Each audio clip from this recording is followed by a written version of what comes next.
Chapter 1. The intertidal zones of the salt marshes that have formed around the estuaries of rivers in Britain are remarkably rich in species. There are more manifestations of life in a cubic metre of that black ooze than in almost any other environment on earth. It's a world of strange darkness and little free oxygen, but evolution has overcome greater challenges than those. The king ragworm lives up to its name in these places. A good-sized one will measure a foot or more in length, but in some remote locations, where there is no pollution and little disturbance by man, specimens of 3 feet have been discovered.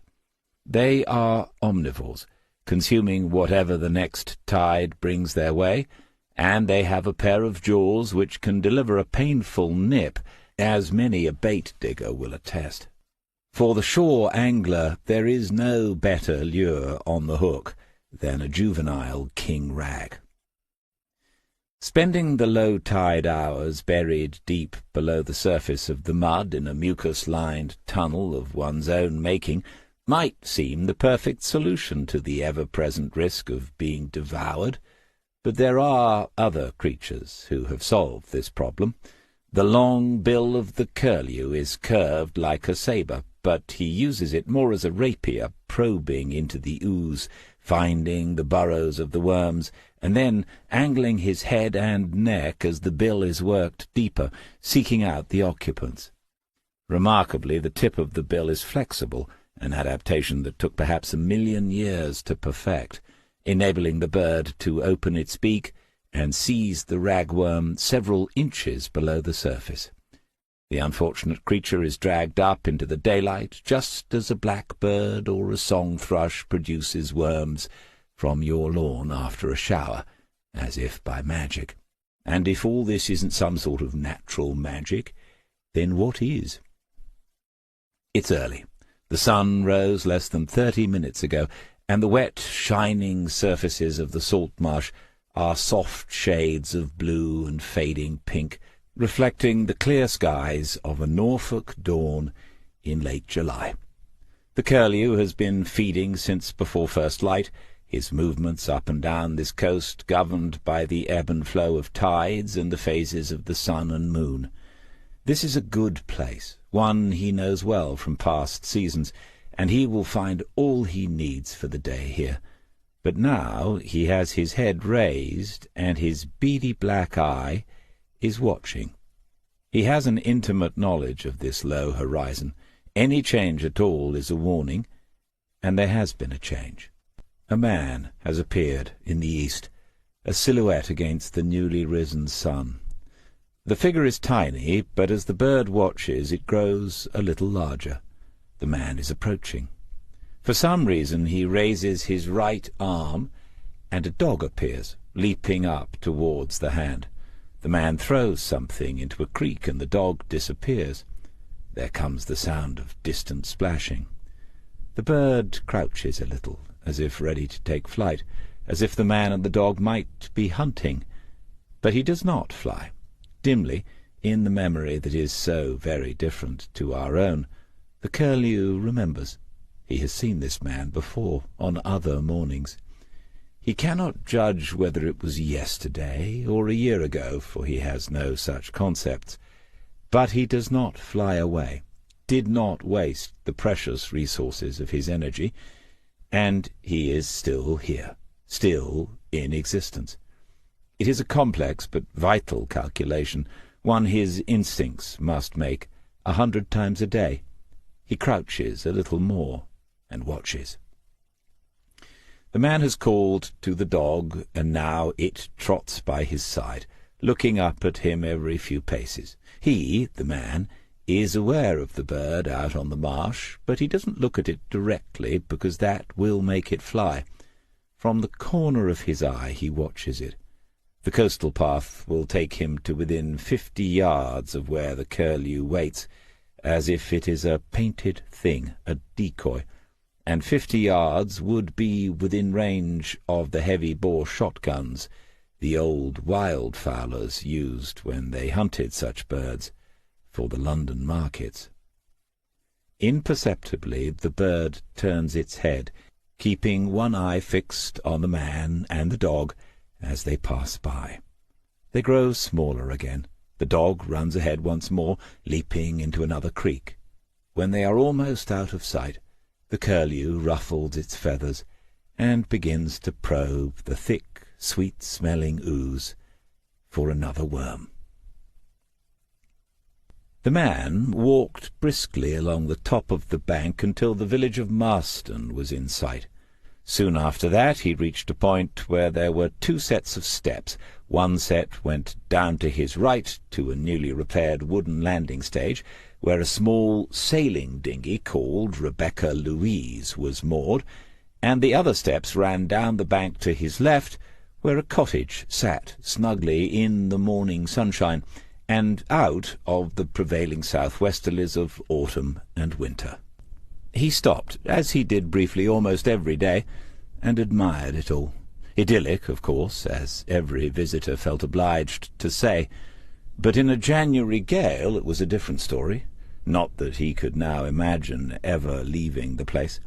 An unsurfaced track called the Drift led from it towards the village, and being at the end of this track had resulted a long time ago in some no-nonsense early occupant of the cottage naming it Drift's End. Going down towards it, he noticed the car was missing and checked his watch. As far as he knew, the woman who lived here with him was working from home today, and so he was a little puzzled. He took the dog round to the side of the house, feeling in his pockets for a mobile phone in case there was a message. But it wasn't there. He could not be certain about where he had left it. This was not unusual, and he didn't let it bother him. The dog, Layla, was waiting patiently by the outdoor tap. He was certain this was the smartest animal he had ever encountered, and it was only a matter of time before he managed to convince his partner of this too. The water in the coiled hose-pipe was still warm from yesterday's afternoon sunshine, and he wasted no time in washing the worst of the salt marsh smell out of her thick coat. "It's either this or being tied up outside until you're dry," he said to the dog when he caught sight of her reproachful eyes. He had to admit the aroma could be a little overpowering at the breakfast table. There was a garden bench up against the wall beside the tap, and on it lay an old bath-towel. He used this to rub down the dog, and she made no attempt to avoid his attentions, knowing full well this was the quickest way to a bowl full of food. When that job was done, he hung the towel back on the bench. The sun would reach this corner in a very few minutes. It was warm enough to eat outside, so he positioned the little iron bistro table and its two chairs where they would be in the sun and offer the best view of the garden behind the cottage, and then he went inside, followed by the dog. Slices of bread had already been cut for toast, and they were still moist and fresh. She could have left only minutes before he returned. On the marble work surface next to the breadboard he found the reason for her disappearance. The plastic bottle contained only an inch of milk. Force of habit led him to open the fridge door, but sure enough the compartment at the base of the door was empty. He had done the most recent shop, and would have to accept responsibility. The dog sat behind him in a rectangle of sunlight. She knew where each one would appear in succession as a day passed. He wondered whether she made any allowances for seasonal changes, and thought he might make an attempt to observe her behaviour in that respect. Then he shook his metaphorical head, and told himself things hadn't got that bad. Not yet. He measured out enough Colombian beans for 4 cups and put them into the electric burr grinder, but he didn't press start. People do not realize the importance of grinding coffee beans only seconds before adding the first dash of not quite boiling water. Soak for 30 seconds before adding the remainder of the water. This softens the grind and releases certain oils which would otherwise be missed. Joe had asked him once whether he thought some people might consider him a coffee bore as well as a tea bore. He had answered that he thought it quite likely, and said that actually he was probably capable of being a bore about quite a wide range of topics. She'd said that he was probably right. He thought he could hear a vehicle coming along the track, and when he turned around the dog was back on 4 feet and wagging her tail. Ironic, really, when he considered how often he had to explain and defend the dog's apparent misdemeanours to the mistress of the house. Then he switched on the kettle and set the temperature to 92 degrees Celsius, which is just right for a single estate Colombian with notes of biscuit, dark chocolate, and caramel.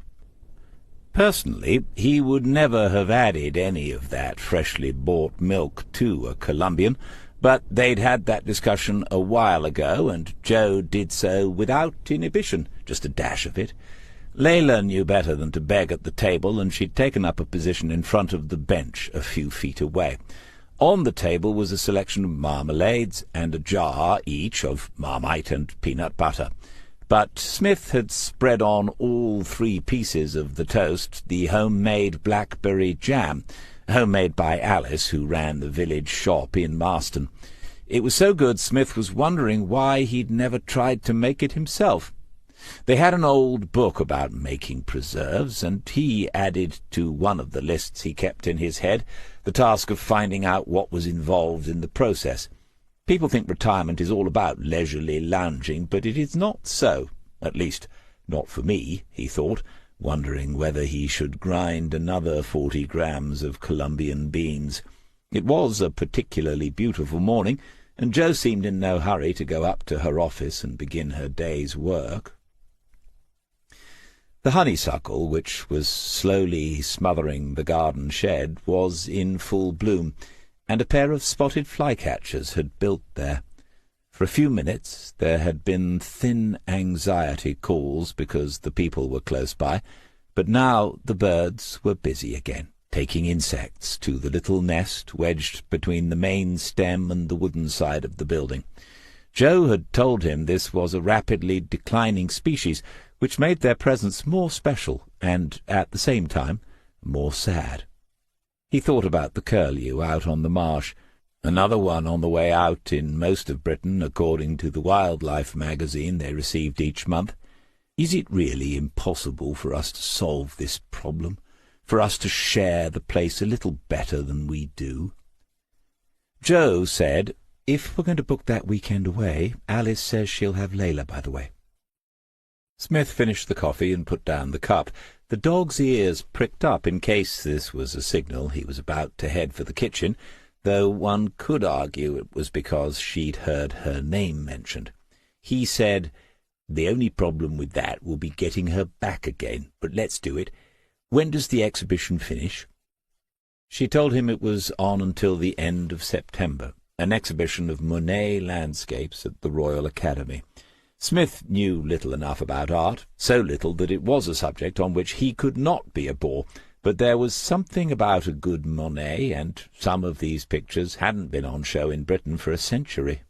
Many years ago he and Sheila had visited the Musée d'Orsay, and he'd stood for a long time in front of some of those pictures without saying very much. And there were Van Goghs, too, which were far more powerful in life than in books and prints, running the Monets a close second. Technically, when he stood regarding a painting, he had no idea what he was looking at, but the feelings were strangely moving.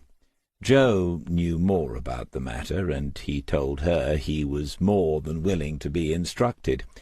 "In fact," he'd said, "you can treat me as a blank canvas."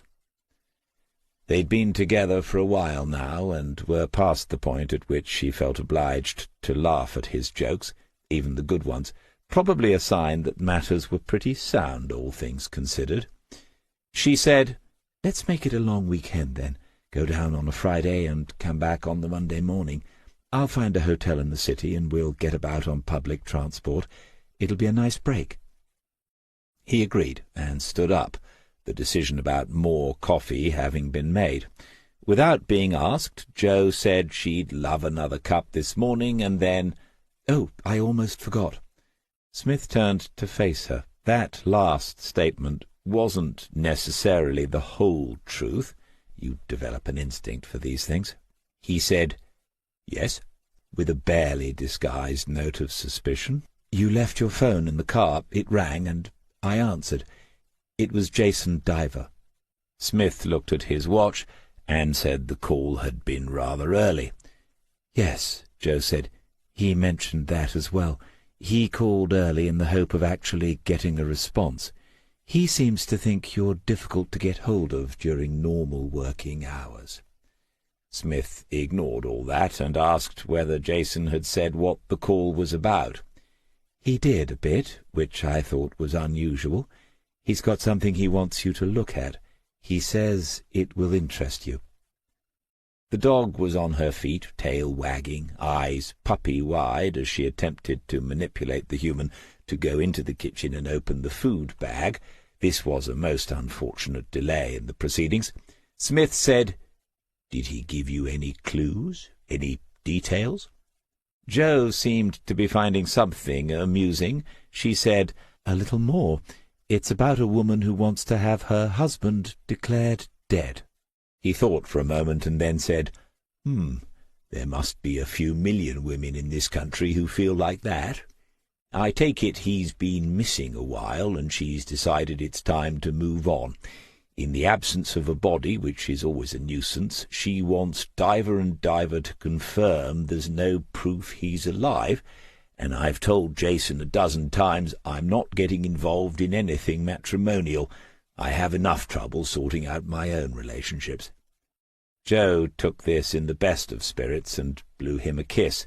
He even wondered if there was a reason why she wasn't in a hurry to get into her office this morning. Then she said, "No, you've guessed wrongly this time. The Divers have been approached by the life insurance company involved. Jason said there's a lot of paperwork, but he'd like you to take a look at it." Smith said, "With a view to—" "I don't know. He didn't go into it any further. But I suppose there's some reason they don't want to pay out, other than the obvious one." Back in the kitchen, Smith fed the dog and ground more coffee beans.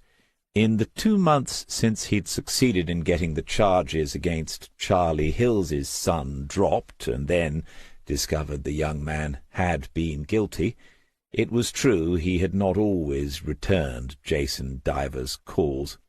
Almost everyone involved in that case had considered it a triumph for Smith. Only he, Joe, and Detective Chief Inspector Cara Freeman knew the truth. It was a bitter moment for Smith to think that his own skills, such as they were these days, had been used to undermine the investigations of his former colleagues.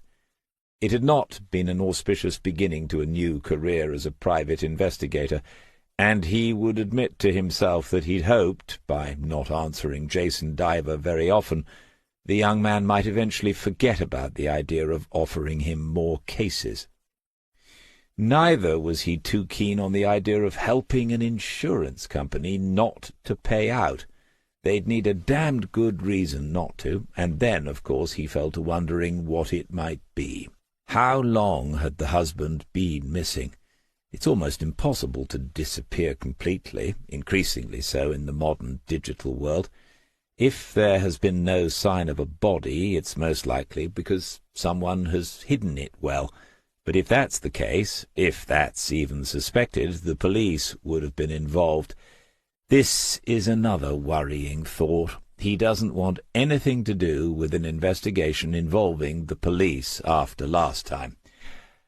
Nice job, Jason, telling Joe just enough to get me thinking about it, though. Maybe the insurance company has— He heard Joe in the kitchen and turned around. She looked at him and said, "I think I'll have that coffee up in the bedroom. Would you mind bringing it up to me?" He said he wouldn't mind at all, and she went up the stairs. He added more coffee to the filter, switched on the kettle again, and made a face of pleasant surprise at his reflection in the kitchen window. Some days begin more auspiciously than others. There's no doubt about that. He might even give Jason a ring later on. Chapter 2. Madison came into Jason Diver's office and said, "Just checking you've remembered moving the Zoom with the people in Warsaw to midday." He looked up from the screen and said he hadn't forgotten. Then she said, "And David would be here in 7 minutes." Diver nodded again and said, "How do you know he'll be here in exactly 7 minutes?" "Because your meeting with him is at 11 and he always arrives 2 minutes before." He glanced at his watch, and indeed the time was 9 minutes to 11. He said, "Always 2 minutes?" "Yes, if he's early, I expect he waits outside." "But we have a waiting room. He could—" His receptionist cum PA smiled as she nodded and went back to her own desk. Diver stared at the file in front of him and wondered whether it was worth saying something. He'd already discovered that the people one employs as private investigators are a rather odd bunch, but even so, how is one supposed to build a team ethic if they stand outside the building until 2 minutes before a meeting? After the considerable success of that first case, when all charges against Anthony Hills had been dropped and the solicitors, Fraser and Metcalfe, had been very grateful, Diver had hoped Smith would become more open to the opportunities on offer, but his reaction had been quite the opposite. Jason had contacted him about 3 more potential investigations, but there had been an obvious reluctance on Smith's part to become involved. Diver and Diver had gone out of their way to get him on board, expediting and paying for his registration with the Association of British Investigators, but perhaps Smith really had meant it when he said he would take the Hills case only to help out an old colleague and friend. If so, that was a waste of his abilities. But what other explanation could there be? He sat back in his new air-on office chair. It combines a deep knowledge of human-centered design with cutting-edge technology, and swiveled it slightly from side to side. It was very comfortable. The file on the desk in front of him was nicely bound, and he wondered whether the Axon Life Insurance Company did that in-house. He could ask Maddie to look into this for their own investigation files, if they ever managed to complete enough of them. Polly was good, and the only one so far to stick around and make a go of it. All the rest had drifted away after Diver and Diver's expectations had one way or another overwhelmed them. It was true that his sister Catherine had personally frightened off a couple of them, but was professionalism too much to ask? The investigator's position offered all the benefits of self-employment with no upper limit on earnings. Having made a success of the online security business through a great deal of hard work, it was difficult for him to understand why others were not prepared to invest in themselves in the same way. The younger ones, anyway. Someone like Smith was in a different position, having retired from many years of service in the police force. His professionalism was beyond doubt, but it seemed odd that nothing he had been offered since the first case had caught his interest. Once he had got going on the Hills investigation, he'd been unstoppable. There's a better word, indefatigable. And if that was also to be his last case, it was a pity. Diver opened the file and thought, this is probably the last chance we have with him. Moments later he heard voices in reception and looked at his watch. 10:58. Maddie was laughing already, something else that always seemed to happen as soon as Smith arrived. She was the only person who continued to call him by his Christian name. Jason had tried, but it had never worked for either of them as far as he could tell. D.C. was acceptable, but in the end Jason had realized that whenever he thought about him he did so as Smith, and there was no point in fighting losing battles. The eponymous and apparently reluctant private detective appeared in Diver's doorway and said good morning. The door itself often remained open in these encounters, but today there was a waving of the hand to indicate it should be closed before Smith sat in the seat on the other side of the desk. Smith took another glance at the closed door before he said, If this is a disciplinary procedure, I'd like a witness or a friend present." As ever, this was delivered with a perfectly straight face. Whilst Jason Diver would not have claimed to be wise to it now, he had enough experience not to rise to the bait on every occasion. He said, "It isn't, but we are going to talk about a possible case, and Madison has said she would rather not overhear the details of those. So—" "She's a star," said Smith. "I hope you realize that. I'm surprised she's still here, to be honest." Diver took his time, looking the other man directly in the eye. "Well, she certainly had the time to look for another job and serve her notice, if she wished to do so. It's been a while since you've been in to see us." Smith agreed. "Hasn't it? I don't know where the time goes." Diver didn't respond immediately, and a look of surprise appeared on Smith's face. He was staring at something. He said, "That's a new chair, isn't it?" "Yes, very observant of you." Smith still appeared to be taking in the details, as if office furniture had always been something of a passion. He even leaned a little to his left to get a better view. He said, "It looks like a good one, too. They don't come cheaply, do they?" Diver said, "No, but if we ever get a team going and you like to manage that team, we'll get you one just like it."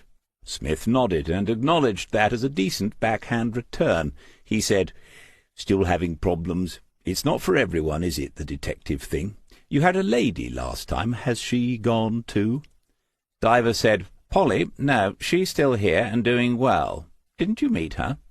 "No," said Smith. A short silence followed.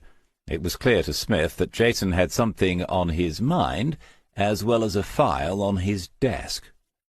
"You're right," Jason said. "It isn't for everyone. Our problem is it doesn't seem to be right for many people at all. We've tried 5 others since we started. The demand is there for a reputable, honest local agency, but you just can't get the staff." Diver said, "Yes, basically. You had a lot of experience in the force. What makes a good detective, Smith? What should we be looking for?" There was no glib or flippant answer this time. Smith shifted into a more comfortable position on his chair. Out in reception a phone was buzzing, perhaps someone else requiring the services of the detectives that Diver and Diver could not recruit. Smith said, "Well, like all the best questions, it seems to be a simple one, but you could write a book in answer to it. If my partner wasn't so busy, I'd suggest she's the person for that job. There's no single quality that makes a good detective. It's a blend, like Johnny Walker Blue Label." Jason Diver said, "You drink whiskey?" "I have been known to indulge. Usually a single malt, but I'm not a purist. There's an argument to be made for blended whiskey, as long as you're prepared to pay. Cheap blends are awful. The best are very interesting." Diver said, "I prefer vodka." Smith nodded and said, "Yes, I'm not at all surprised." "Why do you say that?" "Vodka's a young person's thing. You can mix it with anything and make up new drinks all night. I like to be in bed with a book by 10:30. Vodka is Waters' drink, but I did manage to introduce him to proper beer, so there's still hope." Smith was well aware that his former protégé, now Detective Sergeant Chris Waters, was a friend of Jason Diver's, but the young man in front of him was not to be deflected from his original question. He said, "Okay, I take your point that a good detective needs a blend of qualities. What are they? I'm assuming that Chris has them. I could name some myself, of course, but I'm interested in your take on it." And this, thought Smith, while it's an interesting question, could also be a very devious way of getting me involved in something, because young Mr. Diver is a long way from the naive and over-enthusiastic youth I first met a few years ago. If I give away what interests me in a job, he could use that, couldn't he? He said, anyway, "What makes a good detective? I can't answer for myself, that's for other people to say, but looking back at the good ones I've known, well, in no particular order. There was a pause during which Jason Diver resisted the temptation to pick up his pen and make notes of anything Smith might be about to say. Once I talked to a surgeon in A&E. He'd just spent several hours saving the life of a victim of a savage attack, someone we were eventually able to interview, and that led to a conviction. I said to him, "I don't know how you managed to leave this all behind when you go home." I remember he was shattered, totally exhausted, but he looked at me and said, "I don't leave it behind. I dream about it, and if I'm awake, I think about it." He said, "I replay it over and over. What could we have done differently? How should we be better prepared next time? Is there some new technique I haven't heard of in another country? I'd better catch up on my reading." Jason Diver nodded, but said nothing. He'd learned to listen since the two of them first met. Smith went on, "That's something I've seen in good detectives. They go home, they go to the football, they go on holidays, but they can never quite leave an unfinished case behind. They'll be watching a film or sitting on a beach, but there's a tiny bit of the mind focused on some nagging detail in a folder on someone's desk." Inadvertently, Smith glanced at the item on Diver's desk before he continued, "You mentioned Waters. Even on our first case, when he'd only been at King's Lake a week or two, he'd come in of a morning and say straight away, 'So what if,' or 'Is there a way we can—' I had a man called Murray on my team for years. Sometimes he'd come back to a conversation or something said in a briefing weeks before. He'd been chewing it over all that time, couldn't let it go. Usually all this leads to nothing, but these people can't help it, and sometimes, of course, it leads to something." Diver said, "That's interesting. What else goes into the blend?" "The good ones get hung up on a detail everyone else passes over. The one thing that doesn't fit the pattern, or the one thing that's missing. How long does the average person spend looking for the last piece of the jigsaw they've done? I mean, they've done it, but the last piece isn't there. 5 minutes, 10, half an hour. Then they forget about it. The people we're talking about, or rather I am, will never get over that. Even when they've retired, there are still things bugging them about cases they worked." Diver half smiled and realized he didn't need to ask the question. It was plain Smith was speaking personally about that particular situation. Smith said, "I don't want to take up the rest of your morning. Good detectives are curious, which is a polite way of saying they're nosy. Once they've focused on someone, they want to know all the ins and outs. If you ever find yourself being formally interviewed, don't assume every question is relevant to the investigation. Also, they tend to be people who have trust issues. I think that's the modern parlance, which is handy in the job, but also explains why lots of them have serial car crashes when it comes to relationships. Good detectives think analytically, but not always in a conventional sense. We had a philosophy graduate as a trainee once, and she was completely lost. The critique of pure reason broke down irreparably within 3 minutes when she had to interview a local car thief called Budgie Budge. Still, she did all right in the end and went on to the Chief Constable's office in Norwich." This was the most Smith had ever said in a conversation with Jason Diver, and the young man had plainly decided to make the most of the opportunity. He said, "What about motivation? What motivates the best detectives?" These were matters Smith had considered before, that was clear. He said, after the briefest of pauses, "I always think it comes down to 2 possibilities. For some coppers, there's a genuine sense that they see injustices and want to put them right. They believe in the rule of law and don't see why some buggers should get away with not playing by the rules. For the rest, it's a game." Diver said with undisguised surprise, "A game?" the best of games. Sometimes the stakes cannot be any higher, matters of life and death. The weird thing is, it's exactly the same for the smartest offenders. They get a thrill out of evading the law and its officers, just as the officers get a thrill if and when they catch them. I've had conversations with people we've nailed who were far more interested in finding out how we got them than in what sort of sentence they were facing. It can resemble a couple of players talking over a particularly tricky chess game. There was a look on Jason Diver's face that might have suggested he wasn't quite able to believe this.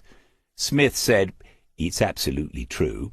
It can get quite matey, if you'll pardon the expression, but you have to be careful how much you tell them, because the sods will remember it next time." Obviously, I'm talking about the career criminals, the professionals who take calculated risks because it pays well most of the time. They're only a small percentage of the people we deal with on a daily basis. In almost all murder cases, Smith must have realized what he'd said, the people we deal with on a daily basis, as if he were still a detective sergeant at Kings Lake Central.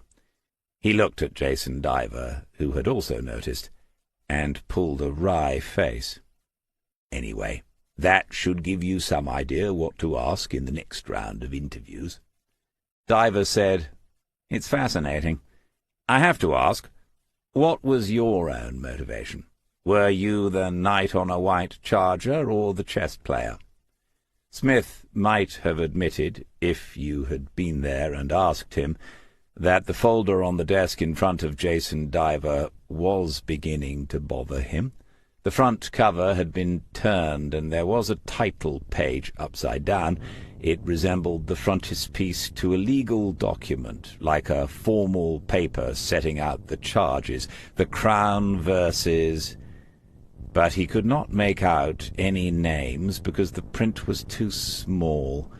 He could, however, read the heading on the page, or rather, he could recognize the familiar logo, Axon Life. Smith said, "Probably a bit of each, though I have to say that only twice in my life have I sat on a horse, and on both occasions I found it distinctly unnerving. I'd say it started out as a game. Later on it was more about trying to put right some of the dreadful things some people have done to them. And if you can't put them right, at least you can put away the perpetrators, so they can't do it to anyone else. Eventually you learn that sometimes you can't even put them away. All you can do is find the evidence and hope someone else does." Had Jason Diver noticed Smith looking at the folder in front of him? If so, what he did next was clever to the point of being fiendishly so. He closed it and pushed it to one side. He said, "I'm not sure the private investigations business can offer the same levels of excitement and challenge. Maybe that's something we need to bear in mind when we're advertising and interviewing." "Thank you." Smith didn't conceal his surprise. Had he been brought in only to have some input into the agency's recruitment strategy? Wasn't there something about an insurance claim that needed further investigation? If he stood up now, was young Diver going to let him leave without another attempt to persuade him to carry out said further investigation? Smith nodded towards it and said, "Is that the reason you called me at such an unearthly hour this morning?" Diver looked surprised, too, as if he'd forgotten about it, and then Smith knew he'd been had. But it didn't matter. "Oh, yes, sorry about that. I've rung a few times and not had an answer. This arrived yesterday. It's come through a contact of Catherine's." Smith was resigned now, resigned to being a victim of his own curiosity. You see, he'd told Jason about that, and now he was being hoisted by his own petard. He would have to jump through a couple of hoops. "What's it about?" Diver moved the file back to a central position and opened it again. He said, "Gerald Fitch, Disappeared 5 years ago last month at the age of 49. His wife is going through the process of having him declared dead, at which point there will be an insurance claim, a substantial insurance claim. Smith said, and no doubt that's the main reason why it's sitting on your desk. Disappeared from where? I know the grammar's bad, but increasingly I'm beginning to think life's too short. Diver clearly had no idea what Smith meant by that. He dismissed it and turned another page of the file. From his home address, which was in West Wootton. Smith said, Millionaire's Row, or one of them. Fitch, that name rings a bell. A former case? I don't know. Sometimes it all becomes a blur. Diver sent a concerned glance in Smith's direction, but received back only a frown and, "Why are the company involving anyone else? They have their own people, don't they? Their loss adjusters, or whatever they call themselves these days." Diver said, "They have looked at it quite extensively, according to the lady I spoke to this morning. This," indicating the file, "is only an outline. If we take it on, there will be a lot of material." If? Jason Diver closed the file again. It had worked last time. He said, "I know you'd rather have straight talk, so I'll put the cards on the table. I've told Ms. Dunhill we'll take a look at it, hence the early phone call. She wants an answer today. I've been open with her as well. I said we only have one person who might be interested in taking this on. No one else here has the time or the relevant experience. If you don't want it, that's all right, and I'll let her know." Smith had his arms folded. He was still staring at the file rather than the man sitting behind it. After a suitable pause, Diver said, "But obviously this is an opportunity for us. I mean for Diver and Diver." Smith said, "Axon have looked at it themselves. They'll have full-time people who do that. I still don't understand why they want to bring in anyone else." Diver was lightly drumming the fingers of his left hand on the cover of the file. He said, "Ms. Dunhill told me they'd like someone with local knowledge to go over their material, someone completely objective, with a fresh pair of eyes. She said it isn't just about the sum of money involved." Smith said, "So they think it's dodgy, and if it comes to arbitration, they want an independent expert, as they're known in the trade, to back them up." Diver didn't respond to that, but he had stopped the finger-drumming. "Did this lady say anything about what would be iffy in the claim?" Diver said, "No. What they want, as far as I could tell, was someone, us, to look into Gerald Fitch's disappearance again. We wouldn't be involved in the technical side of it, the legal ins and outs of the policy. The police took an interest at one point some months after he went missing, but there was not a full-scale investigation. It's possible that the fresh pair of eyes might uncover something new." The mention of the police had brought Smith to attention. He said, "You'd best not get involved if the force are. You wouldn't make yourself very popular." Diver said, "I asked the question. She assures me there is no prospect of the police opening a new investigation into Gerald Fitch's disappearance at this time." Smith was thinking it through now. He said, "Which suggests to me that Axon have approached the police. The police have said no, and so they've come at it by another route." Plainly, this was not a new idea as far as Diver was concerned. He shrugged, and then said, "I told Miss Dunhill that if the police were not interested, we have the next best thing." Smith said, "Oh, that's a comforting thought, being the next best thing." But Jason Diver knew he'd won a rare victory. He picked up the file, leaned forward, and placed it in front of Smith. "Take it away and read it. As I said, it's a summary, but it will help you to make up your mind. Let me know this afternoon." Chapter 3. "Oh, no, you mustn't shut her up on my account. Please, let her out." Compared to almost all the dogs they encountered whilst out walking on the marshes, Layla was very well behaved, especially when one took into account her age. But the sight of a stranger in the house, smiling at her and talking in the way that dog lovers have, was too much, and she was wriggling around in excited circles inside her wire cage. The woman looked at Smith and said with mock seriousness, "I'm afraid I must insist. Such a lovely dog." The introductions were duly carried out in the garden, where Smith firmly pushed the dog down when she tried to jump up for more attention, but otherwise let them get on with it. Jo had also been introduced, but she was not jumping up. She was keeping a little distance, and Smith caught her eye and her somewhat surprised look on a couple of occasions. Francis Dunhill had arrived in silence. There had been a knock at the door, that was all. Invariably they heard a vehicle when it was being driven along the track from Marston, and Layla had learned to bark now, but there had been no warning. When Smith opened the door, he could see the reason why, parked in the short drive at the side of the cottage, a white Tesla Model Y. This was their first visit from someone driving an electric vehicle, and the implications for home security were noted. Although he'd been expecting her, Smith had not made the connection immediately.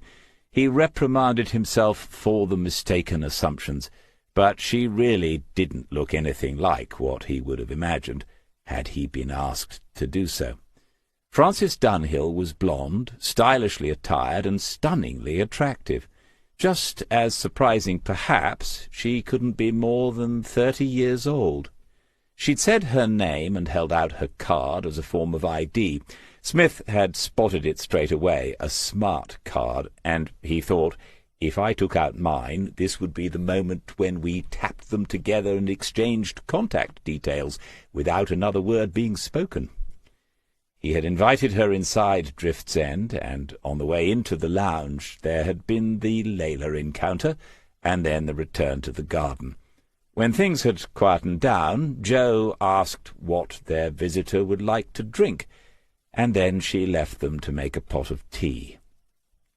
The young woman seemed to be in no hurry to get down to business. She admired the cottage, the garden, and the location. She asked how long they had lived here, and expressed surprise when Smith said this was their 3rd summer. She said they looked as if they'd always been in this place, which he took as a compliment. A person of considerable self-assurance, he thought, as she led the way to the back of the garden, where the view across the salt marshes was at its best in the summer. She had arrived in a smart grey business suit, but had already removed the jacket, revealing a pale cream short-sleeved blouse, which was so simple and elegant that he knew from experience it must have cost at least a day's wages. She looked at the panoramic view for some seconds in silence, before Smith pointed out the garden table and chairs, and suggested they could sit outside if she wished. Layla sat beside her, and had her head stroked again. Smith asked how many dogs she had, and was told, "None, sadly. I'm in an apartment in West London, and I'm often away at the moment. One day, though, I grew up with dogs in the country." No ring on her finger, and "I'm in an apartment," not "we are." At the moment had suggested she was planning her next moves up the ladder, surely a career woman if ever he'd met one. As if he'd spoken the thought aloud, Miss Dunhill switched her attention from the dog to the man and said, "Mr. Diver tells me you are a former police detective." "Yes," he said, and then she continued, "How long have you worked with the agency, if you don't mind me asking?" This was a tricky question. Presumably she wanted to hear something like 2 or 3 years, and it would have been easier to say that than what he did say, which was, "Just one case, actually." "Oh, right." Smith said, "To be fair, he has offered me more, but this place keeps me busy, and I'm supposed to be retired." He glanced in the direction of the door, and Frances Dunhill smiled, but she didn't back off from her line of inquiry, and he approved of that. She said, "What sort of police work did you do?" "Mostly murder investigations." She reacted to that in the usual manner first, but then added, "Did that involve much to do with missing persons?" "Well, yes." She waited for more, so Smith went on, "When there's been a murder, people often go missing. Sometimes it's the victim, sometimes it's a witness, sometimes it's the perpetrator. You do spend a lot of time looking for people, one way or another." She accepted that and said, "There are a few things I need to clarify with you. From what you've told me, you were still a member of the local police force 5 years ago." Smith nodded. "That's when Gerald Fitch went missing. It was reported to the police in Kings Lake, and they carried out some basic checks, but that's all as far as I can tell. Were you involved in that?" Smith said, "No." He could see why she needed to know that. If the results of this investigation ever became evidence, knowing the case as a police officer beforehand could be seen as compromising. Miss Dunhill said next, "You've never met Gerald Fitch and have no previous knowledge of him?" She was different now. Layla wandered away because the attention had left her and gone elsewhere, and Smith was being questioned as if by a prosecuting lawyer before a case comes to court. He said, "I'd recognized the name before I read the outline Jason gave me. Fitch Marine Engineering was a big local employer years ago. I wondered if he was related to that family, and it turns out he was. I've never met any of them, to my knowledge." She noted the careful caveat at the end and said, "Gerald Fitch was notionally the managing director when he went missing. I say notionally because by that time I don't think there was much left to manage or direct. The impending failure of the business could be one of the reasons he went missing, of course." She stood up and said, "If you'll wait a moment, I'll fetch a couple of things from the car." When she returned, she had in her hands 2 box files, smart ones, not your average stationery store versions, but shiny things embossed with the Axon Life logo. She said, "There's a lot of background on the company and some Fitch family history in here. Some of it might be useful if you decide to take this on. I appreciate that in our call you said you'd agreed to look at it, which isn't the same thing, but it might help for you to see what's already available." She put them on the table, but Smith didn't immediately reach for one. In that call to her, made on Saturday morning, after he had been in touch with Jason Diver, she had taken him unawares. He had expected a breakdown of the work that Axon wanted done, but instead Miss Dunhill had quickly said that as she had a meeting in Oakham early in the coming week, she would rearrange her schedule and drive up to Marston herself to discuss the matter in person. What was there to read into that, he'd wondered afterwards? Only that this was important to Axon Life, so important that one of their lead claims assessors wanted to check in person just who would be reading the material they had assembled. Smith said, "Is there anything in these which explains why your company is concerned about making a payment on a claim, other than the usual and obvious reason?" She thought carefully about her answer. "Not directly. The files do not include internal memos or the minutes of meetings Axon has held about the matter. This is mostly factual material, information gathered during the course of our own assessments. But I suppose anyone reading it thoroughly would begin to see there are some issues." Layla had returned to the cottage. She reappeared now ahead of Joe, who was holding in front of her a tray with the teapot, a little jug of milk, a matching sugar bowl, and 2 cups and saucers. Frances Dunhill said thank you, and that this was all delightful compared to her usual business meetings. Joe's response was to smile and say, "I'm guessing you don't take sugar, but just in case." That brought an acknowledging smile from the young woman, which Smith saw but did not entirely understand. Still, he had concluded long ago that one of the best things to do with women was not to try entirely understanding them. Acceptance is an important step on the path to happiness and peace. Joe left them to it once more. Layla stood looking biscuit hopeful for a few seconds, and then also went back inside. The air was warm with the sunshine, but the table and chairs were in the dappled shade of an old laburnum tree. Smith had to agree this was a pleasant way to do business, if indeed they were. He said, "Fair enough. Can you give one example of an issue from your company's point of view? Something to work with. Whoever takes this on is going to need some sort of a starting point." It was not an unreasonable request. As Smith poured her a cup of tea, the pico, he guessed, from the clear, bright amber liquid, Frances opened her little black handbag and took out a packet of sweeteners. She dropped one into the cup and whispered, "Only to tell the wife?" "Oh, a young lady who likes to have secrets from wives, even ones she has only just met." On the upside, it looked as if she was going to drink her tea without milk, which is unusual. He put a dash into his own cup before he poured. On balance, most Assams are better with than without. Then she said, "Forgive me if you already know some of this. There's a thing called the Presumption of Death Act, which is actually quite a recent piece of legislature."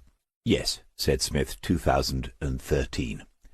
She paused and drank a sip of tea as she regarded him over the rim of the cup. Then she said, "Gerald Fitch's wife has appointed a solicitor who has informed us that she is applying under the terms of the Act for a certificate of presumed death. There's a common assumption one must wait for 7 years after the disappearance, but that isn't the case now. People are sometimes granted these, depending on the individual circumstances, in less than 5 years. If Mrs. Fitch obtains her certificate, she can then use it to support a claim for probate, giving her control of the estate. At that point," she took another drink of tea, Smith said, "I'm guessing she can then make a claim on his life insurance." Francis Dunhill nodded, and he added, "Which could be a considerable sum in view of the commitments and responsibilities he held when he took it out." She said, "These cups and saucers are lovely, aren't they? Someone has good taste." Yes, Smith thought, my first and only wife, Sheila. He waited. Still, she had not told him anything about Axon Life's real concerns over this impending claim. Eventually she understood why he was silent and said, "We, that is Axon, have a responsibility to our shareholders. People much more senior than me have concluded that Axon needs to be protected in the matter. They will ask for the recipient of any benefit to pay premiums to cover all costs if there is what is known as a future variation order. Those apply if after a payment the person presumed dead is found not to be." Smith said, "The person to whom you pay the money has to pay premiums to cover the costs to Axon if someone comes back from the dead? A sort of Lazarus clause?" She gave a short but rather fetching laugh and said, "We do call it something similar." He said, "I'll bet that goes down well when you first suggest it." Miss Dunhill said, "We go to considerable lengths to avoid doing so, which is one of the reasons I'm sitting here drinking your tea. Whatever the final outcome, we have to show due diligence. It was decided that we should have an independent assessment of the circumstances of Gerald Fitch's disappearance as a part of that due diligence." A breeze stirred through the leaves of the laburnum tree. Behind the embankment the tide would be rising, at half flood already. There had been poor sailing conditions for a fortnight, but this afternoon looked promising now. Smith said, "Axon doesn't think there's enough in the police investigation to support their decisions?"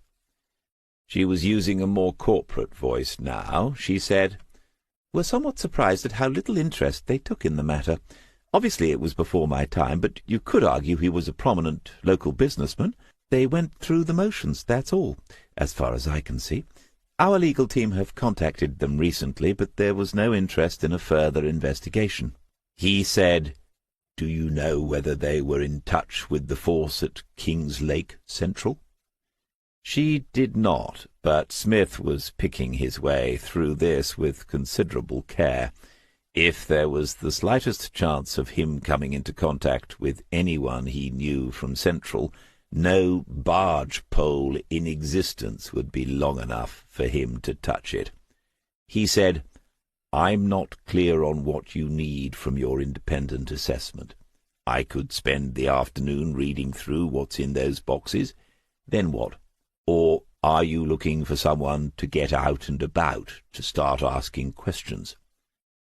Miss Dunhill said, "You would have a free hand as far as that's concerned, other than negotiating any terms.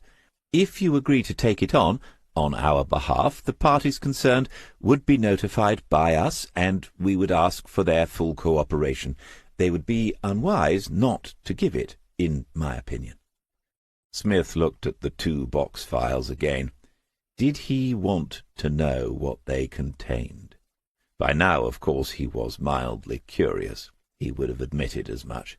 Curious enough to get involved in what was, whichever way one looked at it, a job unlike any he'd done before. And what exactly would a result for Axon look like? Were they hoping he would find a dead body, or even a live one? He asked the question. She said, "We'd like to have as clear an idea as possible what actually happened to Gerald Fitch. We know that after 5 years, with no sign of life, he's probably deceased.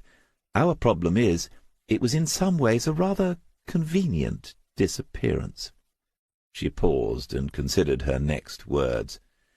"I realize this all sounds rather vague, and that you'd prefer a clearer end point, a definite objective. But when I spoke to Jason Diver, he said he had someone ideally suited to this, and he meant you.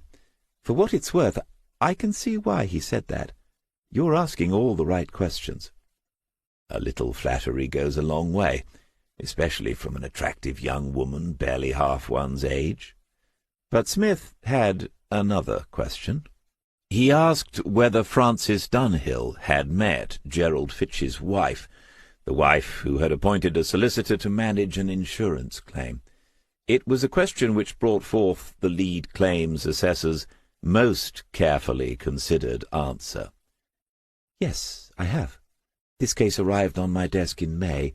We had a meeting with her at our head office." "Where's that, as a matter of interest?" "In Hitchin." When nothing more was forthcoming, Smith said, "And?" "Mrs. Fitch wasn't best pleased with Axon. She said we were putting objects in her way and trying to avoid paying out on a valid claim." Smith's expression didn't hide the fact that this seemed to be a reasonable point of view, under the circumstances. Then he asked whether the solicitor had accompanied his client on that occasion. She said, "Yes, he did." And then, after a pause, "You should also know that about a year ago, Mrs. Fitch applied for financial power of attorney over her husband's estate, and that was refused." Smith said, "Oh dear, she's not had much luck, has she?" Mrs. Dunhill said, "Applications for power of attorney aren't often refused. I don't know whether it was opposed by someone. They don't publish the reasons for their decisions. But as far as Axon is concerned, it's another amber light on the dashboard. Obviously, if Mrs. Fitch obtains her death certificate, she will, as the sole beneficiary of her husband's will, automatically get the financial control she wanted last year." Frances Dunhill was watching Smith as she told him this last point, and she saw the quick frown as he processed it. He said, "The sole beneficiary? There's no other family?" "I didn't say that, but she is the sole beneficiary of his last will." "And how long have they been married?" She thought for a moment, recalling the details. Smith was impressed by her ability to do so. 8 years. "Of which he's been missing for 5. I think you said he was 49 when he disappeared. So he married late, didn't he?" The young woman gave him one of those smiles, the ones some people call knowing, and said, "The present Mrs. Fitch isn't the first Mrs. Fitch. From Axon's point of view, there are some interesting details about that in there." She pointed to the files again, and he realized he couldn't put her off much longer. But she had done her job. She had accomplished what she had set out to do this morning. That's twice in the past 2 working days. He needed to have his wits about him. Either these young business people were getting smarter, or he was slower than he used to be. Or maybe he was just out of practice. Smith said, "All right, I'll take a look." She didn't say anything then. She opened the top file and took out a sheet of paper. Then she handed it to him, with a tiny rose-gold biro pen that had been clipped inside in readiness. She said, "I had this prepared in the hope you would. It's a simple non-disclosure agreement, something we do whenever we're engaging outside agencies. You're just agreeing not to discuss the matter with anyone else during the time you're working with us." When she saw him staring at it, she added, "Please do take the time to read it. The people who don't read the small print in policies are the bane of our life." He did so. It was straightforward, and just as she had described it. The pen felt tiny in his fingers, and there was a moment of apprehension before he put the point to the page. But he did sign, and then date on the dotted line. When he gave it back to her, she put her hand on his forearm and said, "Thank you, we appreciate it. This is an important matter for us." Smith had not heard, nor had he seen Jo approaching from the cottage with a plate in her hand, a plate that held slices of Alice's rich Dundee fruit-cake. But he saw her taking in the scene, the young female hand still resting on his arm. Jo said, "I hope that's not a life insurance policy," which was, under the circumstances, perhaps even more amusing than she realized. Smith said, "No, I'm just promising not to tell anyone what's in here," indicating the files on the table. Jo said, "Then I promise not to ask." Then she turned to Francis and said, "I wondered if you'd like another cup of tea and some cake. It's made in the village. Lots of calories, but I've cut you a very thin slice." The young woman took up the challenge, took a bite, and pronounced it delicious. Jo was smiling a lot this morning. She did so again, and said she would put the kettle on, before turning away and not catching Smith's eye. A tricky moment, he thought, watching Layla, who had seated herself in front of their guest with obvious intentions. Still, Alice's cakes were legendary, and he picked up a slice. He was very partial to a piece of rich Dundee. Chapter 4. After an early lunch, during which Jo had made some peculiarly pointed remarks about the pleasantness of their recent visitor, whilst also very obviously keeping her promise not to ask about the contents of the box files, Smith retired to his study. When Jo was working at home, she did so diligently, often keeping more or less to office hours. That's how books actually get written, she had told him. You can forget the stereotype of the inspired genius burning the midnight oil. He opened and looked through the box files briefly, and was surprised, first of all, by the thinness of the contents. Neither was even half full, lots more box than there was file. One seemed to have details of the life policy, with various attachments in date order. The other consisted of notes about the personal background of the policyholder, his family circumstances, and details of his business. Smith saw that this file also had some information about attempts made to locate the policyholder after his disappearance, attempts made by the Axon Life Insurance Company. Was that usual? He had no idea, but he knew already which box was going to be of most interest to him, and then he closed both files. When a serious crime is reported by a member of the public, not a lot of people realize what happens next. One of the first things any competent senior investigating officer does is to allocate to an experienced member of the team the task of having a very good look at the member of the public who reported the crime. What, if any, is their relationship to the victim or victims? Was the said citizen somewhere they usually were, or were they somewhere out of their usual routine? Do they have a history of reporting offences? It's remarkable how some individuals seem to come across crime after crime, while the rest of us might need to call the police once or twice in our lives. And so Smith switched on his laptop and typed into the search box, Axon Life. There had been a couple of name changes and the usual rebranding exercises, but a company with Axon in its name had been in existence for almost 50 years, making it, as far as he could see, one of the elder statesmen in the insurance business. For most of that time it had had its office in the heart of London. The move to Hitchin was made only 6 years ago. Smith was no expert, but another search soon revealed that Axon made what looked like a healthy profit every year, and that analysts viewed the company as a sound, if unadventurous, investment. What about its customers? Putting the name into a well-known comparison website, he found it was rated at 4 stars out of the obligatory 5. This didn't seem impressive until Smith looked at other life insurance businesses and discovered that none had more than 4 stars, and many had 2 and 3. Policyholders seemed to find many reasons to be dissatisfied with the companies to which they paid those monthly premiums. Again, Axon Life seemed to have a good reputation. His final question about them required some more nuanced search terms. Does Axon Life have a history of refusing to pay out on large claims?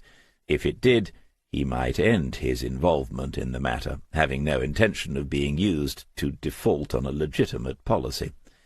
The information one can find by persistently searching the World Wide Web was still a wonder to him.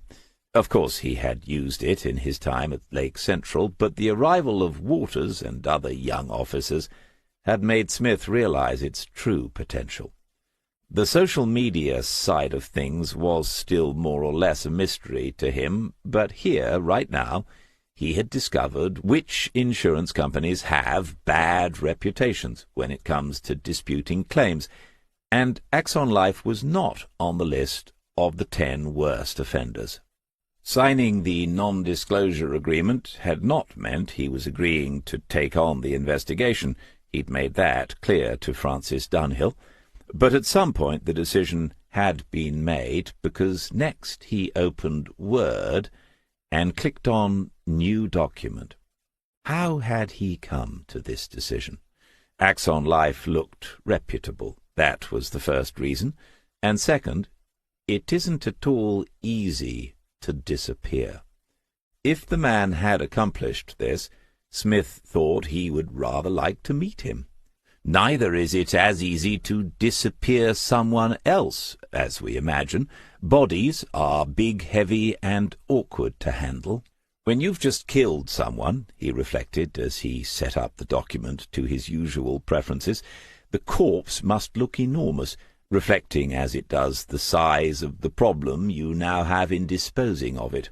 Not that he thought it likely that's what had happened in this particular instance. His usual preference in creating a Word document? Oh yes, Smith had moved with the times. He hasn't had much choice in the matter in some ways, having a partner who had made a good living with word processing software for several years. But he also takes a certain satisfaction in creating neat and accurate documents, and the business of running the household is left mostly in his hands. He always chooses Times New Roman for serious correspondence, and the font size is 12, which looks tidy when it is printed. To make all this easier to view on the screen, he moves the slider in the bottom right corner to 150%. At the top of the page, Smith typed Gerald Fitch, and then he centered and underlined this. Beneath this was an infinitely empty space. If you hold down the return key, will it go on adding new pages until the crack of doom? His job now was to sift once more through the little that was known about a man's disappearance, rearranging the facts and the information — they are not the same thing — into a new order, to examine everything from a different angle, in the hope that this time there might be a glimpse of the truth, if not of the man himself. He left the family home overnight between the 15th and 16th of June 5 years ago. His wife, Amanda, was the last person known to have spoken to him before he went missing. He took with him, according to his wife, a hold-all containing some clothes and small personal possessions. Smith thought he would like to know what those small personal possessions were, and so he picked up the Alich on his desk and made a note at the top of a new page. There were 3 cars parked on the drive outside the house that night. Another note into the Alich, but Gerald Fitch did not leave that way. It was not known how he travelled away from the property in West Wootton. Someone from Axon Life had written that the police had spoken to local taxi firms, but none had a record of such a journey. The police had suggested that someone had been waiting for Gerald Fitch outside, but there was nothing in the file to support the idea. The police had established that there had been no activity on Mr. Fitch's bank accounts since his disappearance, something Axon had asked them to check again earlier this year. No withdrawals, not a single transaction on a debit or credit card. Someone had added to the file the note that all Mr. Fitch's cards were now out of date, and no new ones had been activated. He had owned a mobile phone, but it had been found in the drawer of a bedside cabinet in his bedroom. Smith read over that detail several times. His bedroom. What had Francis Dunhill told him? Mr. and Mrs. Fitch had only been married 3 years when he disappeared. If they had separate bedrooms after such a short time, surely that seemed a little premature. He picked up the Alich once more. Gerald Fitch had taken a bag, some clothes, and those personal possessions. There had been some degree of planning and forethought. But he had left behind his mobile phone. Smith wondered whether it had been found switched on or off. Either way, leaving it behind was perhaps a deliberate act, because smart people know they can be traced through them, and not only by the police. Looked at in one way, you could argue this suggested Gerald Fitch really didn't want to be found. And then you have to wonder why. And at that moment Smith thought that this wasn't so different to the old job. You still have to think about the motives people have for the strange things they do. And another thing that will not have changed is that in most serious crimes the usual motives involve money and sex, and occasionally both. Thinking back over the years, over all those investigations in London and in Norfolk, he had to acknowledge the truth of this. How rare were the crimes that in the end had not been a result of one or the other, as if these were the mainsprings of most lives. A rather depressing thought, if so. But as far as Gerald Fitch is concerned, he told himself, I'm jumping the gun, because there is no hint here of any crime being committed. Leaving a life behind is not a criminal offence. We have the freedom to walk away or to run away. Is that what Gerald did, simply run away? Who would have missed him? There aren't many names in these papers. His first wife gets a mention, Lisa, but a note has been added in the margin, deceased, and she died, Smith could see, less than 2 years after Gerald Fitch had remarried. Therefore they must have divorced, and it would be worth finding out when that happened. Assuming she had been of a similar age to her husband, she died rather young. There was only one name under the heading dependents, a daughter from his first marriage. This was Lauren, who was now, he calculated quickly, 25 or 26 years of age. And that was it. For a man who had been managing director of Fitch Marine Engineering at the time of his disappearance, this seemed a remarkably small circle of family and friends. In fact, there appeared to be no friends here. Surely he had some, and surely they would have been spoken to in the initial search for the man. Of course there might be more material than this, reams of it, and he'd been given only a selection. Even so. Smith sat back and gazed out of the window. There was a heat haze over the salt marshes now, and the horizon, usually a perfectly level line between land and sky, was a wavering blur.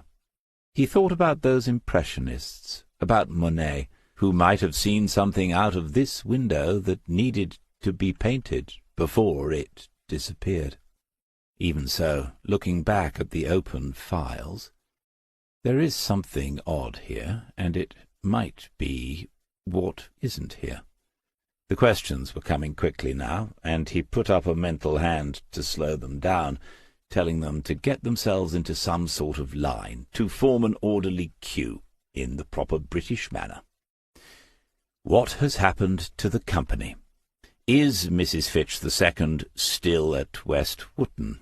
A quick look at the correspondence from her solicitor to Axon revealed that indeed she is still there. How thorough have the claims assessors been?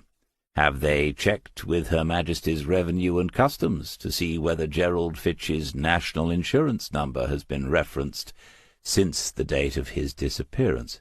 You cannot claim benefits or begin paid employment without one. And exactly how much was at stake here, as far as Axon Life was concerned? No one had said, but it was there in the other file, the one he hadn't read from cover to cover. Gerald Fitch's original policy had been taken out 10 years ago, coinciding with the time he took over control of the company, which, to Smith, made some sense, increased responsibilities and all that. The insured sum was £1 million. 2 years later, in 2014, the premiums had increased considerably, and so had the guaranteed sum. Axon Life were now looking at a payout of £2 million. He sat back again and gave an almost silent whistle. No wonder they'd like to see the body, dead or alive. Why the increase 2 years after the original policy? Was it related in some way to the other events in Gerald Fitch's life that Smith was slowly piecing together? And this, almost certainly, was one of the details that Frances Dunhill had said were interesting from her company's point of view. There was a knock on the open door behind him, and then Joe came into the room. A look of alarm appeared on Smith's face. He reached forward and quickly closed the lids to the box files. Joe said, "Very funny. Do you want some tea?" "Yes," he said. He'd come downstairs. It had become a part of their daily routine, afternoon tea between 3 and 4 o'clock. If the weather was fine, they'd go back out to the little wrought-iron bistro table. In the kitchen, he put the teacups and saucers onto a tray and spent several seconds choosing a selection of biscuits from the tin. "What do you think? Are you going to take it on?" Smith didn't answer immediately, and she added, "It's all right. You should be able to tell me that without giving anything away." He said, "When you were in the job, what would have been your assumption if a person has been missing for 5 years No hint of a sighting, no signs of life. Is telling me that infringing your non-disclosure agreement? That he's been gone for 5 years? Despite her smile, this had irritated her. Smith could remember a saying of his mother's, that something had got right up her nose. He couldn't be sure whether it was the agreement itself or the young lady who had asked him to sign it, but clearly Jo hadn't quite done with making her point. He said, "As far as I'm concerned, it doesn't apply to partners or ex-police officers, so it doubly doesn't apply to you." 5 years? Jo said. If someone's going to reappear, they've usually done so well before that. You tend to assume they're mostly dead by then. A few might have been killed, but I'd guess the majority are carefully planned suicides. The ones who don't want to be found usually go into the water. I can remember a few weighted bodies being fished out of the Thames.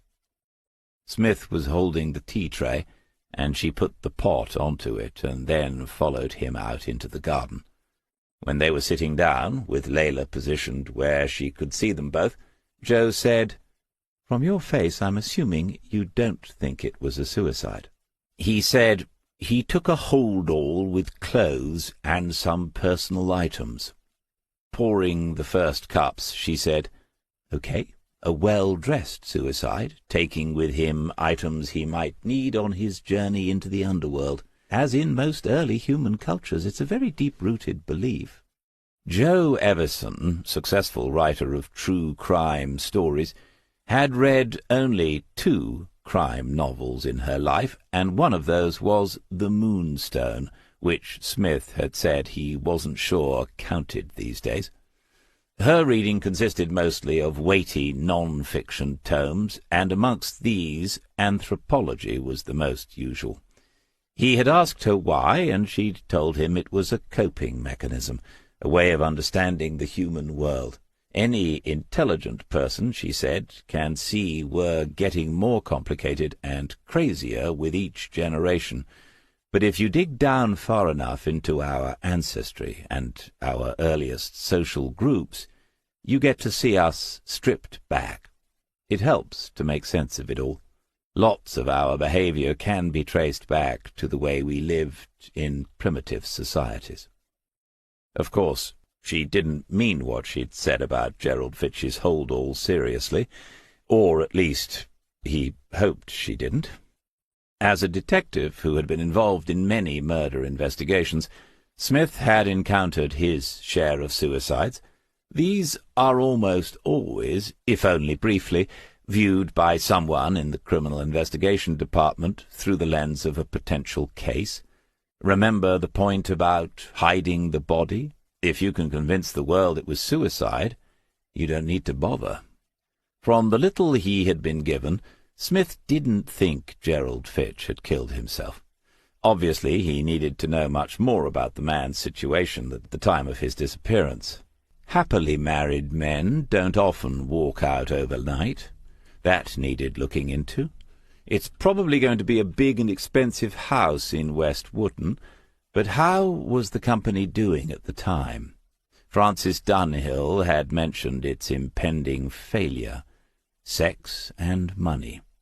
Who did Gerald confide in outside those 2 parts of his life? There's usually someone.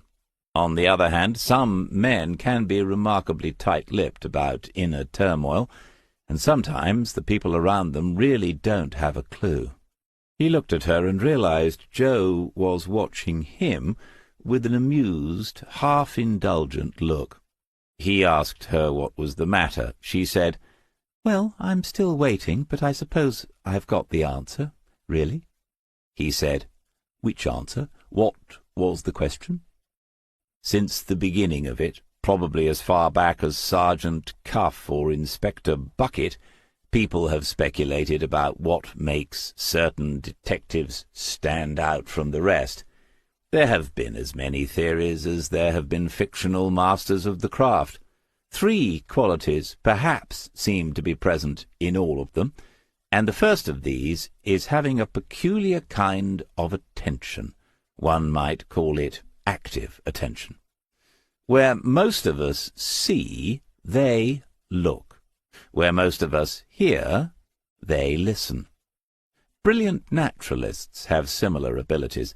Their eyesight and hearing seem phenomenal, but not so. It is in the ways of looking and listening. It's all in the mind. Ironically, these are the individuals most likely to be called absent-minded by the rest of us, because that kind of heightened inner focus comes at a cost to our lives in the workaday world. Jo said as she poured him more tea — he had drunk the first cup without realizing it — "The first question. Are you taking this case?" 2 pairs of eyes were watching him. Jo was waiting for an answer, and Layla, her head resting on her paws, was waiting for half a rich tea biscuit. He reached towards the plate, and the dog's ears twitched to attention, active attention. He snapped the biscuit, and she sat up. Smith said, "Oh, that question. Yes, I am." Chapter 5. 3 W's. Woodlands in West Wootton. There was a tall, solid wooden fence of lapped boards with wire along the top. On the other side he could see the tops of trees, mature trees of various sorts, and Smith thought the place had been well named. He wondered whether Gerald Fitch had lived here with his first wife, or whether it was bought to please the second one.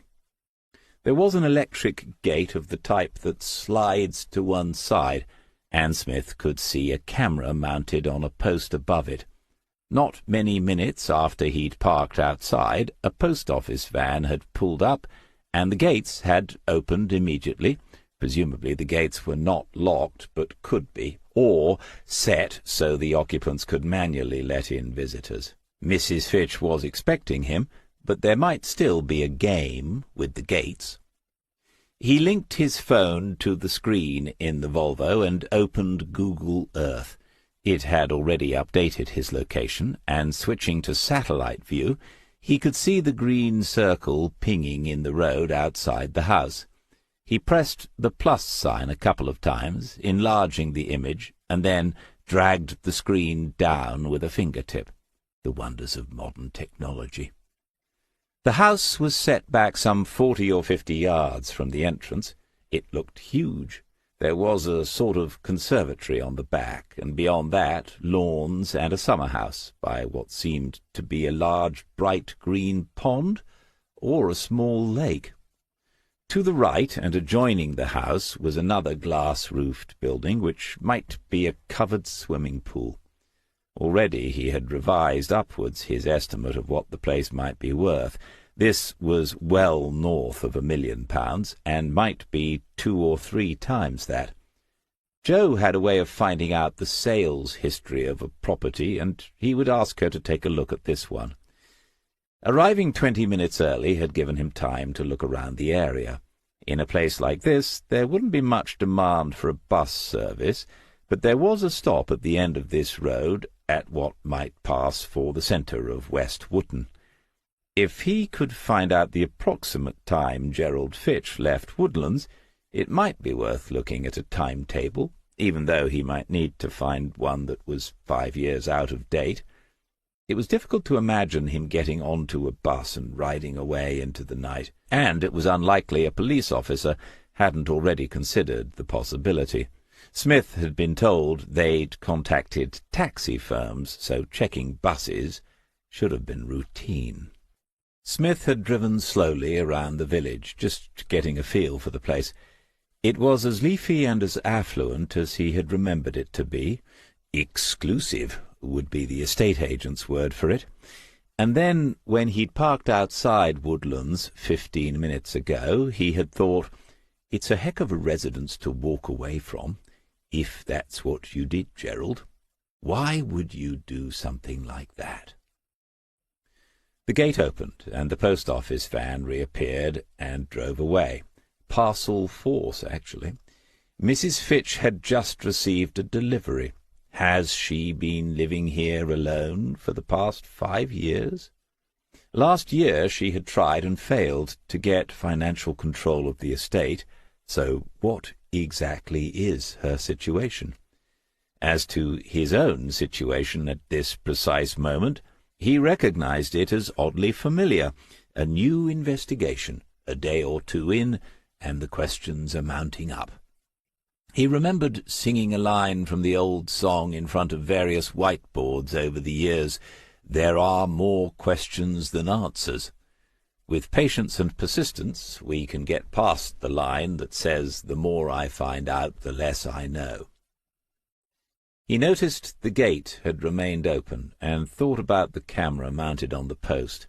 It was impossible to say whether it was pointed in the direction of the Volvo, but it might be.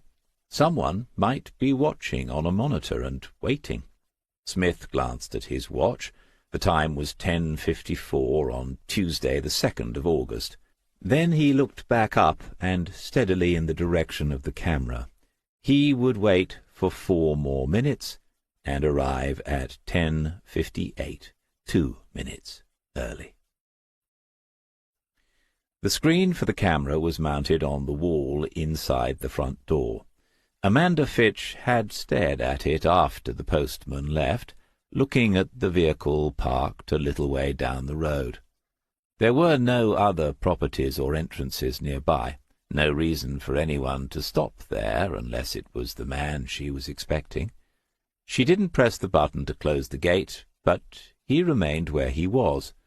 Then she zoomed the camera in as far as it would go, but all she could see was the blurred outline of a figure behind the windscreen, because the light was wrong. She folded her arms and frowned, continuing to watch the screen. Why was he waiting, the stupid man?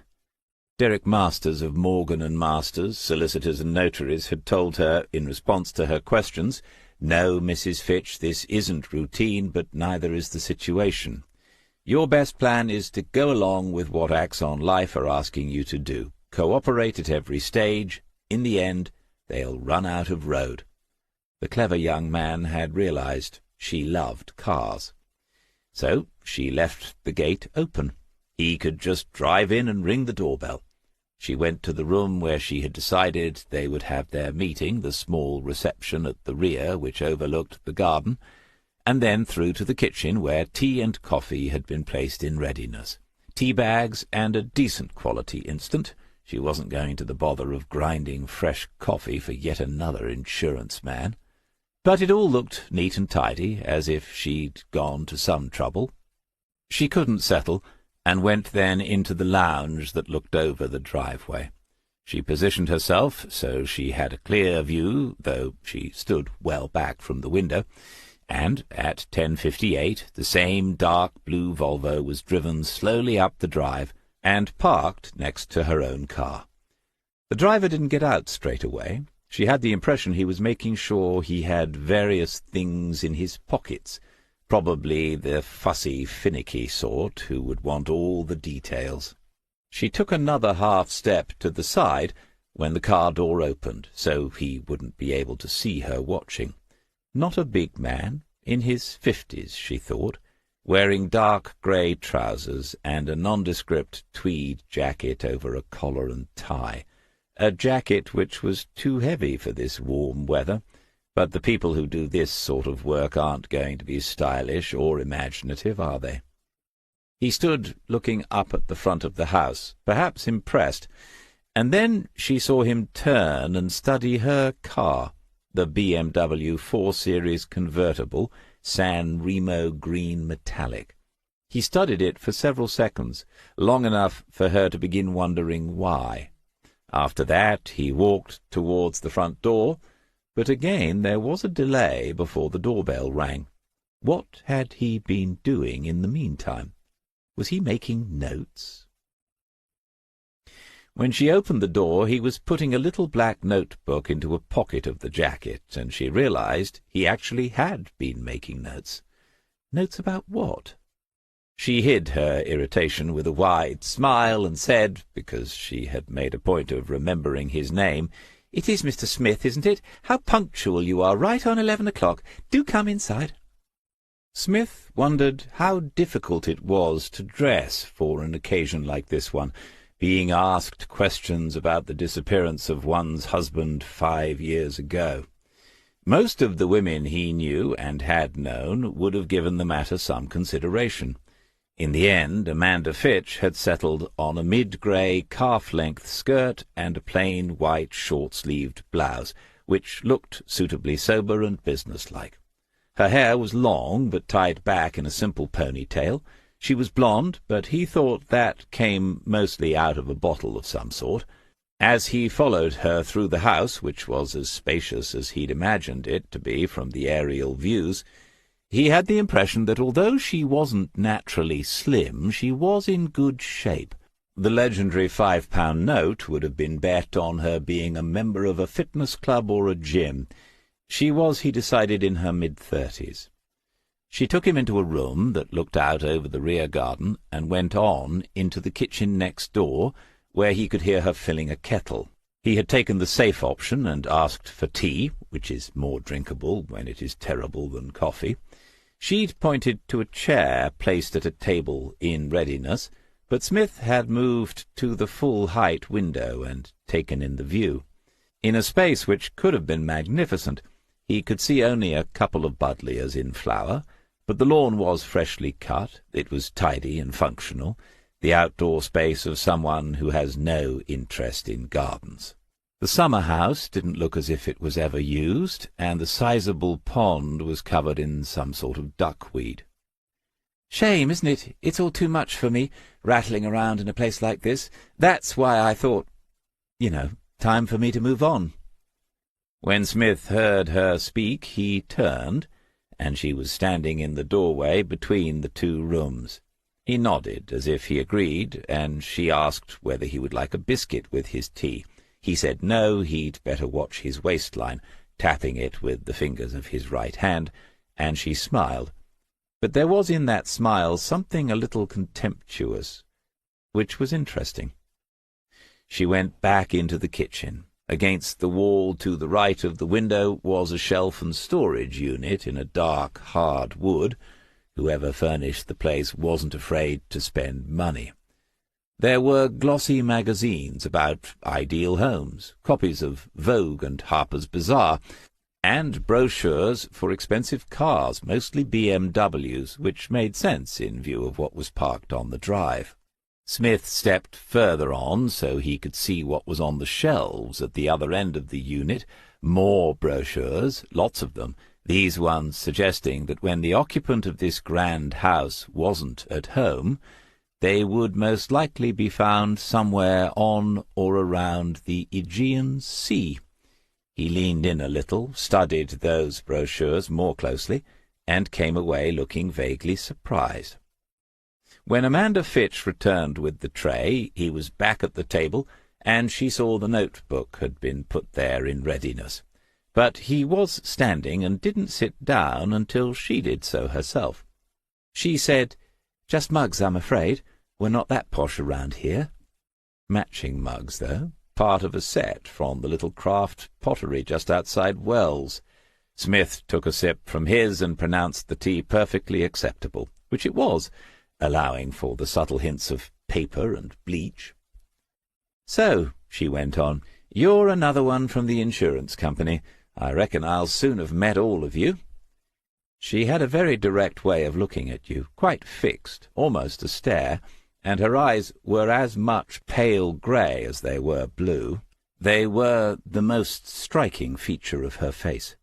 Smith said, "No, Mrs. Fitch, I'm not. I do apologize. I should have introduced myself formally. I'm David Smith, here on behalf of," reaching for the card from the inside pocket, "Diver and Diver, who have been engaged by Axon Life." She took the card and examined it at arm's length.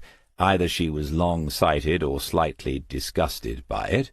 She glanced up at Smith as if checking the image was his, and then read the card's contents again. "Private investigations?" "Yes." She dropped the card on the table in front of him and said, "So I'm being investigated now?" The stare was back, and Smith thought a lot of people would find that fairly intimidating. Before he could respond, she said, "For being a widow. Used to be a time when people would have some sympathy." He said, "We don't want to get off on the wrong foot, Mrs. Fitch. As far as I'm concerned, you're not under investigation. I'm not an insurance person, and I don't know the ins and outs of the policy you have, or your husband had. The company I work for has been asked to make a final check of the circumstances of your husband's disappearance, and that's all. I don't suppose we're going to find anything new. It's a bit of a box-ticking exercise, if you ask me." She held that look for a little longer, and he returned his own steady gaze, searching for some hint of recognition, because there was something familiar about her, something he could not put his finger on. Then her expression altered. She seemed to have been mollified by what he had said. "Sorry. It's been hard sometimes, and it's been a long time, too. Feels weird having it all dragged up again. 5 years. It's about what you get for armed robbery, isn't it?" As if she knew what he had once been, but he doubted that. Still, an odd thing to say under the circumstances. He said, "I suppose it will feel like it's being dragged up, Mrs. Fitch, but I will do my best not to drag it out." She seemed to accept that, and lifted the mug of tea towards her mouth. She was wearing engagement and wedding rings, intricate and glittery things. Wouldn't it be interesting to know how pale the skin beneath them might be? No other jewellery, not even a pair of studs in her ears. Was he looking at the real Mrs. Fitch, or a persona fashioned especially for a man from the insurance company? She said, "All right, but if we are going to have a chat, you might as well call me Amanda." Smith had asked her how she first met Gerald Fitch. She answered in a matter-of-fact manner, but more freely than he might have anticipated. In a hotel bar, she said. They were both waiting to order some drinks and just got chatting. Where was the hotel, he said, just making conversation, really, and she told him it was near King's Lake, the Longham Hall. He said he knew where that was, reflecting to himself that it was probably the most expensive place to spend a night in northwest Norfolk. She said, "So when I was at the bar the next time, he reappeared, and I thought, that's not a coincidence. He was at some sort of business meeting in another room, but he'd seen me at the bar again, so... Anyway, we had another conversation, and he said his meeting was nearly over. Would I still be around in half an hour? And I said I might be." After a pause, she looked at Smith and said, as if an explanation was required, "I was only with a couple of girlfriends. When I told them, they soon cleared off." He pictured it. Young women in their 20s out for an evening, and one of them takes the fancy to some wealthy-looking businessman. It made sense. The others would leave, probably on condition that they got the full story the next day. She said, "He came back, and we just stayed in the bar and talked. We had a couple of drinks, and then he drove me home. I know what you're thinking, but he was a proper gentleman. He asked me if I'd like to go out to dinner sometime. I said yes, and he took my number, and that was how we met." Smith had been working out their respective ages on that first date. Gerald Fitch had been 46, and the young woman around 20 years younger. There was nothing particularly unusual in the story she'd told him. Some might say it was all too familiar, except that it had led to a divorce and a marriage. Without any further prompting, Amanda Fitch said, "The funny thing is, and I didn't realize this until later, that was probably the only time in his life he did anything like that. I mean, picking up a girl in a bar. He was really quite a shy person. It was completely out of character." She was frowning, as if the realization was still puzzling her 8 years after the event. From her manner of speech, Smith had guessed she wasn't an educated person, educated in the sense of university-processed, but he made that assessment in an entirely objective way. It was not a value judgment in any sense. After all, in that respect, he was not an educated person himself. Nevertheless, she was articulate, which suggested to him that behind whatever persona she had thought appropriate for this meeting, there was no lack of native intelligence. He decided to ask a different sort of question, a riskier sort, but that's how we find out another's boundaries. He said, "When did Gerald tell you he was married?" "Straight away. He never tried to hide it. He told me about how things hadn't been great for a while. Told me he had a daughter." When Smith was silent, she said, "I know what people thought, same as they always do. She's a gold digger and he's loaded. But he wasn't happy, and he wasn't just looking for, you know." Smith nodded and opened his notebook, as if he wanted to get on and not dwell too long on the emotional backstory. He said, "You were married 8 years ago, then. Did you move straight into this house?" She seemed momentarily surprised, and then perhaps remembered her thought that he was most likely a fussy sort, more interested in the details than the bigger picture. "Yes," she said. "Gerald found the place, brought her here one day, and asked her if she liked it." She smiled at Smith, looked about, and said, "What was not to like?" She wanted his engagement in her story, wanted some sort of emotional response to it. He said, "And you lived here together for 3 years or thereabouts, until the night he went missing?" He thought he sounded too much like a policeman then, and sensed the irony. When he had been policeman, a detective, he knew that often his successes had come about because he didn't sound or seem much like one, or at least like a typical one. "Yes," she said, "just over 3 years." She knew that didn't seem like very long, especially as the man she'd married had disappeared more than 5 years ago now. She lifted and turned over both hands in that universal "search me" gesture, and said, "I still don't know why." He looked at her sympathetically and said, "These things aren't always as straightforward as people like to think, are they?" She shook her head, and then Smith said, "But you must have wondered about it. You might not know for certain why he went away, but have you had any thoughts, any ideas, why he might have done it?" The answer came quickly, a fraction of a second too quickly, and he thought it was one she had prepared earlier, as they say on the TV cookery shows. She said, "I think it was the business. You know he owned the engineering business, FME?" He nodded, and she continued, "It wasn't doing very well. It hadn't been since before we met, but I didn't know that until later either. He used to get very down about it. I used to say, if it fails, it fails. You'll still be all right. But they had employees and contracts and all that, cash flow problems. I'm not a business brain. I don't know much about that sort of thing, but it was his family's company. His granddad started it all, and Gerald, he felt responsible. He blamed himself." Amanda Fitch watched as the private investigator wrote something in the notebook. It must have made her uncomfortable, because she asked him what he was making notes about. He said, "Oh, please don't worry about that. I have to have some evidence I visited you, or they won't pay me. I've just made a note that your husband probably left because of the difficulties in his business." She said, "You've been doing this very long?"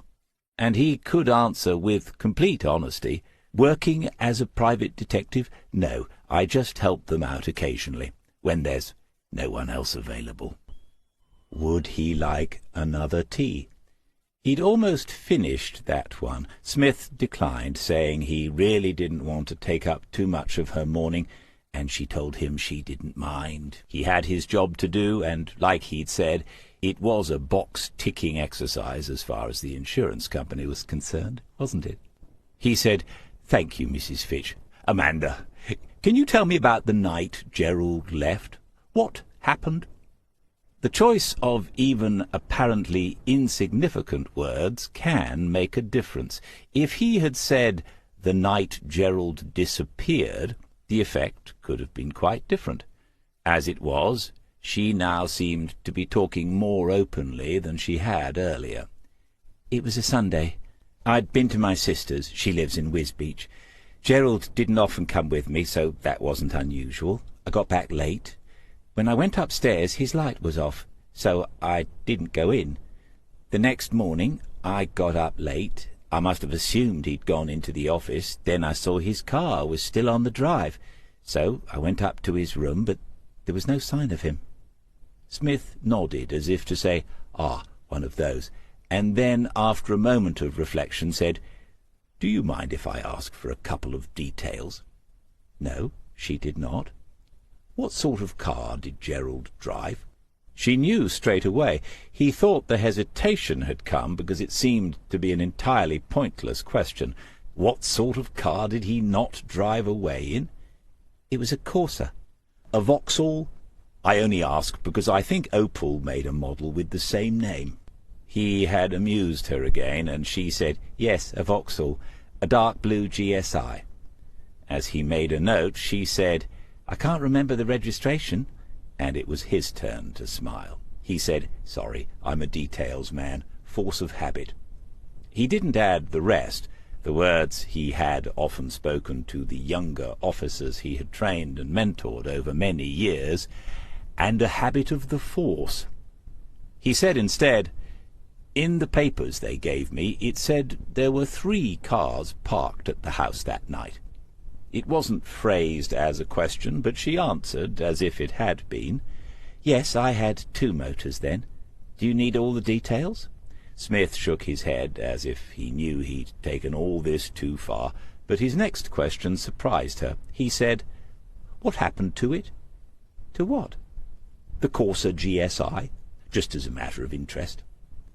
It was inconceivable that it was parked in the closed double garage on the right side of the house, but if it had been, he would have asked to see it, to sit inside it, and examine it thoroughly. Amanda Fitch was looking at him with an odd expression this time, and it was a few seconds before she said, "Well, it's gone. I mean, I kept it for ages, but—" He said, "In the end you had to sell it." "Yeah." "Into the motor trade?" She seemed a little confused by this line of questioning. She said, "I don't really see—" "No, someone in my family had it." He didn't write that down. He said, "I only ask because it's one of the odd things about Gerald's disappearance. If he wanted to go, why not fill the tank and drive 400 miles? How did he go? It's as much a mystery as why he went, isn't it?" She nodded this time, as if to say, "It's a mystery, all right. I'm nearly done, Amanda. Would you mind answering a couple more questions? I do understand if this is a bit difficult." She seemed to brighten up a little, as if she thought the worst of this was over now, and said, "Course not. I'll make a fresh pot of tea." Chapter 6. "This was his room," she said, as she opened the door to a bedroom. It must have served as a study-cum-office as well. That was clear from the furniture, which remained at one end of the large first-floor space which overlooked the back garden. There wasn't a bed, just a space where one had been, and you had to wonder, why get rid of the bed and leave all the rest, the desk, the chairs, a tall cupboard, the shelves, still full of his personal things, stacks of pictures and framed photographs leaning against the walls. There were books, too, always interesting and sometimes revealing. Smith thought it would be useful to spend an hour in here on his own, getting to know Gerald Fitch, but that wasn't likely to happen. He said, "Was Gerald in here that evening when you left to go to your sister's? Was this the last place you actually saw him?" "I think so. So long ago.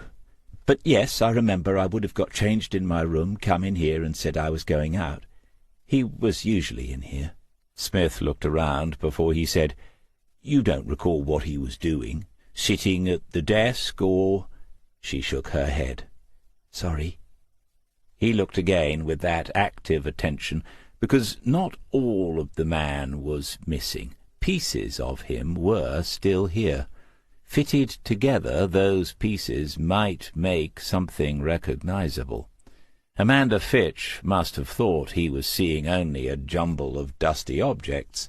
She said, "It's a bit of a mess. I've had it redecorated since, but I didn't like to chuck it all away. You know, seems sort of final to do that." He thought that's the first time she's shown any sort of emotion about this, though it was hardly melodramatic. She didn't like to chuck it all away. Smith had been into rooms that were shrines to murdered or missing people, whereas this resembled a garden shed with Grandad's old tools, a place more forgotten about than recalled with even a faint sense of loss. He said, "And is that the same desk where you found his mobile phone?" She nodded. She noticed the slight frown that produced and added, "It's still there." "In the desk?" "Yeah." She went across and opened the top right-hand drawer. Smith followed her and stared into the drawer. There it was, an iPhone in a black fold-over case. She picked it up and handed it to him. She said, "Obviously I went through it, looked at his messages and calls, but there wasn't anything that helped. The police did the same." Smith had opened the cover and pressed the home button, but it was dead, of course. He said to her, "Did the police take the phone away?" And she said they did. They'd had it a few days and brought it back. She didn't happen to remember the names of any officers involved in that. She said no, but one of them had been wearing glasses. The things people remember. But he couldn't help doing a quick inventory of the officers who had been at Lake Central around that time. He didn't come to any conclusions about whom this might have been, but one had to assume, unavoidable at times, however hard one tries, that the officer concerned had connected the mobile to kiosk and had a proper look around inside it. Smith said, "It's funny that he left this behind, isn't it? It's hard to manage without one these days. Do you know whether Gerald had another mobile? Some people do." She didn't answer immediately, and when he glanced around he caught the last moments of a very odd expression on her face, as if he had, in all innocence, said something that had unnerved her. Her only response was to shake her head and say she didn't think he had another phone. He waited for more, but in vain. Eventually he said, "Did anyone from the insurance company look around the room? One of their claims assessors?" She didn't like even a mention of these people, that was plain. She said, "No, they came and interviewed me a couple of times about the policy and all that. Why they wouldn't be able to pay out straight away, even though I'd taken their advice and kept up with the premiums. They're cheats, if you ask me. I never brought them up here." Smith was still holding the phone. He flipped it open again and then said, "Are there papers or files in the desk? I don't suppose they'd be much use after all this time, but—" And looking at her as if he thought the whole thing was hopeless, he went on, "I don't seem to have a lot to go on, do I?" She didn't give an immediate response. She must have wanted to consider what he had indirectly suggested to her.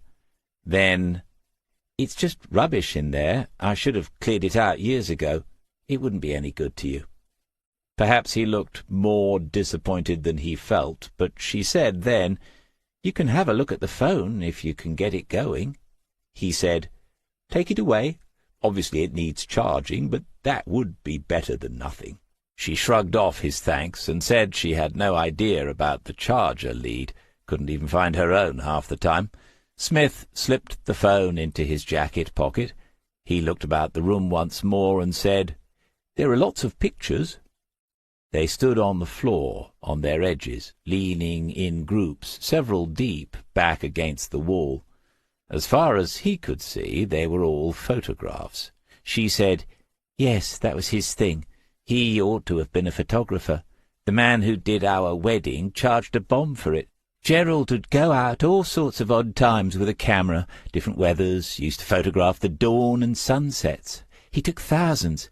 Then he'd spend hours in here messing about with them on his laptop. Smith asked if he could take a closer look, and she said he could help himself. He went forward, crouched onto one knee, and began to look through one set, pulling each one forward a few inches so he could see the one behind. All these were landscapes, images of the countryside and coast of Norfolk, and all had been properly framed. He lifted one out, a picture of a windmill he recognized, taken in the odd, glaring light of a stormy autumn afternoon.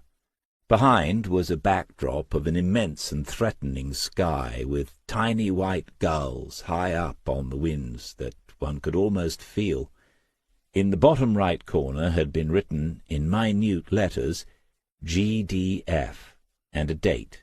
The picture had been taken 7 years ago. Smith put that one back and searched through another stack, larger ones, but still neatly framed. There was a coating of dust on the top edges. These had stood undisturbed up against the wall for a long time.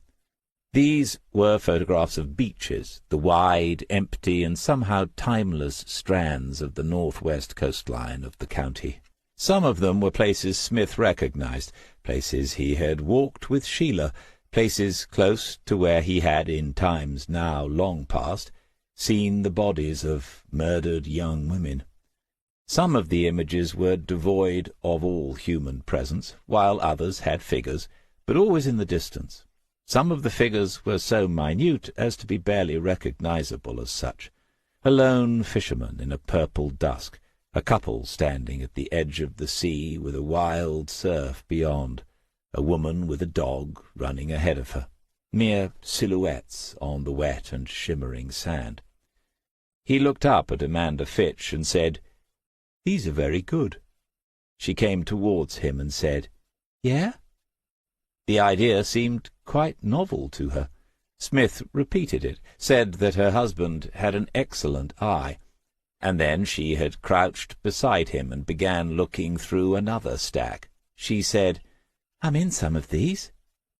He hadn't seen a portrait or anything resembling one, but then she pulled out one of the larger frames and said, "There you go, that's me." He knew the place, the immense stretch of sand that runs north beyond Pine Hills, where he had kept the caravan. To give perspective and scale, Gerald Fitch had kept the edge of the pine woods in view. His wife was pointing to the figure of a woman in the distance. One could just make out that she had her hands in the pockets of an outdoor coat as she stood and gazed over the water. The wind had lifted her hair in the exact moment that he pressed the shutter. She said to Smith, "That wasn't long before we got married. He used to cart me off to different places and take these pictures. There's probably more. I never knew which ones he kept and which ones he threw away." He tried to read her expression as she studied the picture, tried and failed. It was making her think of something, feel something, maybe, but he couldn't make out what those thoughts and feelings were. She handed the picture to him as she stood up and said, "If you like them, you can have one. Have this one." No, he said, he couldn't do that. It wouldn't be, but she said, "Up to you. Wouldn't be much of a bribe, would it? I don't know what's going to happen to all this stuff in the end. Be good if one of them was hanging on someone's wall. That's all I was thinking." Smith replaced the frame back to where it had been among the others, thanking her for the offer. As he did so, he made a quick estimate and thought there must be 70 or 80 photographs in front of him. This hadn't been a fad or a passing fancy for Gerald Fitch. When he was upright again, it took a little time because the dodgy knee had been bent for so long. He said, "He must have had some decent cameras to take those." She went to the cupboard and pulled open the doors. The shelves inside contained the boxes of photographic equipment, the original boxes in which camera bodies and lenses had arrived. They were neatly arranged, with the boxes of Canon bodies at the top, then 2 shelves of packaging for lenses, and in the lower part of the cupboard the associated paraphernalia of bags, straps, a couple of tripods, and so on. Smith made no attempt to hide his surprise and said, "That's quite a collection." Amanda Fitch shrugged and said, yes, he'd been really into it a long time before she met him. He'd rather be in here than doing anything else. But this was another thing she would have to sort out once she'd got through all the legal rigmarole. Smith looked back at the cupboard and thought all this would mean more to a certain detective sergeant at Lake Central than it did to him. Waters was very knowledgeable about photography. Smith had picked up the basics since he retired. He understood how the exposure compensation button made things lighter or darker, and had reflected that a button like that in our heads would be very handy. He could alter aperture as well, on a good day. Pointing into the cupboard, he asked Mrs. Fitch if she would mind. She understood and said he could help himself. He took out a box which had housed a Canon body, a box that looked as if it had contained something expensive, and discovered that it was only an empty box. He put it back and selected another. It, too, was empty. From the shelf below he took a box that had held a Canon EOS zoom lens, 70 to 300 millimeters. Even an amateur like himself knew that must have cost a good deal of money, but he was only holding another empty box. She read the question on his face and said, "Search me. He never threw anything away. God knows where it all went." She had fixed that stare on him again, and he was beginning to suspect that was her look when she expected to be challenged. He thought he'd like to know what happened when she was challenged. How would she react if he said, "Don't give me that, Amanda. What have you done with it all?" It was worth thousands, even second-hand, but he decided it was too soon in their relationship for that. They were still getting to know each other. This was only a first date. Instead, he said, "I suppose he could have taken it with him?" She nodded. Smith continued, "But you said he only had a hold-all, didn't you? As far as you knew, just one of his bags was gone. Funny to think it was full of cameras and lenses, and heavy, too. It's difficult to know what he was thinking. It all adds to the mystery, doesn't it?" She was turning, ready to leave this room, when Smith said, "You mentioned a laptop." In days gone by, when the police turned up on your doorstep with a warrant, or, more excitingly, when they broke down your door, the first thing they'd be looking for was a weapon, or, as the badly written crime dramas have it, the drugs. Now their priority is your mobile phone and your computer. Our lives have moved online, and so have many of our misdeeds. But it was surely too much to hope for that Gerald's laptop was waiting in another drawer of that desk. She said, "He had one, but I don't know what happened to it."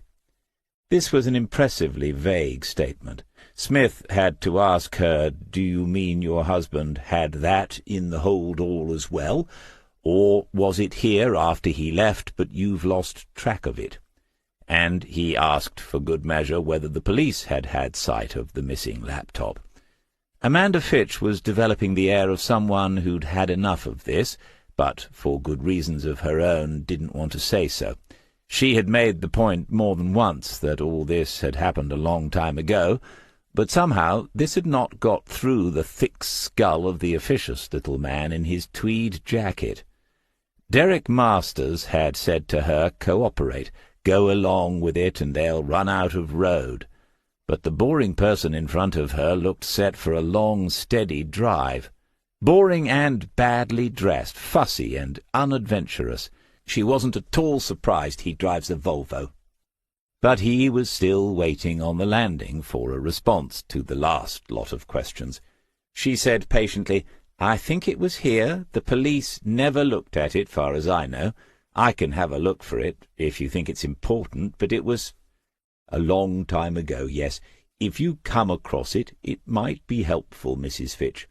Shall we go downstairs? I only have a couple more questions. For today. One of those questions was about what had happened to the company after the managing director went missing. She explained again that she'd never been involved in the running of it, that she didn't know anything about business, that she hoped someone would be able to sort it all out once the death certificate had been issued. Smith said, "That's called a certificate of presumed death, isn't it?" And she nodded. He said, "I've never come across a case involving one of those, but that would enable you to get things moving, I suppose. Did your husband leave a will?" Yes, she said, there was a will. Again, she didn't know the ins and outs of it. The solicitors would sort all that. She knew there were loans outstanding. She wasn't expecting to be very well off by the time it was over. Smith wondered whether, knowing that she was, according to Francis Dunhill, the sole beneficiary, was an in or an out of the will. It was hardly a minor detail. "When you married Gerald, FME was still running as a business, wasn't it?" She said, "Yes, just about, I think." He said, "Gerald was the MD, I know. Did he have a manager, someone in charge of the day-to-day running? I suppose he must have done. It might be useful for me to talk to that person, so I can get a better sense of what might have driven your husband to leave. You said you thought it was worries about the business, didn't you?" He had a way of reminding you what you'd said earlier, which was quite irritating, as if you needed to be careful not to contradict yourself. Yes, she had said that, and she still thought it to be the case. There had been a general manager, though he was not someone she ever got to know well. Smith had taken out the notebook in anticipation. Mrs. Fitch looked at it pointedly before she said, "His name was Maguire. Andrew, I think." "And do you have a number for Mr. Maguire?" "No." When Smith looked at her rather blankly, she went on, "We haven't spoken for years, not since the works shut down." It was hardly conceivable that the general manager's number was not to be found somewhere in the house, in her contacts or on a piece of paper in that desk upstairs, the one she had thought it would be a waste of his time examining. But he thought he'd pushed enough buttons for now. If he could get this mobile phone open, he might find what he wanted there. There was one more thing. "Obviously, I'd like to talk to Gerald's daughter, Lauren. Could you let me have her number, Mrs. Fitch?" She gave him a short, withering smile, if such a thing is possible, and said, "I'm afraid that's another no, Mr. Smith. We're not in touch." "I see." She said, "Wicked stepmother, I'm sorry to say. I know she was living in King's Lake at one time, but that was years ago. She didn't have anything to do with Gerald either, so I doubt whether she'd be of much help to you. Is there anything else? Only I have an appointment." "No," he said, and if he needed to speak to her again, he had her number now. When she was holding the front door open, he turned back and said, "But if you do come across that laptop, I'd—" "Yes, of course," she said. Chapter 7. The plan had been to move smoothly and seamlessly on to another interview, using names and numbers he had obtained from Amanda Fitch, or at least to make a call and a first contact with the next in line. Unfortunately, Mrs. Fitch seemed rather to have burned her bridges as far as Gerald's employees and offspring were concerned. If she did know the whereabouts of Andrew Maguire and Lauren Fitch, it was plain she had no intention of telling Smith. Naturally, one was led to wonder why that might be. Aware of the camera, and now of the screen mounted on the inside wall close to the front door, he drove away until he had turned a couple of corners. The tiny hamlet had so few of these that 2 had taken him to the outskirts, and he pulled into a field gateway in order to take stock of the situation. West Wootton rests on the first gradual rise of the land as one approaches from the west, from the Midlands of England. Locally, people would say it's a hill, though it would hardly merit such a description in the rest of the country. But there was enough height for Smith to see first the border of rich arable land, rectangles of wheat, sugar beet, and rapeseed, then the purplish-green strip of salt marshes, before the grey-green sliver of the Wash in the far distance. Looking to his left, he could just make out the cranes at the docks in King's Lake, and the 4 social housing blocks called the Towers. The culturally more sensitive names chosen by the district council had never caught on, and the occupants would tell you they lived in 1, 2, 3, or 4. It appeared the man and woman in the street had a much better grasp of what utilitarianism means than the representatives they sometimes bothered to elect. Quite a contrast, he thought, with this place and the people who live here, and then he reflected once more. Yes and no. In the fundamentals, people are pretty much the same the world over. Take Amanda Fitch. It must have been a blow in all sorts of ways when her husband walked out on her without a word of explanation. She went to her sister's, a routine visit by the sound of it, came back and he'd disappeared. "Just like that," the comedian Tommy Cooper used to say, as he performed one of his hopeless magician's tricks. He'd look startled, and the audience would collapse in hysterics, laughing, without realizing it, at themselves, at our near-universal failure to accomplish what we set out to do. Gerald Fitch had jumped into a magician's hat, but the difference was he had disappeared, without a trace, Smith reflected, with a little shake of his head. Motive? Fitch Marine Engineering must have been in trouble for years before it finally went under. The story of North Sea oil and gas production was intimately linked to the economies of King's Lake and other coastal areas in Norfolk. The 80s and 90s had been a boom time, a sort of California gold rush, but with beer and Wellington boots instead of whiskey and Colt 45s. Service industries had sprung up, and fortunes were made in months rather than years. But the boom was a brief one, and then began the painful, slow decline. Now only a handful of rigs remain.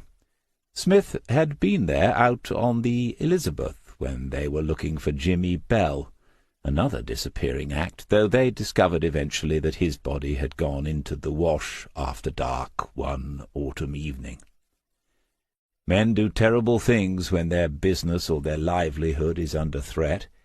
It was a possible motive for Gerald Fitch. Yet he didn't sound like a man who had fought to the bitter end for an engineering company. That wasn't the sense of him Smith had already begun to develop. In fact, he said to himself, Gerald was more interested in developing of another sort. He'd meant what he said to Amanda Fitch that morning. Those photographs were very good. They caught the resonance of those places, the timelessness, the tension in the light, the feeling that you are a very small thing out there on those strands, and it's all right, to which Smith himself had always been attuned from the very first time he stepped out onto them. Every day throughout the year, hundreds of pictures are taken of those places and uploaded into the ether. You'd think, he said to himself, the people in charge of the ether will have to have a clear-out eventually. But you can put a paintbrush into the hands of 500 would-be artists, and perhaps one will produce a picture that turns every head. It's the same with a camera. It's because some people look at the world a little differently. And, he said to himself as he pressed the starter in the Volvo, I reckon Gerald Fitch is one of them. Or was. And then there is sex, he thought as he opened the garden gate at Drift's End and Layla came bounding out of the house to greet him. Smith had this thought, not in any anticipatory sense. He was considering once again the usual two motives people have for stepping outside the boundaries. If Gerald Fitch hadn't disappeared because of money worries, perhaps it was the other sort. Amanda Fitch had said the way her future husband had introduced himself to her was probably the only time in his life he'd done such a thing, but there might have been a second occasion, another attractive, younger woman. But would he have gone without money? His bank cards had never been used and had never been renewed. Had he taken a sum of cash? It might be worth asking Mrs. Fitch when he next spoke to her. He was already certain there would be another conversation. A car waiting for Gerald out in the road that night would explain one aspect of his disappearance, but it left others to ponder. Does an older man run off with a younger woman and no money? Perhaps she had been a lady with a passionate interest in shutter speeds and long exposures. He filled the kettle and prepared to make a pot of tea. It wasn't quite noon, but it would be tea nonetheless. Coffee helps one to do, tea helps one to think, and he needed to think. Jo would have heard him return, and she would come down from her study if and when she wanted to. He put in enough of the silver-tipped Adam's Peak leaves for two. Amanda Fitch. There had been something about her. A number of things, he corrected himself, one of which was that in some way she was familiar to him.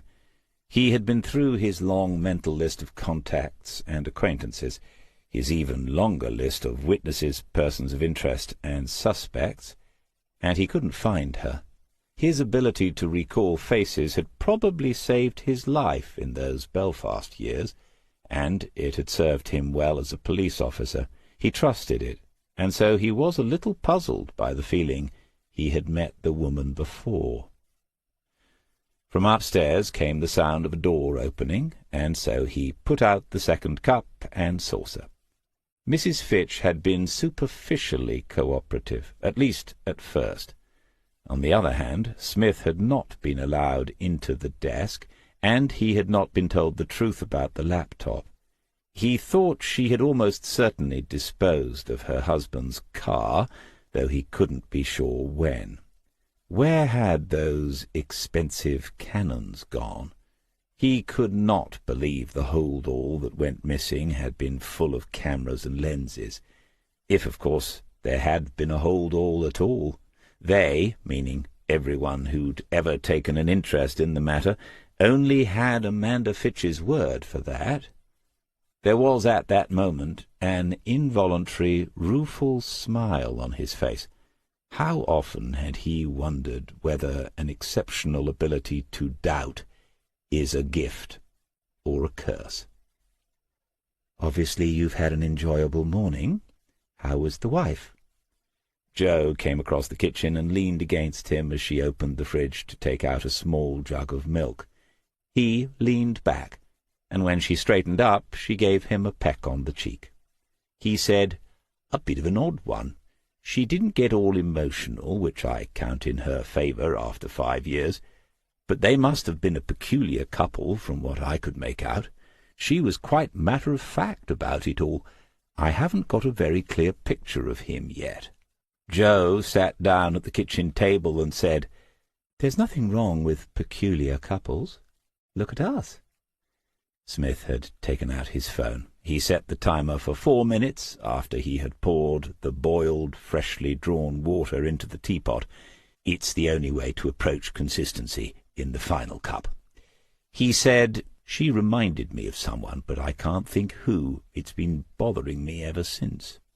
Jo said, "Did she mind you turning up and asking questions?" "Yes and no," he said. Mrs. Fitch had tolerated him, probably because Axon Life had said progress on her claim was more likely if she did. He mentioned the desk, the missing laptop, and the cupboard full of empty boxes. And then, on a personal level, I'd have to say that by the end she hadn't really taken to me the way some people do. Jo said, "Oh, perhaps she's a woman of some discernment." Smith pulled a wry face, and she went on, "What I mean was, if she's a woman with something to hide, perhaps she realized you were a threat." He had considered it, having noted how Mrs. Fitch's attitude had altered as their meeting progressed. Not everyone who refuses to cooperate with the police has something to hide, but... And although he was no longer police, it cannot be so different for those employed in the private capacity. And another thing, he said, she wasn't at all forthcoming about how I could contact anyone else, not even his daughter. She explained this away by saying she was the wicked stepmother, which I suppose is a common enough situation. Even so, all she told me was the girl used to live in King's Lake. Jo raised her eyebrows, and he could see she was already processing what he was telling her. As a former detective inspector herself, this was inevitable, and as a specialist profiler, her ideas about people had already been useful in the Hills case. Smith thought that if he had to sign any more disclosure agreements, he'd need to have a clause inserted to cover the woman who had become his partner in crime, so to speak. He remembered the phone then, and went to the jacket he'd hung on the back of one of the kitchen chairs. He told her its story, and she took it from him and examined it. She said, "I think it's an iPhone 6. He said, "There's obviously nothing much on it. Mrs. Fitch will have had a look, and then the police had it for a few days. I'm hoping it might give me a couple of phone numbers." The timer buzzed, and Smith poured the tea into the cups. Layla had taken up a position where she could watch them both carefully. Tea and coffee often indicated a biscuit in the offing. Jo said, "It might if you can charge it. 1, what state is the battery in after 5 years? They're good, but I don't know if they're that good. 2, where will you get a charging lead?" To Smith this appeared to be almost a catch question. He said slowly, "Upstairs on my desk?" Jo shook her head. "No?" "No. When new models come out, they often change the connection. I can't think why, but ours won't fit this phone. I don't think we've got one old enough. All the old stuff was recycled when we spring-cleaned this year." Smith remembered his mother and the annual spring-cleaning of their council house. He had been quite touched when he discovered it was something Jo did annually too. But now there was a problem as a result, and he remembered too his father's philosophy of hanging on to everything that might be useful one day. It's an eternal conflict, and Neolithic couples probably argued about whether it was worth keeping any of those old antlers at the back of the cave. Jo asked what the house had been like, and he described it, and then she asked when the Fitches, that is, the second Mr. and Mrs. Fitch, had been married. He counted back 3 years from the date of the disappearance and gave her the year. He didn't need to ask her anything. Jo was going to take a quick look online, something she was better at than he was. She said, "Where are you with it now you've spoken to the last person to see him?" Smith topped up his teacup. Jo declined the same. He said, "As to what happened to him, I've no idea. I need to speak to more people who knew him and his situation. You know how it works. The trail leading up to the moment usually tells you something about what came next. As a minimum, I need a family member and someone from the business. Getting into this phone is my next job. I doubt whether I'll find either of those in the yellow pages." Ever since Amanda Fitch had mentioned the police from King's Lake, someone wearing glasses, Smith had been thinking about Chris Waters. That young man did not wear them, but he would know, or he could easily find out, who had spoken to Gerald's wife 5 years ago. There would be a record.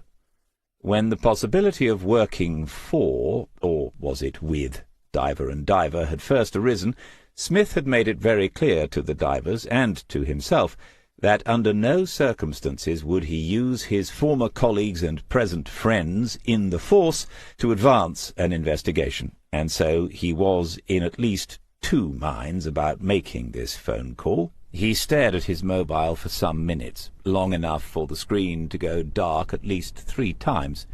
Even though this was about avoiding a conflict of interests and not stepping on anyone's toes at Lake Central, he did not want to open a conversation with a request for information, putting Waters into an awkward situation. On the other hand, the young man was the fount of all knowledge when it came to iPhones, wasn't he? Smith glanced at his watch and speculated about what might be happening in Lake Central at that very moment, an entirely pointless distraction, and then he pressed dial. "DC, to what do we owe this pleasure?" "We." He's in the office, and other people are now aware who is on the line. Murray, Serena, but probably not the boss.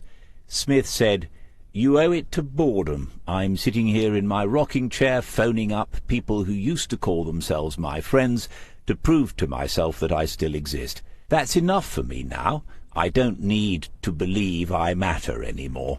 Say hello to John and Serena for me." He heard Waters saying something, and then her voice.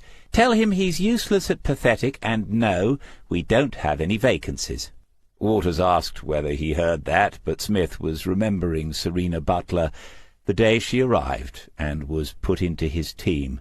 She could be trouble, Alison Reeve had said, but he had decided to back her, and been proved right, time and again.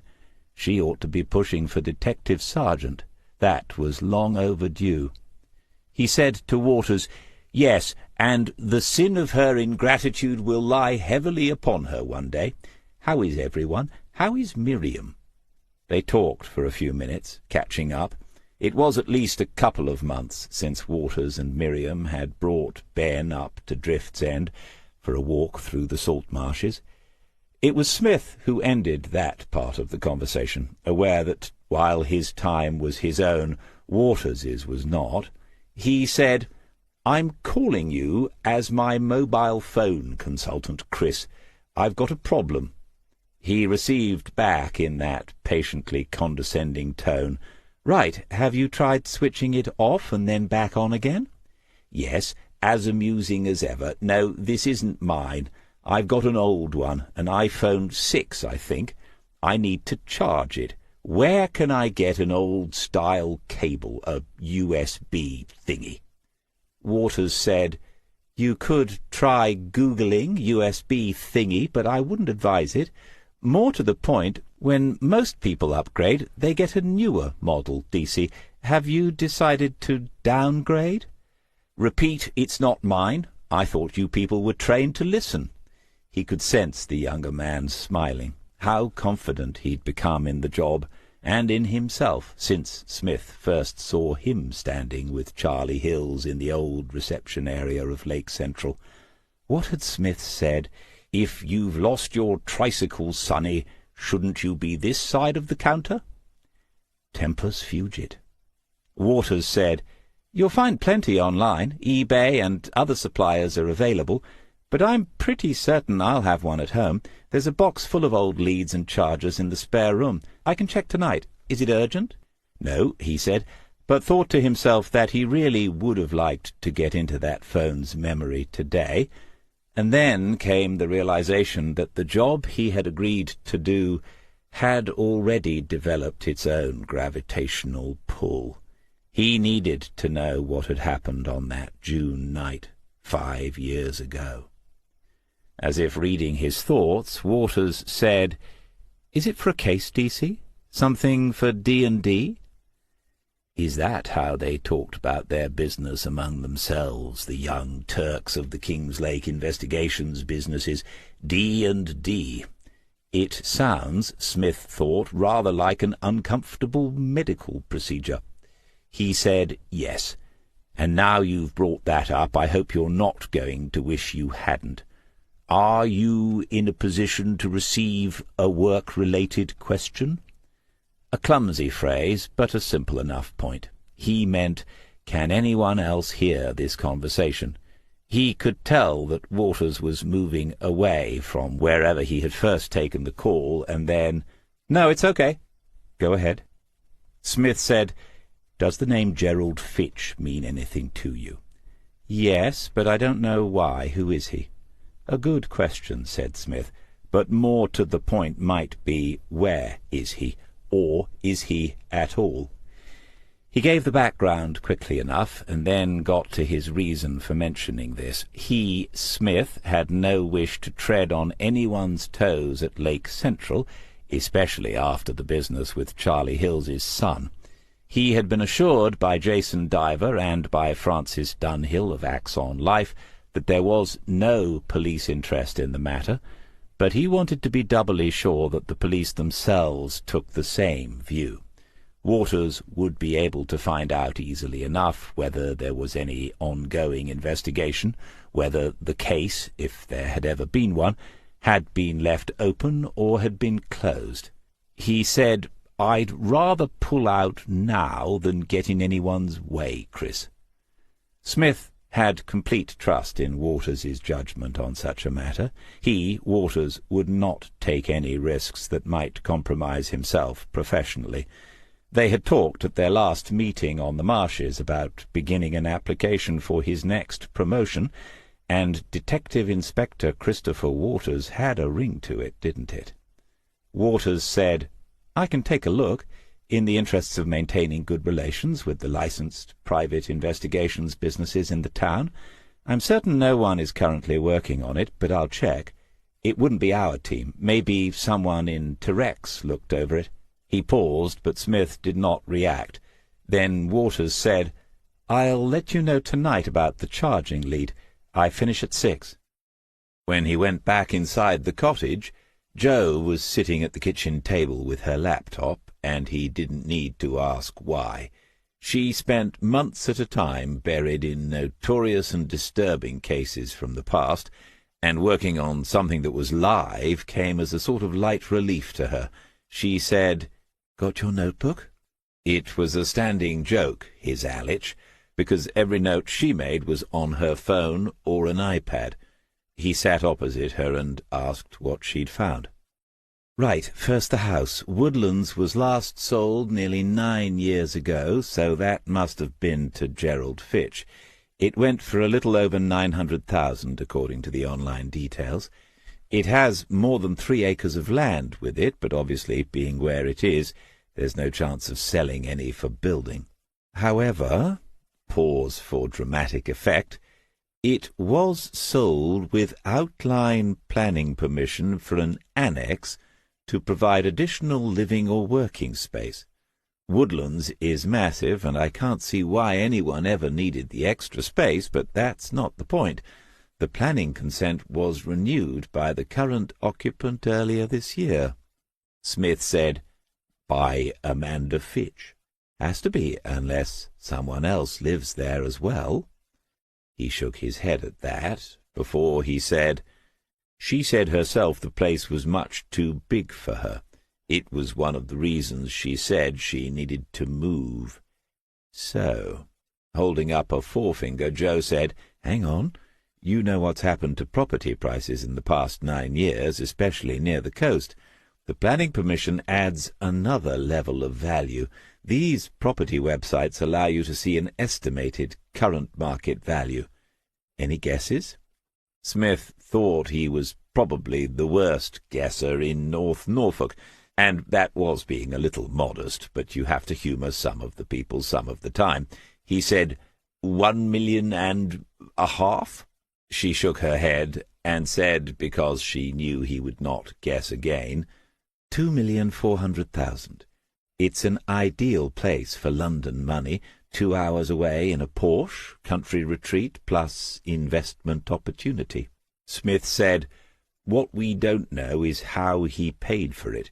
If there's a mortgage, how has Mrs. F. kept up the payments?" Jo looked at the screen and said, "Doesn't tell you that here."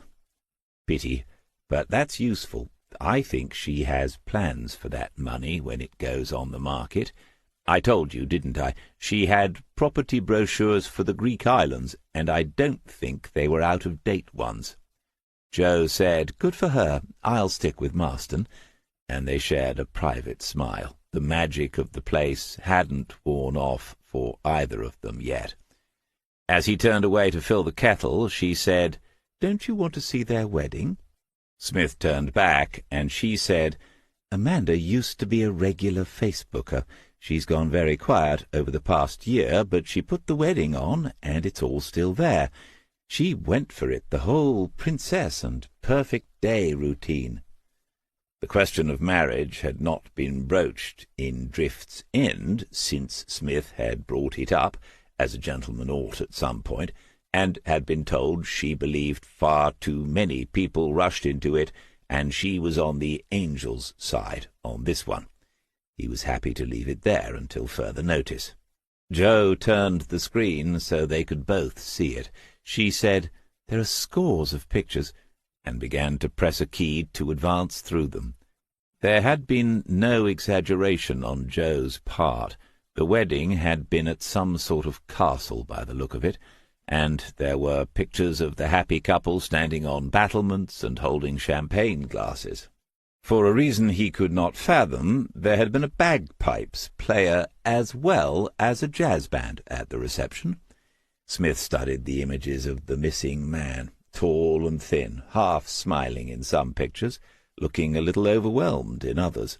And there were the customary photos of children running around, bridesmaids, giggling, family groups. "Hold it," he said, "and then go back one. No, and another one."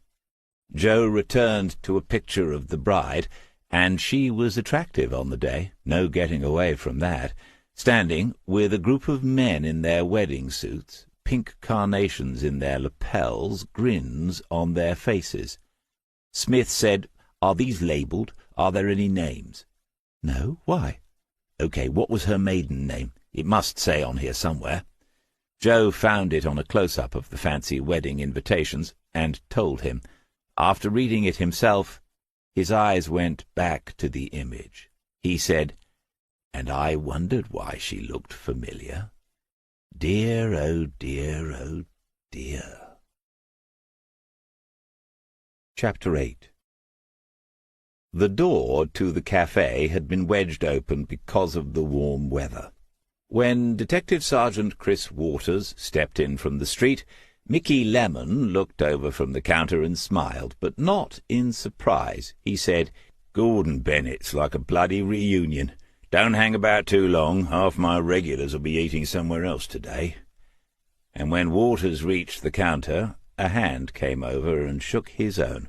Mickey said, "He's round the corner. Obviously wants a private word this morning." Waters said, "Thanks, Mickey. I'll have orders already in and paid for. 1 flat white. I'll bring it round." Smith was seated in the alcove where a couple of tables could not be seen from the rest of the cafe or the street. Usually he took a window seat. Waters guessed this was out of respect to his own situation, rather than because of any great need for secrecy. A passing uniformed patrol might see them talking, and in all innocence mention it to another party, setting off the Chinese whispers. Smith stood up with that unconscious, unfailing politeness which members of the opposite sex seemed to find so appealing, even the younger, more politically correct ones, Waters thought, and then they sat down together. Smith said, "I've ordered you a coffee." "Yes, Mickey told me." Smith said, "I've been sitting here wondering, why is it called a flat white?" "I've no idea, DC." Smith looked genuinely surprised. He said, "So you've been ordering them for years and never thought to ask why?" "Yes." The little silence brought the memories flooding back. Waters said, "I feel completely inadequate now. I'll find out and send you an email." And then the hand waving it away, and "Don't be daft, it's not important." Waters took out the cable from his trouser pocket and placed it on the table. "Is this what you're looking for?" Smith had brought the phone, just to be sure, and took it out of his jacket pocket, belt and braces. Looking at it, he said, "I think. So, isn't it? I'm sure it'll be more useful than a lot of leads I've had." But he didn't have a clue, and wasn't seriously pretending that he did. Waters took the phone, examined it cursorily, and said, "It's a 6S. This lead should charge it, but it's getting on a bit, the phone, I mean. The battery might not be up to much." He handed it back, and Smith said, "How old do you think it is, then?" "I don't think, I know. 7 years." Smith re-examined the phone, peering at it as if there might be some clue, a date he'd missed, or something like the rings in a trunk that give away the age of a tree. Waters said, "The 6 came out in 2014. The 6S was an update 1 year later. Pretty well all the 6S phones would have been sold in 2015, maybe early 2016. It was plain that Smith found this information of interest. It was equally plain that Waters would have to ask why if he wanted to know, and so he did.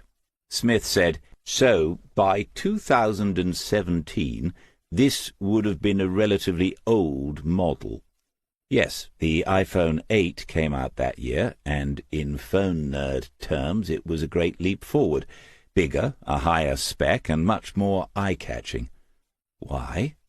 Smith said, "Well, this is Gerald Fitch's phone. He left it behind when he disappeared, and you have to wonder about that, don't you? Another thing I'm wondering is why he didn't upgrade like the rest of you every year. He was managing director of Fitch Marine, you know, down in the Riverside industrial area. Admittedly, they weren't doing too well by then, but I don't think he was short of a bob or two." Waters said, "Not everyone's into their phones, DC. I mean, look at—" "Yes, very droll. I can remember when a cynical word never passed your lips." Waters smiled, and then the coffee arrived.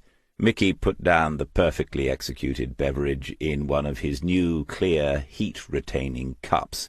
He asked Smith whether they would be partaking of a sandwich, and Smith said he would let him know shortly. As Mickey walked away, Smith's gaze settled again on the newly arrived cup of coffee. Waters stared at it too, and eventually said, "Maybe flat means it doesn't have any bubbles, like flat lemonade." Smith said, "Canons are good cameras, aren't they?" It was coming back to Waters now that he would learn more by listening and waiting instead of asking obvious questions. He said, "Yes, among the best.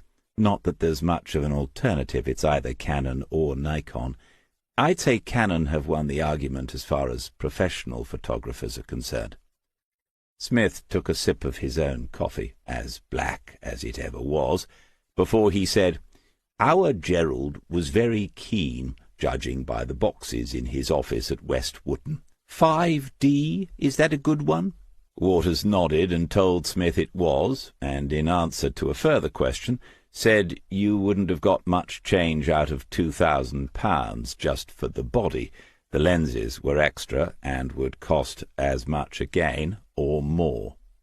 Each new piece of information was being evaluated and slotted into place like a component on a motherboard. Smith looked older, more tanned, fitter, and perhaps happier, but the brain was still functioning exactly as before. Smith said, "You still keeping up your interest? I always thought you could take a good snap." The acknowledged master of faint praise, too. Waters said yes, he still did some, but living with Miriam. Smith asked what difference that made, but before Waters could respond, 2 fingers had been pointed at his interlocutor's temple, and he apologized, forgetting for that moment that Miriam was blind. Smith asked for a more detailed account of how she was doing than he had been given on the phone yesterday. Waters said, "She's doing well. Do you remember me telling you about Patsy, who works with her at the florist's? She made Miriam an offer to buy her out, and she's thinking about that. I think she will sell it. She has a waiting list for music lessons. I've told her she could double her charges, and I could retire." Smith said, "You won the lottery there, and I'm still waiting to hear her play. Look, I don't want to take up your whole morning, but if you fancy an early lunch, I'm buying." Waters said he didn't think he would this time, but he wouldn't say no to another coffee. Smith said, "Another flat white?" a question which somehow managed to have 2 question marks after it instead of the usual 1. When Smith returned, Waters said, "You asked whether Central still has any interest in Gerald Fitch. I did, and I probably shouldn't have." When Waters stayed quiet, Smith said, "Do they?" "No, just so you know, it was D.I. Terek himself who spoke to Mrs. Fitch. They sent her D.I. because of who he was, I suppose. Gerald Fitch is on the system as missing, that's all. It's left open, but there hasn't been any action on it for 2 years, and this was just a tick-box review." Smith said, "What did they do at the time? Anything?" Waters said, "Routine as far as the record shows. It mentions business worries and that he had been to the GP about not sleeping, but he didn't fall into any risk categories. You know all about those. Someone looked at public transport CCTV and spoke to the local taxi firms. There's a note that Mrs. Fitch was given information about how to contact the usual voluntary agencies, missing people, the Samaritans, the usual leaflets." This was a lot to process. Smith took another mouthful of his coffee and chewed it a little.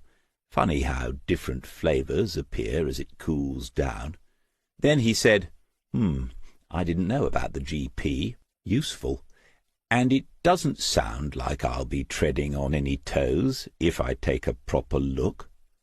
Waters leaned forward then, placing his elbows on the table. Smith gave a wary glance around the alcove. Not put off by the amateur dramatics, Waters said, "Talking of which, did something happen between you and DCI Freeman?" Smith had no doubt that she, Cara Freeman, had been instrumental in having the charges against Anthony Hills dropped. When Smith had pointed out to her that proceeding with the charges would result in the exposure of an undercover officer, she must have taken it to regional serious crimes. They would have concluded that convicting Anthony Hills would prejudice years of work investigating the supply of various illegal drugs into East Anglian ports. Hills had been very lucky, but Smith took the view that he himself had suffered a considerable misfortune. His own investigative efforts had put Cara Freeman into a difficult position, and he fully understood why she had, unofficially, let him know there had been a good case against Charlie Hills's son. Although it was obvious Waters didn't know any of the details, something must have been said in Central. Smith said, "Miss Freeman and I have had our moments, as you well know." Waters wasn't so easily put off. He said, "Something recently? Since you left?" Smith's frown was genuine. He was certain Freeman would have kept very quiet about their conversation that day in the tuck shop. He said to Waters, "Any particular reason for asking?" Waters said, "Believe it or not, your name still crops up occasionally. She never responds to or comments on that. She gets a look on her face." It was Serena who noticed. Yes, it would be. Smith could dissimulate with the best. It's an essential part of the job. But there are some people with whom one wishes to be honest, and Waters was one of them. Telling him the whole story, though, would be irresponsible. Smith said, "We had a conversation about Anthony Hills," and hoped Waters would understand. There was a nod of the head and no look of surprise. "I guessed it must have been that." "Did she do the full-on scary ice maiden?" Smith said no, they had come to an agreement of sorts, and Waters didn't pursue the matter further. He's developing good instincts, thought Smith. And he's getting through that second cup of coffee. There must be a case, and he's keen to get back to it. It's impossible not to wonder what it might be. But then Waters said, tapping the iPhone that still lay on the table, "Don't forget the battery might be dead. If it is, I can't slot the card into kiosk for you." It was a simple but fair reminder that the police have capabilities private investigators do not, as if Smith needed telling.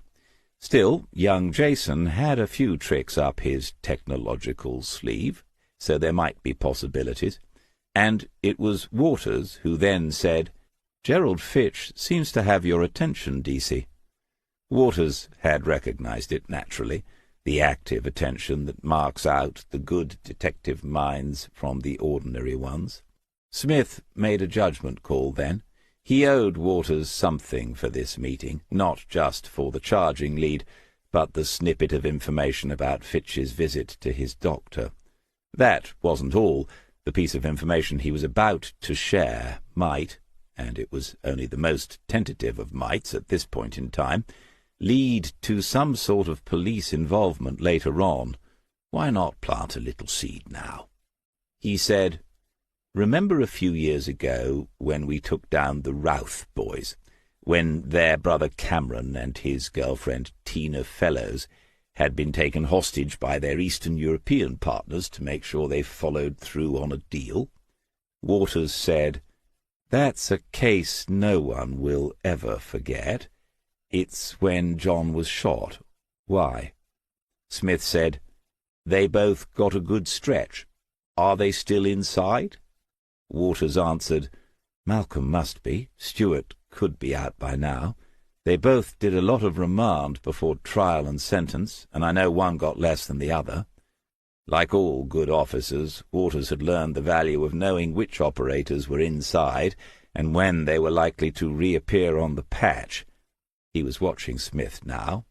Smith said, "Yesterday afternoon my assistant, D.I. Evison, did a bit of background on Mrs. Fitch, Mrs. Amanda Fitch. She found their wedding on Facebook 8 years ago, and I recognized a couple of faces." Smith lifted up the cup and finished the coffee. Waters said, "Go on." "Before she married, Mrs. Fitch was Amanda Routh. She's their little sister." This time Waters's nod was one of understanding rather than affirmation. He said after a moment or two, "Oh." And Smith said, "Oh, indeed." Chapter 9. If active attention is the first necessary quality in the mind of a successful detective, the second might be something one could call informed expectation. An expert bird-watcher walking with a friend through a wood he or she knows well can perform seemingly miraculous feats. Birds will be predicted before they give any sign of their presence. The merest flicker of a wing in the undergrowth adds another species to a growing list for the morning. A single distant note is confidently identified. It's easily explained. He or she knows their patch very well, and they know what to expect and where. In a similar way, once a detective has conducted a number of investigations, and particularly if they have specialized in certain types of cases, he or she has developed a sense for the patterns of behavior involved, both of the victims and the perpetrators. The investigator begins to find that some conclusions have almost drawn themselves in advance of his arrival on the scene. Smith had been puzzled by the nature of Gerald Fitch's disappearance almost from the very beginning. There were too many circumstances that didn't fit the usual framework of expectations in such cases. He had listed these mentally again and again, and now they were written down in ink in his notes. Each one had a bullet point and 2 lines in between where further notes could be added in pencil. The discovery of Amanda Fitch's maiden name and the sight of those 2 brothers, one either side of her in the wedding photograph, their arms around her, had altered almost everything. In the wood, the bird-watcher senses there is something odd this morning. Something has disturbed the usual routines and behaviors. Thanks to his experience, much reflected upon, he knows what it is, There is an unfamiliar predator here, or another human being in the place where he is usually alone. In investigative terms, the detective knows now that something is wrong. Smith's meeting with Waters had lasted longer than expected, and he'd forgotten about Jo's annual optician's appointment in Huntston. She left almost immediately, but said in passing, "We're going to need that other car." He apologized, but she wasn't annoyed. She said only that tonight they should talk this over and decide what they would be looking for. He watched as she drove away along the track, and knew she was right. If this case picked up momentum, if he received a call this morning that needed him to go and speak to someone, he would be stuck here until Jo returned. They could get something sensible, small engine, low tax, or maybe even something electric, if the wiring in the old place was up to it. Waters had been almost entirely right about the phone. When the lead was plugged into it for the first time, nothing happened. Then, after a few minutes, a red battery symbol appeared on the screen, and Smith thought it probably just needed warming up like the old Peugeot used to. He had cars on his mind now. After a quarter of an hour, the battery read 4%, and then it didn't go any higher despite waiting for another quarter of an hour. When he pulled out the lead, everything went dark. Plugging it back in led to the same sequence of events. This time he left the lead in place, and discovered to his considerable relief that he was able to navigate to and open the contacts folder. There was no security, no code required, which seemed unusual in itself. There were few names in it. Smith scrolled to the end and back again. It wasn't at all the contacts folder of a busy and successful managing director. But then, Gerald, he thought, you weren't, were you? I knew that already. A Lauren was present, and the chances were good this was his daughter's mobile number, or it had been at the time. It was copied down onto the notepad, a fresh page for everything to do with this phone. In view of what Mrs. Fitch had said, that call could well be an awkward one. It would not be the first he made, therefore. He found Andy M., surely the works manager, or whatever his title had been. But all this was 5 years out of date at least.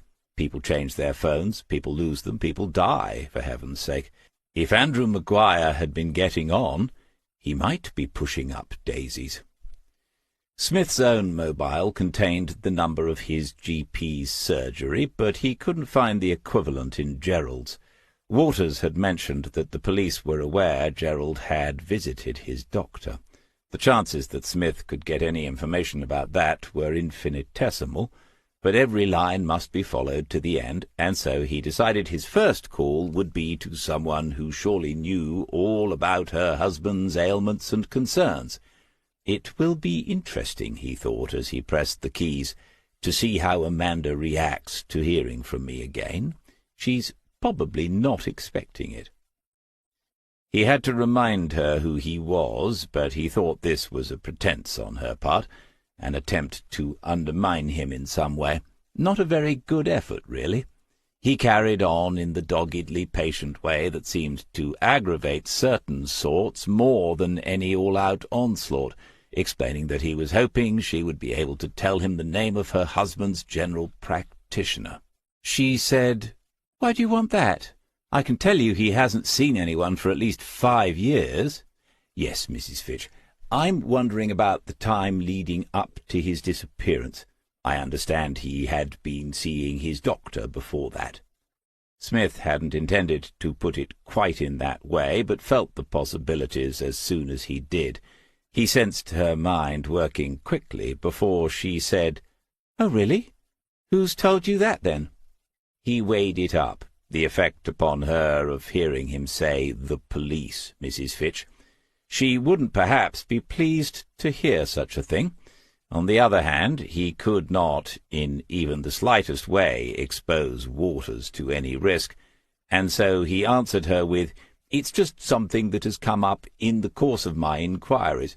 I doubt whether it's of any significance, but as I think I said to you, I'm clutching at straws on this one. Do you happen to know the name of his GP, Mrs. Fitch?" No, she did not, but then he asked whether she at least knew which practice Gerald had been registered at, and in the following hesitation he guessed she was wondering just how obstructive she could be.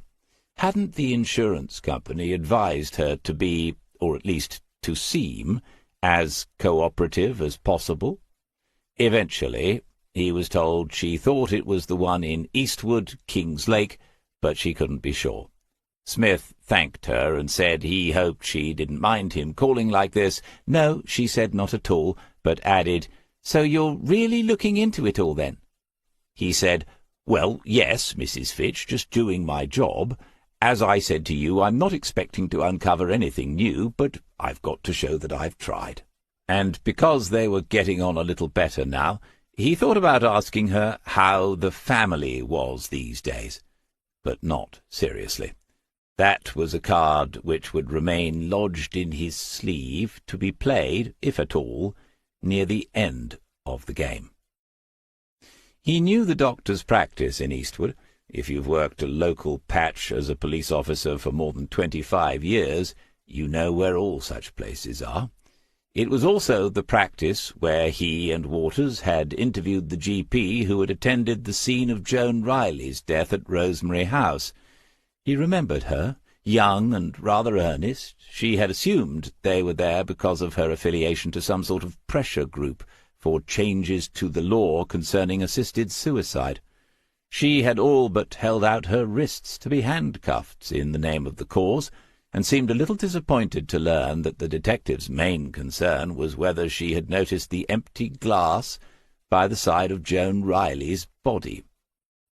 As he dialed the number, Smith was certain that if the same doctor was still at the same practice, she would have been Gerald Fitch's GP.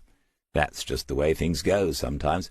And already in this investigation, though it was less than a week old, he had come across the Routh brothers from one of his police cases, and knew that if he visited the old Fitch Marine Engineering Works on the riverside, it was adjacent to the premises where he and Waters had arrested Philip Wood for the murder of Jimmy Bell in another case.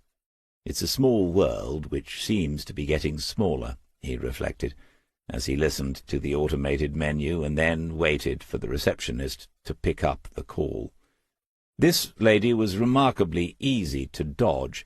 He said Gerald Fitch's name, and the woman for some reason assumed that this was Mr. Fitch, asking to speak to his doctor, Dr. Tremuen. Yes, as he had guessed, one and the same, and by some extraordinary stroke of luck she was able to take his call. As they waited, the receptionist said to Smith, "I've opened your appointment record for the doctor, Mr. Fitch. We don't see you very often, do we?" Smith said, "No, you don't. Thank you for your help this morning. I must say And then the doctor herself came onto the line. It would have been most unwise to allow this case of accidental mistaken identity to continue, of course. Smith revealed himself immediately, and began to explain the reason for his call. But the woman interrupted him. "David Smith?" "Yes," he said. "Detective Sergeant David Smith." What a remarkable memory this young woman possessed, even for a highly trained professional.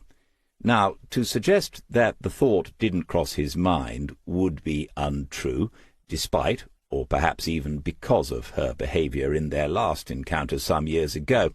There was a chance this GP would give him the information he was after if she believed him to be a still-serving police detective. However, in his last meeting with DCI Freeman, she had made it plain that any further instances of retired officers misleadingly presenting themselves as current ones, as had apparently happened in Schiphol Airport earlier in the year, would be taken very seriously. And so he made it plain that although he was the very same David Smith, he was no longer a member of the Norfolk Constabulary. She said, "I see. "How can I help you, Mr. Smith? Are you in need of medical attention? Are you registered with this practice? And why do I have someone else's file open on my screen?" Perhaps he was imagining it, but she seemed rather to enjoy calling him Mr. Smith.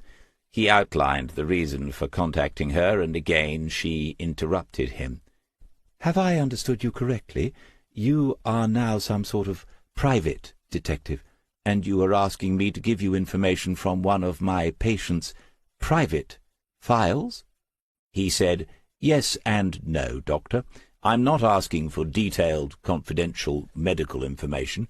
I was simply wondering—" "Absolutely not." "Whether Mr. Fitch had—" "It's absurd. You must know it would be completely unethical for me to accede to such a request." "Spoken to you just before he disappeared." There was a silence on the line, before Smith said, "So, I'll record that on this occasion you did not feel you could help with the investigation." Dr. Tremullen said tartly, "You can record whatever you like." Smith said, "Well, I would just like to thank you for—" but then realized that the only person who could hear this was himself. She had put down the phone. This had gone about as well as he could have expected, but it had not, he reflected, been a complete waste of time. He knew the name of Gerald's GP. If the need ever came to pass on this information to a higher authority, he had saved someone a few minutes' work. If they are doing the job properly, detectives log every phone call they make, however insignificant they might seem, and Smith duly completed his record of this one. Ideally, all incoming calls are also logged, but when his phone began to ring, he saw it was Jason Diver, and there seemed little point in writing that one down. Jason said, "Good morning," just a routine call, and Smith thought about the implications of that. This could be something that needed nipping in the bud. He asked how he could be of assistance. Jason said, "I've had a chat with Frances Dunhill this morning. She was asking whether there had been any progress, so I said I'd find out, as I haven't heard from you." Smith had switched his phone to speaker.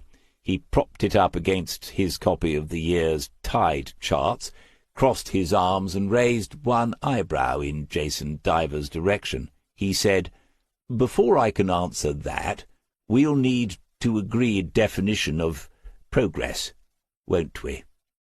In his most jocular fashion, Jason said, "I take it you haven't found him yet, then?"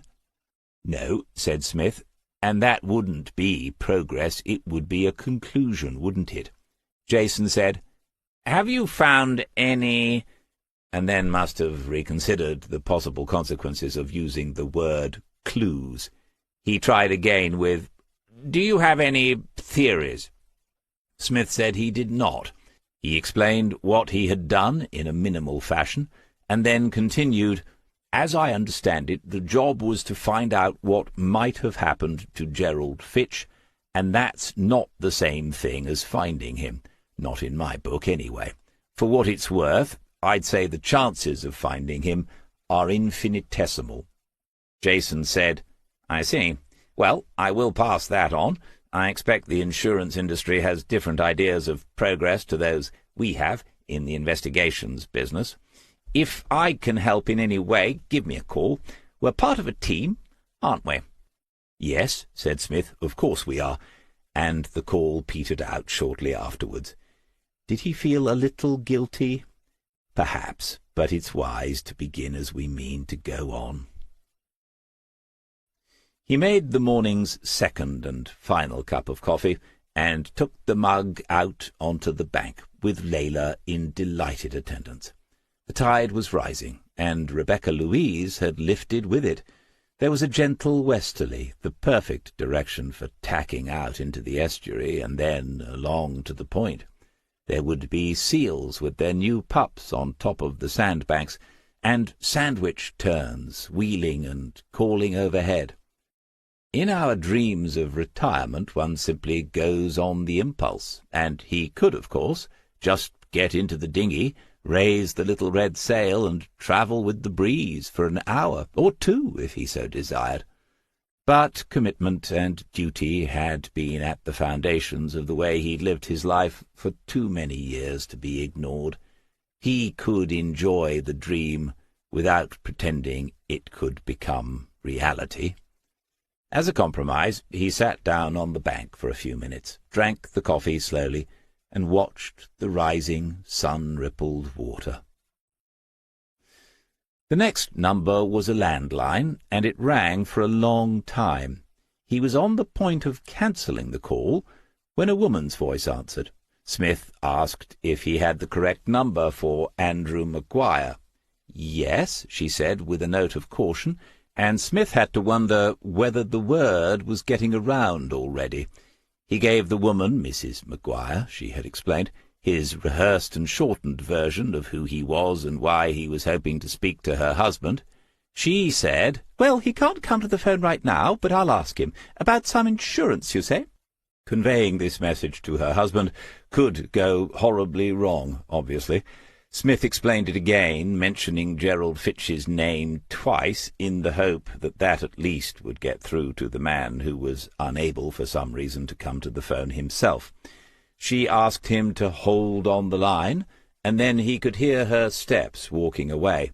She was gone for at least 3 minutes, during which time Smith heard the Volvo return and a welcoming bark from Layla. As Joe appeared in the doorway, Mrs. Maguire's voice came back on the line. She said, "No, he doesn't think he wants to talk to you, I'm afraid." What exactly had she said? "Mrs. Maguire, could you explain it again? Could you tell your husband that I'm trying to find out what happened to his old boss, Gerald Fitch? Your husband worked at Fitch Marine Engineering, didn't he?" "Yes, that's right. He was the works manager, for all the good it did him." There was an interesting note in that last comment. Smith continued, "Yes, I know it all ended badly, Mrs. Maguire. That's partly what I'm working on. It would be very useful to have a word with Andrew to get his side of the story." Something there had encouraged her. She said she would speak to him again. Joe's face was asking the question, and so Smith made a brief note on his pad as to whom was on the line. She nodded and mouthed the word "sandwich" before disappearing. Smith was cursing himself for not finding the Maguire's address and making the first approach in person, but when she returned for the second time, Mrs. Maguire said, with an undisguised note of triumph, "All right. He says he'll talk to you, but not on the telephone. You can call in if you like. We're on the Seaview Estate in Huntston." Chapter 10. There is a sea view on the outskirts of every coastal town in England. Sometimes the estate has another name, beach view or bay view or cliff tops, but the underlying form does not alter. Something tells the more comfortably off among the lower middle classes to migrate to the coast as they sense the end of life approaching, to live their later years unadventurously together in quiet communities, in bungalows on estates whose road names have a theme. In Huntston it had been Norfolk Rivers, and so here were Wensum Drive, Waveney Close, and Bure's Way. The dwellings are small and uniform, generally with 2 bedrooms, allowing for an occasional visit from a grandchild, or perhaps acknowledging that the reasons for sleeping alone only increase as the years pass. A few have only a single bedroom, acknowledging that some do not make it this far as a couple. There are little lawns of unimaginable neatness, with hydrangeas, hollyhocks, and hybrid tea roses in their borders. On sunlit patios the pelargoniums sit patiently in their containers, and the hanging baskets spill out their begonias and trailing fuchsias. The Maguires lived at number 11.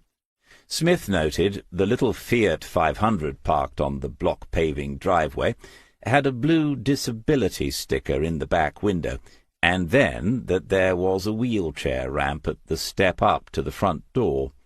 That might be why he didn't come to the phone.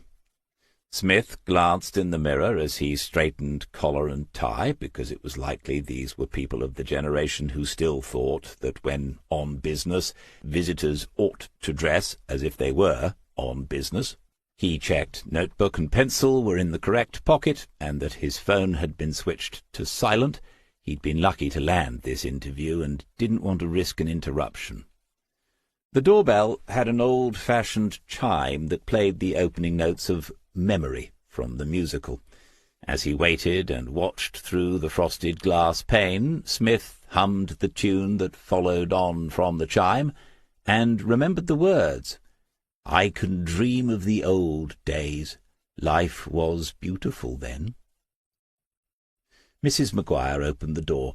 She was a thin woman with a pinched face and a pointed nose. She didn't smile when he introduced himself, and she took a few seconds to study the Diver and Diver card he held out towards her, before stepping aside and holding the door as he crossed the threshold. A wheelchair had been pushed into a corner, but it still partially blocked the narrow hallway, and one had to turn side-on to get by it and into the tiny kitchen diner.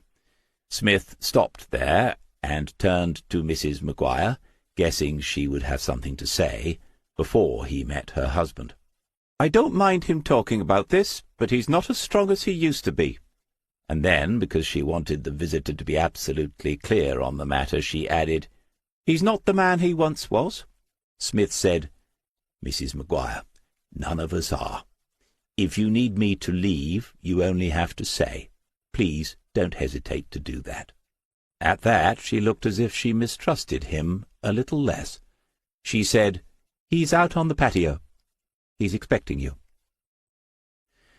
Andrew Maguire sat in the shade of a garden parasol. There were 4 wooden seats around a circular glass-topped table. Propped up against one of the seats was a pair of crutches.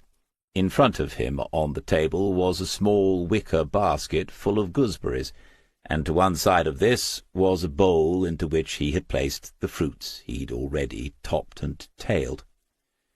Standing, Smith introduced himself and waited to see whether the man would want to shake hands. He did, and Smith felt the slight stickiness from the sharp juice of gooseberries.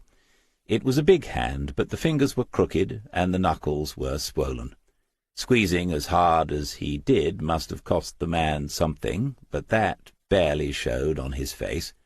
Smith guessed he was suffering from rheumatoid arthritis, or something similar. After letting go, the hand pointed to a chair, and Smith sat opposite the man. Maguire was topping the gooseberries one by one with a pair of kitchen scissors, no doubt because he couldn't pinch off the ends between finger and thumb. Smith said, "That takes me back, Mr. Maguire. I remember my mother doing that job more years ago than I care to think about." Another stalk was snipped off. Another gooseberry was dropped into the Pyrex bowl. Maguire said, "They come off our neighbour's allotment. He gives us a few pounds every year in return for a couple of jars of jam. Gooseberry jam, that's what my mother used to make with them. I don't think I've tasted it since I left home." The man gave a sideways nod towards the back door of the bungalow and said, "Lillian's a dab hand with all that. She don't buy anything she can make herself." Smith looked in the direction of the kitchen, and through the window he could see the woman standing and listening, though she didn't seem to see him. He had the feeling she would be quick to take up his invitation to ask him to leave if she thought her husband had had enough of the questioning. Mr. Maguire had a touch of Norfolk in his speech, despite his surname. He said, "So, what's this about Gerald Fitch?" Smith had decided it was time to try out a shortened version of the explanation, one which did not involve mentioning the insurance company, which had only seemed to complicate matters up to now. He said, "I've been asked to look into his disappearance, Mr. Maguire." Snip, snip, and then, "Bit bloody late for that, isn't it?" Smith said he could see why someone might think so, but added that it was better late than never, which was how he had come to view the matter himself, Fitch's disappearance never having been properly investigated. The fact wasn't remarkable, but increasingly it was striking him as a little odd. Maguire said, "Why you?" An unexpected but not unreasonable question. Why me personally? And as the methodical snipping away continued, he received a nod in answer to the question. "I used to be a policeman, Mr. Maguire, a detective." That brought an interruption to the fruit processing, and a brief stare. "Oh, right, used to be. Working for yourself now? Some sort of private investigator?" A fuller explanation was going to be needed after all. Mr. Maguire was cautious and wanted some idea of how anything he might say might, to coin a phrase, be used in evidence. Smith talked briefly about a life insurance policy with Gerald Fitch's name upon it. Maguire said then, "Be a tidy sum, I should say. No need to ask where it'll end up." As Smith had explained to various young would-be detectives over the years, when you first catch a glimpse of it, the thing you must never do is to immediately run after it, crashing through the undergrowth and frightening every creature that lives there into hiding. Smith simply acknowledged Maguire's comment with a meaningful look, and waited for more. Sooner or later it would come. When it didn't come sooner, Smith altered tack and asked how long Andrew Maguire had worked for Fitch Marine. The answer was more than 5 decades. Today we take it for granted that everyone moves on or upwards every few years, but in the past it was not so unusual for a man to spend his whole working life with a single employer. Maguire had started as a boy with a broom who earned himself an engineering apprenticeship, which was followed by promotion to foreman, and so on. For the last 20 years with the company he had been first the production manager, and then the general manager. Smith said, "There isn't much you don't know about that business and that company. You were with them through the boom times in the 80s. Maguire's fingers had stopped picking up the gooseberries. He said, "I was. And the 90s. Oil production peaked in 1999. And then the gas a few years after that. We were raking it in during those years. We had fitters on 10 and 12-hour shifts, sometimes for months on end. In those days, FME was one of the biggest employers in Lake." Smith said, "I remember that. When I started at the Lake Central Station, the whole Riverside area was a hive of activity." For a moment, Andrew Maguire was back there, lost in the memories, a half-smile on his face. He said, "I mean, you know it's a boom, a bit of a gold rush, but you never imagine how quickly it'll all be over." Mrs. Maguire came out of the kitchen doorway and asked whether they would like a cup of tea. Smith concluded from this he wouldn't be making an early exit from the pitch after all. He said a cup of tea would be most welcome. When she had gone, he said to her husband, "I was out on a gas rig a few years ago. We went as part of an investigation." Work on the gooseberries had come to a halt. Maguire said, "Which one?" and Smith told him it had been the Elizabeth. The man was delighted with the answer. "Oh, in the Lehman field. We did most of the first fit on the Elizabeth. I've been on that rig several times myself. What do you know?" You lucky so-and-so, thought Smith. What were the chances of that?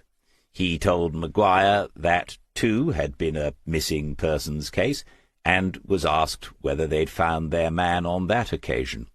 Smith said, "Yes and no. We never found his body, but we did find out exactly what had happened to him." The scissors were back in action, and Smith watched a few more gooseberries making their way into the bowl before he said, "You must have been with Fitchmarine almost from the beginning." Maguire was ready to tell the story now, from that beginning. "Almost. It was Joe Fitch in charge in the early days. He could be a swine, a hard little bastard. But those were hard times, the 70s. Country was on the brink with strikes, inflation, all coming round again, ain't it? Joe Fitch knew boats from the war. He saw what was coming when the oil exploration started, and he got in early with the offshore work. That's when he bought the Riverside site, where it was easy to expand. As I say, he were hard, but he pushed himself as hard as anyone else, and one day they found him dead in one of the loading docks. Heart attack, they said, fell in and drowned. That was in 1985. That's when Philip Fitch took over the business." Smith said, "So that was Joe's son and Gerald's father?" "'S right. Philip had a good head on his shoulders. I think he did business at university, but anyway, he wasn't 30 when he took over, and he modernized it in all sorts of ways. We seemed to expand and make more money year after year. If there were a problem, he'd come down from the office, whip off his jacket, and get his hands dirty. In practical terms, he weren't no use, but that's not the point. He showed willing. He'd listen, and he had the respect of every man who worked there. Philip was a good boss." Smith waited. These memories were important to Andrew Maguire. He looked around at the garden. It was neat, with borders and beds, much more formal than the cottage garden that was scrambling its own way around Drift's End. After a few more seconds, he said, "What happened to Philip Fitch?" Maguire said, "Cancer. Killed him within 6 months." Smith said, "If I remember correctly, that must have been about 2012. That's when Gerald took over, isn't it?" There was a nod as Maguire said, "You've done your homework. 10 years ago this summer. Gone by in a trice, but it feels like a lifetime." Mrs. Maguire appeared with a tea-tray, which she put on the table after her husband moved aside the gooseberries in the bowl. She had found a set of cups and saucers with a blue willow pattern design, and Smith would have bet all his fivers at once that these had come out of a cupboard or down from a Welsh dresser just a few minutes ago. There were only 2 cups, but Maguire said to her, "Bring your tea out, Lil. I'm just about to tell Mr. Smith about Gerald. You can add something to that." She looked at Smith, who stood up and pulled out another of the chairs for her. She thanked him and went into the house, returning with another matching cup and saucer. Maguire explained, "Philip ran the company like a bit of a family. The management had several dues a year, and husbands and wives were always expected, and Lillian was a babysitter for Gerald for a year or 2. She sat perched on the edge of her chair as if she had no intention of staying any longer than necessary, a bony, narrow-shouldered, thin-faced woman who didn't smile very often, but Smith recognized the type, practical, down-to-earth, honest, and fiercely loyal to her husband, because a very long time ago she had made certain vows. He thought to himself that you don't come across them very often these days. She said, "Yes, I was." And then, looking at Smith, she said, as if explaining something, "We didn't have any ourselves." These were people he could talk to. He thought for a moment about Amanda Fitch, and the contrast was striking. He said to Lillian Maguire, "No, neither did we, my wife, Sheila, and I. She died several years ago." She was sorry to hear that, and Andrew Maguire shook his head as if to say this death business was getting out of hand. There was no point in Smith going into the Belfast story. They'd be here all afternoon. Lillian Maguire said, "Yes, Philip and Lisa only had Gerald. He was a lovely little boy, but—" She glanced in her husband's direction, and he said, "But no head for business." "Well," she said, "that's not everything, is it? People can't help the way they are." And then, more to Smith, she continued, "Gerald did his best when his father died, even though you couldn't say it came naturally to him. Andy knows the business was in trouble by then, and it would have been whoever took over." Plainly this was not the first time the couple had discussed the matter, not the first time Lillian Maguire had defended her former charge against such an accusation. Smith asked her what sort of boy Gerald had been growing up. "Kind and loving and good-natured. Sensitive, I suppose you could say. He used to spend hours reading books. Never no trouble to look after. He was fond of animals, always had pets of some sort. He loved drawing and painting, all that sort of thing." Smith said, "What about school? Did he do well?" Hesitation then, a fraction of a second, a half-glance in her husband's direction. "He got some exams. They sent him to board at a public school down in Cambridgeshire. He never liked it very much. That was never right for a boy like him." Andrew Maguire said, by way of explanation, "He got bullied," and received a cross look from his wife for his trouble. Smith was thinking quickly, trying to fill in some of the most obvious gaps in the missing man's story. He said, "Gerald was in his 40s before he took over the company. What was he doing before that?" Maguire said, "Philip kept him in it, in the offices. He managed the computer work, the IT. He produced a smart-looking brochure when we had a bit of a relaunch, you know, trying to get some new business, find new markets. He took all the photographs himself, managed the whole thing.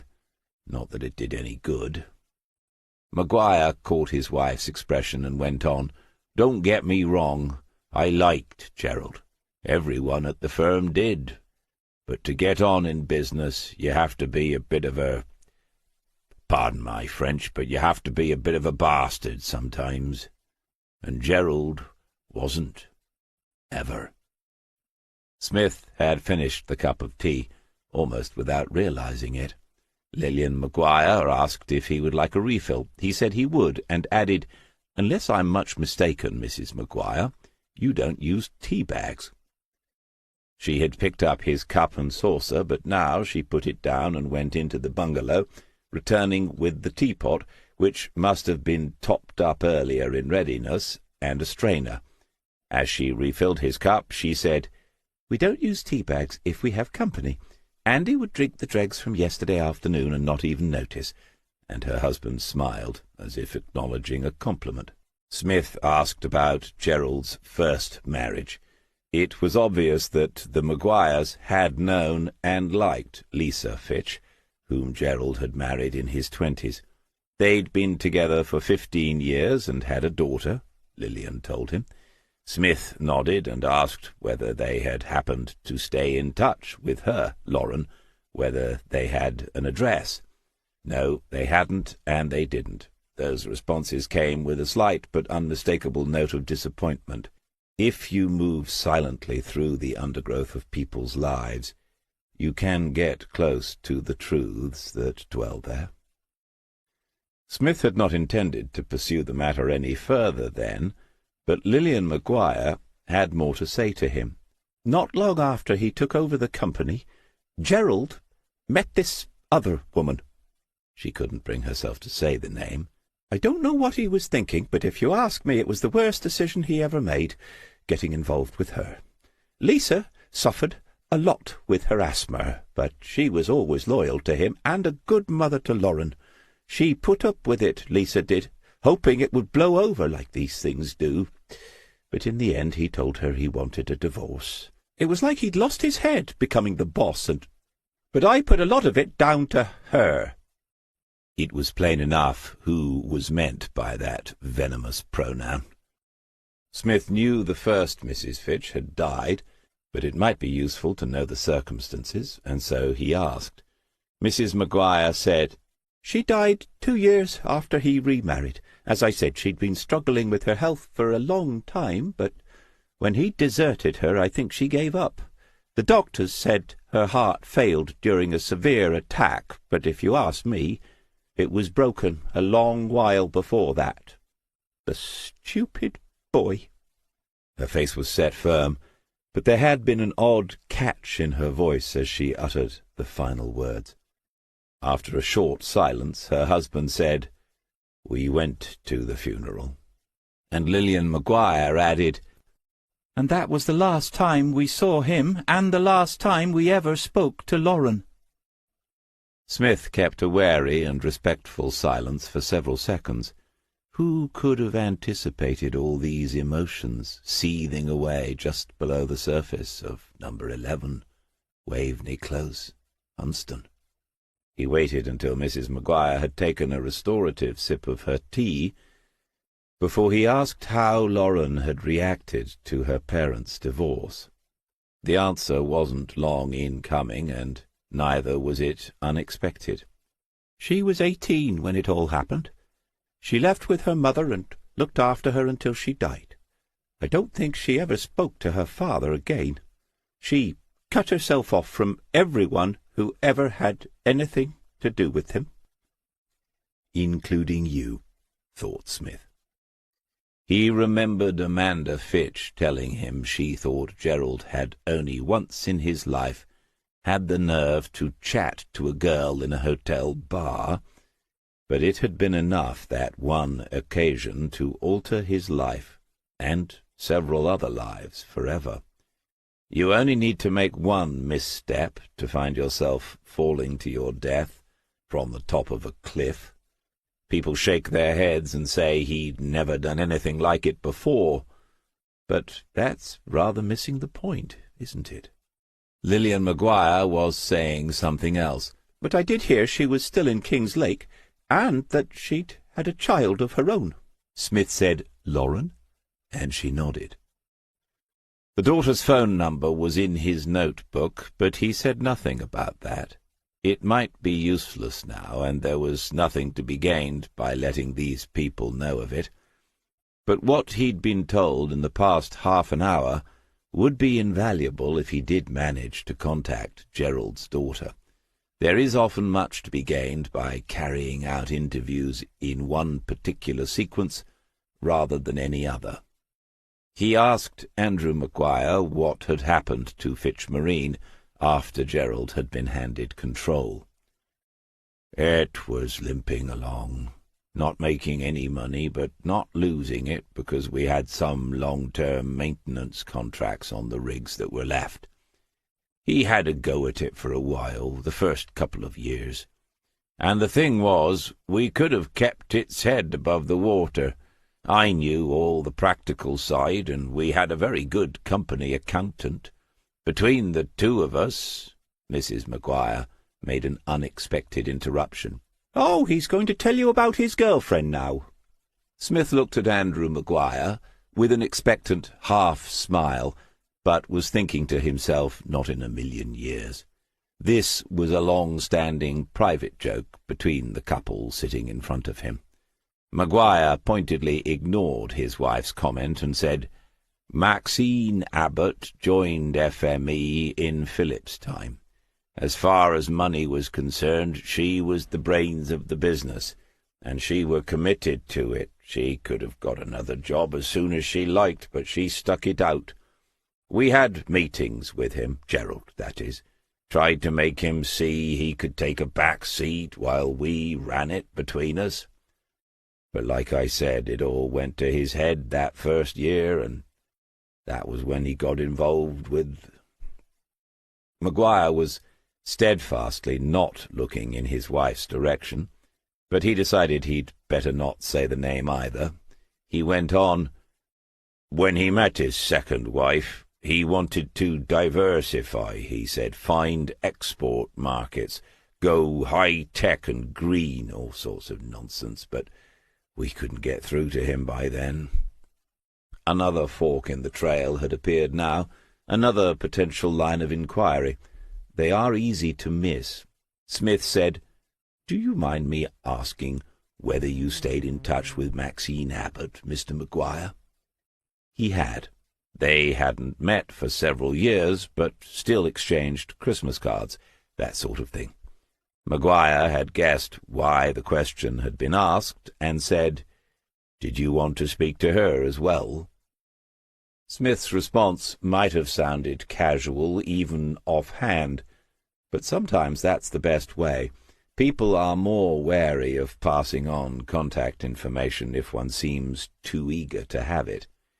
"Yes," he said, "the more he could learn about Gerald and the company, the better. Different points of view and all that." He saw the half-nod from Maguire to his wife, and she got up with her cup and saucer and went back into the bungalow. In the pause, Maguire picked up a gooseberry and studied it thoughtfully, before he said quietly, "She took it bad, losing touch with Gerald. He'd been like—" He looked at Smith and knew he didn't have to say any more about that. Maguire added, for good measure, "Lauren as well." And then Smith said, "How well did you get to know the second Mrs. Fitch?" Chapter 11. There was a stone bird bath in the rear border of the little garden. A wood pigeon flapped its way clumsily onto the edge, and waited, eyeing the two men seated at the table on the patio. After a moment or two the bird dipped its beak into the water and began to drink. In the sunlight the feathers of the neck were a crush of metallic purples and greens. Andrew Maguire said, "We only met her a few times, and it were awkward. Lillian never intended to give her a chance, and I'd say it turned out that she were right. Lillian said from the start, that's a gold digger, eyes on the main chance, you know." Smith's expression said only that he'd understood the words he had heard, and then Mrs. Maguire reappeared. In her hand was an old-fashioned, leather-covered address-book. She had already found the place and laid it, opened out, on the table. Maguire said to her, "Amanda, he's asked how well we knew her." Lillian Maguire said, "Well enough. She knew what she wanted, and I expect she's got it all now." Not quite, thought Smith, not yet. He said, "Did she get involved in the business at all? Was it Amanda giving Gerald his new ideas?" Maguire shook his head, and his wife said, "I doubt it, too busy spending the company's money." There was, Smith decided, little to be gained from asking further questions about Amanda Fitch here in Waveney Close. He looked at the book and could see a number and an address by the name, written in rather fine copper-plate handwriting. He wondered which of the Maguires had learned that in school a lifetime ago. Then he looked again, and he could also see a problem. Before he could ask the question, Maguire had answered it. "She lives in Portugal now. Her husband sold up his golf business, and they've got a villa near Porto. She's asked us over a few times, but the heat don't suit me." He lifted his swollen hands, as if more explanation were needed. Smith took out his Alitch, but proceeded with caution. Instead of immediately copying the number, he said, "And you don't think she'd mind a call from me?" Maguire shook his head, and Smith said, "Could I say that we've spoken today?" A third-party reference is often useful, putting people who've never met you at their ease. Maguire nodded, and then Smith copied the number. He was almost done here. Almost, but not quite. Looking from one to the other, he said, as he put away his notebook and pencil, "You both knew Gerald well. May I ask what you think happened to him?" He knew this was a delicate and potentially difficult question, but sometimes those cannot be avoided. Who else was he going to meet who had known Gerald Fitch as a boy? He hadn't begun to process all he had learned this morning, but he knew it could turn out to be invaluable. Andrew Maguire spoke first. "We've talked about it often enough. I think he'd realized his marrying her was a terrible mistake, but it were too late. He knew he'd lost the company his grandfather built, and I know that would have hit him hard. Lisa died, and Lauren had cut him out of her life. It all got too much for him." Some seconds passed before Smith said, "Do you think he's still alive, Mr. Maguire?" "What you are asking, of course, is do you think he was capable of committing suicide? It's a rare quality, or, depending on one's point of view, an unfortunate flaw, but few of us are capable of carrying it out when faced with such a moment of choice. And surely, Smith thought, in most cases, it is less to do with moral or religious doubts than with the fundamental primitive will to live. Had Gerald Fitch's difficulties been such, he had lost that. Maguire said, "I don't know, but there's been no word in 5 years. You'd have to say it doesn't look promising, does it?" Smith looked to Lillian Maguire. Hers was not an easy face to read, but the eyes seemed softer than before, more liquid somehow, and he realized his last question had brought her close to tears. She said eventually, "If we've given you the impression Gerald is weak, that's not right. He was unlucky to find himself caught up in a business he had no interest in, and he made some bad choices, awful choices. But he's not a fool, and he's not a coward." Smith waited, watching, and she continued, "Something must have happened." Smith said, "Happened to him?" Lillian Maguire responded only with a look that said, "You'll have to draw your own conclusions." Smith acknowledged her, reflecting that this meeting had been far more productive than he could have hoped, and that he had taken up enough of their time. As he stood up, so did Maguire, half-bent, staggering slightly, as he reached for the crutches. Smith held out an arm, but it was waved away, and then Maguire was moving ahead of him, seeing out their guest, as good manners required.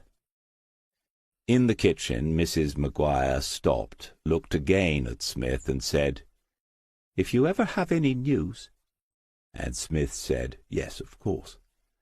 Then she opened a cupboard and said, "Oh, I almost forgot."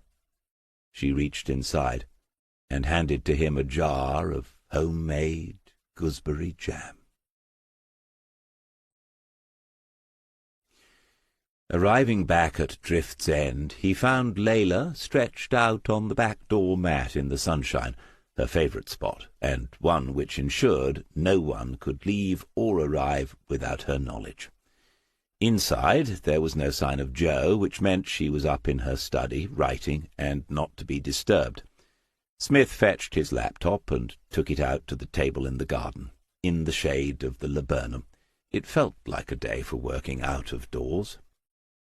He opened the Facebook page Jo had set up for him, one which concealed his identity but which enabled him to search. Even so, he had a friend request from a young Polish lady. He studied her image briefly and concluded that, had they met, he would not have forgotten the occasion, and then he sent the communication into a spam folder and blocked further messages from Maya. No, he had not become expert in the management of his social media account, but he had carried out these operations several times now. Then he typed a name from his notebook into the search box. The global human population will reach 8 billion in mid-November 2022. That's 8,000 million human souls alive on the planet. Perhaps, Smith reflected, it isn't altogether surprising so many of them are named Maxine Abbott. There appeared to be pages of them, and they were present in every continent. He studied the list for a few seconds and noted with interest that even the Galapagos Islands had a representative. He tried refining the search, adding Portugal into the box, but this went wrong, and he discovered that there were also quite a number of those 8 billion who apparently had the surname Portugal. Presumably this was true of every other country on the globe. Somewhere there must be a Mr. and Mrs. Vatican City. Joe would know what to do, and so would Waters, and the divers, and Madison, and practically everyone else he knew, but he did not feel dispirited. One of the keys to success in life is knowing and understanding one's own limitations. He had tried, Facebook had failed, thanks to some programming error, and it was time to press the default button and dial the number. He did manage to establish, with the aid of Google, that Porto was 1 hour ahead of Greenwich Mean Time, which meant that if he called now, it would be about lunchtime. He pictured Mrs. Abbott in the shade on her balcony with a sea view, the yachts in the harbour, a glass of wine in her hand. The call was answered on the 7th ring. Before Smith could open his mouth, he heard, "For God's sake, where are you? I called 2 hours ago. The bloody leak's getting worse." There are occasions when one must take a metaphorical step backwards. Smith double-checked that he had dialed the correct international code and number, and found he had done so, but before he could engage, she was talking quite loudly once more. "The only reason I called you was because your ad said you speak English, do you? Say something! Are you on your way?" Smith said, "Mrs. Abbott? Maxine Abbott?" "Yes, the only one in this godforsaken country." That isn't necessarily the case, he thought, remembering the Facebook page, but this seemed an inopportune moment to raise the matter, so instead he said, "Mrs. Abbott, I think there has been—" "I'd have tried Francisco down the road, but he's not at home, sod it. I don't understand what's taking you so long. You are based in Porto, aren't you?" "No, Mrs. Abbott, I'm not." "Well, where the hell are you? Your ad said—" Hysteria is sometimes best dealt with by a little firmness. Smith interrupted as politely as possible, saying, "I'm in Marston. It's a small village on the North Norfolk coast." This brought a pause and near silence. In the background, Smith could hear the sound of something being struck, a sort of dull, slightly metallic thud. He could only hope this did not involve parts of her anatomy. The woman was plainly in distress. "Marston?" Despite, or perhaps because of, the note of incredulity in her voice, he could tell she had heard the name before. This was good. He almost certainly had the right woman. "Yes," he said, "near Huntston, and not too far from King's Lake." She should be feeling quite at home by now. "Who the hell are you?" "My name is David Smith. You need to get off the line. I'm dealing with an emergency." Of course, he said. He would call her back. And then, in a moment which he would in future recall as being one that was truly inspired, he asked her, "What is the emergency, if I can help in any way?" She told him. The washing machine had started leaking and was flooding her utility room. She'd turned it off, but still the water was pouring out from underneath. She was mopping it up. If she didn't, it would soon be inches deep, and her husband was in Lisbon and not answering his mobile, so she'd called this repairman, but Smith said, "Have you pulled it away from the wall, Mrs. Abbott?" She hadn't, and he asked if she could do so. She could, had done it within seconds. Either she was a well-built person, or the adrenaline had kicked in. He said, "Can you see a hose joined to the back of your washing machine?" "Yes." "And on that hose, is there a sort of tap thing somewhere, pointing along the hose?" "Yes, it's blue." Single cold water feed, he thought. See if you can twist that blue thing 90 degrees so it's at right angles to the hose. In Porto there was a short interregnum. Joe appeared in the doorway and waved before going back inside. Then the voice on the line said, "I've done it! No good, it's... Hold on! It's stopped! My God, it's actually stopped!" Smith said, "You've isolated the washing machine from the water supply, Mrs. Abbott. You're still going to need your repairman, but there shouldn't be any more risk of a flood." She said, "I'm very grateful. What did you say your name was?" He told her, and explained as briefly as he could why he'd called. "Gerald," she said. "Has he turned up?" Smith explained a little more, and told her he had been given her name and number by Andrew Maguire. She asked how they were, said a phone call to them was long overdue, and then, "So you're a private investigator?"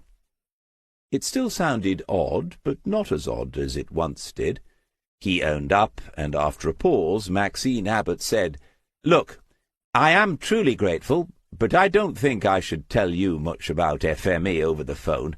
I mean, you've called out of the blue, and I don't really know." He did not fill in the gap for her.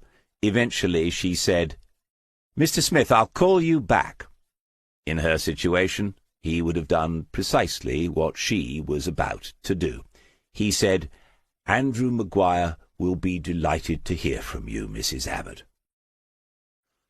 The weather had been fine for so long, all of August so far and half of the July before it, that one was almost taking it for granted, not something that happens every year in England. The two of them sat outside and had lunch, a salad with some of the Italian ham and French cheese bought at the Tuesday market in Burnham yesterday, accompanied by a small glass of chilled Vouvray. We live like princes, thought Smith, all things considered. Joe had spotted the jar of jam on the kitchen table, and so he told her about the Maguires, and shared what they had told him about Gerald Fitch. This had already turned out to be a useful thing to do. As a former police profiler, Joe had an approach somewhat different to his own, but her input into his first investigation with Diver and Diver had been invaluable. In all the excitement of discovering an undercover officer who had infiltrated the drugs business between Amsterdam and East Anglia, Smith had taken too little notice of Joe's point that this didn't mean Anthony Hills was a victim of entrapment. He might, she'd said, still be guilty, plain and simple, and he had been. Smith was watching the time. 50 minutes had passed since he ended the call with Maxine Abbott. If she didn't phone him, then he would phone her, naturally. But how long does one wait? A couple of hours? A couple of days? Joe said, "What's your feeling? Is he still alive?" A summer breeze like a sigh dappled the shade from the laburnum. Smith said, "It's 50-50. Between them, the Maguires must have known him as well as anyone. Andrew at the business, his wife as a boy and a man and a father. One thinks he's probably dead, and the other one thinks that if he is, it wouldn't have been by his own hand. That would be a complication Axon haven't allowed for, wouldn't it?" Joe had to agree. "Murder's always a complication. You have to know the numbers if you're going to work out the odds." Smith said, "There are more than 600,000 deaths a year in the UK. Around 700 of those will be murders of various sorts. Admittedly, if you're a bloke, you're 3 times as likely to be a victim. Even so, the chances of Gerald Fitch making his exit that way are pretty small." She had taken out her mobile and tapped in the numbers. "Less than 1 in 1,000, she said. An hour had now passed since he'd spoken to Maxine Abbott. Inevitably he wondered how the Maguires might have represented him to her. He felt it had been a friendly meeting, but Mrs. Abbott, flood-averted notwithstanding, might now be reflecting that there were things about Fitch Marine Engineering she didn't want to be asked. If he had still been a member of the force, She would not have had much choice in the matter, but— His mobile lay on the table. When it began to ring, he recognized her number. Joe said, "There you go. Let's just hope she doesn't need any help with her laptop." Then she smiled, picked up their empty plates, and left him alone to answer the call. Maxine Abbott said, "I'm sorry. We got talking about all sorts of things, but Andy seemed to think you were all right, Mr. Smith." He said, "The feeling was mutual.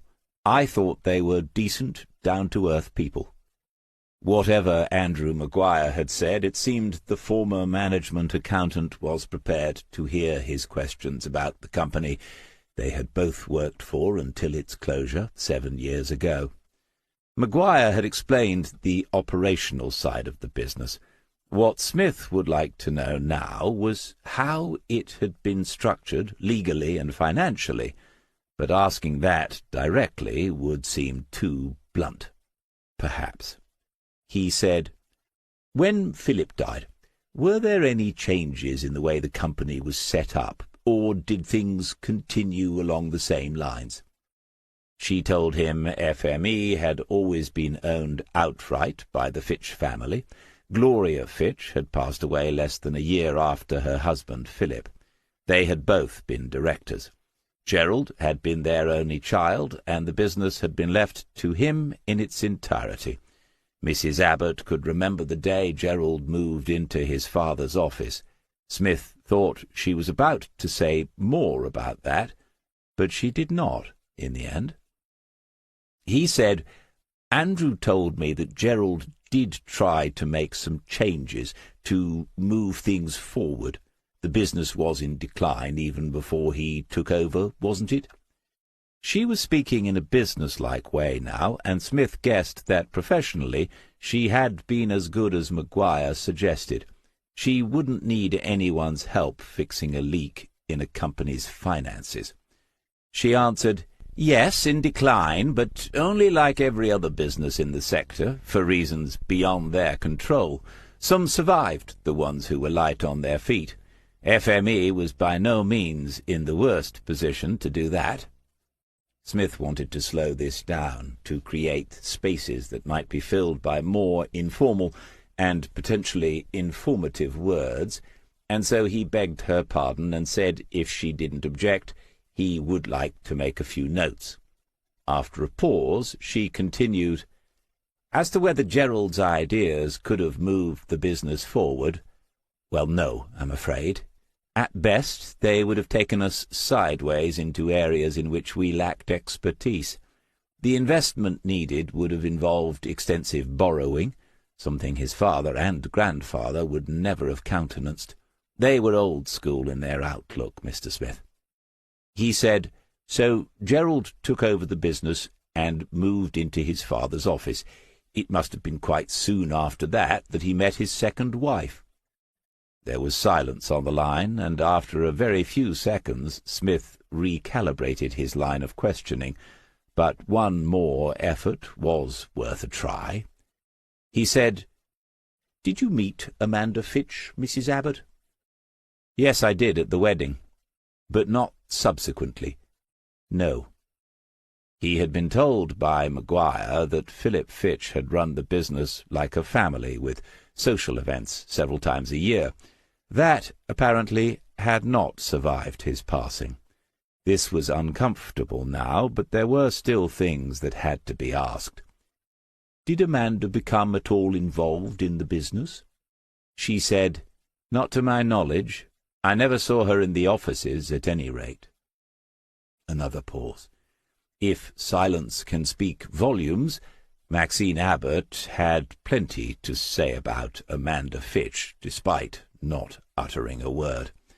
Smith mentioned that he had already spoken to Mrs. Fitch at her home, which was still Woodlands, and then said he thought she was probably in the process of settling all the company's affairs. Obviously Mrs. Abbott could have no current knowledge of those matters, but at the time she left FME, had there been creditors to pay? What had the balance sheet looked like, just generally? He was not sure she would go that far in a telephone conversation with a stranger, but Andrew Maguire must have sung his praises. She said, "As I've already pointed out, Gerald inherited a company with no borrowing and no debt of any significance. Quite the contrary. When I left, they were still relatively cash-rich, despite the change in market conditions. Naturally, I cannot say what happened subsequently, but FME had stopped trading within a few months of my leaving. I can't see why it would have incurred much debt in that period." Smith said, "This is helpful background, Mrs. Abbott. I'm simply trying to understand Gerald's situation at the time of his disappearance, trying to work out what his state of mind might have been. If, as you say, the company wasn't in debt, any money worries could only have been personal ones. The mortgage on Woodlands must have been considerable, and I suppose—" "I can tell you that it wasn't, Mr. Smith, at least not in my time." "Oh," he said, and she went on to explain. "Woodlands was purchased with a loan from the company. There were monthly repayments, but at a much lower rate than a mortgage, and there are some tax advantages. I know that was the case because I set it up myself, and before you even think it, it's a perfectly legitimate arrangement." He was tempted to say the thought had never entered his head, but she would not have believed him. Instead, he said, "Effectively, Gerald had borrowed the money from himself?" Maxine Abbott said technically no, because he and FME were separate legal entities. However, that really only applies while the company is trading. Once it stops, the loan becomes just another asset of the company.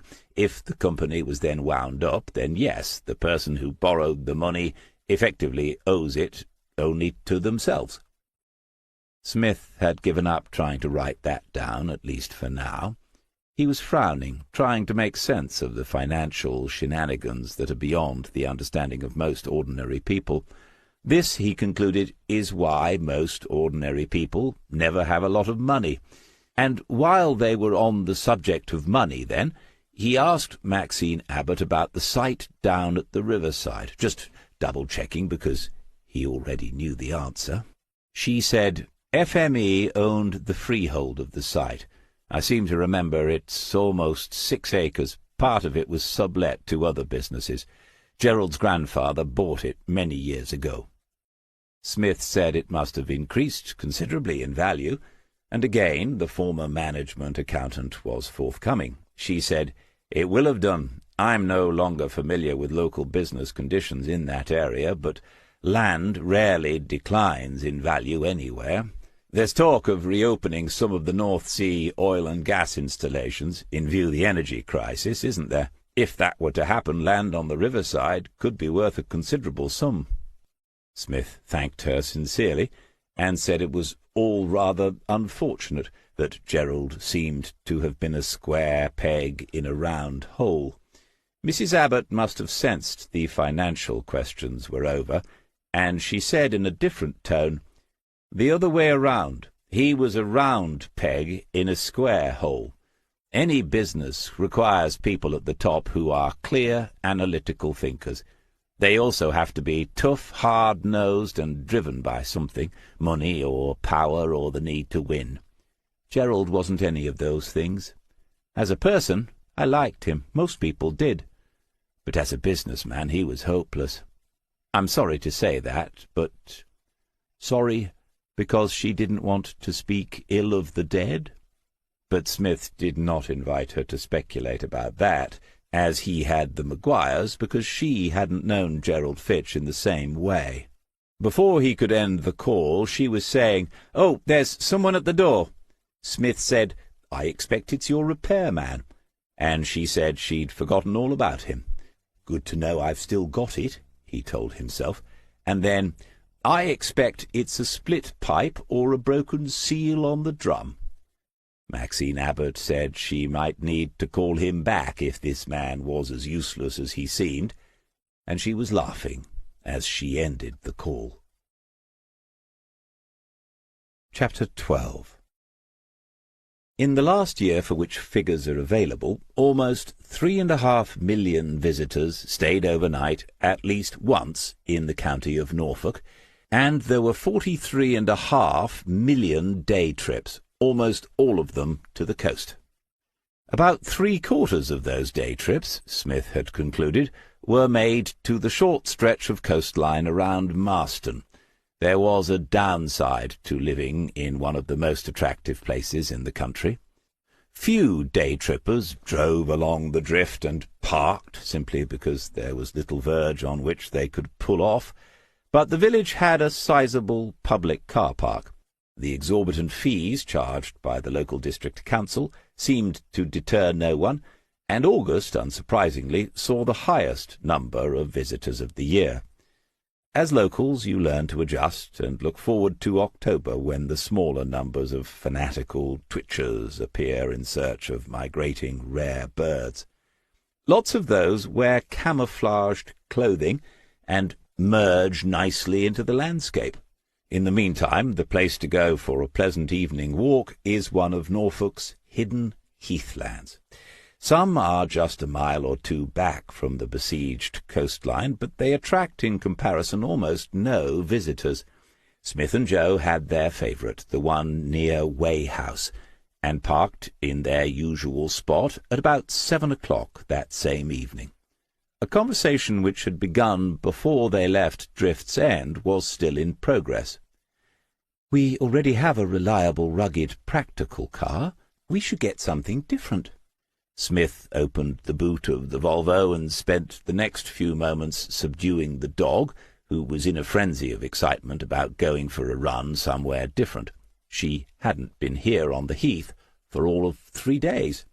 Once Layla had been sitting for 10 seconds, he told her to go, and she sprang into the air, her legs running before she hit the grey sand of the track across the heather and gorse-studded hillside. He said as he watched the dog running, "There's different, and then there's a rear-wheel drive 2-seater soft-topped sports car." Joe said, "Instead of saying all that every time, why not say an MX-5? He closed the boot and locked the Volvo. "Have you ever driven a rear-wheel drive in the snow?" She said, "No. Have you?"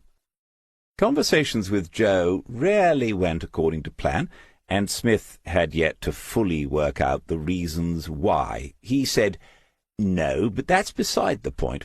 I'm told it's an entirely new and thrilling driving experience."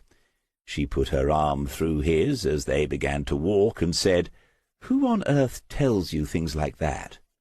"People." "What sort of people?" "People who know about cars." Layla had disappeared into the undergrowth. Moments later, a rabbit appeared on the track ahead, running towards them. It skidded to a halt a few yards away as it spotted them, and darted sideways under a gorse bush. Joe said that one day the dog was going to catch one, and Smith replied that if she did, Layla would get beaten up by a bunny and start chasing butterflies instead. After another dozen arm-in-arm steps, Joe said, "Anyway, it doesn't snow very often in Norfolk, not these days." Layla was back on the track, trotting towards them with her nose to the ground, following the scent of the rabbit. Smith said, as she passed them, "He went that-a-way," and the dog duly disappeared back into the undergrowth at the exact point. He was rather proud of Layla's olfactory abilities, and was fond of telling all their visitors she could have had a career with any police canine unit in the country. Naturally, Joe was not to be distracted by any of this. "It's a very low mileage for the year." Smith said, "Lots of them are. That's because you can only drive them around in the summer. They go into a sort of hibernation mode in the late autumn and only re-emerge on a sunny day in the middle of May." Undeterred, she continued, "And there's a full warranty for a year. It's a special edition with cream leather seats. That'll look really nice with the dark green. That's your favourite colour. Otherwise, I wouldn't even have bothered mentioning it." To their left there was a clattering sound, and a cock-pheasant shot vertically into the air. The unseen Layla gave several short, excited barks. Smith tried a new defence, a sort of impromptu Queen's Gambit, but he had the feeling he had already lost control of the centre of the board. He pointed out that this particular MX-5 was being sold by Prestige Motors of Kings Lake, and added, "You cannot seriously expect me to buy a car from Anthony Hills." Jo squeezed his arm reassuringly as she said, "You wouldn't be. He's Director of Commercial and Fleet Sales. I remember you telling me that. You must have forgotten." And now his own pawns were in the way. Jo continued, "But I bet if you had a word with him first, you could get a fantastic deal. I mean, Anthony owes you, doesn't he? Big time, as they say." She couldn't possibly be serious, but he had to glance at her, and sure enough she was holding back her laughter. She said, "I know it's impractical, but who says we have to be practical? It'll be fun. We'll go whizzing round the back roads, and I can buy headscarves. You could have a pair of those old-fashioned goggles." He said, "And Layla?" Jo said, "I think she'd prefer a headscarf." "You mean, is there room?" "Yes, loads. She won't get any bigger as long as you cut down on the treats. There's plenty of space in the passenger's footwell. I'm sure that's illegal, but if they hand down a custodial sentence, I'll do it. It would be an amazing research opportunity." There are times when one might as well lie back and think of England, and this was one of the things he liked about her, these moments of girlish enthusiasm and excitement when she seemed much more than just 10 years younger than him. He said he supposed they could take a look at it, and she said they were, at 11 o'clock tomorrow morning. After that, they could go into Lake for lunch. When they reached the top of the hill at the centre of the heath, they stood and looked down at the distant, hazy coastline. From here you couldn't see the busy coast road and the lines of parked cars, just the calm blue-green of the North Sea as it lapped onto the fringe of silver-gold sands that stretched away into the east and the west.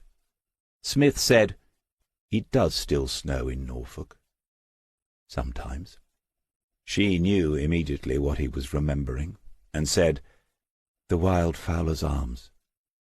They had met for the first time at that pub on a winter's afternoon, and he'd taken her out to the dunes and talked about the girls Andretti had murdered.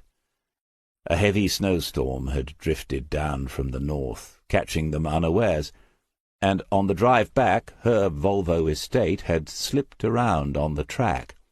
He recalled her composure as she drove it, while she continued to ask questions about that terrible investigation, for a book which in the end she would not write, because she had become too involved with the former detective chief inspector who had been in charge of the case.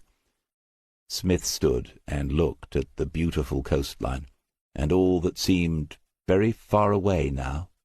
Ralph Greenwood, too, who had committed suicide just a few days before they met. Jo said, "You don't regret any of it, do you?" This was the other side of her, the side that was afraid she was too happy, that this would not last. He knew now, of course, how many times she'd been let down, and that he himself was an unexpected and final throw of the dice for her. He said, rather well, he thought, "Non, je ne regrette rien," and she answered with, "Good. You can go back to work now." "Work? Yes, stop pretending you're completely here with us.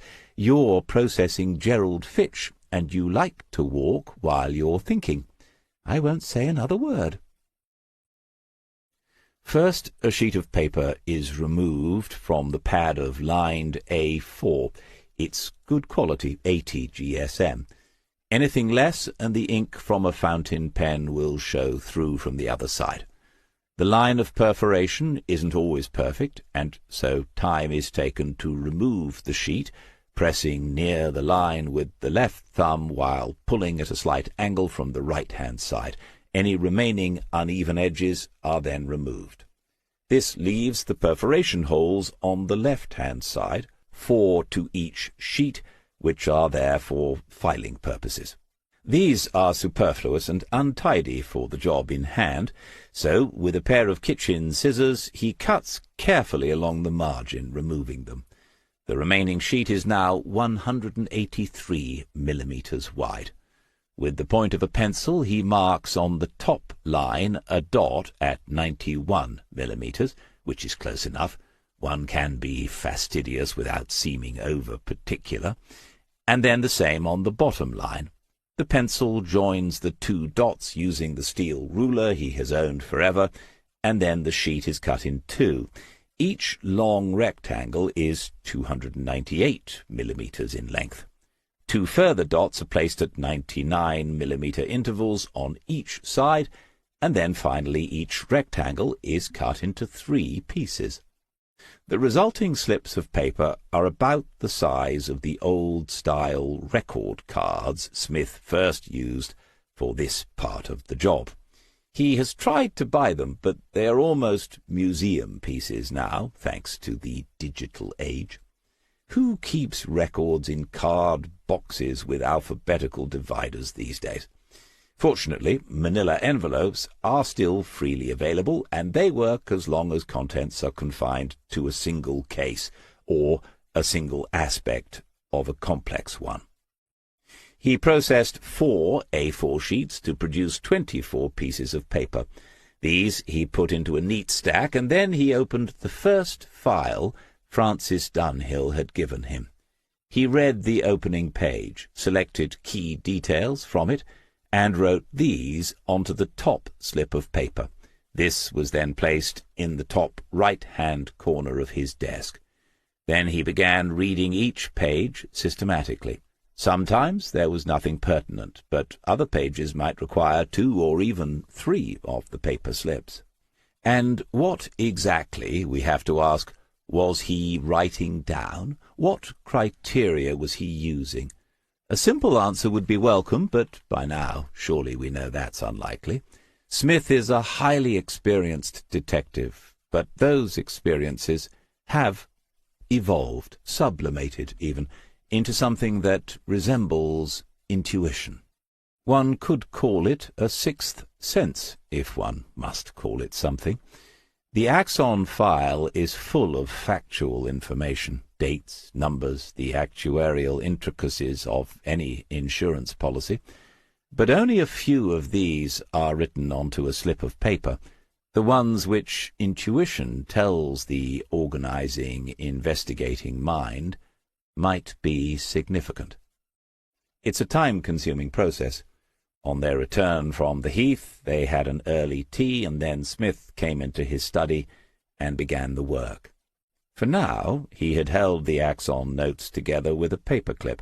When both files had been processed, he opened his Alich notebook at the first page and placed upon it a paperweight, a perfectly round piece of brass with 4 ounces stamped into it. This had once been part of a set of scales. It had sat on his mother's dresser throughout his childhood, and was one of the very few things he owned as a keepsake of those times. Each page of the notebook was then studied in the same meticulous fashion, and a few more slips of paper were added to a new stack before being clipped together. And the point of this process? Ideas can become fixed in our minds. They become parts of a linear sequence. They get stuck in one place.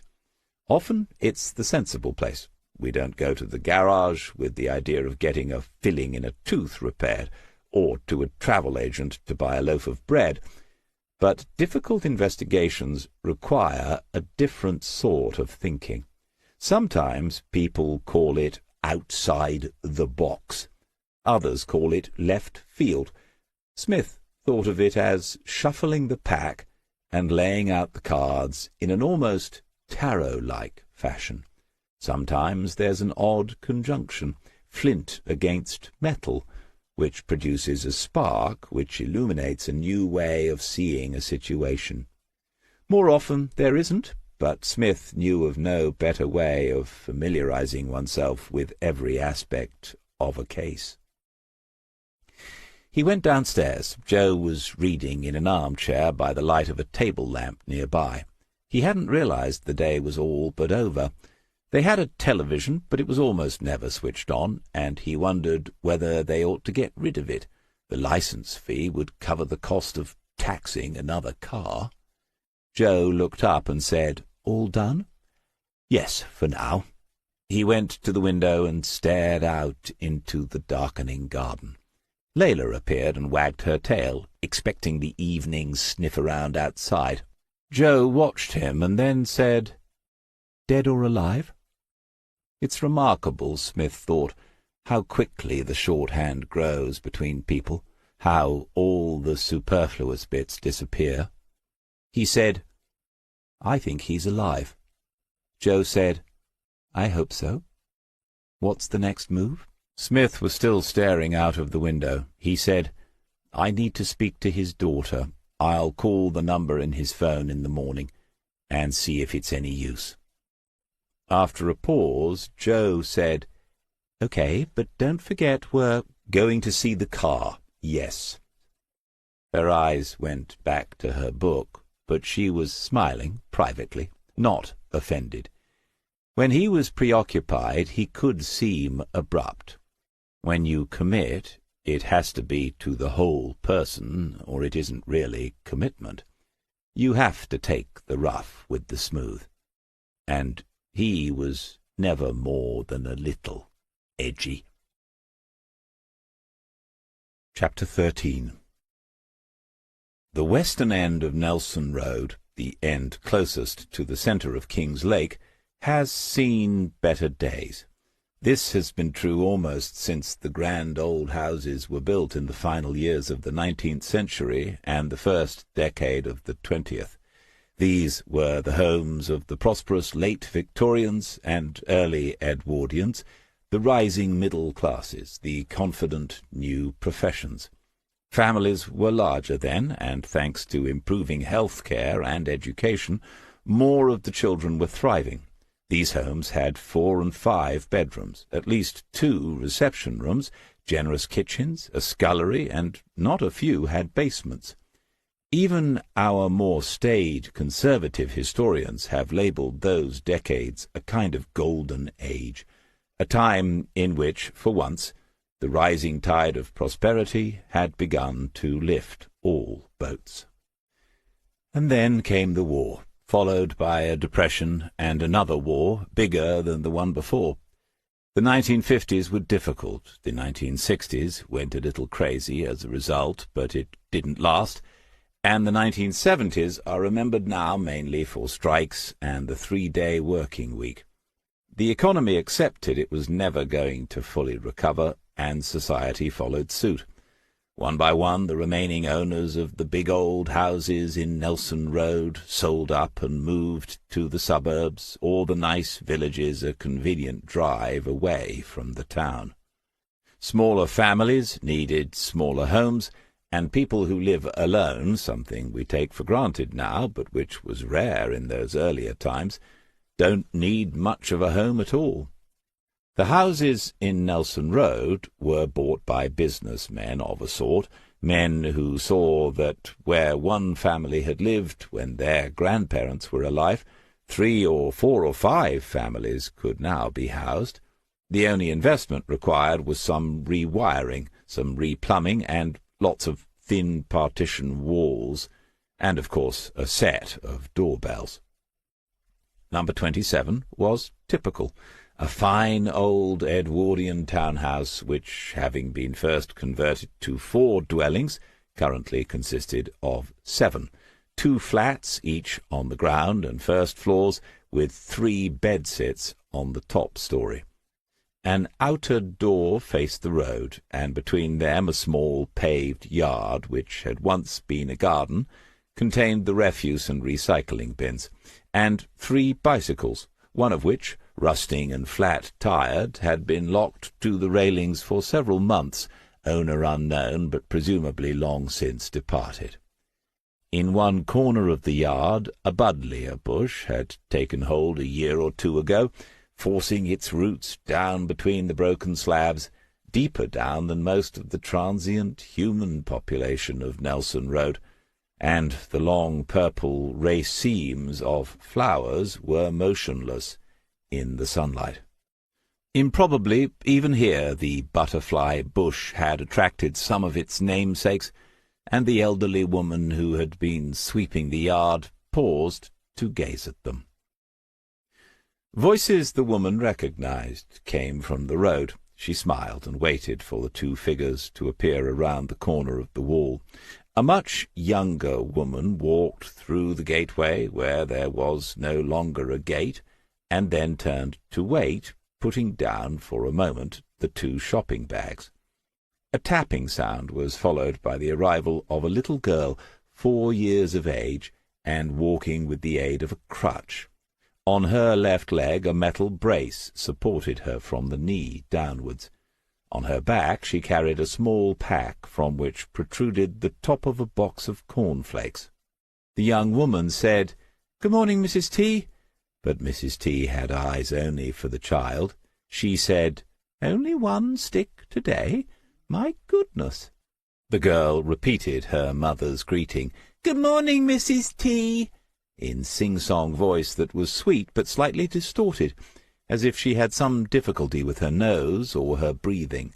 A mass of dense dark curls encircled her round face, and her skin was the colour of coffee with full cream, and yet her eyes were a bright sky blue. She was a strikingly pretty 4-year-old.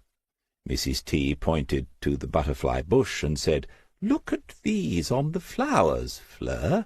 Do you know what they are?" Fleur knew, and named them as "butterflies," with a slight stammer. "Very good," said the old lady. "And do you know their names? I do, some of them. This is a cabbage white. The one with the eyes is a peacock, and that beautiful red and black one at the top is a red admiral. When I was a little girl, my brother used to collect them until I made him stop. Aren't they lovely things?" The girl stepped closer to the bush, leaning on her stick until her nose was only a few inches away from the nearest of the insects. Mrs. T and the mother exchanged smiles, and then the younger woman said, "They've had some deliveries down at the food bank. You should get down there before it all disappears." Mrs. T pointed to the box of cereal in the child's backpack and said, "I see you've had some help this morning."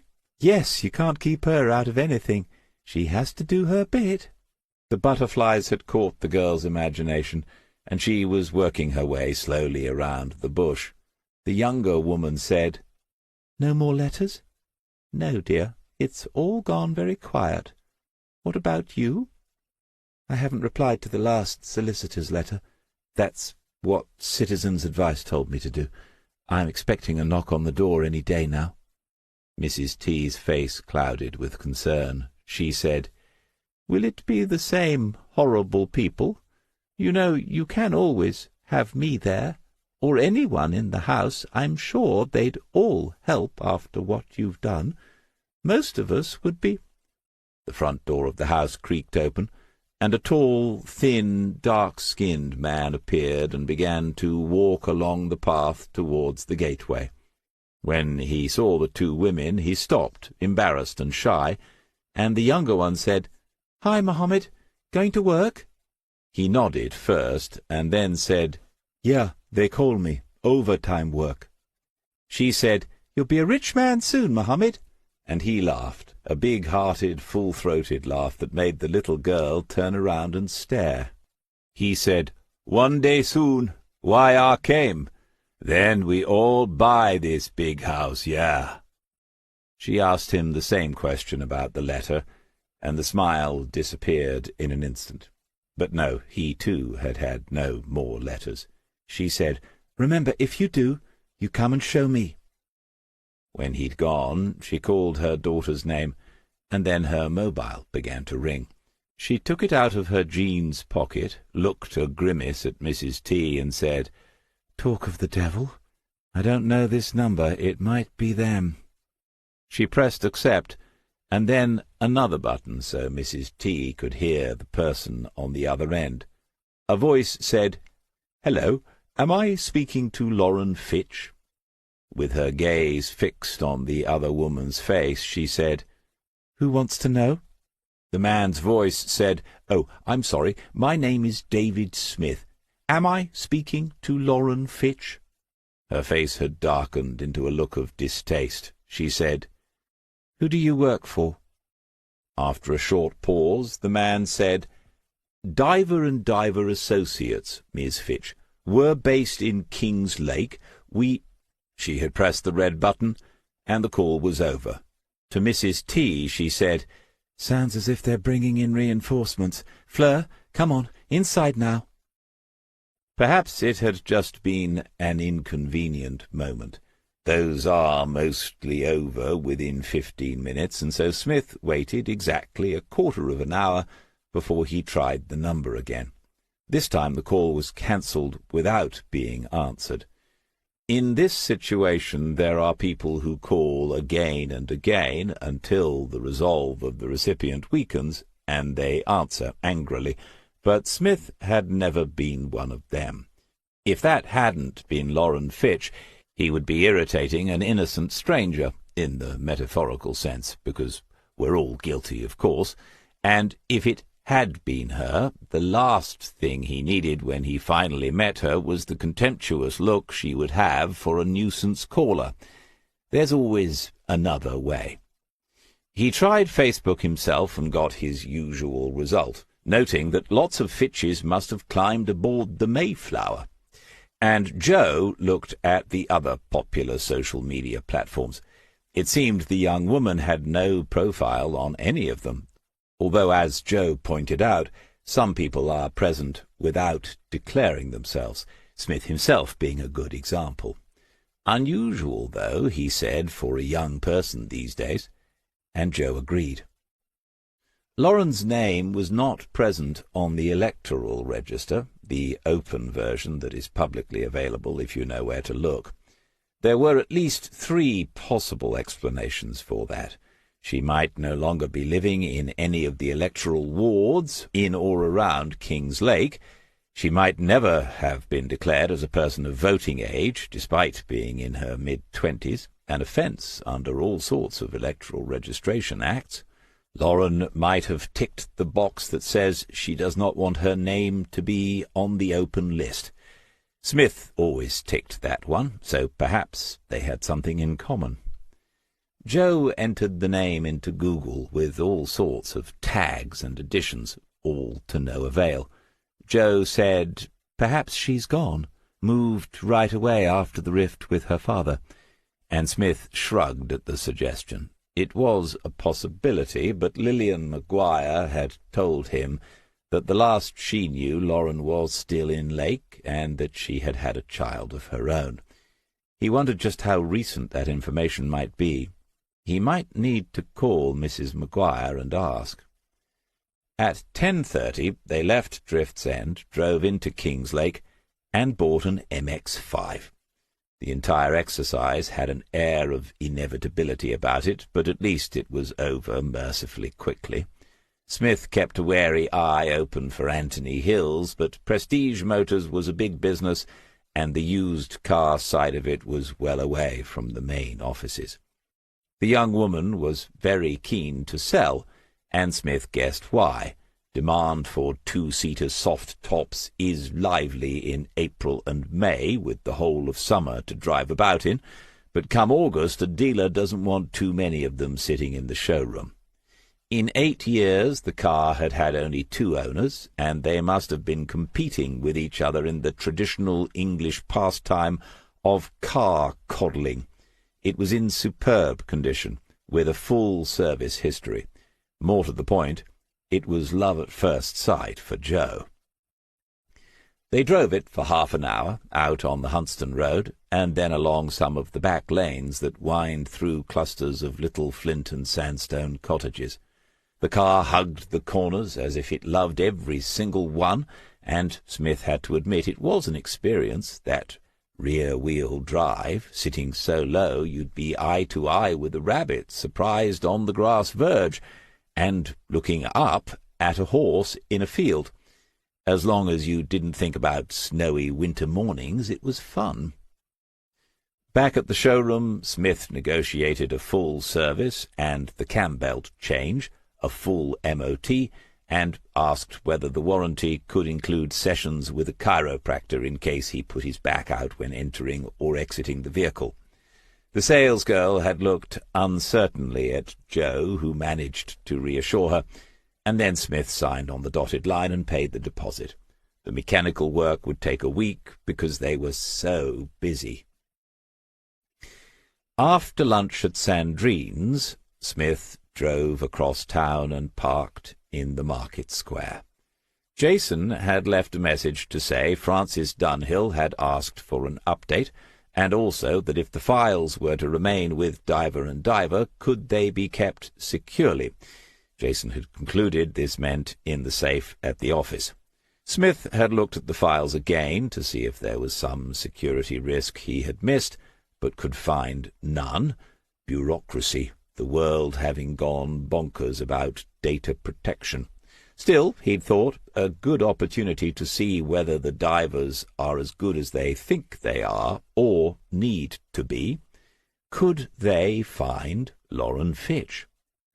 He climbed the stairs on his own. Joe had said she would look around the shops for half an hour. Not for anything in particular, but Smith guessed that headscarves might be involved.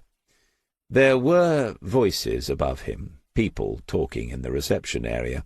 He recognized Jason's and Madison's, but there was another woman with a northern accent, most likely Yorkshire. He didn't want to listen in on a client's business, and so he tapped on the door and went straight through into reception.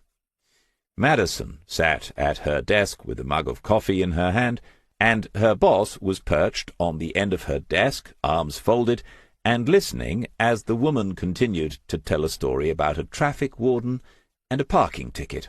I'd taken a photo of it, the meter, soon as I realized it wasn't working, like, and when I poked that under his nose, he wasn't best pleased. Said he has to account for every ticket cancelled after it's been issued. Not my problem, I said. Then the cheeky bastard asked me to find another spot, because he's got to go and find one of those covers that declares it out of action. At that point, realizing her listeners were looking at someone who had appeared in the office behind her, she turned to look. A woman with a build most kindly described as stocky, with her hair cut short in military fashion, and a round face entirely lacking any pretence at female adornment. She regarded Smith as she might have the traffic warden, had he had the temerity to follow her into the building. Jason stood up and said, "And so you meet at last. Polly Coverdale, this is David Smith. David, this is Polly." Polly isn't a name one forgets. This was the other person working on local investigations for Diver and Diver, the only other person of several appointed who had apparently made a success of it. She didn't smile, but she held out a small, square right hand, and the strength of the grip came as no surprise to him. He returned it as he would if shaking hands with a man. She kept eye contact with him for 2 or 3 seconds, and then gave a single nod. Jason Diver seemed pleased to have them together in the room. He took the folders from Smith and asked whether there had been any progress in the search for Gerald Fitch. From this, Smith could only assume that investigations could be discussed openly among trusted associates. He gave the briefest of outlines, ending with the name of Lauren Fitch, and saying that if the office had any resources which might help to locate her, he'd be pleased to use them. Jason said, "Right, there are things we can do. Come through, and I'll make a few notes for Francis Dunhill, and then we'll take a look. Maddie, can you sort out what Polly needs before she meets with the Adams solicitors? Thanks, everyone." Diver really wants this to work, Smith realized as he followed him into the inner office. It wasn't a game or a bit of fun. Local agency work would only ever make a fraction of what he must be earning from the internet-based business, but for some reason it was important to him. Maybe this was all about honouring the memory of old Bernie Diver, whom Smith himself had known back in the day. The few notes turned out to be enough for a thoroughly detailed report to Francis Dunhill.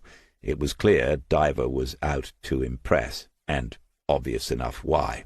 Regular work from a company like Axon Life would be invaluable in all sorts of ways. In reception, the two women were still talking, and as Jason tapped away, Smith fell to wondering about the pedigree of his fellow associate. There was little enough to go on, just 5 minutes of observation, but he had the feeling she hadn't been a hairdresser who fancied a change of career. Most likely ex-police or some sort of security work, he guessed. She looked, at any rate, as if she wouldn't stand a lot of nonsense. He gave Jason more detail about Gerald's situation before his disappearance, and eventually he was asked the question again. Did he think the missing man was still alive? He gave the same answer. The implications of that were thought through before Jason said, "If you can prove it, we're going to save Axon Life a great deal of money. Do you think you can?" "From where we are now," Smith said, "not a chance. It's not as if all we have to do is convince enough members of a jury beyond a reasonable doubt. All I'm basing it on is that I've heard nothing to make me think he was suicidal, and nothing to make me think anyone wished him serious harm. I reckon there's a lot of money in the estate, one way or another, even before the Axon policy pays out.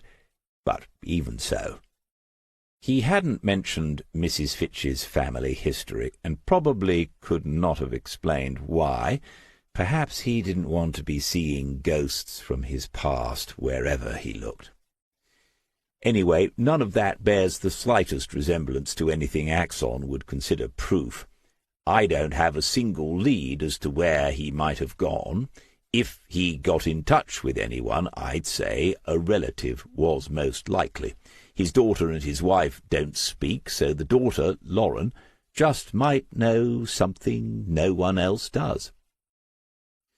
Once upon a time he would have said to a detective constable or a detective sergeant, "Find that young woman," and a standard set of protocols would most likely have done so within a day or two.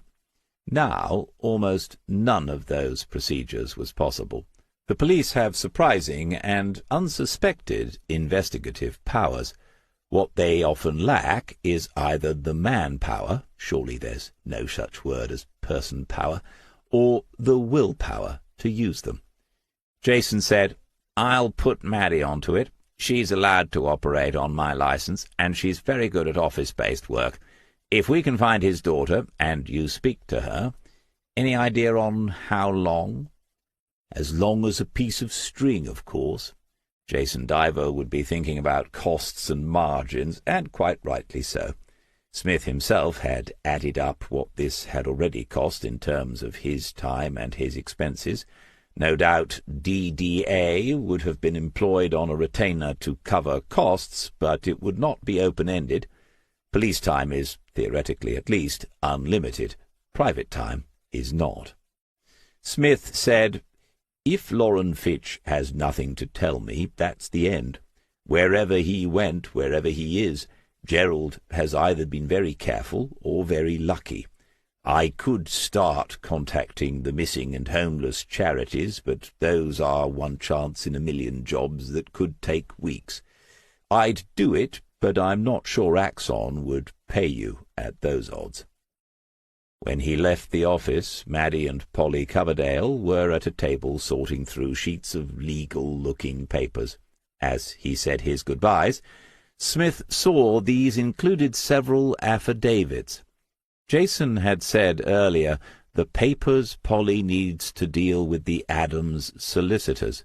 So Miss Coverdale, no jewellery of any description, must have more about her than a simple square-bashing squaddy. She straightened up when he appeared and said, "Nice to meet you at last."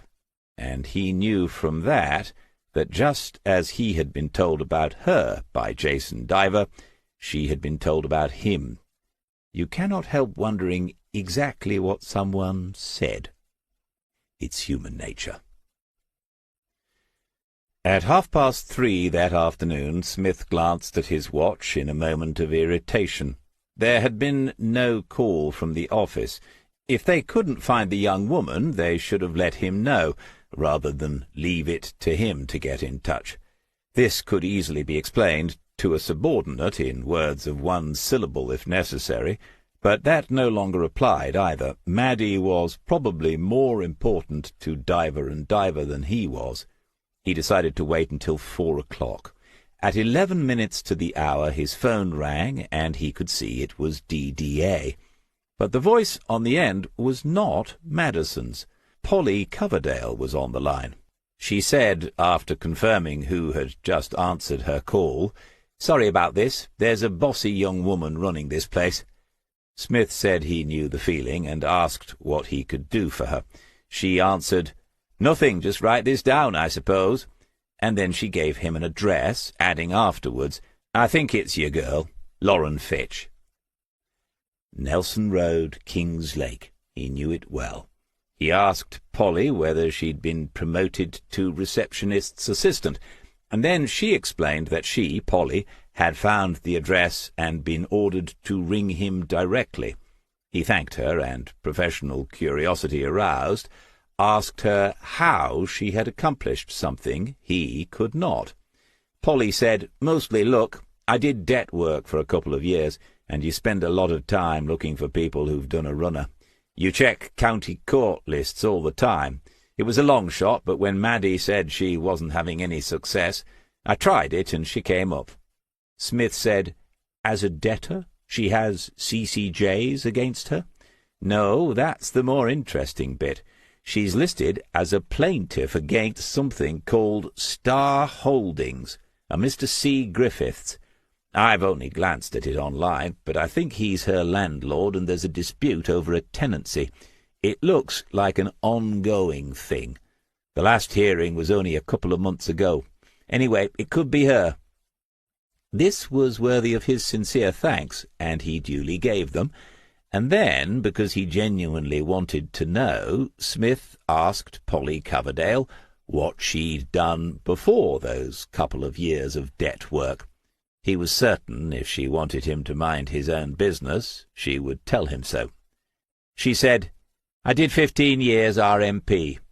She was using the shorthand. Had she been investigating his own history? The Royal Military Police, the feared redcaps. Squaddies sometimes called them monkeys, but never to their faces. Smith said, "Oh, which wing?" If she hadn't known he was ex-army, she did now. Polly said, "Close protection, and then SIB." When he'd thought to himself that she didn't look as if she stood much nonsense, he'd been wide of the mark. A close protection red cap can break your fingers just by thinking about it. SIB stands for Special Investigations Branch. Those are the ones who have a brain as well as the deadly moves. Smith thought she was in her late 30s or early 40s and wondered what had brought her to leave the services. But that was a question too far in only their second conversation. He said, "I think you're right. You've found the young lady I need to speak to. I owe you one." There was no false modesty. She said she was glad she had helped, and ended the call. He thought about her for another couple of minutes, but came only to the conclusion that she was quite an asset for Diver and Diver Associates. Joe would be working for another hour, and so he typed in North County Court to see how easily he could have found Lauren Fitch. There is always something new to learn. Chapter 14.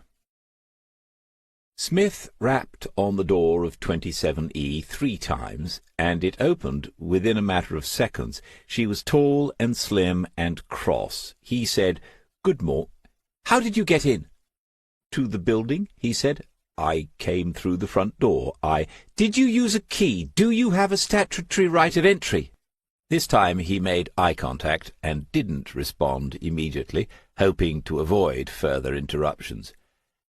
"No. I do not have a key to this building. I am also sure I do not have a statutory right of entry to anywhere except my own home, though I've never tested the matter in the courts. The front door was on the latch. If I've caught you at a difficult time, I can come back later."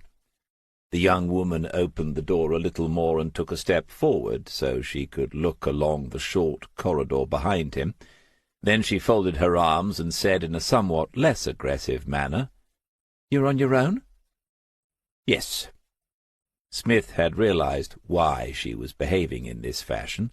The county court records gave few details, but Loren Fitch's ongoing dispute with Star Holdings had begun more than a year ago. As he waited, he heard a child's voice behind her calling, "Mummy!" He ventured a sympathetic smile and repeated his words that he could call back at another time. She said, "So what's this about?" "First, may I just establish that you are Loren Fitch? It's a personal matter, and I would not want to discuss her business with anyone else, even by mistake. Whether civil or criminal, encounters with the law of the land teach people to be cautious." The young woman thought before she confirmed her identity. Then he took out the DDA card and handed it to her. She studied both sides before she returned it. "You're a private detective. How did you get involved?" Smith said, "Through Axon Life, the insurance company." He knew, obviously, that the answer would puzzle her. Sometimes it's a way of regaining the initiative in a conversation. She said, "I don't have any insurance." "Hey, is this a con? Are you selling insurance? If you are, you can—" "No, Mrs. Fitch. Your father has a policy with Axon Life." In the silence that followed, a little girl appeared behind her mother. She moved as quickly as any other 3- or 4-year-old, but did so with the aid of a tiny crutch. On her lower left leg she had some sort of brace which looked permanent rather than temporary.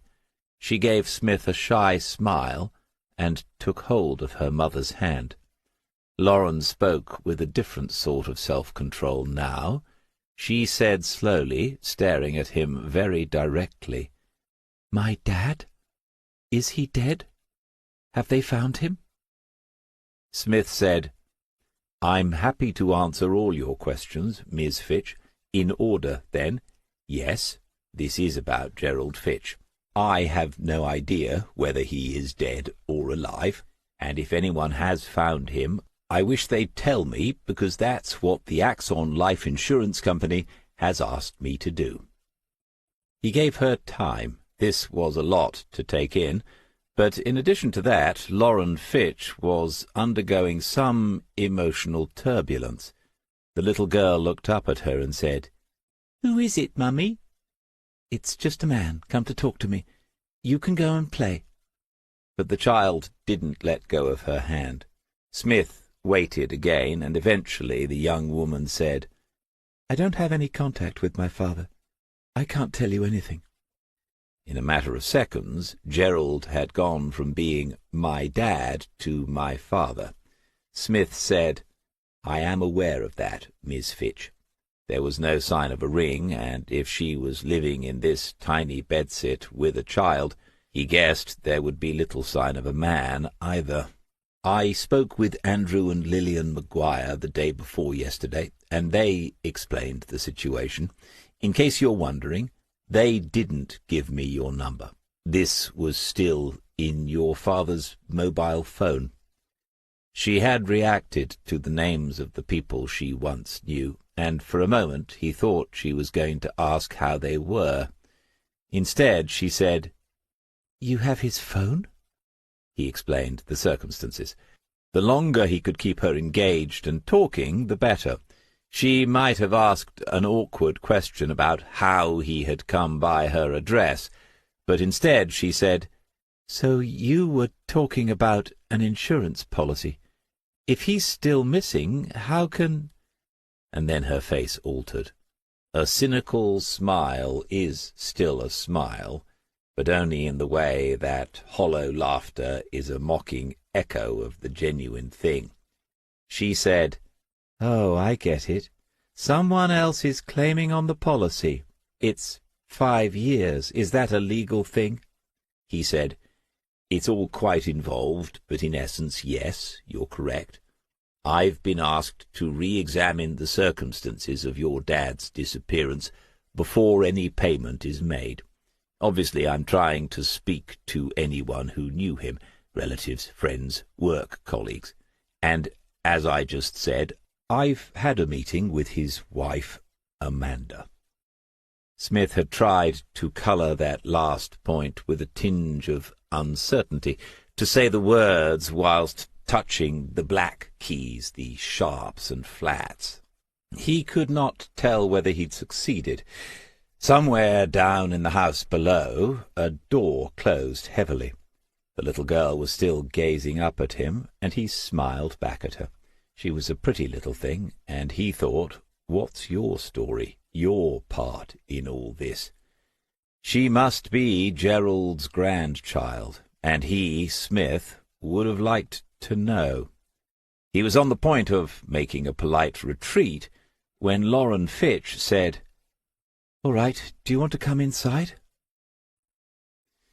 They lived in a single large room with a kitchenette at one end, their beds at the other, and a sofa and an arm-chair in between. A door led from the kitchenette into a bathroom and toilet. It was clean and tidy, and the tenant was resolutely unapologetic about her home. There was a gas ring, and she lit it with a match. It looks, thought Smith, as if we're having a cup of tea. How many hundreds of gallons had he drunk over the years in the course of his investigations? The little girl, Fleur, he had now been told, was fascinated by the presence of a visitor.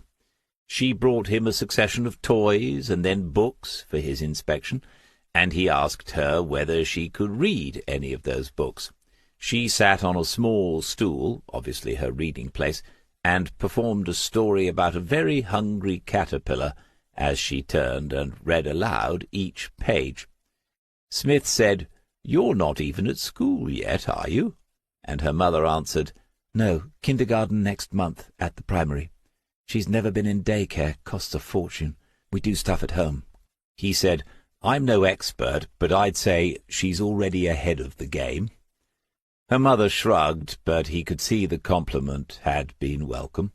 The little girl had a slight defect in her speech to go along with her limp. He could see now that her left foot was twisted inwards, as was her right one, but less so. He would have asked, but guessed the child was bright enough to know she was being talked about, and so said nothing. How many times had he told young detectives not to ask so many questions, learn instead to wait, watch, and listen? When the tea was poured, he sat in the armchair. Lauren Fitch sat on the sofa, and Fleur had retreated to her play corner, because the novelty of a visitor had worn off after a few minutes.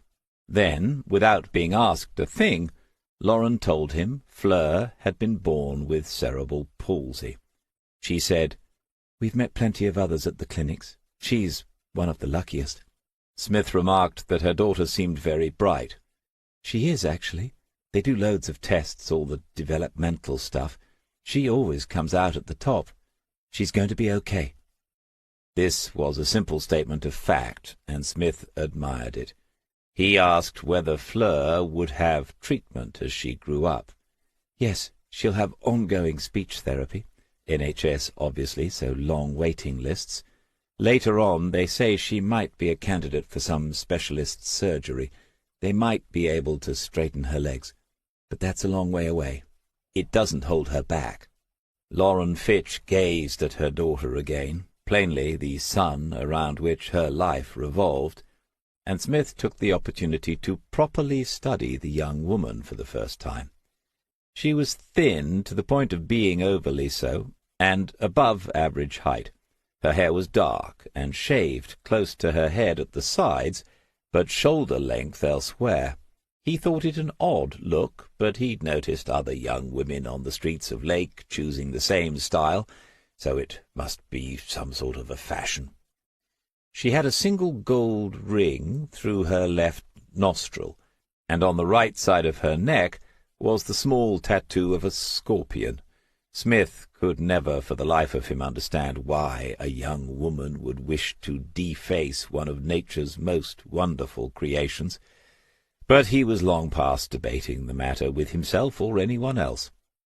Lauren's jeans were black, and she was wearing a dark purple T-shirt. If he had had to place her in a category of youth culture, he would have said the young lady had once been a goth, but it seemed she wore no makeup. Her face was naturally pale. He said, "May I ask whether your dad has met Fleur?" It was a sort of test, of course. She might assume he was unfamiliar with the dates involved, or simply that he wasn't very good at maths, but her look back at him suggested neither. She said, "Obviously not. She was born after he disappeared." "And he hasn't, then, assuming you're telling me the truth," Smith thought, "been in touch with you since?" He told her he was trying to get a mental picture of her father, but it wasn't straightforward. The people he had already talked to had given different views of him. Lauren Fitch accepted the invitation. She said, "He was a good father to me growing up. As a kid, I always believed they were close, my mum and dad. We had a nice house, not short of money. When I got older, I realized he was worrying about the business a lot, and that changed him. I remember my mum saying to him, 'Just leave it or sell it. It's not worth killing yourself for.' But it had been my granddad's company, and my dad always thought he had to make it work, keep it going. But it was her that got ill. Her asthma got worse. I'm sure it was the worry of it." Fleur was sitting in her corner, quietly absorbed in another book. Surely, he thought, there aren't many 4-year-olds that do that. He knew of one in Belfast who ran, climbed, pedalled, and kicked a ball around from dawn to dusk. He said to Lauren, "Were you aware of any specific changes in your dad leading up to the time he disappeared?" "No, but I wouldn't be. I haven't spoken to him in 8 years, not just 5. I haven't spoken to him since the day he walked out on my mum." She gave him a long, level stare, as if he might not believe her, but he did. Smith already had the impression that Miss Fitch might be short of money, but she did not lack resolve. They were into the heart of the matter now, and so he thought little would be lost by asking her whether she had met Amanda, her father's second wife. Lauren said, "Yeah, once. On my 18th birthday, he brought her to the house along with a present. My mum started crying, so I slapped her face. The bitch's face, not my mum's." When she saw the surprise on Smith's own face, she almost laughed, and then added, "It was all downhill from there." Fleur had heard something that worried her. She came and stood near to her mother. Lauren reached out towards her and said, "Sorry, darling. Mummy said a bad word, didn't she? Not to worry. I won't say any more." And then to Smith, "The only time I saw him after that was the funeral. He came alone. He said a few words to me, but I had nothing to say to him. He was changed, though. I think he already knew he'd made a terrible mistake." He said, "You mean in remarrying?"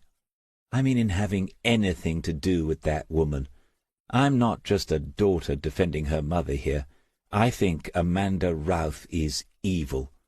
One day, a friend of mine—" Her voice trailed away, and her eyes left Smith momentarily. To say "go on" would seem to be prying, and so he simply gave her the space she needed to make up her own mind whether she should tell him what happened one day. Interesting that she had remembered the surname, though. She looked back at him and said, "A friend of mine, Lucy, she's a nurse. One day, when she was at work, she saw him come into the waiting room. She recognized him. She said he looked like he'd been beaten up. He had scratches down one side of his face." "Third-hand word of mouth and circumstantial, Your Honour. Even so, it could put Gerald's second marriage into a different frame altogether. He asked Lauren whether she could recall when that might have been, and she thought it was maybe a year after he remarried. They do say, he thought to himself, it only lasts 7 months, that first romantic love. You mentioned that Amanda's maiden name was Routh. Did you know anything about her or where she came from?" What he meant, obviously, was, did you look into her yourself? But she only told him she'd heard one of Amanda's brothers had been in prison, and said she wasn't surprised. After that she looked at him directly and said, "It's weird you've got his phone after all this time. How come?" He explained it had been left behind in the house at West Wootton, and then went on to say that both Andrew Maguire and Maxine Abbott had told him that her father was good with tech, phones and computers and things. Was that how she remembered him? She said, "I suppose he was, yeah. I'm not big on it. Can't afford it, for one thing. Just got my mobile." He knew a lot about cameras, though. Smith told her he'd seen some of Gerald's photographs, and for a few moments she was recalling happier times in her childhood, her dad always getting her to pose and say cheese and then look more serious. Her mum said to her once, that's what he should have been, really, a photographer, not a businessman. He said, "When your dad left, you stayed with your mum?" "Yeah. She never got over it. I mean, she was ill, I know that, but I looked after her until she died. Then I was 20, you know, and all the college plans didn't seem to matter any more. I got a letter from his solicitors saying he wanted to give me some money. I set fire to it." Smith must have had something like a smile on his face. She said, "You think I'm crazy, don't you?" "No," he said. "I think you got a raw deal, having to handle all that before you were 21. She said, "My life was a bit crazy for a couple of years after that. You wouldn't believe what you can get up to in a dead-and-alive dump like King's Lake if you try hard enough." "Oh," he thought, "I think I might." She continued, "Then I met her dad," nodding towards her daughter, "and I was off on a different merry-go-round. She's my full-time job. I do some bar work. There's an old dear downstairs who watches her for me. We get by, just the two of us." He wanted to ask her about the eviction she was fighting. He'd learned that much from the county court lists.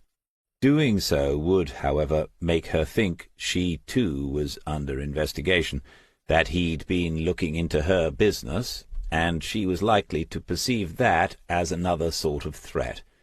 She was intelligent and resourceful. More to the point, Lauren Fitch had done right by her daughter, when so many in her circumstances do not. That some landlord was trying to take away what little she had didn't seem right.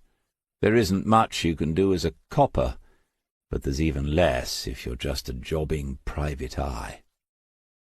Someone hammered loudly on the door, and the little girl dropped her book and looked startled. Lauren said, "It's okay, darling, just someone at the door," and then to Smith, "Here we go. Sorry, won't be a minute." He remained on the sofa, smiled again at the little girl, and listened, because he had no choice, the room being so small. A man's voice, not educated, not official, saying something about her being obliged to answer a letter, asking her to confirm she had received a letter dated the such-and-such of July. Lauren Fitch said she had taken advice, that she did not have to answer a letter like that, and the man raised his voice, talking over her, saying, "But you got it, right? You got it. You just admitted that. 1 month from the date on it, you got 2 weeks to clear out." She said calmly, "We've been here before. The last judgment said he, cannot issue another eviction notice while there's an ongoing case in the county court. That's why I don't have to respond to a letter. His solicitor should—" A shout now. "This ain't gonna be ended by no solicitors, lady. Someone like me's going to end it if you ain't careful. Pack up and get out." Lauren was telling the man to keep back from her door now, and Smith got up from the chair. When he appeared behind Lauren, the big moon face was surprised. The mouth dropped open a little. The first odd thing was that Smith recognized him vaguely. Could not put a name to him, but he'd been a thug of various sorts around Kingslake as long as Smith had been a police officer there. The second odd thing was that behind the oaf stood a small, bespectacled, and quite elderly woman, holding a briefcase. It is conceivable that the recognition had been mutual. Something had silenced the threats. Smith looked from the woman to the man and back again before he said to her, "Excuse me, madam, but is this your gorilla?" An almost human frown appeared on the anthropoid brow as the barb went slowly home. The woman's face seemed to have developed a sour expression, but Smith didn't know her. Perhaps she always looked that miserable. Eventually she asked him who he was. He waved the blue card about. It had become more useful than he had ever anticipated, and said that he represented Diver and Diver Associates. She had no idea who or what they were, but in the context, the associates would probably concern her. The briefcase was a giveaway. Some grubby backstreet lawyers would be involved if there were no fault evictions taking place. Smith then took a step forward, because the gorilla had not taken one back from the doorway, and they were eye to eye for some seconds. Hadn't Waters or Murray told him this character had been on the door of the escort agency they shut down after a girl was found dead in her car on the Walmsley estate? Good to know he'd found gainful employment. A boxing club was ringing a bell somewhere far away in Smith's memory. The man was big but fat now, and there wouldn't be much muscle in the midriff if it came to it. But it wouldn't. The old dear was saying, as she went away, that there would be another letter about the letter, that Lauren Fitch's tenancy had ended, she was now, in the eyes of the law, a squatter, and— Their footsteps went down the 2 sets of stairs, and then the door slammed again. The young woman did not look at all rattled. She said to Smith, "Thanks. We've all had it. It's not just me, but I'm the one who took them to court. They want us all out. I don't think it's redevelopment. They can make more money with long-term lets to the government to house asylum seekers. Our own government kicking British people onto the streets." Fleur was with her own mother again, and it made him angry that decent people were going through this, people who were trying to do the right thing, doing a little bar work to make ends meet, sitting on long waiting lists to get some speech therapy for their kids. Somewhere it had all gone wrong somehow. He thanked Lauren for her help, and added, "If I find out anything, would you want to know?" Not an easy question for her to answer, he knew that. In the end she shrugged, and he took that as yes. He'd reached the top of the stairs when he heard her voice and stopped. She was beckoning him back, and he went. She turned again into her room, and Smith followed. She pushed the door to and said, "There's something I didn't tell you." Chapter 15. 30 minutes later, Smith was making his second unannounced visit of the week to the offices of Diver and Diver Associates. Madison was surprised to see him and said it was getting to be like he almost worked there. For someone of her tender years, she had an unusually dry sense of humour. He pointed towards the closed door and asked whether Jason was in. He was, but on a call which shouldn't last much longer. Smith asked next whether Polly Coverdale was in the building. She was not. She was at that meeting with solicitors. Smith had been hoping to thank her in person, whilst at the same time finding out a little more about his co-associate, if there is such a word. As someone who almost worked there, he decided to explore the facilities downstairs for the first time, and offered to make Madison a coffee or a tea. She looked rather touched by the question, and said she had some herbal teas in the cupboard. She would love a ginger infusion. At that point for Smith there were simply too many possibilities, and he had to content himself with asking how long she would like her ginger infusion to last. She said he could bring it back upstairs, and she would manage the removal of the tea bag herself. He was grateful there was no one else in the offices to witness the spectacle of him carrying a mug with one of those little labels on a string hanging over the side. As he busied himself in the kitchen, which was 5 times the size of the one in Lauren Fitch's bedsit, he thought over again what the young woman had told him after she'd called him back into her room. On the 17th of June, 5 years ago, 2 days after her father disappeared from his home in West Wootton, she had received a phone call. It was one of those odd telecommunications events that happen to us all from time to time. You say hello a few times, but there is no response, no sound from the ether, just an empty silence, and then nothing at all. She thought no more of it.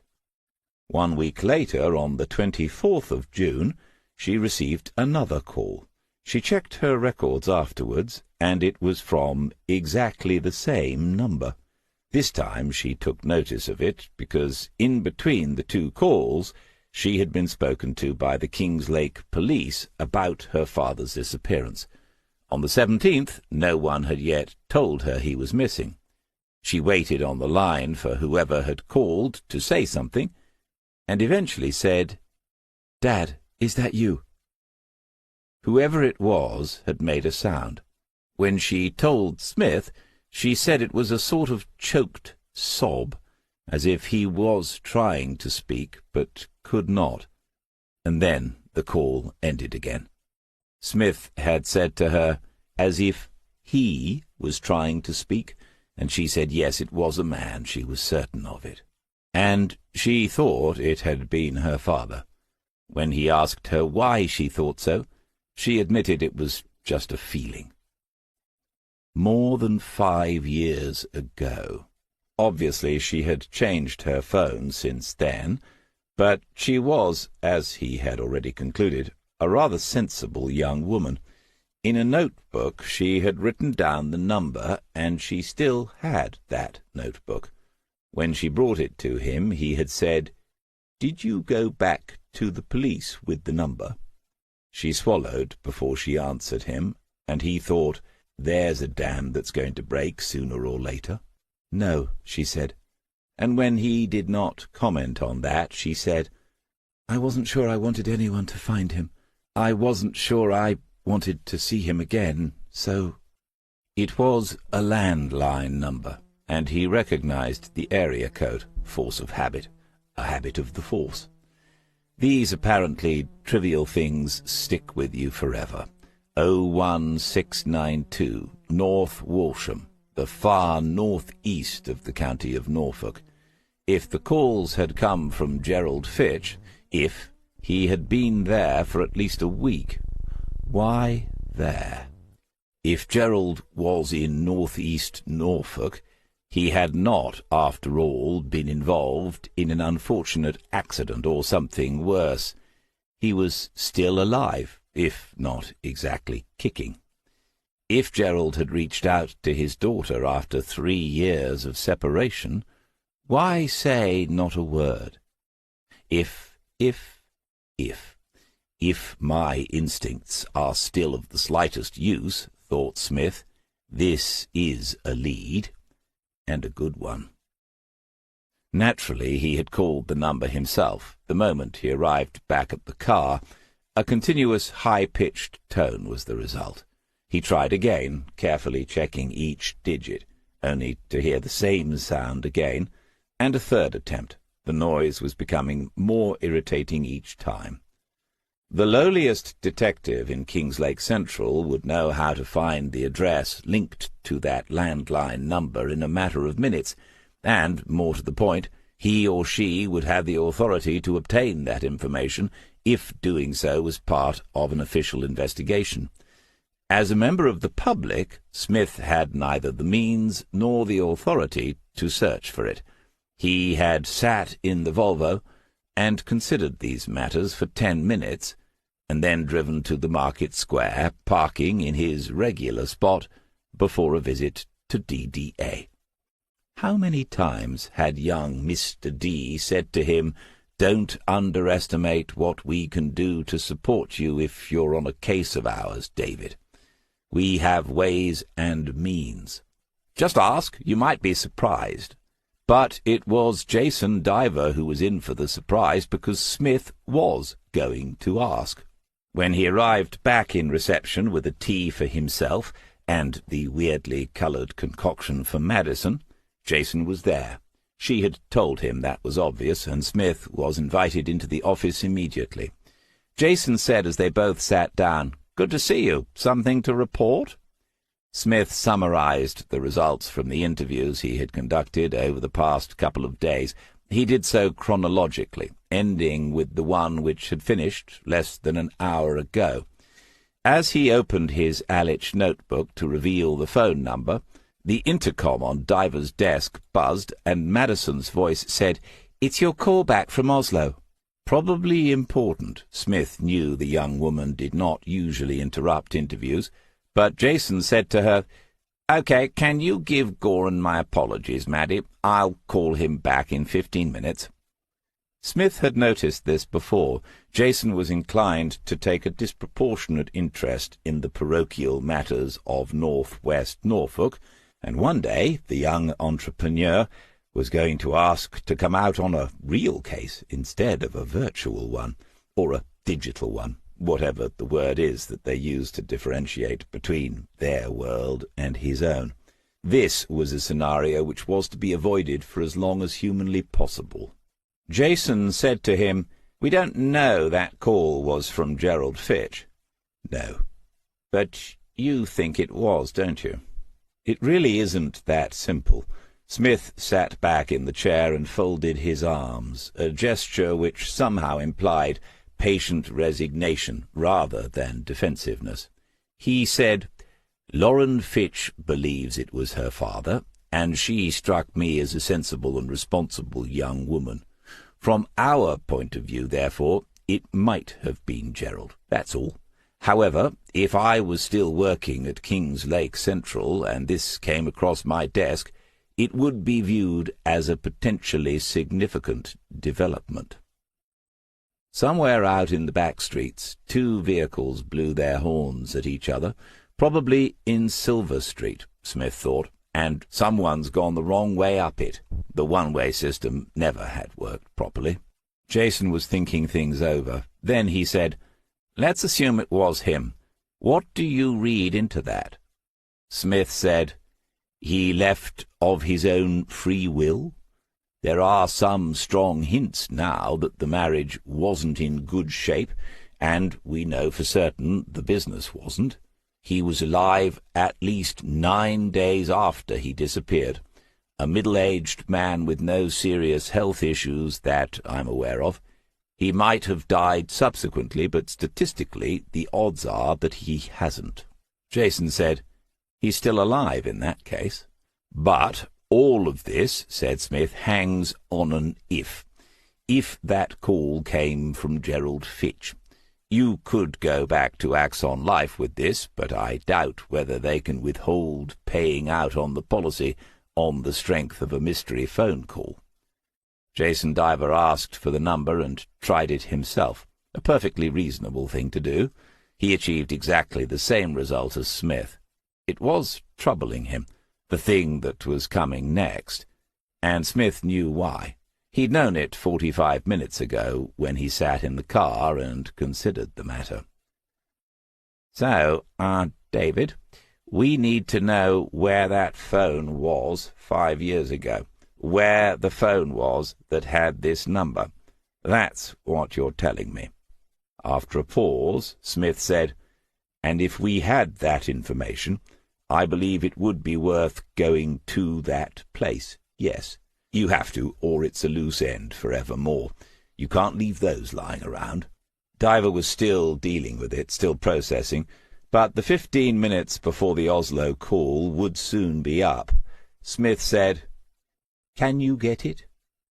It was always coming, this moment, from the day Smith had agreed to take on just one case for them, the moment when all the excitement of getting into the private investigations business comes up against the reality of it. Sooner or later you arrive here, at the ethical dilemma. Jason said, "This is a tricky one." Then he looked at Smith, being nobody's fool, our Mr. Diver, and said, "But you already know that." Smith's expression gave nothing away. "As you know, we take our professional responsibilities very seriously. As we speak, Catherine is involved in revising the Code of Conduct for the ABI. Do serving police officers sometimes break the rules of evidence? Some do, Smith would have answered. The successful ones.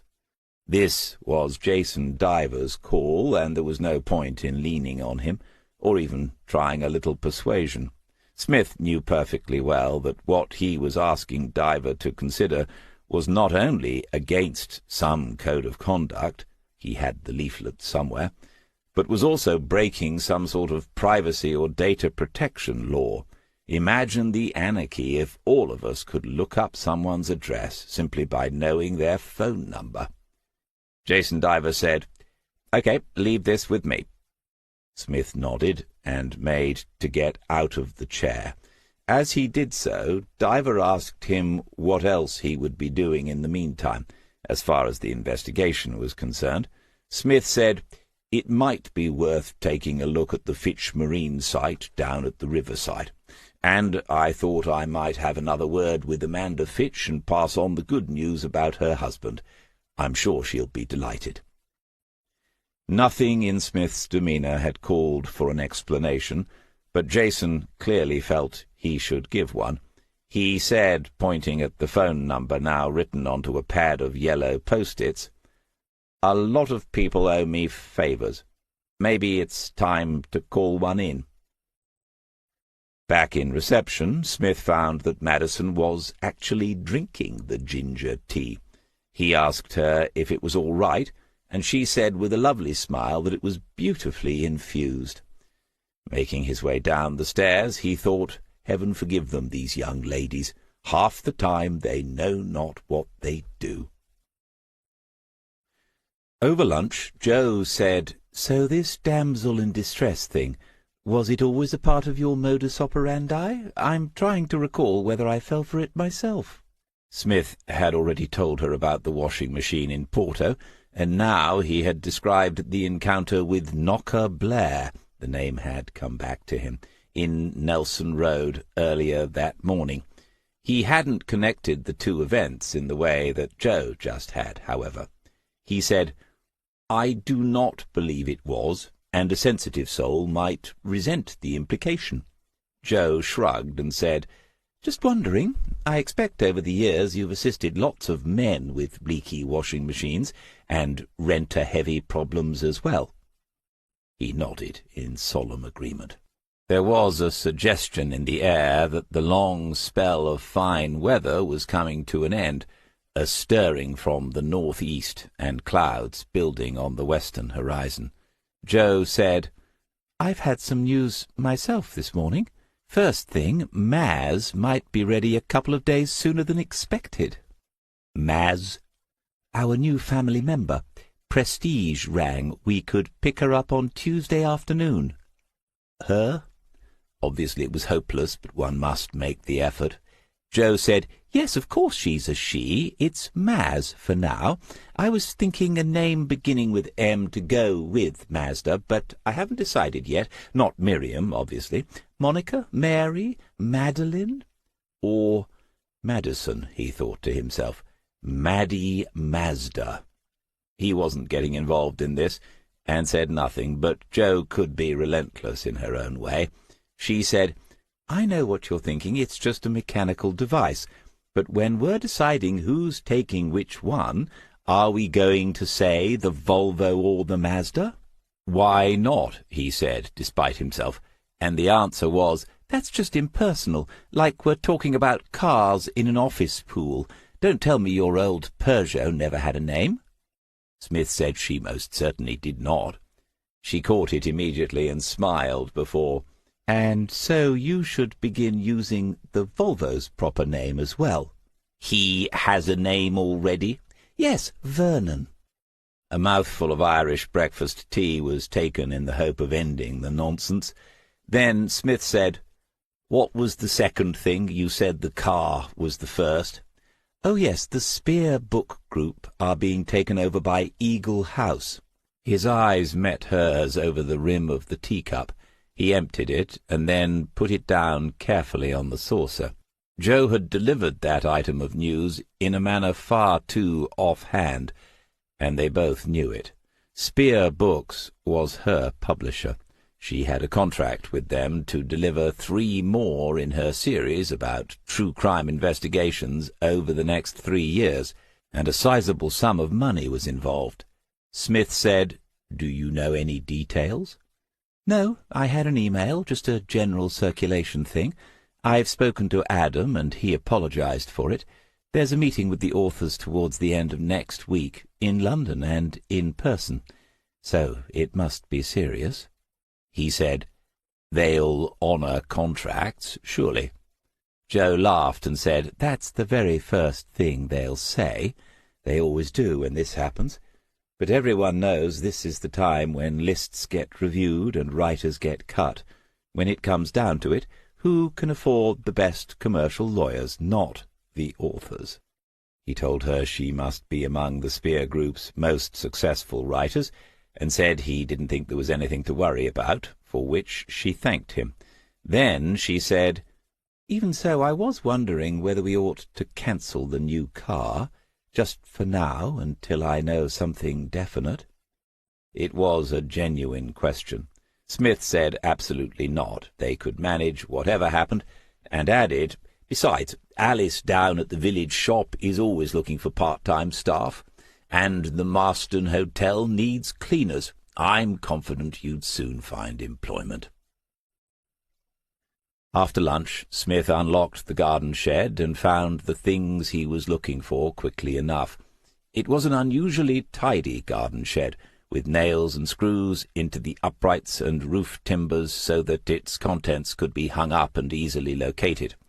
He was putting these items into the boot of the Volvo when Jo reappeared, looking up at the sky and saying he should probably take a waterproof jacket with him. He pointed into the car and said, "Already on the back seat, but I'd better go and make sure the canvas on the boat is tight. The wind's getting up." Jo said, "I'll do that as soon as you leave."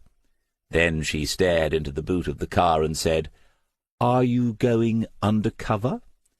He looked himself, and after a few seconds said, "Maybe, just a bit. I don't think dressing up is against the ABI Code of Conduct." Chapter 16. Smith drove past the yard where he and Waters had arrested Philip Wood for the murder of Jamie Bell, recalling how the man had still managed to land a few punches, even with one arm trapped in the car door, and Waters clambering in the other side to handcuff him. Those were the days.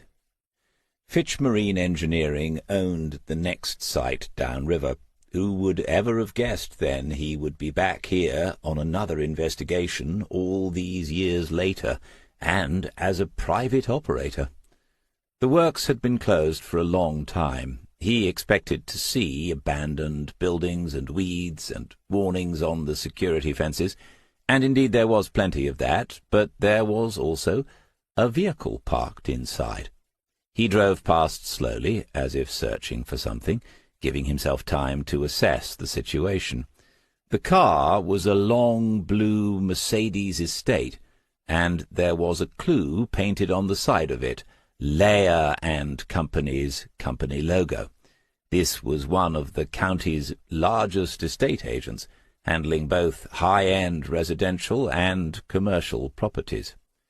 Smith drove on and saw the main gates had been opened to let that vehicle inside, and that they remained open.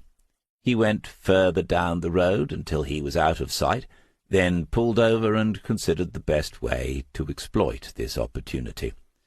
Confidence is the key. You need a plan, and you need to prepare for some of the foreseeable complications. But with enough confidence, or front, as it was once called, you can get away with, if not murder, then with much more than most people could imagine. Smith drove back towards the gateway, and then straight through it. He parked some 20 yards away from the Mercedes, but in line with it, as if this was still a car park for the offices, which were 40 yards in the opposite direction. He could see two figures now, in the gap between the empty office building and a big shed-like affair which covered a dry dock, and one of them had noticed his arrival. Smith put up a hand and waved as he went round to the back of the Volvo and opened the boot. Before the man arrived, a high-vis waistcoat had covered Smith's rain jacket, and a piece of paper from the insurance company's folder had been fixed into place on a clipboard. In his right hand he held a white safety helmet by the peak, ready to put it on his head. The man who had approached was middle-aged, short, and overweight, pinkly clean-shaven and wearing a shirt collar a size too small for his neck. Smith said cheerfully, "I see you've beaten me to it. Lucky for me. I was told there'd be someone to open the gate. I assume that's not you." "He's not entirely convinced," thought Smith. "Let's wait and see how he handles it, then." "I'm sorry, have we met?" Smith said, "No, I'm sure we haven't. I'm a bit off my usual patch. I drove right by it first time. You probably saw me going down the road." The other one was watching from the side of the offices, younger and holding the sort of equipment trainee surveyors seem to be holding most of the time. The man said, "Only I wasn't told to expect anyone else. You are—" "Sorry, thoughtless of me. David Smith, representing the insurance company." He held up the clipboard then. It has to be for a precise number of milliseconds, long enough for the subject to see the name and recognize the logo. Fortunately, very well known, but not so long that he begins to read the contents of the letter itself. The man said as the clipboard was lowered, "Oh, Simon Harvey, senior partner, Layer and Company. Axon Life. I didn't realize they had a commercial division. Most people don't. Only a small and exclusive portfolio. At least, that's what they tell me. I'm an area rep, really. I was asked to come and have a quick look around before the place goes on the market." Mr. Harvey's expression had altered a little already. He now seemed more confused than suspicious. Smith donned the safety helmet and went to the rear door of the Volvo. He opened it and took the camera from the back seat. He said, "I'll just take a few snaps. Proves I've been here. I won't get in your way." Something seemed to be troubling the senior partner from Layer and Company. After a moment he said, "Axon Life have an interest in this property?" Smith was closing the boot now, the busy area representative getting on with the job. He said, "Yes, goes back a long way, I believe." He was switching on the camera and pressing various buttons as if he knew just what he was doing. In a way, of course, he did. Harvey said, "Really? We were not aware. Is there a claim on it of some sort?" It was easy to see why the senior partner might be concerned. This site had to be worth millions. The development potential was obvious. Smith did not know what their percentage might be, but the agents who sold it were looking at a nice little earner. Legal complications and claims could get in the way of all that. A different look had appeared on Smith's face now, a wary look that said he shouldn't really be discussing this. He said, "I don't know all the details. I think it's complicated. That's why they've brought in the consultants." Mr. Harvey said blankly, "The consultants?" "Yes, Diver and Diver Associates. Have you come across them?" A shake of the head. Smith continued, "Specialist investigators. I imagine they'll be in touch with you at some point. They'll need an up-to-date valuation, you see." And then, as if a thought had just struck him, "That is what you're doing here, isn't it?" Harvey nodded. Smith seemed to be impatient with all this chat, ready to get on with the job. He said, "Good. I know the owner wants to act quickly, and I'm told she's not a woman you want to get on the wrong side of." He half turned away, and then back again. "As we're here, do you have a ballpark figure in mind? Have you sold anything similar in the past few months?" The young assistant had stopped work now and was watching all this from afar. A few heavy drops were falling, and Smith pulled the plastic cover across the papers on his clipboard. He said, "For the whole site, including the parts which have existing tenants?" Mr. Harvey said eventually, "A site closer to the town was sold for $1.5 million earlier this year, but it was only a third of the size. One would expect 2 to 3 times that amount for the freehold, but if, as you say, they are must get on," Smith said. "Looks as if we're going to get wet." He moved away towards the riverside, leaving a bemused estate agent standing in the rain. He began taking pictures and walking purposefully about, as if he'd become what he had pretended to be. And that's part of the secret. When he was on his way back to the car, he saw the young man was now sheltering in the lee of the office building, and Mr. Harvey, senior partner, Layer and Company, was busy on his mobile phone. Smith decided that the visit to the Fitch Marine site had gone rather well, and as it was not yet 3:30, he would carry straight on to West Wootton, and, if she were at home, brief Mrs. Amanda Fitch on the progress he had made thus far. If not delighted, she should at least be interested in some of the developments. During his time in the police force, and at every rank he had held up to Detective Chief Inspector, Smith had been one of the most complained-about officers. Generally, the complaints came from people he was investigating, rather than his fellow officers, and so he never minded when various senior policemen and policewomen called him into their offices and said they'd had another one, meaning another complaint. Surely anyone could see that if the villains are complaining about you, you must be doing something right. Bosses, such as Detective Chief Superintendent Allen, would say, "But, Smith, we don't know that he is a villain, do we?" And the answer was usually, "But we soon will, sir, if you'll allow me to keep on annoying him." On the way to West Wootton, the heavens opened, and there was a thunderstorm. The rain hammered on the windscreen, and the wipers became frantic in their efforts to push it away. Headlights came on everywhere, and the spray from tires seemed to be going in all directions at once. It was going to be short and sharp, and so Smith pulled up in the road outside Woodlands, where he'd waited once before, giving the rain a minute or two to cease. He wound down the windows a little, and the smell of it wafted into the car. Petrichor, the magical scent released when the golden blood of the gods touches the arid rocks of the earth. The older you get, he thought, the more evocative such things become. It smells like a secret. There were some upsides to being a private investigator, though. If Mrs. Fitch became annoyed with him, to whom could she complain? Jason Diver? Smith thought if she did so he would not be trembling in his boots.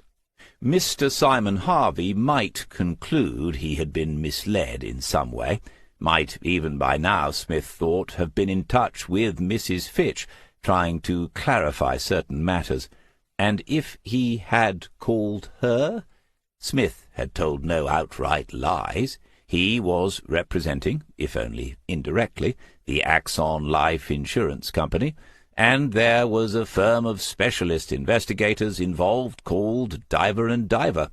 He'd admitted to Mr. Harvey he didn't know all the details, and that it was complicated, which was all true. If the estate agent had misunderstood or drawn some wrong conclusions, well... When he drove towards the electronic gate, he saw it open, and so he carried on into the drive. Parked in front of the house, and next to the BMW convertible, was a van, a smart-looking Ford Transit in a dark metallic blue. The windscreen and side windows were tinted, probably beyond the legal limit, but no one's checking these days. The plate was 2021, and Smith guessed it was a customized vehicle. If you fancied buying one, it would set you back at least £40,000. He stood in the covered porch for a long time, aware of the camera looking down at him. It was possible she would refuse to see him, but he wouldn't make that easy for her by leaving quickly. He noticed that a trickle of rain had got inside the porch from where it met the wall of the house. The seal or the lead flashing must have given way. Then he heard the sound of a latch turning, and Amanda Fitch opened the door. His first thought was that her coiffure was a little more informal than on his previous visit, and her dress considerably more casual, a pair of jeans, a pink blouse with one lower corner not quite tucked into her waistband, and bare feet. Her toenails were painted bright red. She said, "Oh, it's you." Smith responded brightly enough with, "Yes, Mrs. Fitch, David Smith again. I was passing by and thought you might like to hear about the progress so far. I apologize for not calling ahead. If it's an inconvenient time—" Her face seemed to be flushed, as if she'd just left a rather hot shower. Grasping what he had just said seemed to take her a moment or two. Then she said, "Progress?" "Yes, Mrs. Fitch. There has been some, you'll be pleased to hear. I've not been idle since we last met." She invited him inside then, but stopped and turned to face him in the hallway. Smith had the feeling they were not having a sit-down or a coffee on this occasion. He was listening hard for the sound of someone else in the house, but there was only silence.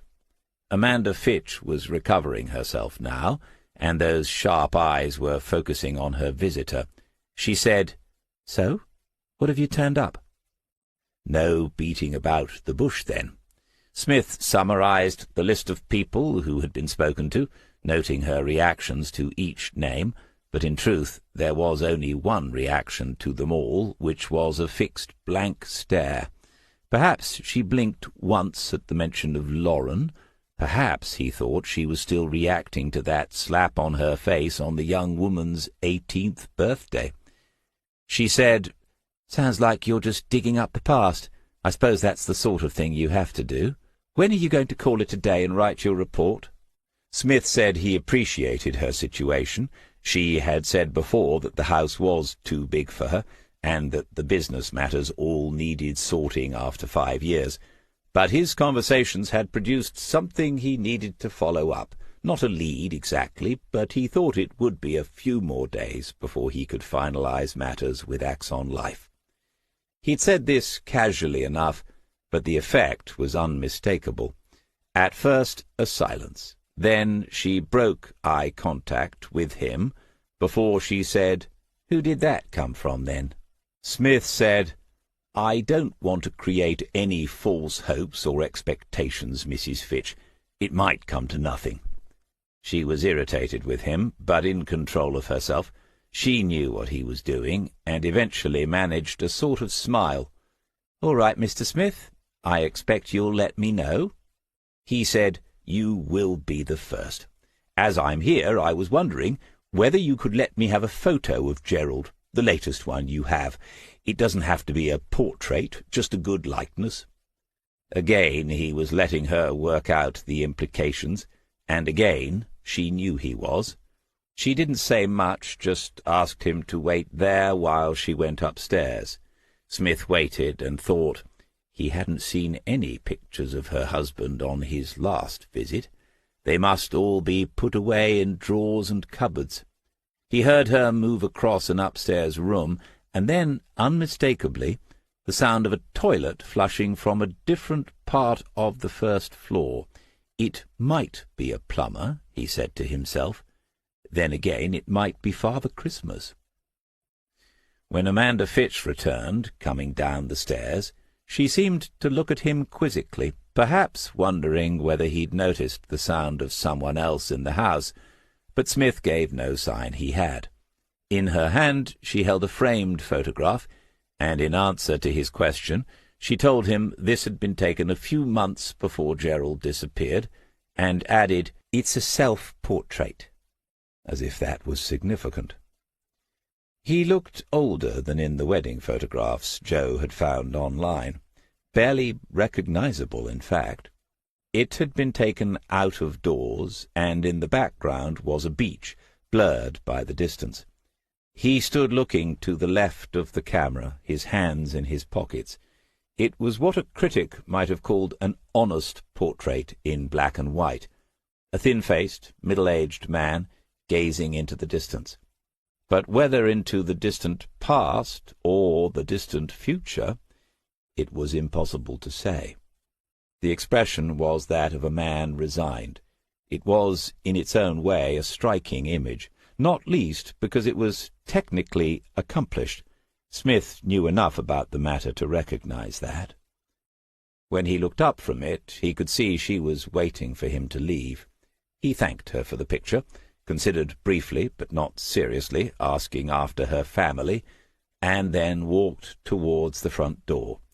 Today she had made not the slightest effort to be the concerned wife of a much-missed husband. She had placed her bet, and was waiting for him, for Smith, to play out his hand. Deliberately he had sat on her drive for a further 10 minutes, his notebook and pencil in hand, hoping that from behind a curtain or a blind someone would be able to see as he scribbled away. Then he turned the Volvo around and drove away slowly, as if he still had plenty on his mind. This time he took a back road through the woods to the east of the village, until he reached the A-road that went north to Hunstanton and south towards King's Lake. He indicated left, but the traffic was heavy, as it always is at the peak of the holiday season. A drop of rain puts even more cars onto the road as people desert the beaches for the day. He was first in the queue that was building up to get onto the main road. When he glanced into the rear-view mirror for the second time, he saw that a van had appeared 4 or 5 vehicles back. It was impossible to make out anything of the driver because the glass was tinted, but the colour was a dark blue. Smith looked up and down the road in front of him, trying to anticipate where there might be a gap and how many vehicles from the side road might fit into such a gap. Then, inevitably, he was staring into the mirror once more. "It's highly unlikely," he said to himself, "and not inconceivable that even if it is the same van, it's only going about the owner's lawful business." A few more seconds, and there would be an opportunity to go in either direction from here, north or south. He switched off the indicator, still weighing up an entirely unexpected situation. What sort of person is most likely to be driving a customized transit with tinted windows? When the gap came, Smith turned right towards King's Lake, heading away from home. Other cars followed him out of the junction, some going left, some right, and then he saw the van was now on his side of the carriageway, 2 cars behind, keeping a safe distance, being driven very sensibly. 2 miles south of that junction is a lay-by on a straight section of the road. Smith allowed his car to slow gradually, and then pulled into it without indication. The vehicle behind gave a peevish beep on its horn. Smith didn't look to his right as the van passed, but as it came into his line of vision further down the road, he recognized the number plate. It was already written in the allich which lay on the passenger seat, and he did not need to double-check. Still perfectly possible this is all legitimate, but now he had to know. From here, Smith could have waited for another break in the traffic and swung around 180 degrees. Instead, he pulled away again and continued towards Kings Lake. If he'd been in that transit and tailing the Volvo, where would he be waiting now? There's a major 4-way roundabout less than 3 miles from the lay-by. Ideally, one would need to be parked up before that. They, or he, had reversed into a farm access track, well hidden by a hawthorn hedge, and Smith only just spotted them as he passed the place. He continued at a steady 55 on towards the roundabout, where another decision would be required. He had no doubt now that whoever had been paying Amanda Fitch a visit was following him. The question had instead become why they were doing so. Thinking it through logically, he concluded there were 2 possibilities. The first was they wanted to know where he was going next in his investigation. The second possibility was that someone wanted to know where he lived. The events at Schiphol Airport a few months ago had taken Smith by surprise. When he'd signed up to look into the case against Anthony Hills, no one could have predicted he, Smith, would have been pursued by a couple of characters intent on doing him serious harm. But that had been on foreign soil. It had been dealt with, and there was little likelihood of it rearing its head back in Norfolk. Now, in only his second investigation for DDA, there was another threat. He hadn't bargained for this when he allowed himself to be persuaded back into the business in a private capacity. When he had lived alone in Lake, it would not have mattered very much, but he didn't live alone any more. A decision had been made in another part of his mind as he considered all this. He took the 3rd exit off the roundabout and headed towards the town centre. The traffic was busy, late on a Friday afternoon, the holiday visitors running into the people leaving work early. Smith shook his head a little and wondered when that became a thing. Back in his day, he glanced into the mirror no more often than he would normally, and the van was there, keeping back a couple of vehicles, clearly intent on observing rather than intimidating him. He took the left into the town's major one-way system, and the transit followed, just 1 car behind him now. Smith's knowledge of the roads meant that he could have made various manoeuvres in an attempt to lose them, but in doing so he would have alerted them. The driver would realize what was going on, that he had been tumbled. Instead, this could be viewed as an opportunity. Amanda Fitch had put this tale on him, there could be no doubt about that, and she was the very person he'd been trying to bother not an hour ago. Very well, then. Windsor Road was almost at a standstill, the traffic piling up against the lights that let it back into Whitefriars. As they inched forward and the angle of the light changed, Smith could make out something through the windscreen of the van, a single occupant, a man. They moved forward another 20 yards, and he pulled the indicator stick down. Anyone who knew the town would now realize where he was going, and have a very tricky decision to make. When the next gap opened in front of him, Smith pulled forward and then turned left into the main car park of Kings Lake Central Police Station. Chapter 17. He had parked in one of his old places, reversing close to the rear wall. For half a minute the transit was visible beyond the entrance, facing down Windsor Road. The driver had decided he would not follow the Volvo into somewhere like that, and then the lights must have changed again and it was gone. Smith wondered whether the young man — Smith was somehow sure it was a young man behind the wheel — was already on his mobile, calling Mrs. Fitch. Hopefully, if he was, some consternation had been caused. She might be wondering what she'd said or not said which had sent that irritating man to Lake Central Police Station. Was he really from the insurance company, or something worse?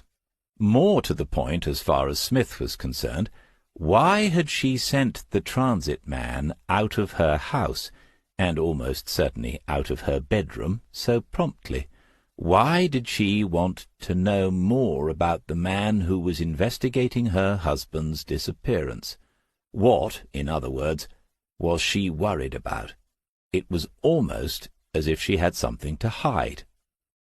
He decided to wait a few minutes and then rejoin the traffic in Windsor Road rather than use the other entrance.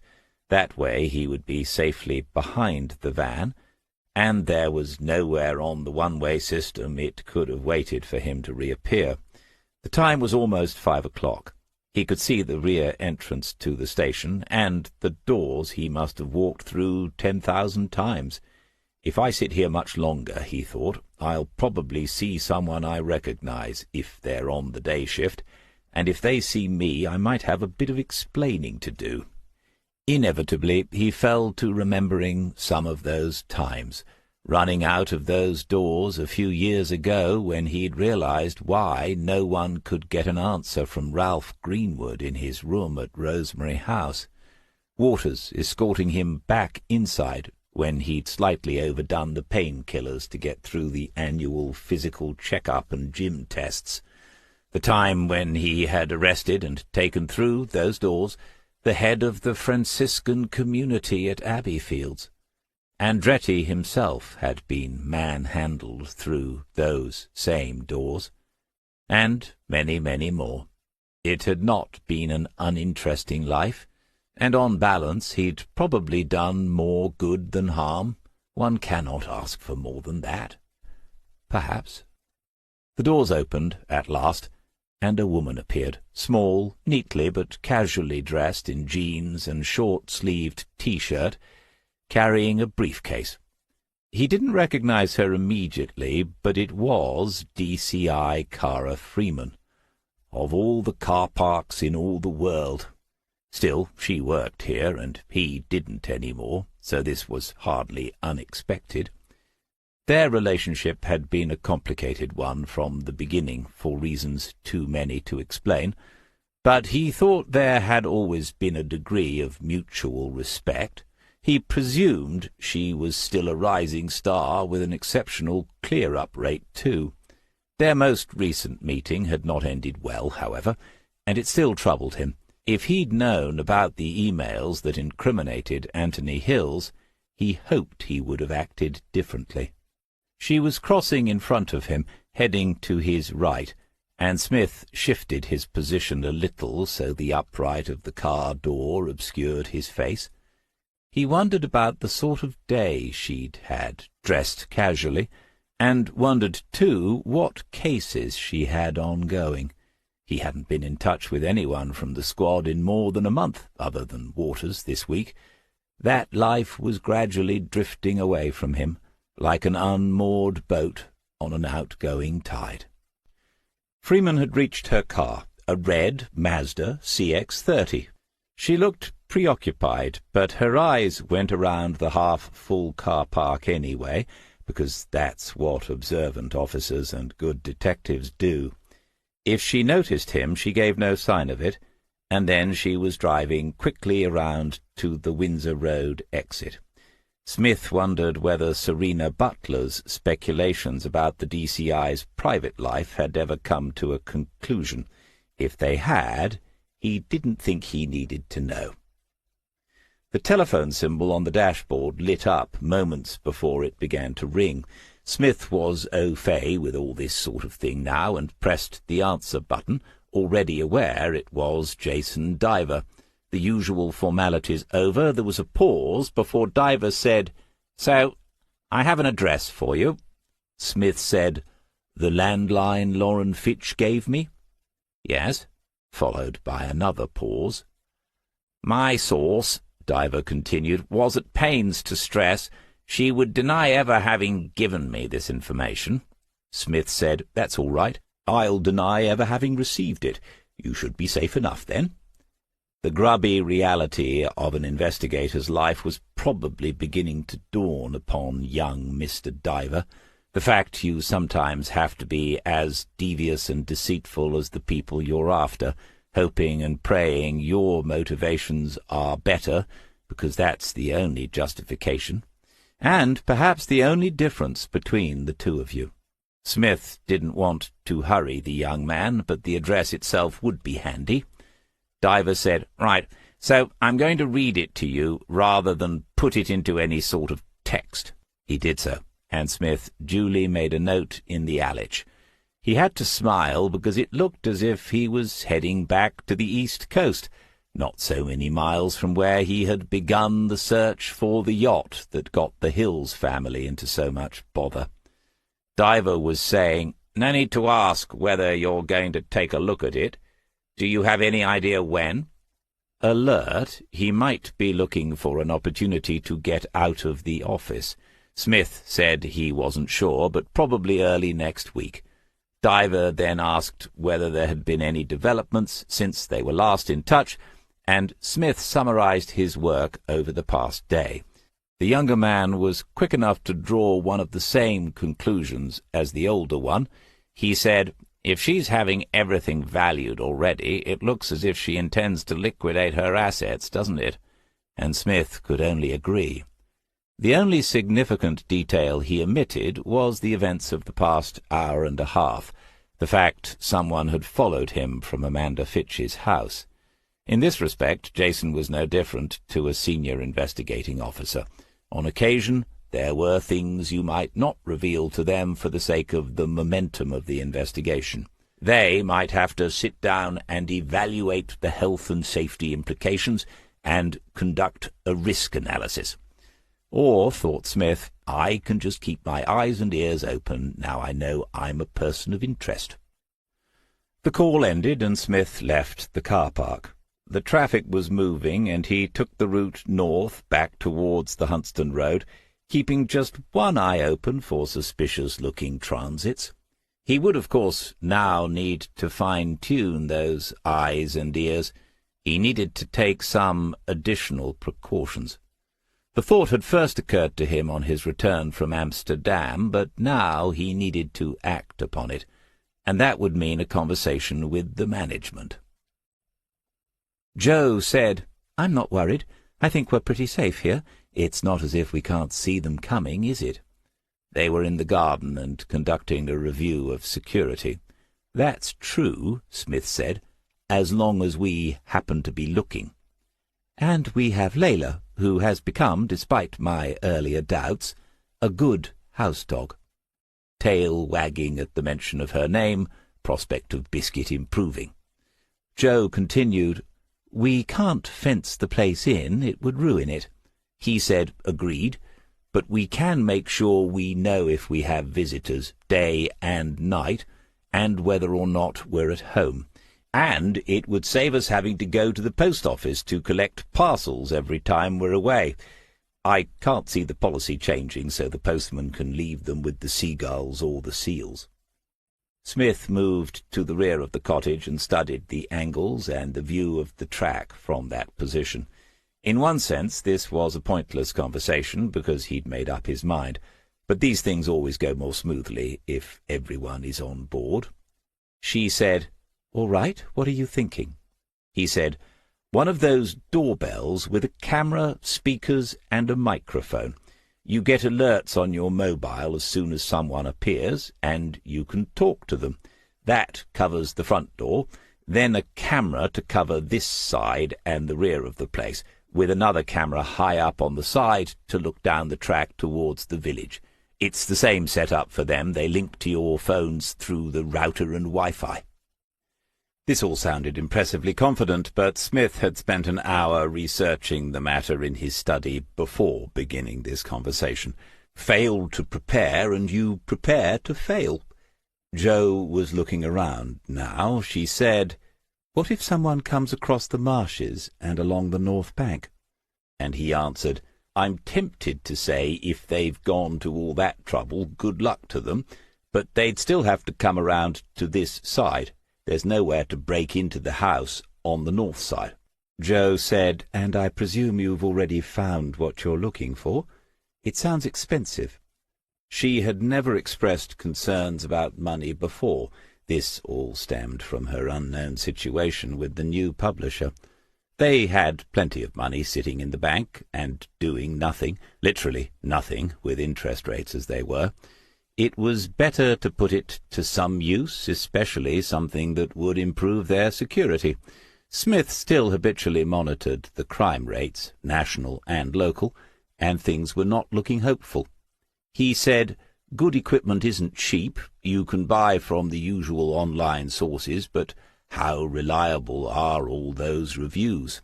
Or you can deal with a specialist company who offer installations, servicing, and online backup. I think we'll do that.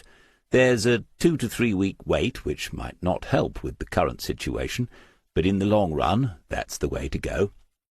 Jo was regarding him.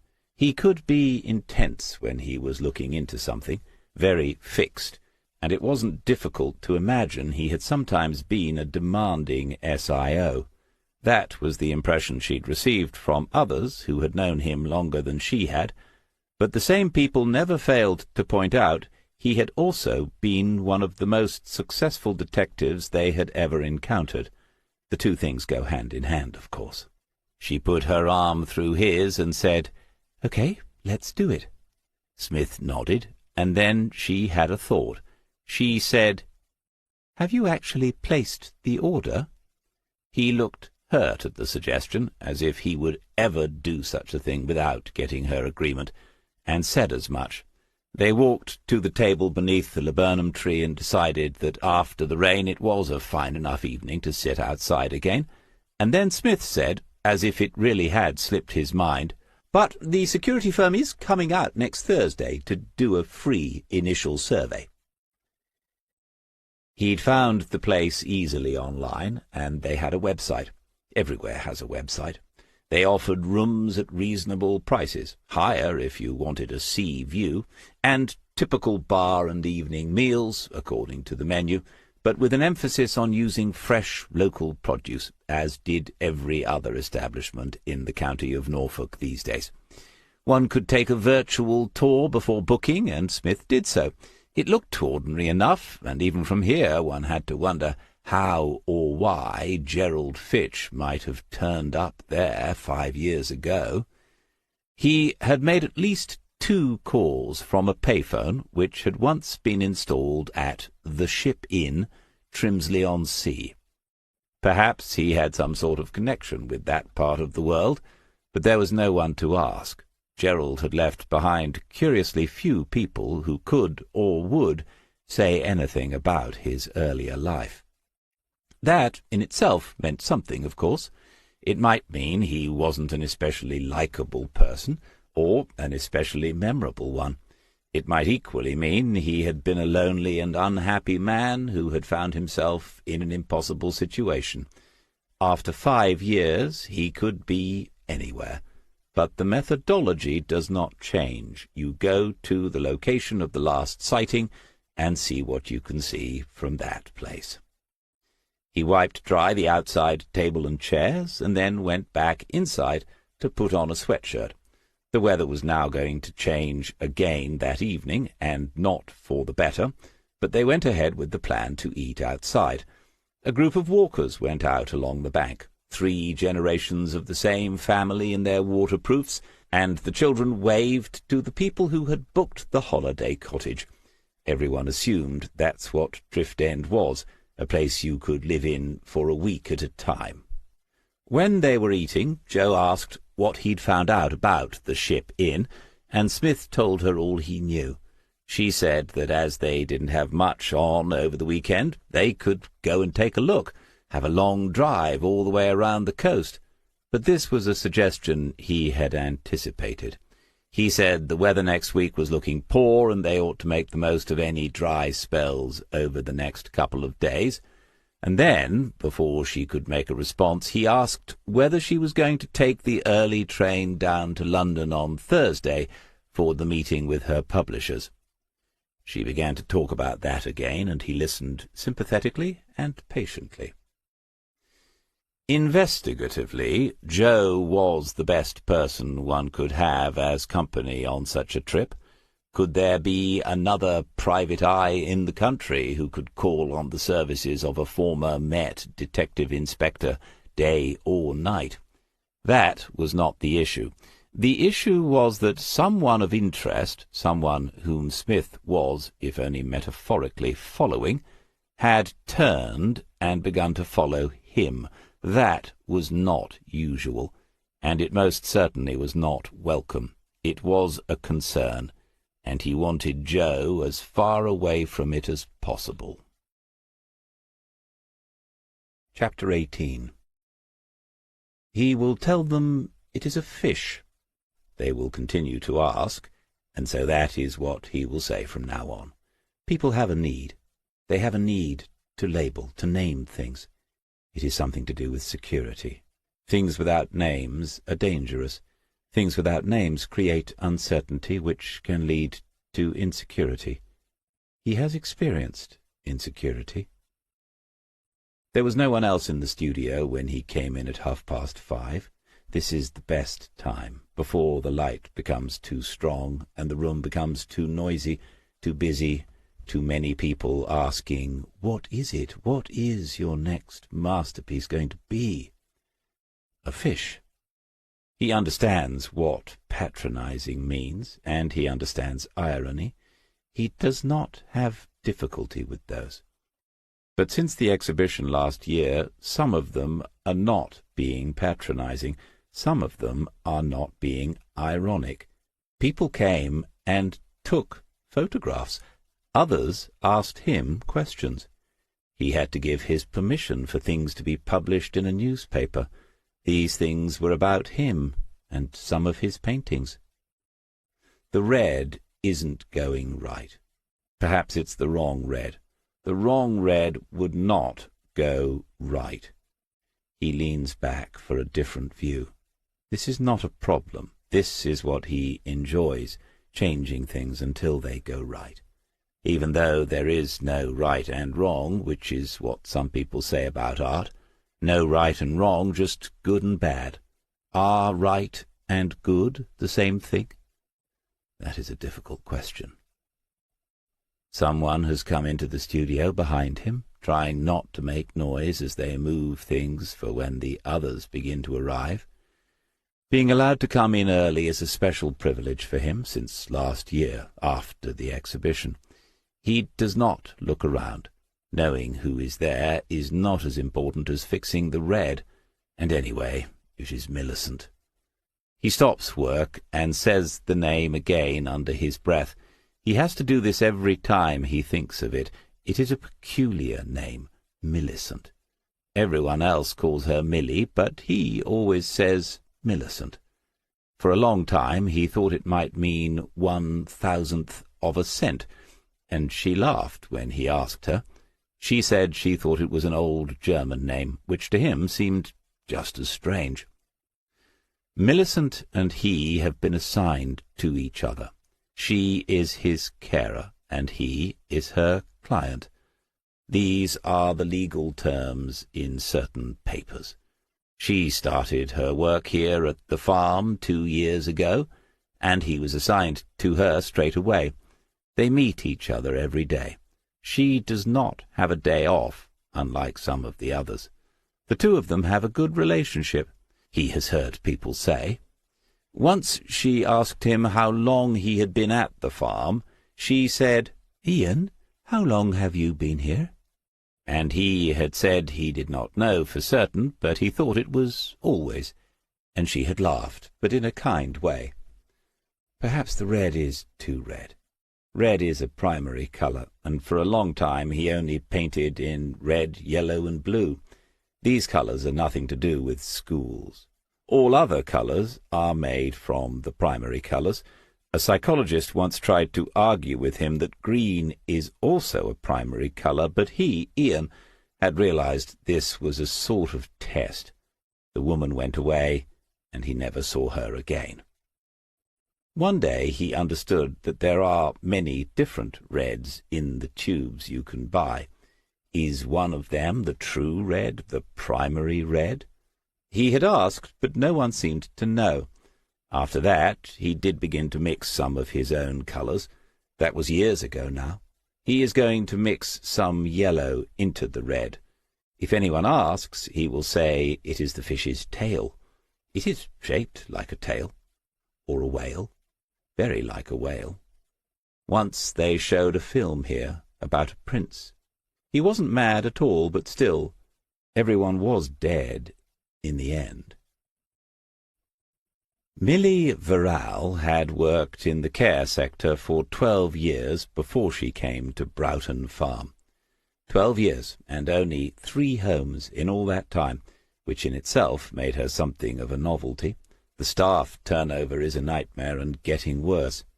Then, at her last place, they increased the client-to-carer ratio twice in 2 years, blaming the cuts in local authority funding. Once the ratio's gone past a certain point, you've had it. Things get missed, things get forgotten, people get left to rot in corners.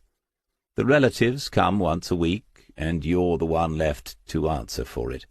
Her dad used to tease her, say she was a socialist, a right little Marxist. But by the time the farm got in touch with her, she didn't apply, someone had mentioned her, she'd had enough. 10 minutes into the interview they offered her a job, and she took it. The ratio at Broughton Farm is 1 carer to 3 clients. That's what money buys you. She hadn't been surprised to find Ian in here this morning. Obviously it wasn't something he would ever talk about, but he seemed to be taking his celebrity status seriously. She knew better than to approach while he was thinking. When he was actually painting, he didn't mind you talking, as long as you didn't ask what it was, or worse, what it was meant to be. Once Ian shut you out, it could be forever. There were members of staff here who knew that. You have to read the files here, unlike in her previous places, where you only had to pretend you had. So she knew about his severe learning difficulties, and the family background. In his teens, Ian had become impossible for them to manage. A trust for his care had been set up, money again, and he had moved into Broughton Farm. She asked Dr. Lovesey, and had been told Ian Fisher was one of the original residents when the facility was first opened. He'd lived here for 30 years. That's difficult to grasp, isn't it? He was 17 when he arrived at the farm, and she was 6 years old. A few months after she'd started at the farm, they offered her staff accommodation, and she'd said yes to that as well. The cost was a fraction of what she was paying in rent for the flat in Lowersford, which meant she could keep her car and still save some money every month. She didn't have a plan, didn't know what she was saving for, but there's always something coming down the line. Her marriage had only lasted a couple of years, but she was over that a long time ago. Wayne was a plumber, and she had discovered that job offers many opportunities to play away from home. Apparently some women can't have a workman in the home without messing around. One of these had got serious, and he was still with her now. The package deal included 2 kids. The arts and crafts room had become more popular over the past year, and she thought that was something to do with Ian as well. Most of them didn't understand the ins and outs of it, but they knew attention was focused on painting. It had sort of developed its own momentum. Milly made sure there was enough table space for 6 people, and that paints and brushes and all the bits and pieces were easily available. She noticed they would soon run out of the good paper, and added a note to the pad she kept in the pocket of her uniform. This was another big difference. You were trusted, you ordered stuff, and it arrived the same week. This part of Broughton Farm was hers to manage, her responsibility.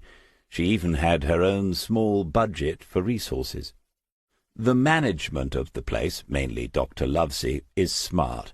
They do things this way to give you a sense of ownership. Milly might only be a carer. When you tell people, you can see you might just as well have said you're a cleaner. But she wasn't stupid. She could have had other jobs, got dressed up and sat behind a desk all day. She didn't do this work because she had no choice. She noticed that Ian was painting now. He'd taken off his glasses and was peering into a corner of the work, his eyes inches from the paper. She began to make her way across the room, adjusting the position of items on the tables as she went. When she was near enough, she said, "That one's coming along? You must have started early this morning." He gave a single nod without looking at her. It was best not to ask Ian too many questions. As she watched, he put a dab of orange paint onto the paper, and then studied it carefully, twisting his mouth first to one side and then the other. This was habitual with him, and not a sign anything was amiss. "Anyway, you've got about another hour before the others arrive. Don't forget to go and have your breakfast." Another nod. He was satisfied with the effect, and was dipping the brush into the paint again. Milly said, "I wonder if we'll see Jeff today." Ian half turned towards her stiffly, moving his whole upper body because of the arthritis that was gradually immobilizing his spine.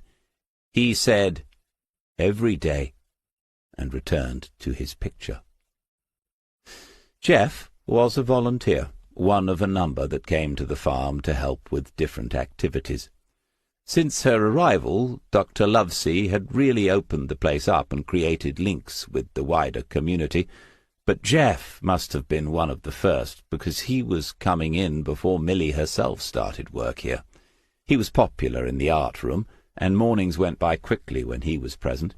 Ian was right. Jeff had been in on a more or less daily basis recently. She said, "He'll be wondering whether you've done any more on your other painting." More orange paint was being dabbed into the corner. She had no idea what it was going to be.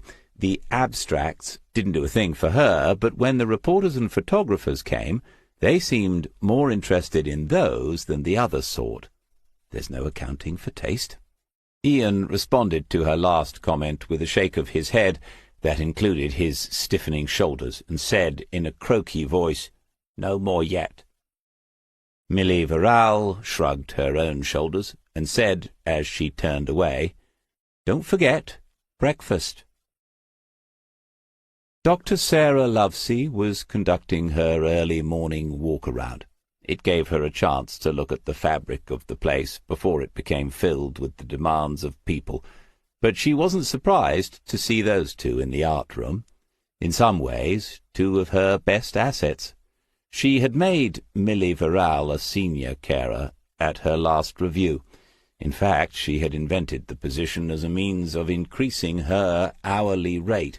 The company could afford it, whereas they could not afford to lose people like that, and finding staff was becoming increasingly difficult since the Brexit debacle, when most of the good Europeans went home.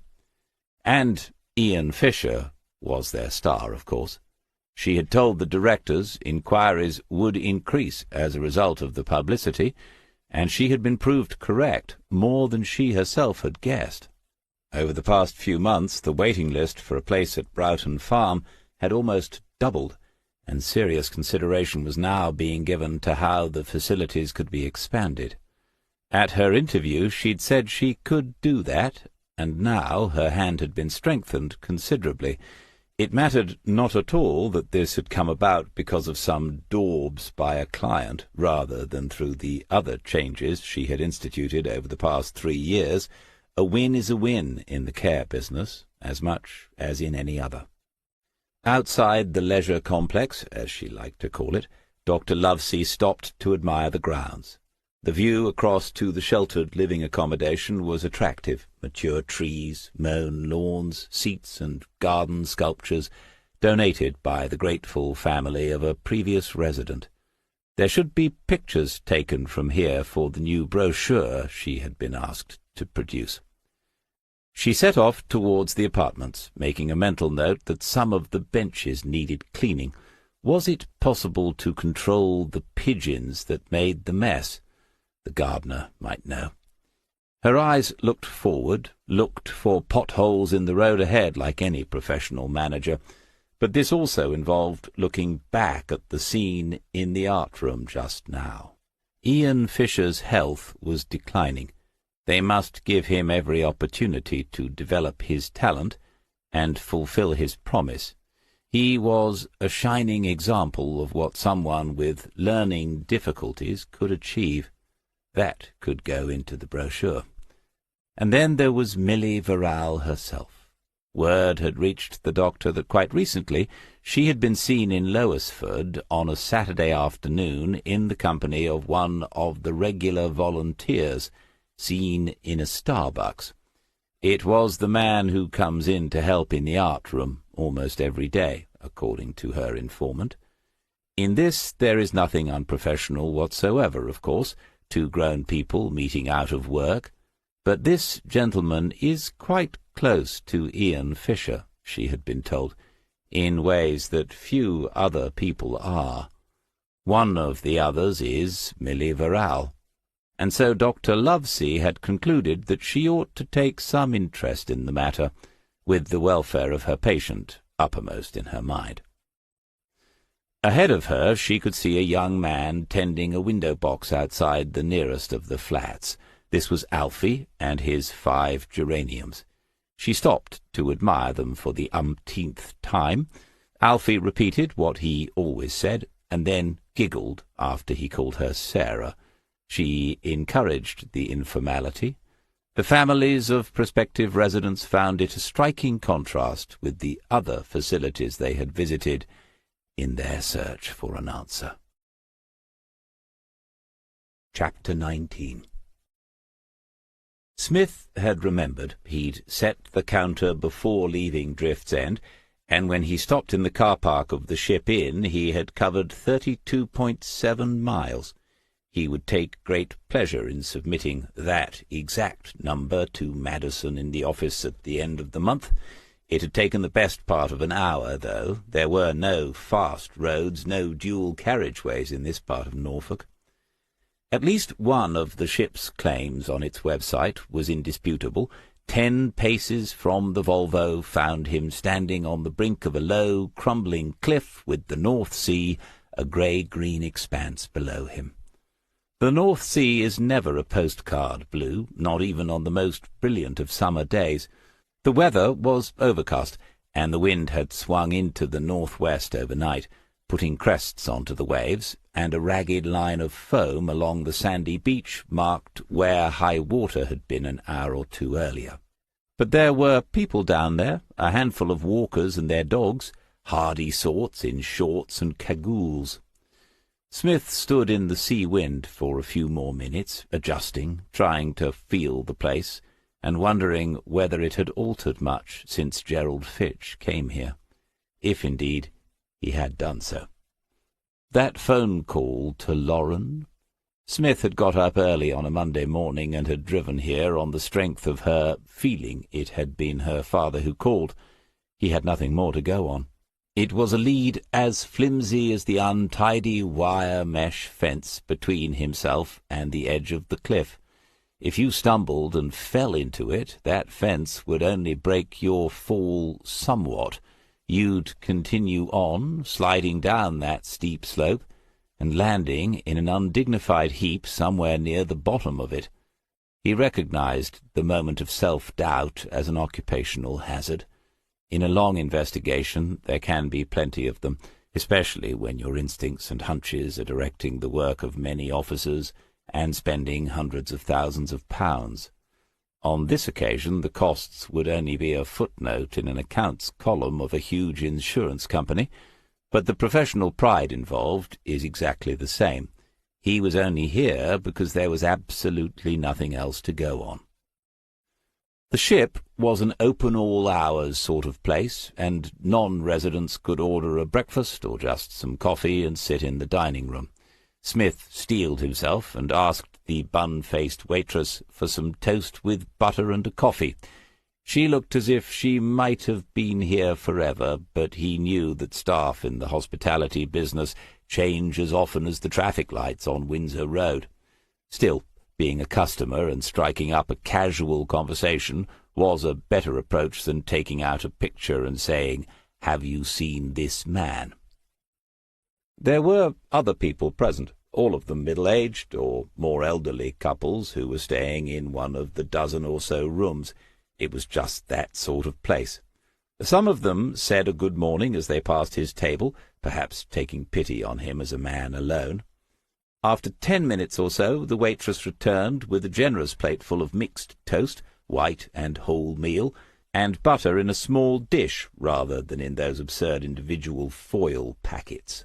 There was also on the tray a pot of coffee, a tiny jug of milk, and a proper coffee cup and matching saucer. Smith expressed his surprise to the bun-faced lady. Her name badge spelled out Teresa, but the A was at a different angle to all the other letters, and she was plainly pleased at the compliment. While she was momentarily detained, he asked her whether she'd worked at the ship for very long. "Donkey's years," was the answer, an expression one doesn't hear often nowadays. She spoke in a broad North Norfolk accent, and had almost certainly never been tempted to speak otherwise. Smith had poured a little of the coffee into the cup, and took a sip of it black. Sometimes one is surprised. It really wasn't bad at all, as far as Robusta goes. He told her so, and Teresa said, "First brew of the day's always the best. I wouldn't have that after 11 if I was you." He thanked her for the tip, wondering how to get on to the matter in hand, when she made it easy for him. "So, you here on holiday?" No, he said, unfortunately not. He was working, and it was possible she might be able to assist him if she'd been here for donkey's years. She smiled because he had remembered her words, and Smith reached for the folder which he had placed on the other chair at the small table, and took out the photograph.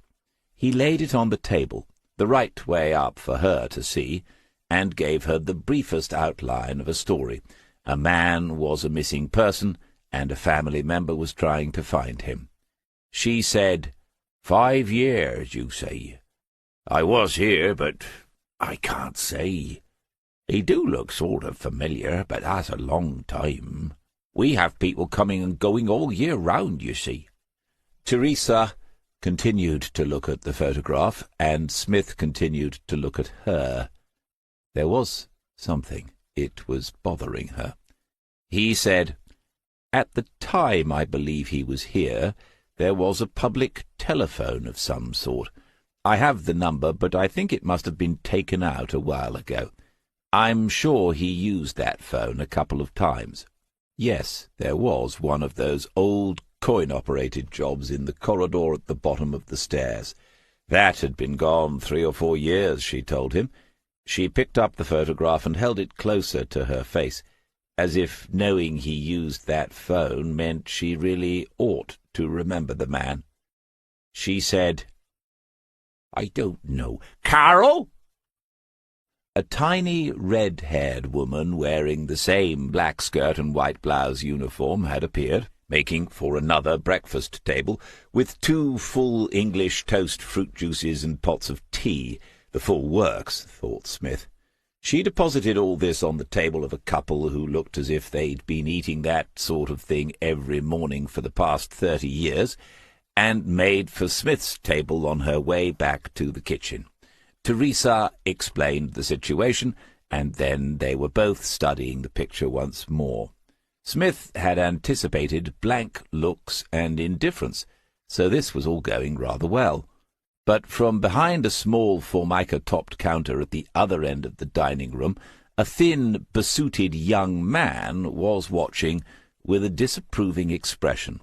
With a glance in that direction, Smith said he didn't want to get them into trouble. They exchanged withering looks and carried on discussing the picture. Carol said she didn't know the man, but as she was only doing a couple of evenings a week at that time, she might not have seen him. Then she said to Teresa and Smith, "It's Marilyn you need. He'll remember if anyone does. He's in the kitchen. I'll tell him to come out." And away she trotted. Smith didn't ask. It's unwise, especially these days. Moments later, Carol returned, followed by a tall, sashaying sort of person. In order, that's what one noticed first, followed by the brassy blonde hair in a ponytail, the jet-black eyebrows, and the moustache, which might or might not have been dyed some colour between those above it. Marilyn's figure was good, but from which side of the Great Divide it was impossible to say.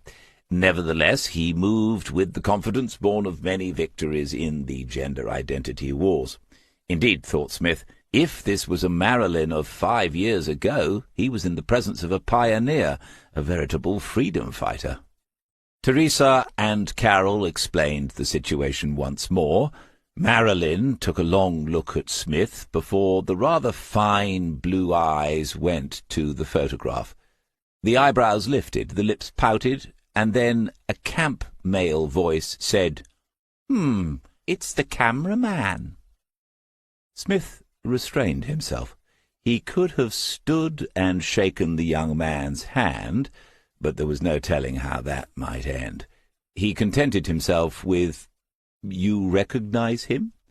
Marilyn said, "Yes, he was here a few weeks, on his own, a room to himself, and he kept himself to himself. Obviously I can't recall a name." The look Smith received then was provocative, but he did not panic. This was probably the young person's default expression. Before he could ask a follow-up question, Teresa was saying, "Oh, my God, yes, I do remember him. He paid everything in cash, didn't he?" And Marilyn, the authority now, nodded. Smith said, "You called him the cameraman. Why was that?" Marilyn said, "Always had it with him, at the table every meal time. I used to see him going out during the day with it. He was a proper camera, you know. He used to have different lenses on it like they do, the professionals." He leaned forward then and looked more closely. "And that's a good picture, isn't it?" As if he understood. Smith said, "He took it himself." Self-portrait." The manager was about to approach, and Smith said, "Do you recall where he went?" A shaking of heads, and then, "Would the ship have any records? It would be helpful to know the name he was using then." Marilyn said, "I doubt it. We went all digital a couple of years ago. I don't know what happened to the old books." "Is there a problem, sir? Anything I can do to help?" A sense of the manager's incompetence had arrived before him. Looks were exchanged and eyebrows raised, but not one of the staff bothered to look directly at the man. Smith said there was no problem at all. He had asked for assistance, and everyone had been most helpful. He thought the ship was fortunate to have such excellent staff. The wind taken out of his sails, the manager suggested they might like to get back to work, as there were more guests seated at the tables and awaiting service. Smith nodded to them all and picked up the photograph. He didn't need to involve the manager. When he was alone at the table once more, he selected a piece of wholemeal toast and buttered it in a most contemplative way. All doubts had been removed by those 4 words, "It's the cameraman." Gerald Fitch had eaten breakfast. in this very dining room. And then? Smith had returned to the car after enjoying some of that toast and 2 cups of the coffee. The manager remained watchful behind the little counter, probably keeping an eye on the potentially disruptive customer, and there had been no further opportunity to engage with his staff. In the driver's seat, Smith took out his notebook and recorded the progress he had made. It was more than some might imagine at first glance. He now knew Gerald had been here, and for some weeks, if Marilyn's memory was correct, and Smith had no doubt it was. He knew the rates per night, because he had recently studied the website. Subtracting something for inflation, he also knew approximately how much money that stay would have cost Gerald Fitch for bed and breakfast. He concluded a month would have amounted to some £2,000. On top of that, Gerald had also paid for lunches and dinners somewhere, if not here at the ship. That's a tidy sum, and Teresa had said he paid for everything in cash with Marilyn's agreement. The cursory police investigation had at least established that Gerald's debit and credit cards had not been used since he disappeared, and so one is left wondering, where did the cash come from? Smith could think of 2 simple possibilities. One, Gerald had another account and another card, and he had used it to withdraw money whilst in East Norfolk. Or 2, Gerald had taken the cash with him when he left Woodlands. A secret account implied a secret life, and Smith had found no supporting evidence the man was likely to have one. He had the sense that Gerald was more probably a victim than a criminal mastermind. No, it was the second possibility Smith found intriguing. Unless Gerald was a man who always kept a few thousand in notes under a mattress, he had planned this disappearance. It was, to some extent, premeditated. Why? Because the paying of all the bills in cash had been done with the intention of concealing his whereabouts. He had had time to take out the cash from an account, presumably one in his own name, knowing in advance he would use it to make sure he could not be found. Had the police looked at activity on those accounts before the disappearance? Smith thought he would have done so. Other questions followed, apart from the obvious one, which was why he had left in such peculiar circumstances. How had he travelled to Trimsley-on-Sea? He should have asked the staff whether they could recall the cameraman having a car. He might need to pop back inside and check on that one. If there was no car, what were the alternatives? The date of the first phone call to Lauren Fitch told him that Gerald was here by the 17th of June, 2 days after he disappeared from West Wootton. To cross Norfolk using public transport requires an honours degree in mathematics, to understand the timetables, and a good deal of luck. Apparently the police had also looked into the possibility. That doesn't leave too many alternatives. Someone gave him a lift, someone he knew, but who? He hitchhiked, with a heavy bag and that camera equipment, starting in the middle of the night. He took a taxi. He had the cash to pay for one, and might have offered an extra 20 to keep the job quiet. He wouldn't be the first. Smith got out of the Volvo. He took off his tweed jacket, hung it up on one of the purpose-made pegs in the back, and put on his regatta waterproof. Sooner or later it was going to rain again. In the glove compartment he found the small Lumix camera, slipped that into one pocket, and put his Alich into the other. There were so many unanswered questions, it really didn't matter which one he began with, and he felt like a stroll anyway. He would see if he could make any progress with one of those questions. Why here? Trimsley is not a particularly large town, and neither is it in any obvious way unusual. Smith walked along the High Street, which also happens to be the main coast road, entering in the south of the town and exiting through the north of it. In fact, some might say Trimsley is all too typical of down-at-heel East Anglian seaside towns. As Smith made steady progress along the main street, he noted the faded efforts at grandeur of earlier times, the late Victorian and Edwardian houses, which had become first boarding houses and then holiday apartments after the war, when ordinary families managed to scrape together enough money to have a week by the seaside. There were other relics of those post-war decades, a little shop still selling rock and traditional sweets, one or two souvenir shops with porcelain shepherdesses in the window, and crockery with mock crests of Trimsley-on-Sea, as if one might otherwise forget one had been here.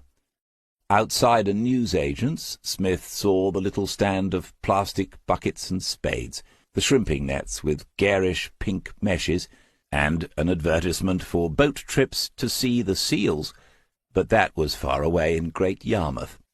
And he passed bookmakers and estate agents, the coffee-bar franchise of an international chain, and the obligatory fish and chip shop called Tom's Place, before he found himself on the northern outskirts, still without the faintest idea why a man would have come here to escape a life. Either Gerald Fitch knew someone here, or he did not. The binary choice analysis was underway. If he did, why stay in the ship for weeks? That made no sense. So he did not know anyone here in Trimsley-on-Sea, in which case was there some other reason, or was it an entirely random choice? It might be, or it might be, that if he knew no one in this part of the world, then the chances were no one would know him, and that might have been exactly what he wanted. Away from his home, but not too far away from his daughter.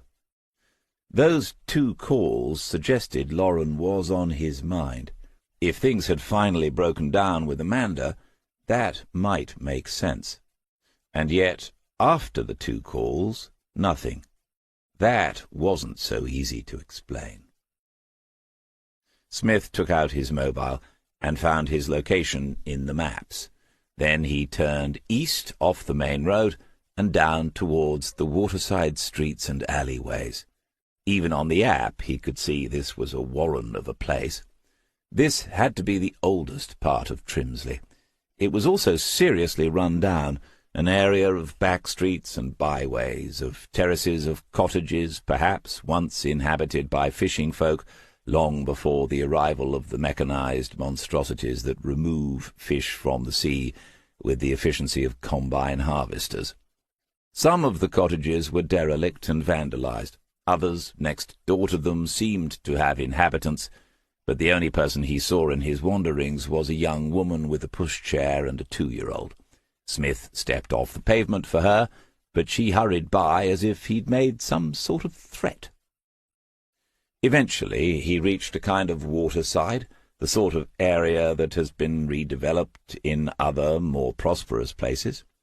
He looked over the concrete sea wall at the mud on the bottom of what had once been a tiny harbour, the tide having gone out much further now.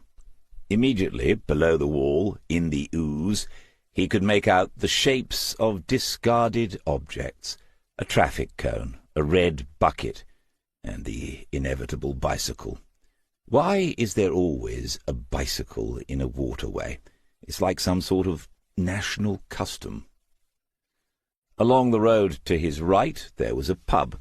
2 men came out noisily, noticed him, and went off in the opposite direction.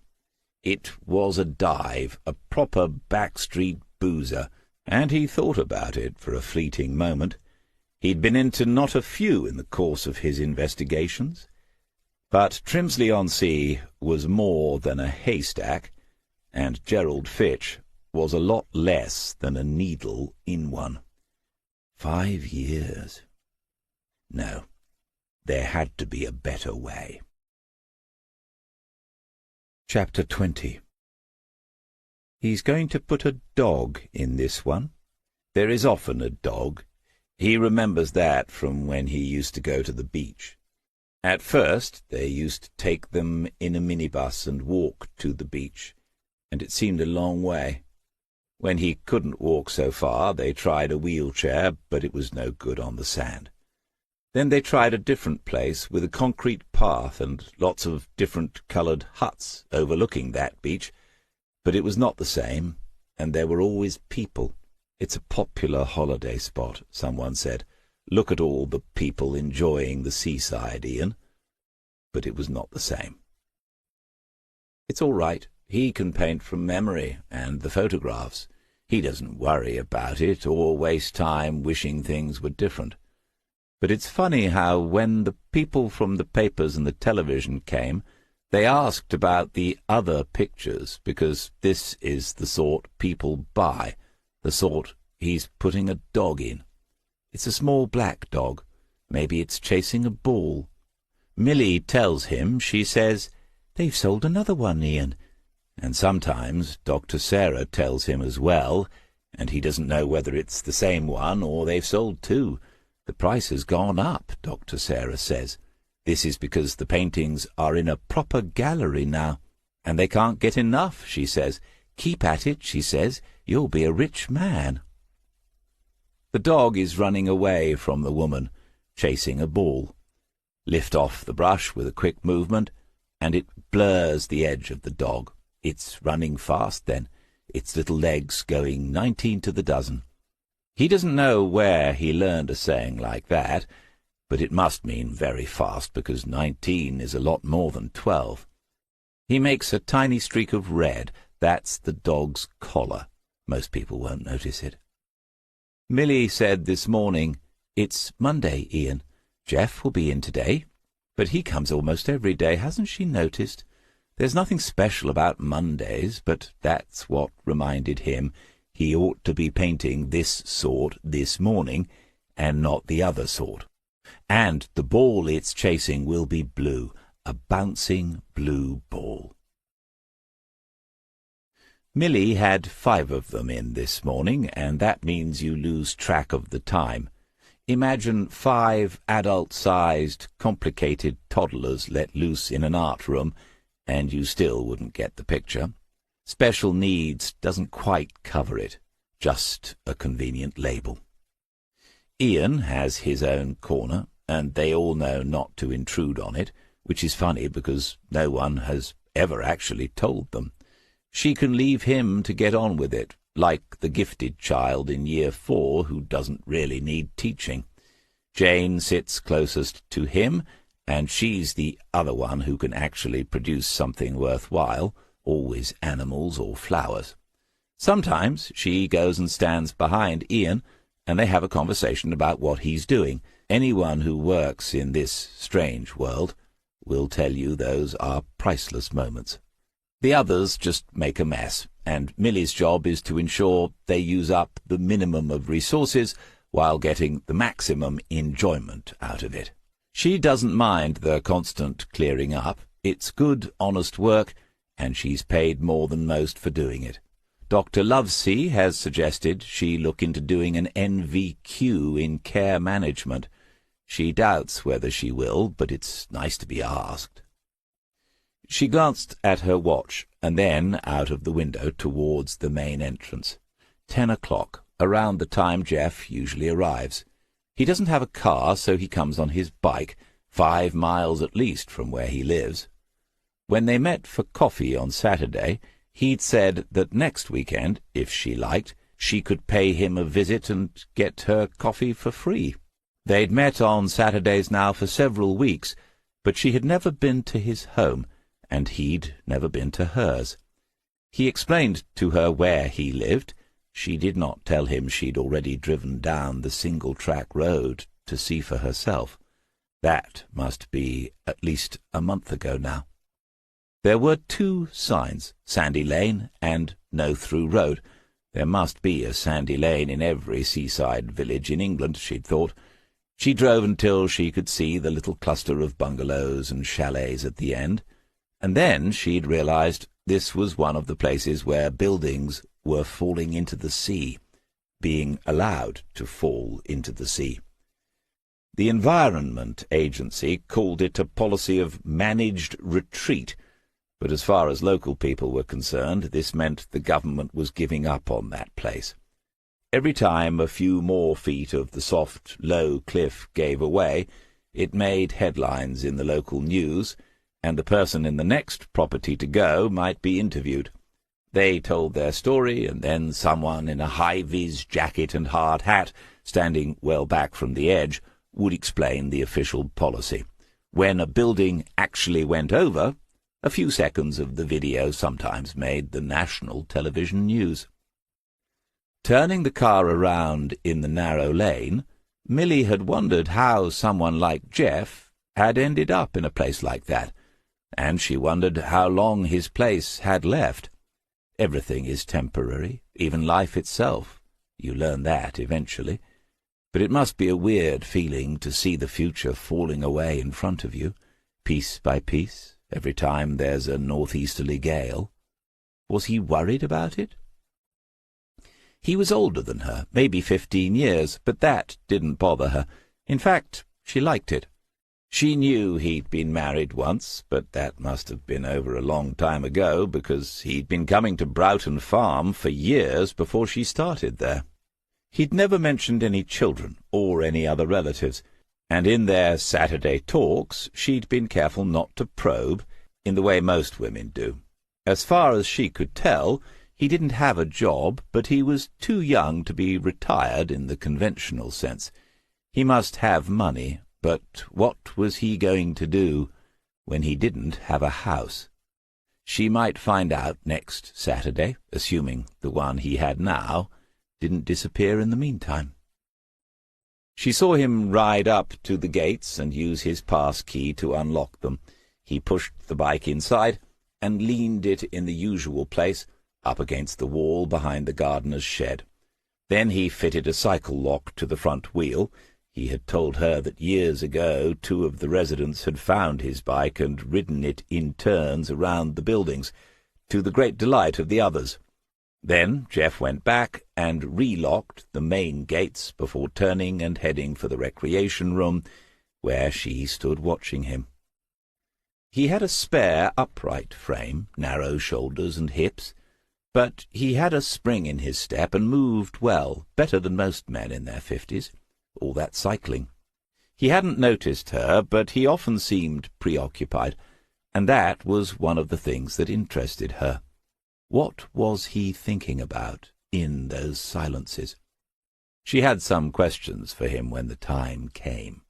For example, had he always had a beard? Did he cut his own hair? Did he own any trousers other than jeans?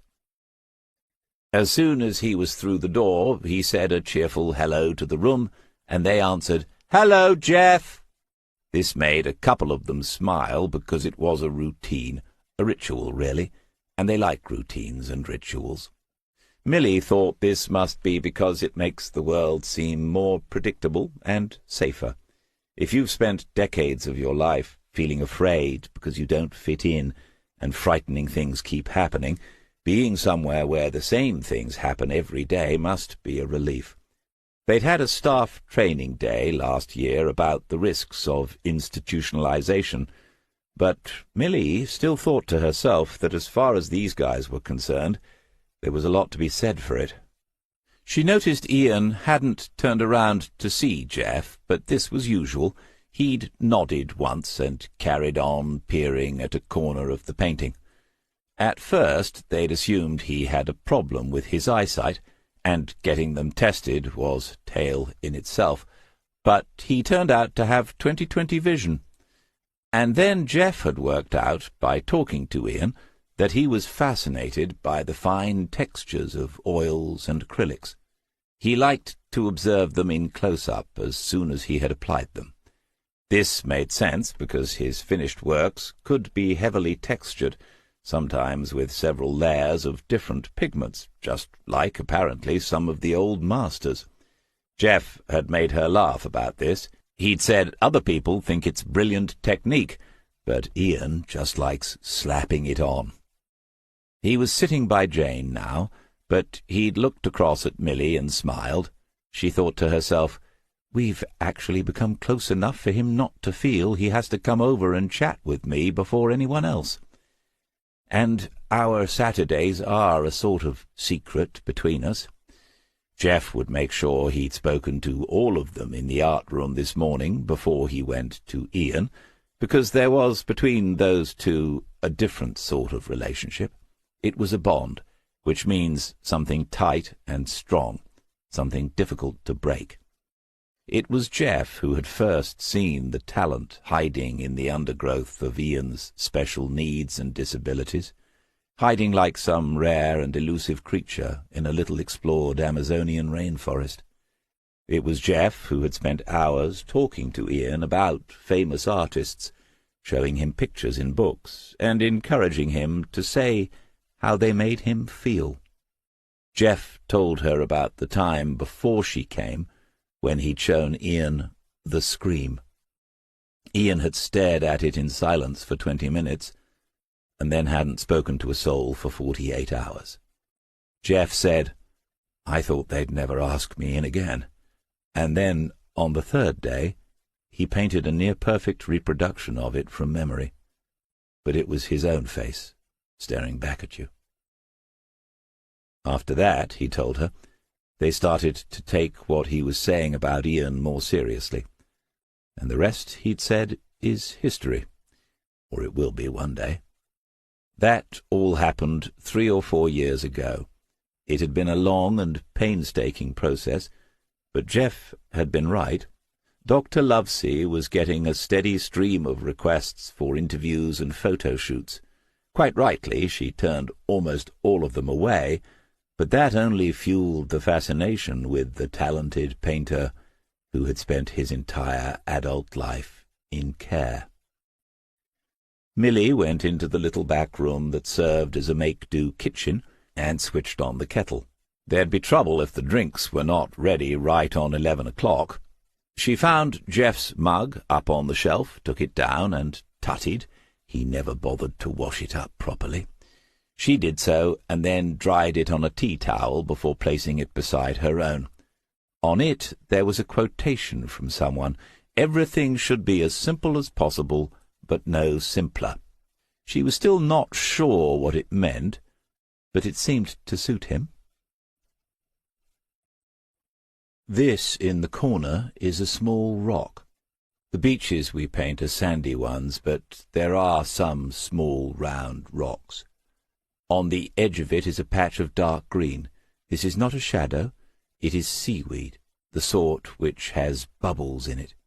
But if you squeeze the bubbles, they are full of sea-water. It is another thing that most people will not notice, even if they buy the painting. This is the sort of painting people buy. Jeff is talking to Jane again. She is painting red flowers, Alfie's red flowers. Jane has never sold a painting, but maybe they are not for sale. You have to hang them in a gallery. He had been to a gallery and seen 2 of his paintings on a wall. The person in the gallery had made a big fuss. She had said, "Stand here, please," which was in front of the paintings, and "Can we take a picture?" Jeff had said this is okay, and Ian had said it was. This will be one of Jeff's pictures. See how the ball is bouncing? The small black dog is jumping for the ball. Black dog, red collar, blue ball. The sand is all silvers and golds. This is a painting of many colours. Chapter 21. Smith spent the rest of the Monday working his way north from Trimsley-on-Sea. If you had asked him exactly what he was searching for, he could not have told you. Something, anything, which might explain why Gerald Fitch had come this way instead of any other. Random events and choices are not as common in our lives as they sometimes seem to be. As the day wore on, he thought to himself more than once that his entire philosophy of investigation, if he had such a thing, rested on the suspicion, on the belief, that coincidences almost never are coincidences. At 4 o'clock he had returned to the town, parked once more at the Ship, and gone back inside, keeping a wary eye open for the manager. He met Carol, who greeted him like an old friend, and told him, in reply to his question, that Marilyn was still here, working in the storerooms behind the kitchen, and then she showed him the way. The young man was tearing up cardboard boxes and packaging ready for the recycling bins, and Smith wondered about this one's story. He was obviously bright and a character. How had he been trapped in this backwater for at least 5 years? So many lives to be understood, and so little time. But no, Marilyn couldn't remember the cameraman having a car. Marilyn was as certain as he could be, after all this time, that there had been no car. Smith thanked him, and then, for the very first time, handed out one of the cards Joe had ordered for him. It was of the conventional size, a rectangular piece of ivory-coloured Mohawk superfine, with the square corners and the minimalist script in raven black. A surprise birthday present, because during the Hills case he'd said to her that the Diver and Diver Associates smart card was all very well, but you couldn't leave it with anyone, and then you were fiddling around tearing pieces of paper out of your allich, which was something he had never felt comfortable doing.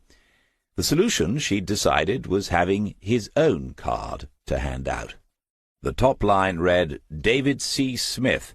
Underneath that was the single word, investigations, and the third and final line was his mobile number. All 3 lines had been centred on the card, and he had to admit it looked classy and convincing. He'd pointed out that there was no mention of Diver and Diver on it, and Joe had said she couldn't see any reason why there should be, and then added, and who knows, one day. If anything else comes to mind, he'd said to Marilyn, give me a call. Things sometimes do after the event. I appreciate your help today. Thank you. They collected the Mazda on Tuesday morning. Joe drove it back to Marston, with Smith following in the Volvo, having explained that an insurance claim involving the rear ending of their 2 vehicles might take years to resolve. After the Mazda had been parked, admired, and photographed, Smith admitted it did look the part outside Drift's End, and then they took it out for an hour's drive along the coast road and inland around the hills and heathlands of North Norfolk. The weather was not exactly open-topped, but the novelty of taking those tight corners seemingly inches from the road surface kept them warm enough, or at least occupied enough, not to worry about the air temperature. After lunch it was back to work. When they were both at their desks, Layla would move regularly between the two, as if carrying messages or keeping up morale. Smith had an old oak desk, found in a second-hand shop, and her place was in the opening for the occupant's legs between the sets of drawers at either end. As she settled herself there that afternoon, Smith envied once more a dog's ability to be in the moment, her lack of concern for the past or the future, but of course those stem only from an absence, the absence of self-awareness, whereas he had been only too aware all day that he had come to a decision on the Gerald Fitch case now. There could be no doubt the man had been in East Norfolk 5 years ago, and to have discovered even that was no mean achievement. But the trail was too cold now, after so many years. Gerald might be there, Smith might have been within a mile of him, or he might not even be in the country. He could be, literally, anywhere on the planet. And then the thought came that there had been no mention of a passport at all. Had the police asked about that? They ought to have at least mentioned the matter to Mrs. Fitch. Is your husband's passport still in the house? A surprising number of personal documents, such as birth and marriage certificates, can be replaced online for the necessary fees, but a passport cannot, at least not easily. If Gerald's passport was still in one of those drawers at Woodlands, that should narrow down the search area to the British Isles. Smith smiled grimly at the thought. He'd already narrowed it down to the coast of East Norfolk, but it was time to face the facts. The investigation was over now. Still, he was annoyed by something, and had been so since the moment he realized it was happening. Amanda Fitch had had him followed that day. This was unacceptable, and so he found her number and called her. She answered promptly enough, and he introduced himself again as cheerfully as ever, which is always the best way with someone you dislike. He apologized and said he ought to have asked this question on their first meeting, but was Gerald's passport still in the house, or did she think he had taken it with him when he left that evening 5 years ago? She said, "His passport? It's not here. I've never found it. The police asked about that. Why? You think he went abroad?" For the first time, Smith had the impression she actually wanted to know. The suggestion he had given previously, that he was on to something, had perhaps been bothering her. He said, "It's just one possibility, Mrs. Fitch. Do you think his passport would still be in date? Do you know when he last used it before he disappeared?" She said, "I wouldn't know about the renewal date. Don't know my own." He waited, and she continued, "We went to Greece the year before. That's where we used to go." Smith said, "Ah, yes, Greece," and let it hang for 3 or 4 seconds. Eventually, of course, she had to reach for it. She said, "Yeah, Greece, why? Is that important?" He said, "I'm presuming you mean one of the Greek islands, Mrs. Fitch?" Smith was remembering the contents of a shelf in her lounge, but only a genius of an interviewee would realize that, and he didn't rate her that highly. His question had taken her by surprise. She said, "Yes, Lindos. Do you think that's where he went?" She was beginning to sound positively worried in that last question. As well she might, he thought, if that's where she was headed herself.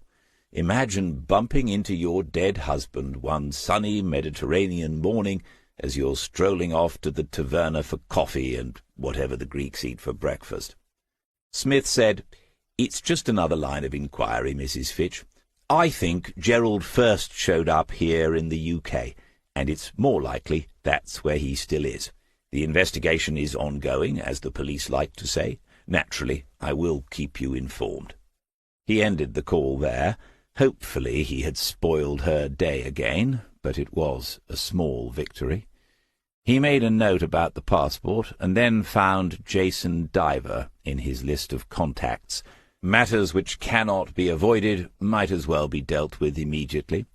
It was Jason who would deal with Axon Life, and they would make this decision in the end. Jason said, after hearing the whole story, "This is tricky. You're telling us he didn't die in some awful unexplained accident on the 15th of June 5 years ago, but," Smith had to cut in again, "I'm telling anyone who is interested, I'm certain he was alive on the 25th of that month, which was 10 days after he disappeared, and that I also believe he was alive for some weeks at least after that date. The witnesses I spoke to about this are, in my opinion, credible ones. What happened to him after he left the ship, I do not know." Jason said, "Okay, got that.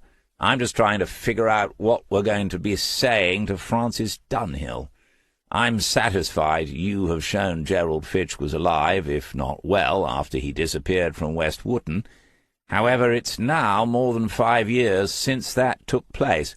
You've spoken to a close family member, to his wife, and to some people who knew him well, and no one has heard another word. Gerald Fitch might actually be deceased, but, as I understand it, Amanda Fitch's representatives can argue that after such a period He is effectively dead. There are precedents for them doing so. If she gets the declaration in her favour, she also gets the entire estate, thanks to the will. And in that case, I think Axon Life will have to pay out. She's going to be a wealthy woman." Smith had done the calculation more than once. He said, "Based on what Maxine Abbott, the company's accountant, said to me, the freehold of the land at the riverside has no claims upon it. It will all go into the estate. The house in West Wootton also belongs to the company, so she will get all of that, and any other assets we don't know about. We also don't know what she has spent in the meantime, but if you add in a 7-figure insurance payout, Amanda Fitch is going to get several £1,000,000. The junior diver director mulled this over, and with good cause. If Axon Life had been suspicious about the forthcoming claim, not much that Smith had discovered was going to reassure them. On the other hand, contesting it and then losing would be, in the words of the cliché, a PR disaster. One could imagine Amanda Fitch and that solicitor going after them for damages and costs too. Jason said, "We need to phrase this carefully, David. I suppose time's getting on. Would you be able to call in first thing in the morning?" Smith looked at his watch. 3:30 in the afternoon. Then he said, "I'll drive in now. There's no point dragging this out any longer than necessary." As he started up the stairs, Smith heard a door opening at the top and retreated. Polly Coverdale appeared, saw him, and came down towards him. After the usual greetings, he said, "That lead you gave me was a good one. It was much appreciated, if I haven't said so before." She said, "You did, but thanks anyway. I'm thinking one day you might return the favour." He looked quizzical, and she added, "I'm told you know this town as well as anyone. I don't, only been here a couple of years. I'm bound to need some local knowledge sooner rather than later. They keep giving me stuff to do." She nodded up towards the DDA offices, and Smith said, "Yes, I know. They just can't get the staff, apparently. Anything you need, any time, just give me a call. You put my number into your phone, didn't you?" She had, and thanked him. He fleetingly thought about giving her a card too, but it would have looked a little odd under the circumstances. Then, without further ado, she was saying good-bye and moving on and out of the building. He watched her go for a moment. A short, stocky, no-nonsense sort of woman, the square shoulders and upright carriage still reflecting the years she had spent in the military. She was, he thought, in some ways like a miniature John Murray in a skirt. As he climbed the stairs again, the thought crossed his mind that she might be someone with whom he could work, should the need arise. Jason had called him into the office immediately. Together they went through each step Smith had taken since he met with Francis Dunhill, dating and recording each one in meticulous detail. Smith had to refer to his notebook more than once, and was quite impressed. It was the first time he'd seen this side of Diver. When this had been completed to Diver's satisfaction, he leaned back and said, "It's great work. You've got further than the police did when the trail was much fresher." Smith's private thought was that the second statement didn't necessarily justify the first. The police at the time should surely have done better. Jason was pressing various keys, presumably making sure their work was being saved all over the iCloud. Then he said, "I'll meet with Catherine in the morning and go through all this. It was her deal with Axon that set it up. She'll be disappointed." Smith said, "Oh dear, please convey my apologies, and tell her I did my very best." The young man started a little. He could still be caught unawares. He said, No, that's not what I meant at all. DDA will get a good fee, and their gratitude, I'm sure, as you have ours. But if it had turned out another way, if we could have proved Gerald Fitch was still alive, After a peculiar pause, Smith had to say, "Yes?" A half-apologetic smile had appeared on Diver's face. He said, "It's typical of Catherine. She had negotiated a percentage of the sum Axon would save. Just a few percentage points, but as the payout will be a 7-figure one—" Yes, Smith could work that out for himself. "I see. I don't think the result would have been any different had I known that, but we could try working that way on some future cases. Or maybe you don't pay me the fees case by case, and instead we negotiate a percentage of DDA's annual profits, after costs, but before taxes, obviously. I'd need to go through your books before we signed anything like that, of course." Sometimes, just sometimes, one had to feel a little sorry for Jason Diver, caught as he was between the people he had to employ to do this sort of work, and his sister, who was brilliant, but who remained, as far as Smith was concerned, as mad as a box of frogs. Jason opened his mouth to respond, but nothing came out, and then he half realized Smith was having one of those ironic moments. I mean, he was, wasn't he? Chapter 22. On the following morning, the Wednesday, the weather had improved a little. There were jobs to be done in the garden, jobs which had been left while his mind was otherwise occupied. Smith cut the small lawn while it was dry enough, and dead-headed the rose bushes. Before coming outside, he had completed the online forms which Madison had sent to him yesterday, presumably at Jason Diver's suggestion. The office was going paperless, he had been told, and he could submit digitally all the details for the job he had completed. After doing so, he stared at the screen for a while, decided there was no particular hurry, and that he would check the details once more before pressing the send button. No more paper. Pieces of paper had been integral to his methods as an investigator over many years. Cutting and pasting in the ether was all very well, but you never had anything in your hands.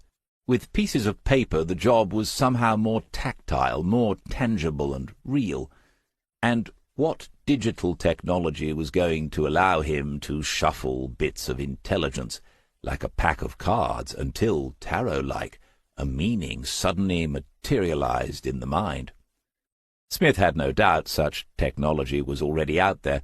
He was also in no doubt it would be no substitute, as far as he was concerned. And what's so wrong with pen and paper? Once you've manufactured them, they require no electricity.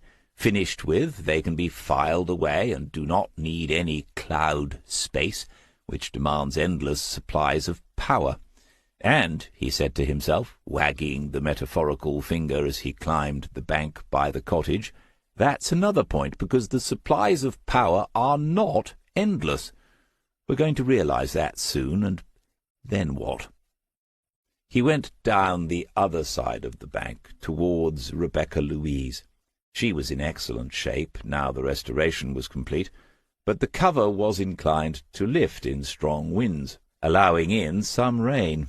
It needed more rings to thread the cord through, so it would hold more tightly to the sides of the boat. While it was in place, he counted how many would be needed and marked the places with a thick carpenter's pencil. Then he took the cover off, folded it, and carried it back to the workbench in the shed. He'd acquired the special grommet gun, and should be able to complete this job in an hour or so. After that, he might have a proper look under the bonnet of the Mazda to familiarize himself with the engine. With any luck, the day could be made into a busy one, and eventually he would stop thinking about Gerald Fitch. Joe was to catch the early London train from Kingslake Station the following morning. Smith had asked whether she would like his company, but she had declined, telling him he would be left to his own devices for hours, and that he didn't really like the capital city much at the best of times, which was true. And this, she implied, might not be the best of times. Still, she had been given no inkling of what the takeover of her long-time publisher might mean for some of its authors. He drove her in the Volvo, having pointed out that leaving a soft-topped sports car in the car park for 8 hours might not be a good idea, especially as they'd owned it for just 2 days. Joe took this as another indication that buying the car had been a mistake. Worrying about the publishers was colouring her responses, and the sooner this day was over the better. He could understand it. She had several months invested in her latest book, and within a very few hours might discover it was homeless. He did his best to reassure her. As they reached the outskirts of King's Lake at a little before 8 o'clock, the phone on the dashboard lit up. Both their mobiles were linked to the car, but this was Smith's. He didn't recognize the number and said it could wait until he'd reached the station, but Joe reached across and pressed the accept button. A voice said, "Hello, could I speak to David, please?" An unusual voice, especially at this time of the morning. Male, but somewhere out on the far side of camp. Smith could feel Joe's eyes upon him, and fixed his own more firmly on the road ahead. He said, "Yes, speaking. Is that Marilyn?" "Yes, it is. You recognize my voice? That's sweet." If it's possible for someone's eyes to be even more upon oneself, Joe's were now. He said, "Hello, Marilyn. What can I do for you?" "Oh, well, I think it's more a case of what I can do for you." The journey to the station had been going unusually well, but now they were caught in a queue, not moving at all, and Smith had nothing with which to occupy himself. He glanced at Joe, and saw a pair of eyes a little wider than usual, and an expression that said, "Whenever you're ready." Smith said into the speaker, "OK, then. Go on, Marilyn. What can you do for me?" It was a perilous question, but we cannot live our lives entirely without risk. "Right. So, my partner, Gary, he used to work at the ship years ago. It's where we met, actually. But anyway, Gary was there at the time we were talking about, when we had our little chat yesterday. Gary was the manager, used to be my boss, which is why, when we got together, he left, but that's neither here nor there. Where was I?" Smith said, "Gary used to manage the ship, I believe." "Oh, yes, so I was telling Gary last night about meeting you." Joe was nodding in an understanding way, which was rather worrying. "And he remembered the cameraman." "Why?" "It was the paying cash which caused a few problems. Even 5 years ago, almost everyone was using their credit cards.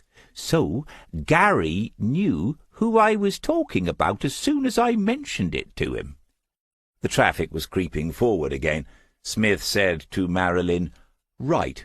Well, it's useful to know several people could confirm he was there. But unless he can recall the name the man was using, this isn't going to move things forward. I don't Hold your horses, David, there's more." Yes, Joe was smiling now. He didn't mind, because she hadn't really for the past few days. He invited Marilyn to continue the story.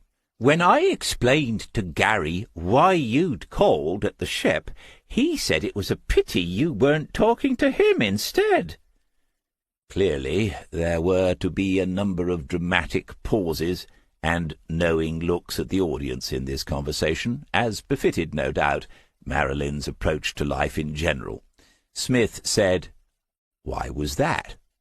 "Because," said Marilyn, drawing out the second syllable to improbable lengths, "Gary has seen him since, more than once." Joe was watching Smith as he drove.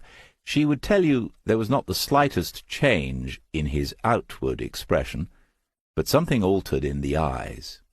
It was another 3 or 4 seconds before he said into the speaker, Really? Where and when, Marilyn? I thought you'd be asking that. I made a note.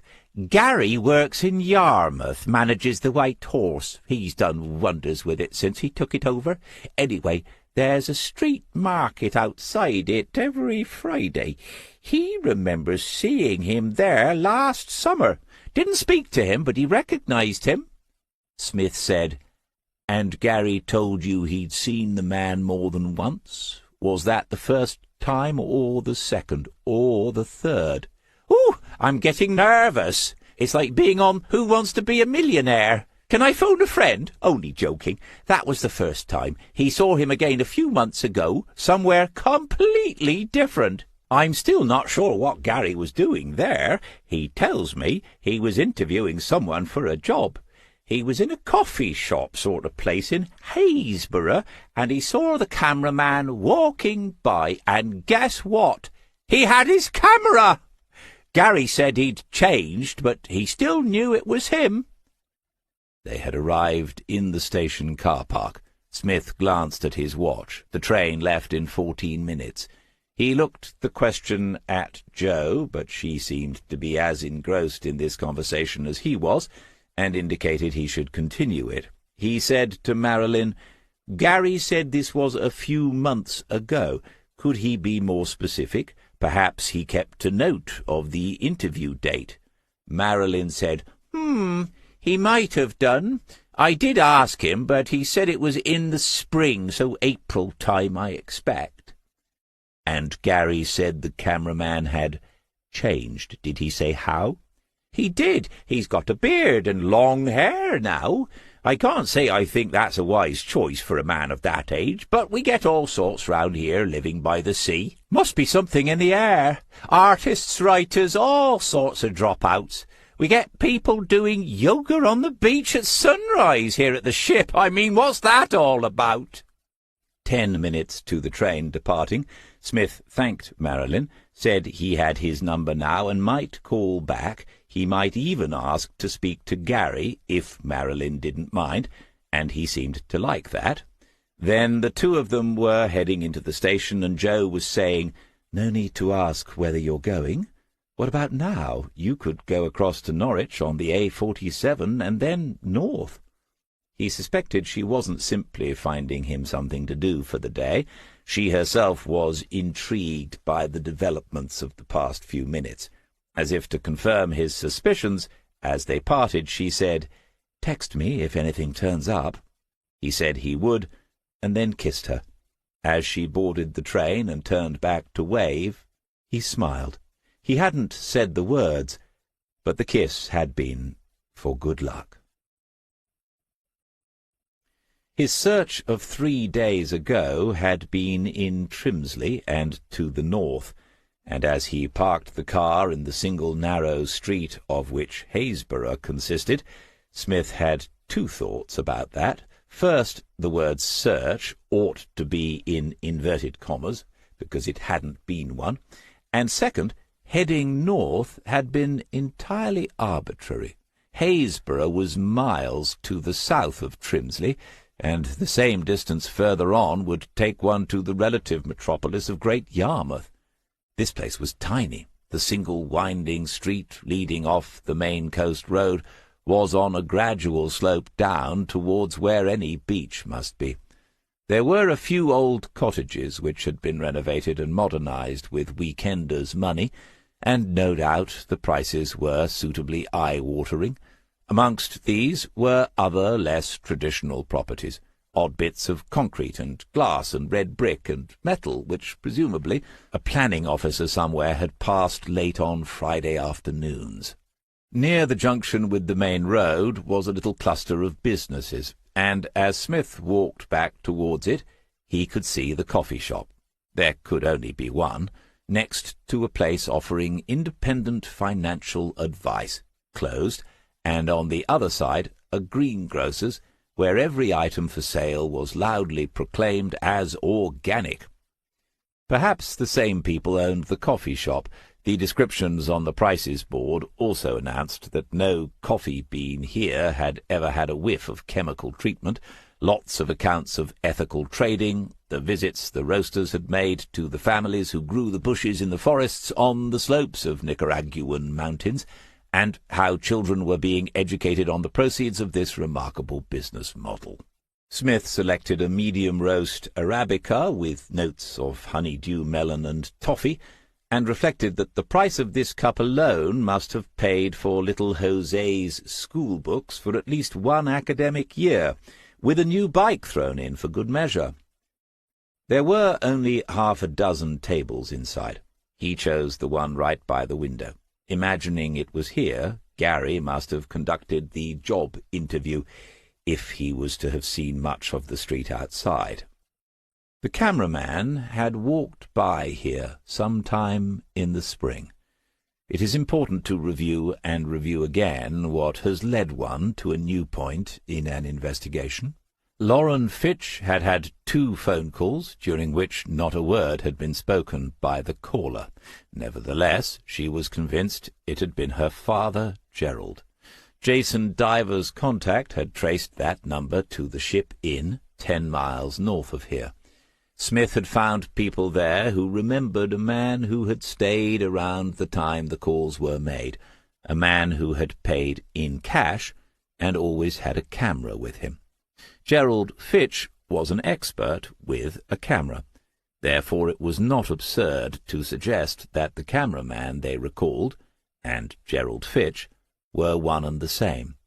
Now Smith was following up a further report that the same man had been seen in the street out there just months ago. Smith reflected that he'd been out on thinner branches than this one, but not many. The coffee took several minutes to arrive. He wondered whether they were still completing the roast somewhere at the back of the premises. The young lady, who eventually brought it to him, put the small cup down on the table as if the drink was a sacred libation, and then asked if he would like a piece of their carrot cake. He wanted to ask if it was an organic carrot cake, but she had a serious face, and so he politely declined. As she walked away, he thought he could have said, "While you're here, I'm looking for a long-haired, bearded, middle-aged man who walked down the street a few months ago," but feared that if he said such a thing aloud he might even stop believing it himself. The coffee was all right. The honeydew melon was a bit of a stretch, but the notes of toffee were there. Smith turned right out of the coffee shop and followed the street as it curved down towards the beach. The road had been cut through the low cliffs, typical of the east coast, and near the bottom it was covered with fine sand that had been blown up from the beach. Where the road ended and the beach proper began, there were a few beach huts, things so wonderfully English that every time he saw them he had to stop and look. Who but his fellow countrymen would build wooden sheds on a beach, paint them in optimistically bright colours, and sit inside them twice a year? He walked out onto the strand, which was of excellent, firm sand, and looked to the south. It was another windy day, and the few families who had ventured onto the beach were huddled up against the cliffs, their windbreaks flapping like loose sails in a gale. In the hazy distance he could see figures at the water's edge, and a small group of people swimming out beyond the surf. Gerald Fitch had either been walking to or away from this beach, but it resembled 100 others around the Norfolk coast. Once again, why here?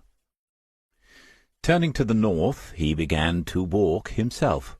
The beach that way was more exposed to the wind, and there was no one in sight. After some 200 yards he saw a set of steps leading up to a point where the cliffs, they hardly merited the name here, were lower, and on that level was a set of notice boards. As he climbed the steps he began to remember. Haysborough had made the national news a few years ago. After storms and high spring tides there had been more erosion of the cliffs than usual, and something extraordinary had been discovered. If the site had had these impressive permanent public information structures erected, the find must have been right here, where he had been walking. Smith began to read the boards, in order and studying the illustrations.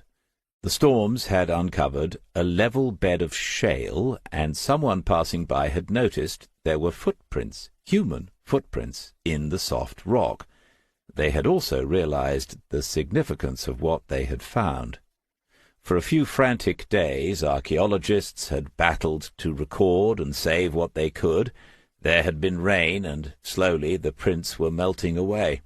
Nothing could be done to preserve them, but the experts had made the most of the time they had. He moved on to the next board. 5 humans had wandered this way, heading north just as Smith had been. At least 2 had been children, and the archaeologists believed at least one of the adults had been female. A family group, then, walking through the silt and mud at the water's edge, while this place had still been a part of the larger European landmass, and more than likely the estuary of the river which became the Thames. The information board suggested they had been foraging for food, for shellfish and seaweed. There was an artist's impression of the scene, and Smith studied the adult male as he stood on this beach and looked out to sea, a little hunched and low-browed, but recognizably human, and not so different from what Smith could see in the shaving mirror first thing in the morning.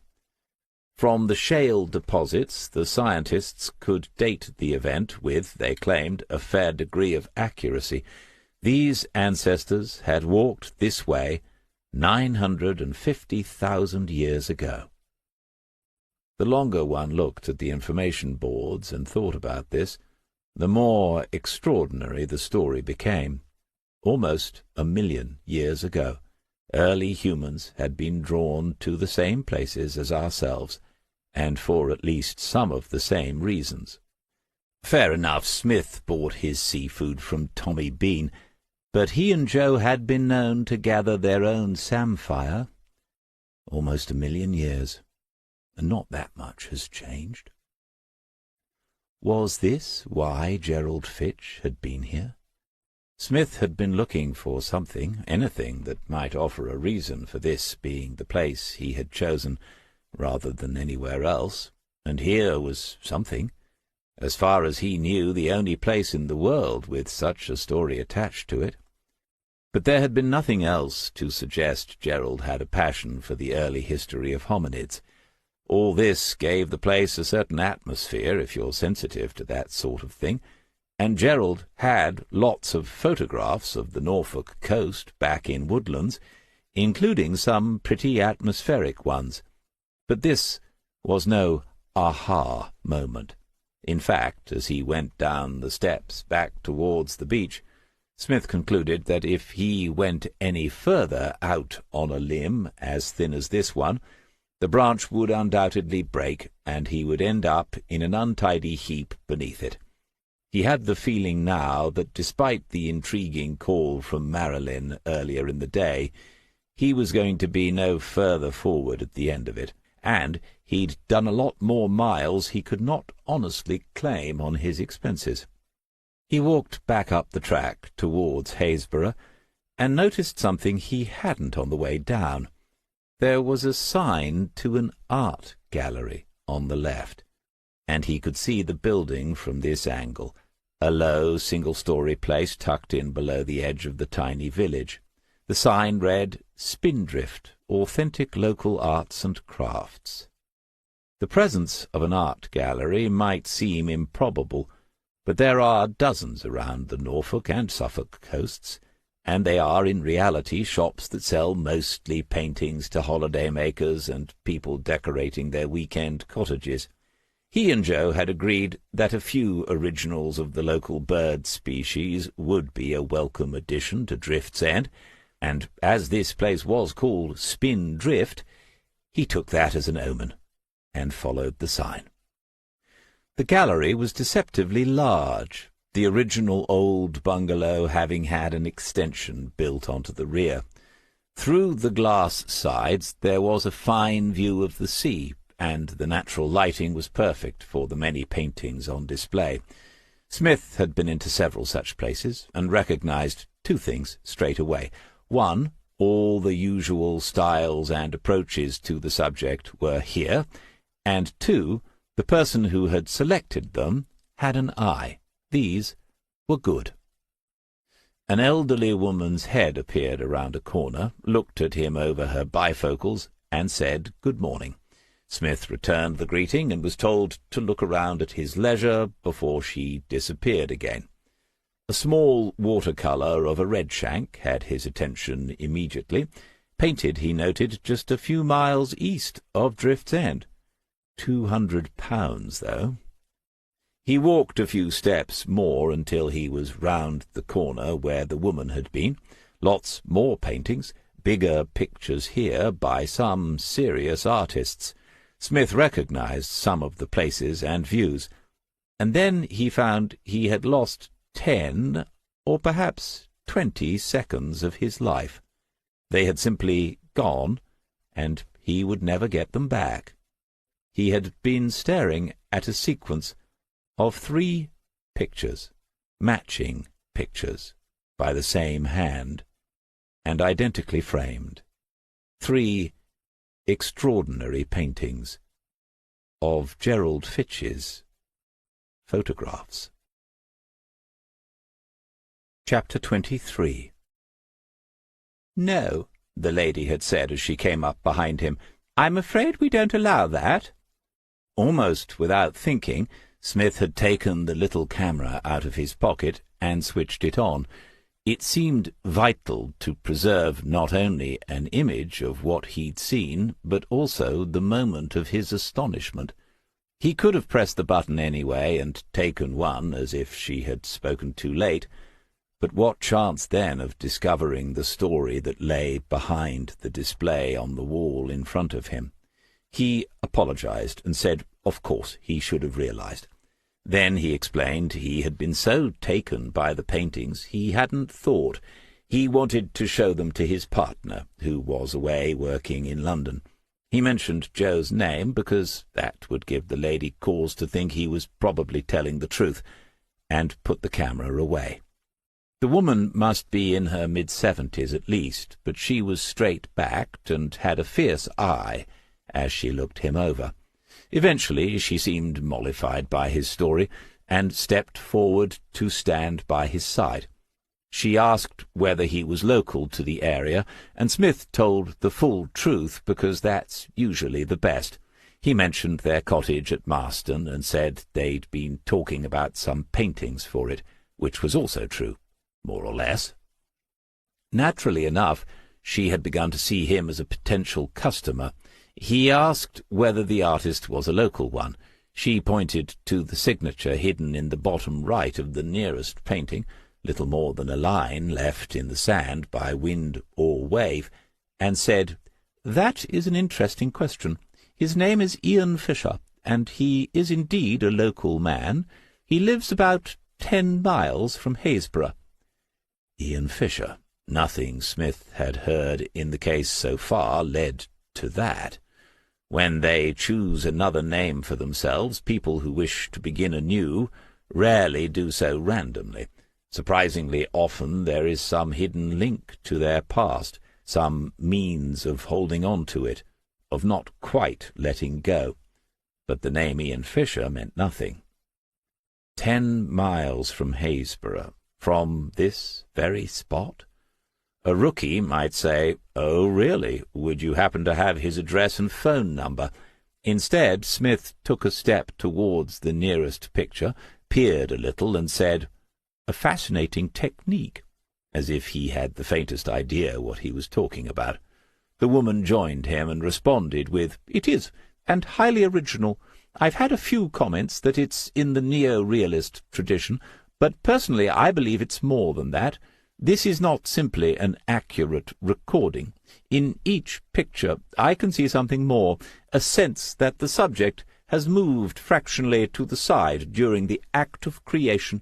It's almost ironic in the effect, as if we are seeing the subject from two minutely different angles in the simultaneous moment." Smith continued to peer, nodding and hoping he wasn't expected to give his own views on the matter of neo-realism in modern art. Fortunately, the lady took his silence as a sign of complete agreement and continued. "And another thing is the structure of these works.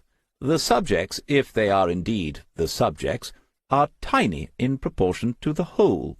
The figures on the beaches are so small and yet so evocative."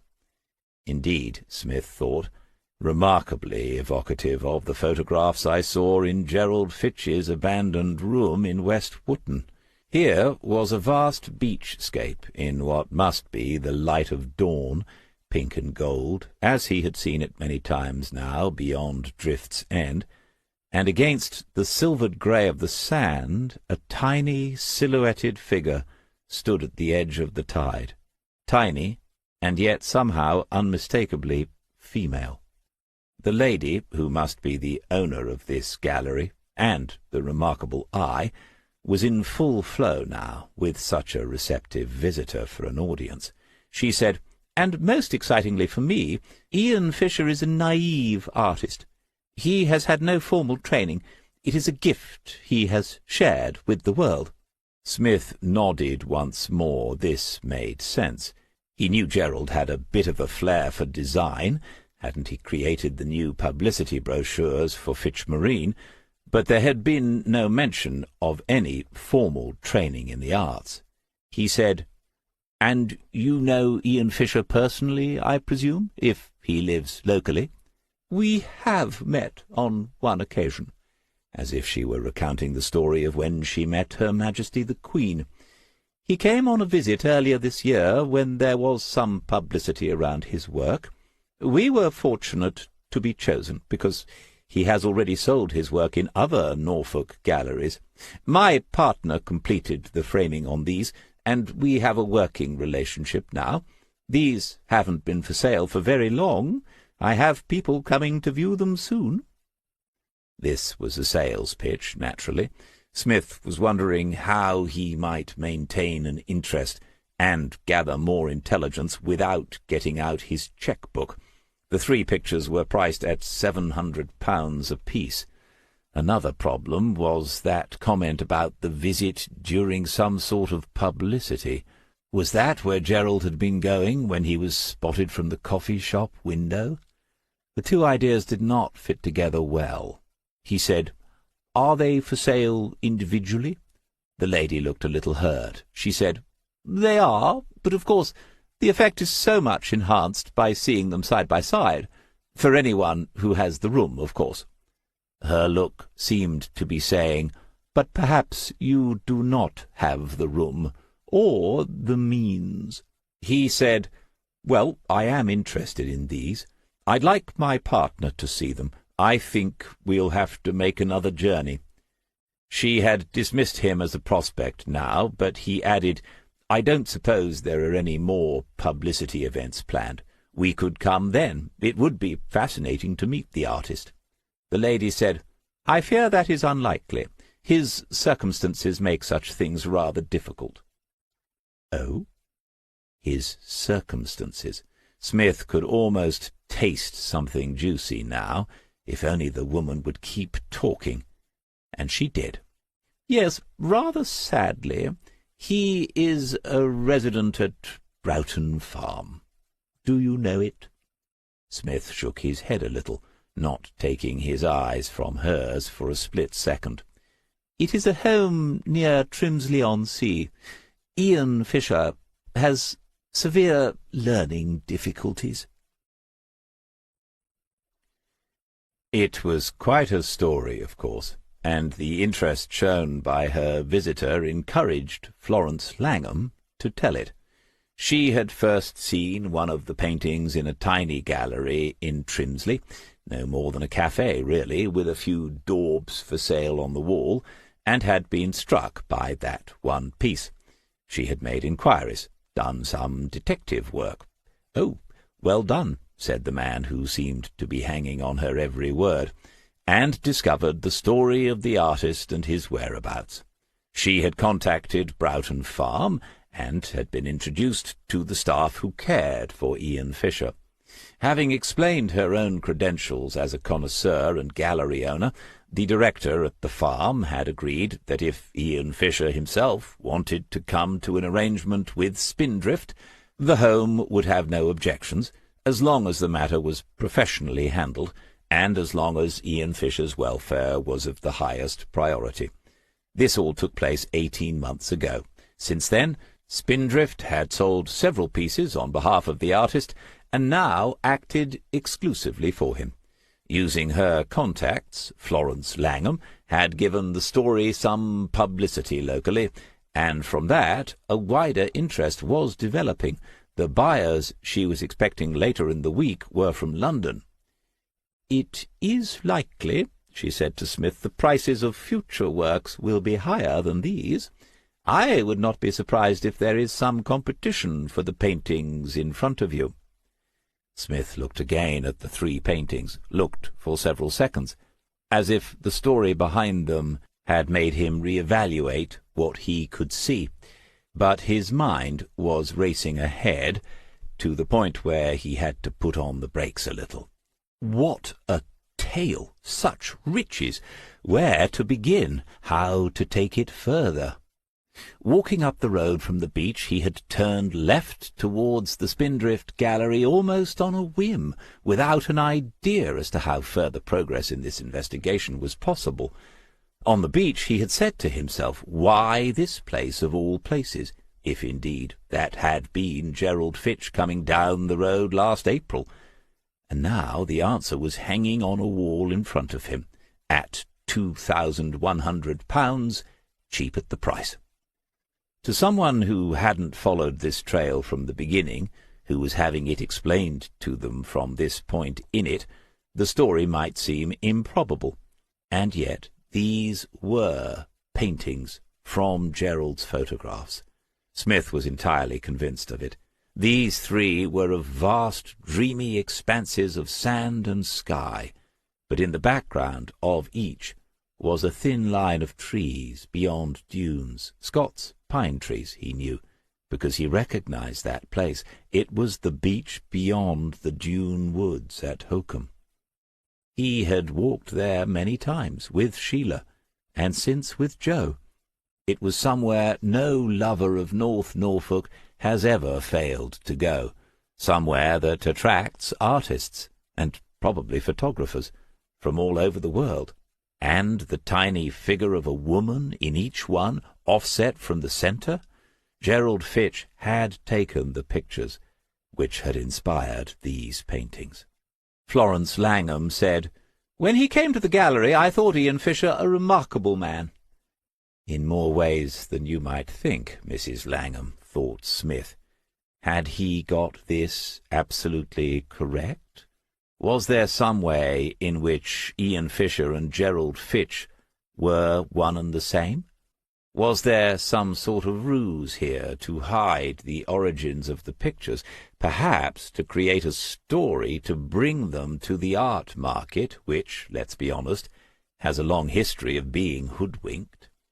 Florence Langham had just said something about a photograph of the day. Smith apologized and said he was a little deaf in one ear. What was that? She went over to a desk in one corner and returned with a laptop. In moments she had found what she was looking for. She said, "We had agreed that a picture of Ian would not appear in the media, but one of the Broughton staff took this one at my request." She held it out for Smith to see. Florence Langham and a younger woman were standing behind a chair, one either side of it, and on the chair sat a thin-faced, clean-shaven, dark-haired man whose age was difficult to determine. He was looking up at the camera because his posture was hunched. One shoulder, the left, seemed to be a little higher than the other, and he was trying to smile. And that, thought Smith, answers one of my questions. He said, "It's a good photograph." She said, "Yes, I treasure it. The world will not get to see much of Ian Fisher, for obvious reasons." She closed the laptop and took it back to her desk. No doubt she was a busy woman and had been generous with her time, especially with someone who almost certainly didn't have the means to buy much in her gallery. Smith said, "Who did you say took the photograph, if you don't mind my asking?" She said, "Pardon?" He said, "I was wondering who took the picture of the three of you that day." She seemed surprised, but answered him, "That was Jeff, one of the carers at Broughton Farm. He pops in occasionally on his bicycle, just to keep us updated with Ian's work. I think he must live locally." 5 miles, 10 at the most. As he walked back to the car, Smith had asked himself the question, how far do people who rely on bicycles travel on a daily basis? Obviously, Jeff might have a car as well and just use a bike for exercise. Even so, if the man biked to here to visit the gallery, it must mean he wasn't far away. It was a familiar feeling, the sense that step by step the net was closing, and one Smith had not expected to experience again. His mind continued to work on the matter. He hadn't been able to examine the image on the laptop as closely as he would have liked, but as well as being successfully composed, it had looked sharp and was in the standard 6x4 format. It had not been taken on a mobile phone. Had Jeff brought one of his own cameras along when Ian Fisher visited the gallery? That would make sense, especially if he was really Gerald, and would have the added bonus that if you're taking the pictures, you can't easily be in them. As was his practice nowadays, Smith had put his phone onto silent as soon as the conversation with Florence Langham began to look promising. Sitting back in the car, he took it out and discovered plenty had been happening. He had missed a call, a recorded message, and a text from Jo. Her text read, "So far so good, but they want a one-to-one with me after lunch." She didn't often use emojis, but there was a face with a worried look this time. The text had arrived 18 minutes ago, so the delay wasn't too bad. He sent back, "Don't settle for less than 6 figures," and then, as an afterthought, added another text which said, "Not including pennies," and added an X for more good luck. The missed call and the recorded messages were related, in that the first had led to the second. It was the security company who had arrived at Drift's End an hour ago, as arranged. Smith had forgotten about it entirely. He pressed to return the call immediately, and began with an apology, assuming the man had concluded he was dealing with a time-waster, and moved on. This was not the case. Smith was told, "No, we're still here. The info you gave me was very good, and it's all an outside job, so we can do the survey. In fact, we are, if you're still interested, that is." "Yes," said Smith, certainly still interested, and then he apologized for the second time. "Mind you," the surveyor said, "with that dog, I don't reckon anyone's going to be breaking in." Layla, he'd forgotten about her, too. She had become a confident and secure dog, happy to be left during the day, but that was not going to include tolerating strange men hanging around outside the house. He apologized for the third time and was told, "She's all right, not barking any more, but she growls if she hears us. We're almost done. It's a straightforward job, Mr. Smith. I'll email you a quotation before the end of the day." He'd forgotten, too, how single-minded he could become during an investigation. When you're part of a team, or when you have a team, it's not so bad because there's always a Waters or a Murray or a Butler to say, "DC, don't forget we need to." With the divers, Smith had effectively negotiated a free hand for himself, but that meant he was very much on his own when it came to the minutiae. Investigations do not consist solely of major developments. He was still on a learning curve in the PI business. Layla could not be left until he'd collected Joe from the railway station, especially after her traumatic day, and so he had to make time to get back to the cottage this afternoon. He worked out the best way to use the next 2 hours, and then connected his mobile to the car with a USB cable. Yes, yes, he said to himself, old dogs and new tricks. The map appeared on the display, and when he tapped the screen, it zoomed in. Broughton Farm was centred now, with a nice green line showing him the most environmentally friendly route. A nice short green line, only 15 minutes' drive north from here. He pressed the starter button, put the Volvo into eco mode, because with cost of fuel now the expenses were mounting up alarmingly, and pulled away. His mind was refocusing on the job, just like the screen, zooming in. If that Jeff has a push-bike and rides it to Haysborough, what's the betting he uses it to get to Broughton Farm? Applying the same likely mileage calculation, the chances are he lives somewhere between the two, and I'm driving that route right now. I could be going right past his place. A single track and little-used lane joined the B-road some 50 or 60 yards past the entrance gates to Broughton Farm, and Smith parked on the corner. The gates appeared to be electronically operated, which made sense if the place had some vulnerable residents. Through the wrought ironwork uprights he could see a car park, presumably used by staff, pleasant grounds with lawns and flower borders, and further back various buildings. Plainly this was a private home, and that meant the fees would be significant. Smith wondered briefly about Ian Fisher's story, but that was unlikely to be of much relevance now.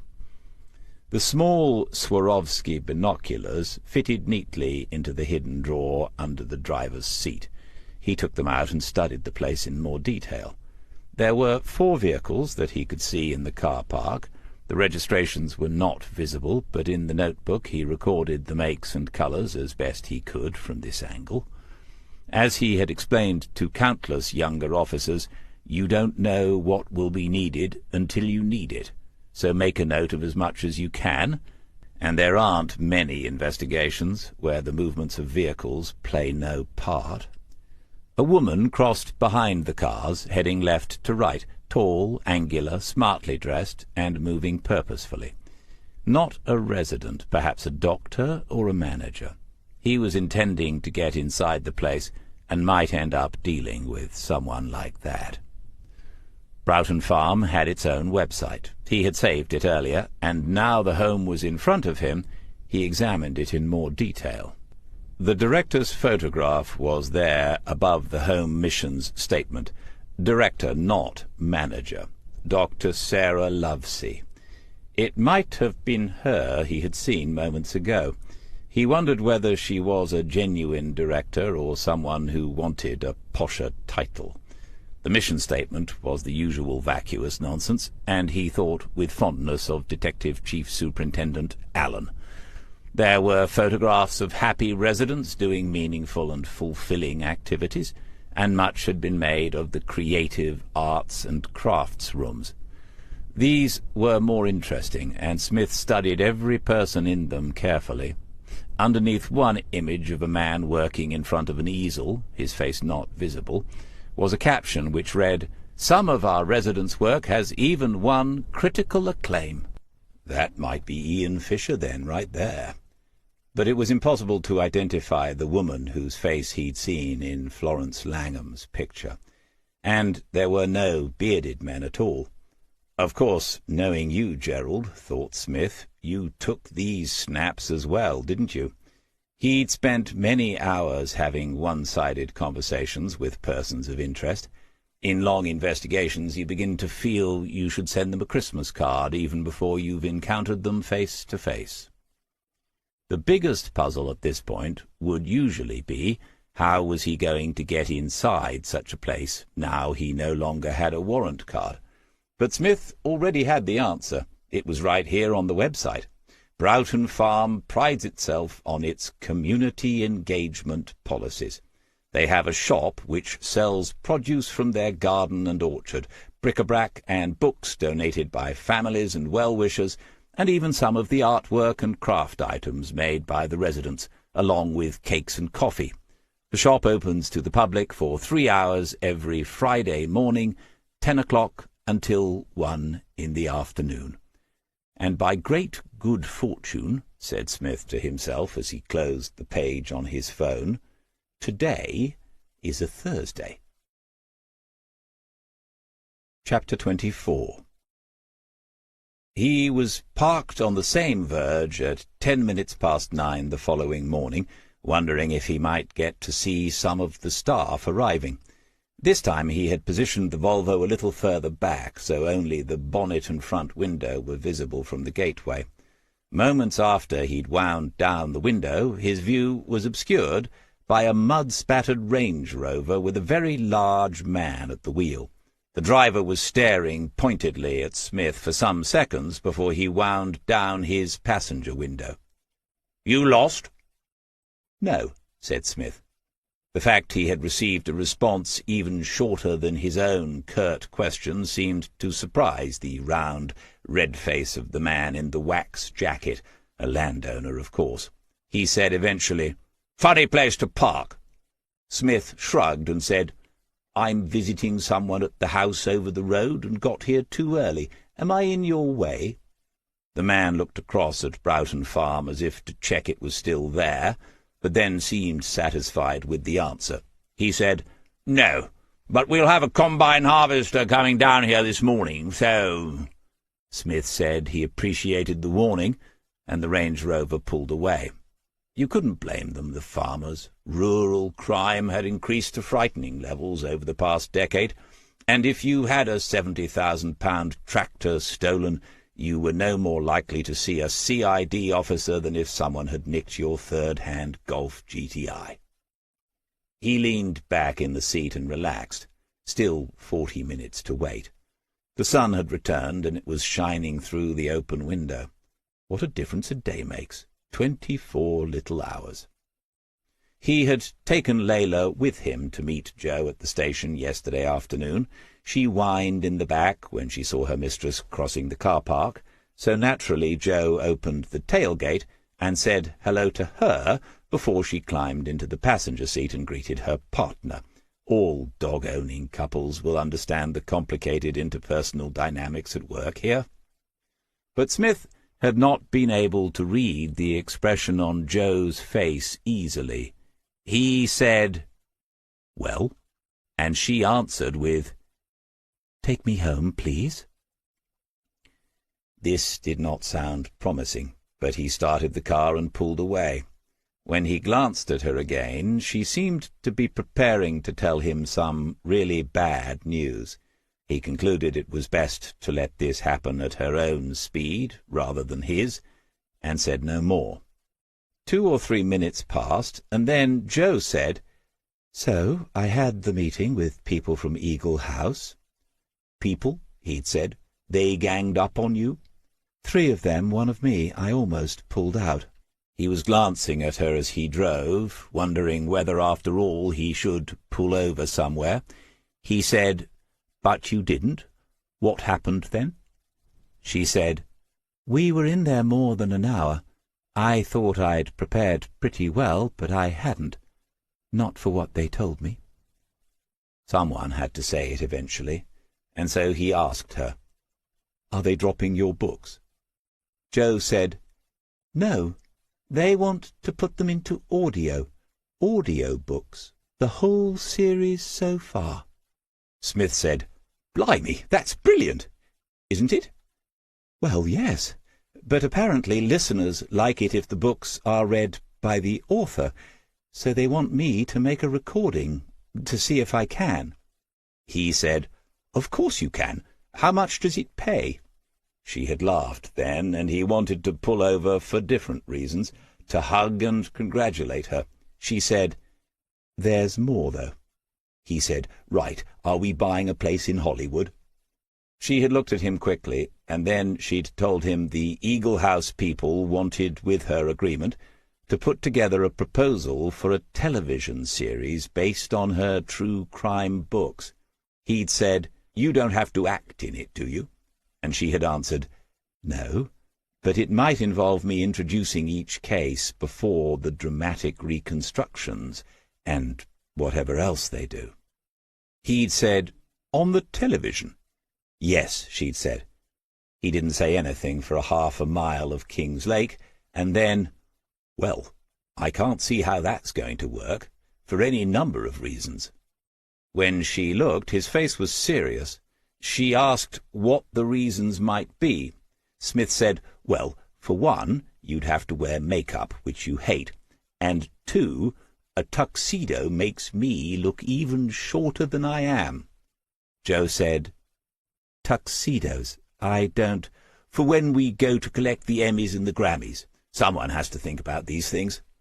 She had pinched his leg, but left her hand there as he drove on towards Hunstanton. After a little while he said, "Well done, you." Before 10 o'clock he saw 2 cars drive up to the gates, which then opened of their own accord. There must be number-plate recognition for the staff. At the appointed time exactly, a man in overalls appeared from inside, opened the gates, and put up a sign which read, "Visitors Parking," with an arrow pointing to the left. Again Smith waited and watched. Within a few minutes 3, 4, and then 5 cars had driven in and turned left. He waited a little longer. With a few people around, he would not stand out, and might have more opportunity to observe Broughton Farm at work. For the first time he had sensed that morning that Joe would have liked him to stay at home instead of going to work.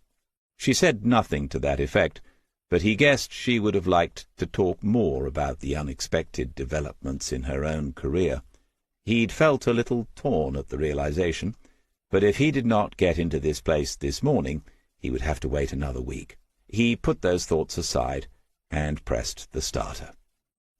The public car park was on gravel in front of what had once been a grand house, a part of Broughton Farm not visible from the road. There was another sign pointing along a path towards a single-story building, and he could see people moving about inside. He set off in that direction, moving at a steady pace and looking about. Alertness is a state of mind which can be developed with practice, and over the years he'd had plenty of that. Another single-story building had appeared beyond the first one, some sort of workshop, perhaps an art room. Smith had the feeling, close now, close to Ian Fisher, certainly, and perhaps close to Gerald Fitch, who was now Jeff somebody.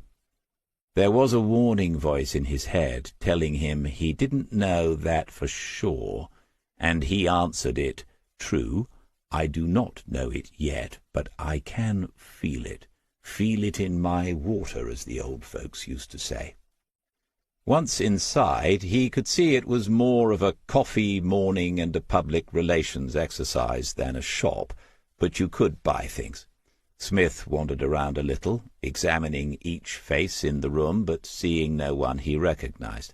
There were 2 middle-aged ladies behind a table where one took items to be paid for. These were either members of staff at Broughton Farm or volunteers. He picked up a 2-pound bag of early English apples. Everything in the supermarket in Hunstanton appeared to have travelled thousands of miles in the name of globalization, and took it to the table. The older of the 2 women accepted his 5-pound note and said it was nice to see a new face, as she gave him the change. Would he like a coffee, free to anyone who makes a purchase? He'd seen the coffee arrangement, a hot water boiler, a jar of instant, another jar of powdered milk, and a bowl of white sugar, and had avoided that table as if it was a particularly unpleasant crime scene. However, the lady looked friendly and, more to the point, talkative. "Yes, I'd love one," he said, and she indicated he should follow her to the refreshments. She picked up a disposable plastic cup, he hadn't spotted those, and said a little flirtatiously that he looked like a man who preferred his coffee on the strong side.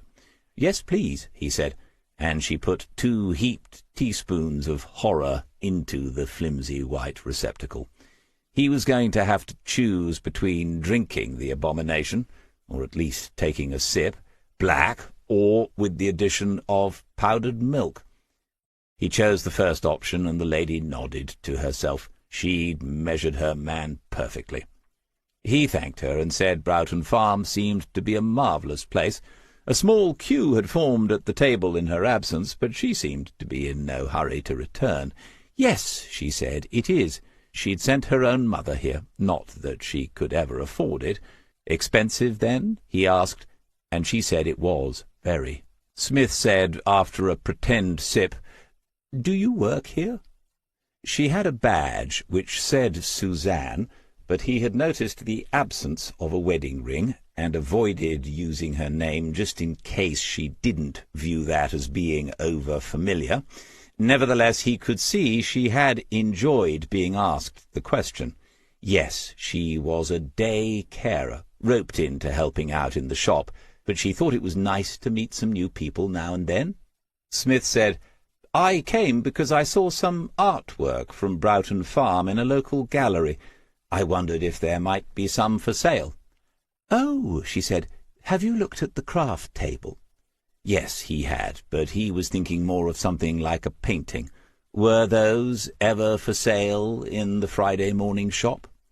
She didn't think so, and then he had to push it a little because he could see no other way forward. He said, "That's a pity. Is there anyone else I could have a word with about buying some artwork?" Suzanne looked doubtful, and he added, "I really am quite interested." She said, "That's our Millie's department. She's next door. I suppose I could see if she can have a word with you." He would, he said, be very grateful to her, and then he noted which way she turned as she went out of the door, left towards the second single-story building. He discreetly disposed of the cup's contents, pouring the dreadful concoction into the waste pipe beneath the boiler, and then waited with the empty thing in his hand. When Suzanne reappeared a minute or so later, she was followed by the woman in the photograph he'd seen in the Spindrift Gallery yesterday afternoon. Smith made a point of thanking Suzanne, and that was followed by an awkward silence before she understood and went back to her co-worker at the sales stall. The woman who remained must be in her 30s. Her ID tag was hanging on a cord, and he couldn't read her full name, but Millie would do. She had a plain but intelligent face, and a friendly enough smile as she said, "Suzanne tells me you're asking about our artwork. We don't sell it privately, I'm afraid, but I can give you the name of a gallery that does, Mr. David Smith." He held out his right hand, and she took it a little surprised. He said, "Would that be the Spindrift Gallery in Haysborough?" "Yes," she said, and if he wanted to buy anything, that was the only place he could so. One or two of Broughton Farm's artists had been quite successful, and "I'm interested in Ian Fisher's work," he said. She smiled again and said, "Well, you're not alone. He's become quite a celebrity." "And you work with him? Suzanne told me that was your department." She said, "Yes, I do, and yes, it is." Smith could see she was slightly puzzled by the turn this conversation was taking. He had only moments left now, and thought of the sergeant who had taught him to use weapons in the army, a man called Campbell. Lots of Scots are said to be dour, but this man had raised it to an art form. If you hesitated before taking a shot on the range, he would announce to anyone nearby, "That's it, he's dead. You couldnae pull the trigger. If your man's in view and your aim is steady, you do not hesitate, Captain. Take your shot, sir. Pull the bloody trigger." Smith could not see Gerald Fitch, but for a few more seconds he was, if only indirectly, within range. He said to the woman, "In that case, Millie, I'm wondering whether I could speak to Jeff. Is he here today?" The smile faded slowly. She said, "Why have you—" and stopped herself, perhaps realizing that in not saying who, she had said too much already. Smith said, "Florence Langham from Spindrift told me Jeff is her contact with Broughton Farm and Ian Fisher. I'd like a quick word with him, if that's possible." Milly was making calculations before she responded, and so was Smith. She knows him well. She's being protective. How much does she know? Eventually she said, the friendliness long gone, "He's not in today. I can pass on a message." He had anticipated not seeing Jeff or Gerald face-to-face this morning. To that extent, things were going according to plan. The man might be in the other building, but there was no way of reaching him if he was, not as a private investigator, because in law and in truth you are no more than a nosy private individual. Smith reached into his inside jacket pocket, took out the DDA card, and handed it to the woman. He said, "I'm working on behalf of these people, and also a family member who is hoping to make contact with him." She was holding the card as if it was contaminated, and for a moment said nothing. The family member thing was, in part, true, of course. Lauren Fitch had not said she didn't want to know, had she? Axon Life, having to pay out a 7-figure sum, was neither here nor there as far as Smith was concerned, but there was a 4-year-old girl whose life chances might be improved if her grandfather knew of her existence. Milly said, handing back the card, "I don't know when I'll see him again." Smith reached into another pocket and found one of his own cards. He said, "When you do, could you pass this on? Tell him we can chat on the phone, and I'll explain what it's all about." She took the card and turned away without another word. She might have faked more friendliness, been chatty, and tried to find out what Smith really wanted, but was probably too honest a soul. As she passed by the windows outside, she had a fixed expression, and did not glance inside to take another look at him. The two ladies at the stall, however, had noticed something amiss in the conversation they'd been observing, and unless he was mistaken, Suzanne was about to ask him what had just taken place. Smith nodded to them and made for the door. He had considered accidentally getting lost and wandering into the adjacent building, but discretion now seemed to be the better part of valor. He carried the bag of apples to his car and then drove out of Broughton Farm. He didn't go far. On the verge at the corner of the lane he noticed huge tire tracks pressed into the ground where he'd parked earlier. The combine must have gone through while he was at the farm. He positioned his car as before and took out the Alich. 5 cars were parked inside the gate, and again he had memorized the makes and colours. Once upon a time he might have managed the registrations as well. At the back of the car park there was a bicycle rack with 2 spaces in use, one a man's bike and the other a lady's. Not that it matters much these days. He was not expecting to see anyone of interest, but he thought, if possible, Jeff or Gerald might ring the number on the card immediately. Sometimes people do, and if he did, that meant he was either inside or Milly had called him on a phone. It was equally possible there would be no call at all. What then? He wouldn't have many options left. Maybe watch this place for a day or two to see if his man turned up. But obviously what he, Smith, had just done might cause him to go to ground. He had taken that calculated risk. As a precaution, he took out the binoculars and the Lumix and placed them on the passenger seat. After a look at his watch, he decided to give this 1 hour, and then he would go home and help Jo decide how they were going to invest the millions of pounds she would soon be making. When his phone began to ring 8 minutes later, it startled him, but then he saw the name of the caller on the display. He pressed answer and said, "Good morning, Madison." She said, "You're always going to call me that, aren't you?" He said he was, and asked whether she minded. "No, I quite like it. So does my mum. She approves of you." He said, "That's good to know. But they're in for a shock when you invite me round for dinner to meet them. I expect I'm older than your dad, but times have changed, haven't they?" She had an engaging laugh, and he wondered what sort of a young man there was lurking in the background of her life. Probably more than one.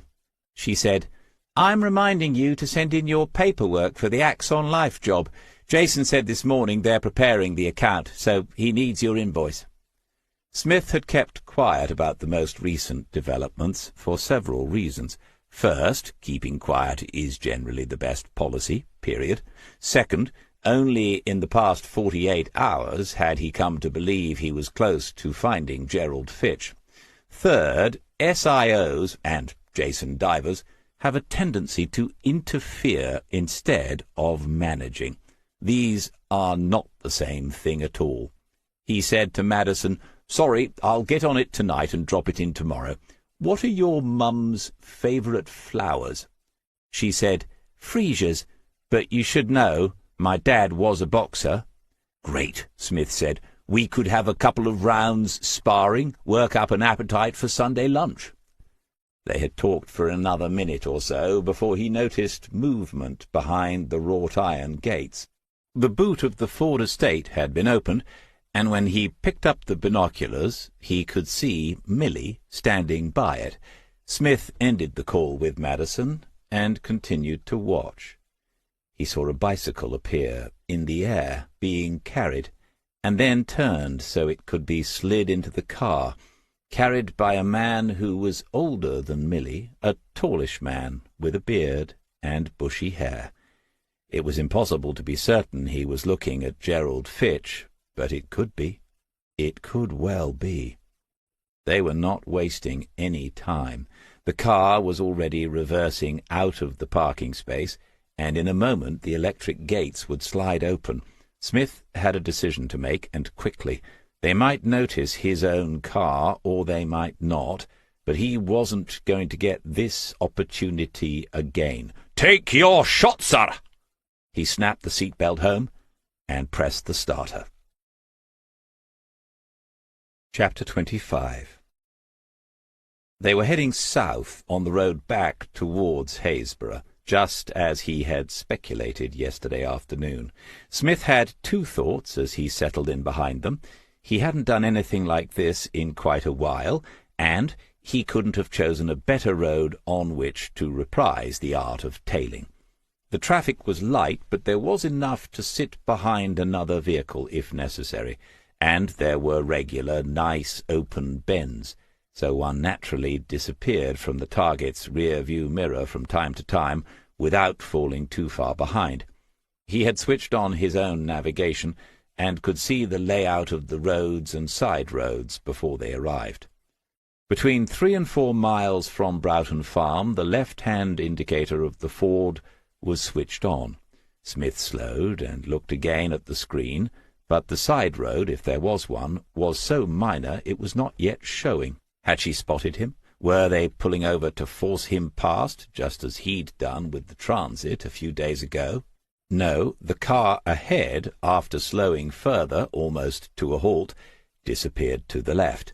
A thin line was showing on the sat-nav screen, winding its way towards the coast, less than half a mile away. Smith slowed too, but drove past the junction, looking and taking in as much as possible. After another 30 seconds he was able to pull off onto a level verge and consider this new set of circumstances. It was a single-track lane. If he met Milly driving back along it, she would recognize him. From that moment the situation would become entirely unpredictable. He could park on the main road closer to the junction, but again, depending which way she turned, she might pass close by him. It would be very useful if he could see around the first corner of that lane. And he could, of course. He opened the maps on his mobile, found his current location, switched to satellite view, and zoomed in. At this magnification things were blurred, but he could make out the one-track road called Sandy Lane, and at the end of it, close to where there must be cliffs, a straggling, irregular line of buildings, not many, no more than a dozen. Zooming out a little, he examined the lane itself, and saw, running off it, what might be an unmade track leading to a whitish patch among the green vegetation. Looking to his left, he could see this, the heathland of the east coast. There's always a space for the dog-walkers to park, and that's what he might be looking at here. It was a gamble. He might find himself stuck on the lane, unable to pull off, faced with the choice of driving down to where Milly and her passenger had gone, or reversing awkwardly out onto the main road.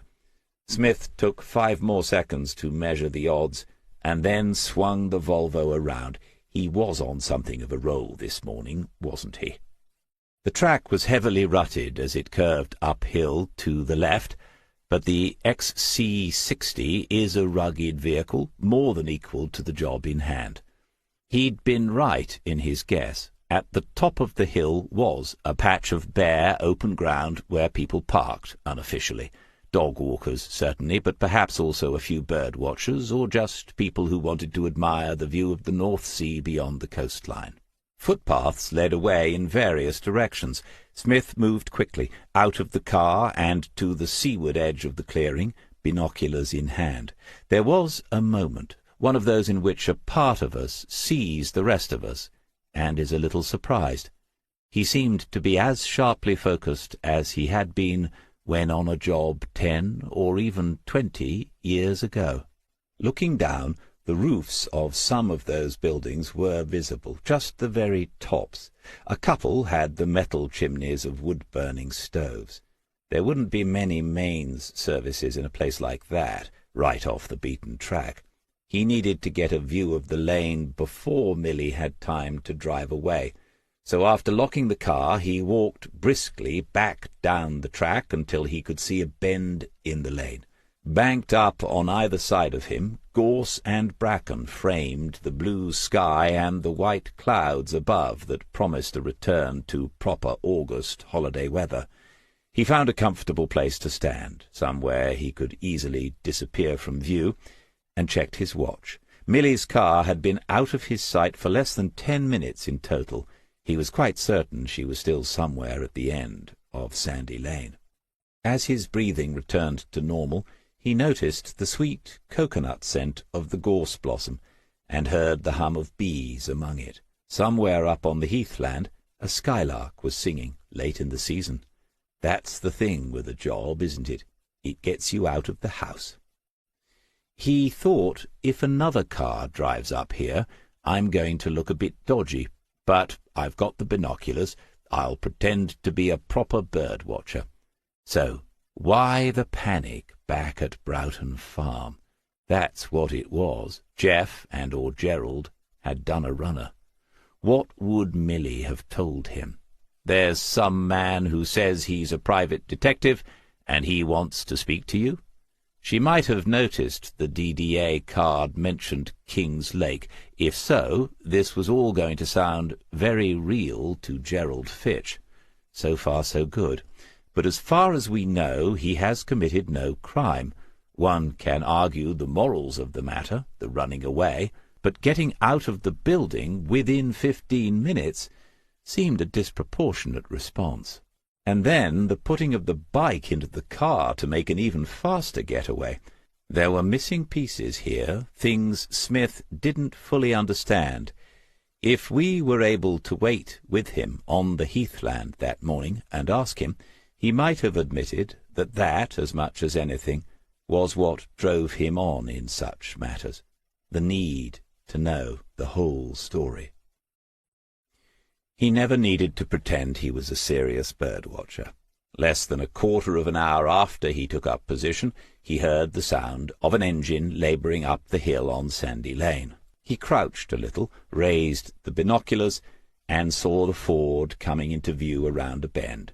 Milly was at the wheel, and the passenger seat was empty. He'd carried on down the footpath and on to the lane as soon as she was out of sight. It was no distance, and arriving on foot would be quieter and allow him to observe the situation more completely. On the final bend, where the lane was close to the sea, and he could hear sound of waves breaking down on the sand somewhere to his left, he found a sign, not an official one, but someone had gone to a lot of trouble to make it. It read, "Little Dunwich." Underneath that, someone else had scrawled, "Abandon hope, all ye—" The rest was weathered and illegible, but guessed at easily enough.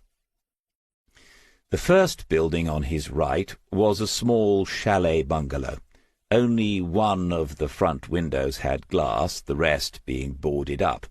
Once there had been a garden here, and a few perennials were hanging on. Smith could see hollyhocks and a few spikes of blue delphiniums poking up above the marram grass that had invaded from the surrounding dunes. The building next door was an almost exact copy of the first, but in better repair, and yet, when he studied the space in front of it, where the owner might park a vehicle, there was no evidence anyone had stayed there in quite a while. There were blinds at the windows, closed and bleached by the sun, and on a gate-post, there wasn't a gate, the number 9A had been fixed with a nail. It was a detail that brought home the poignancy of the place he had found. He was standing in a deserted village, and it was not difficult to guess why it had been. 30 yards further on, the lane ran close to the crumbling edge of the low cliff, dangerously so.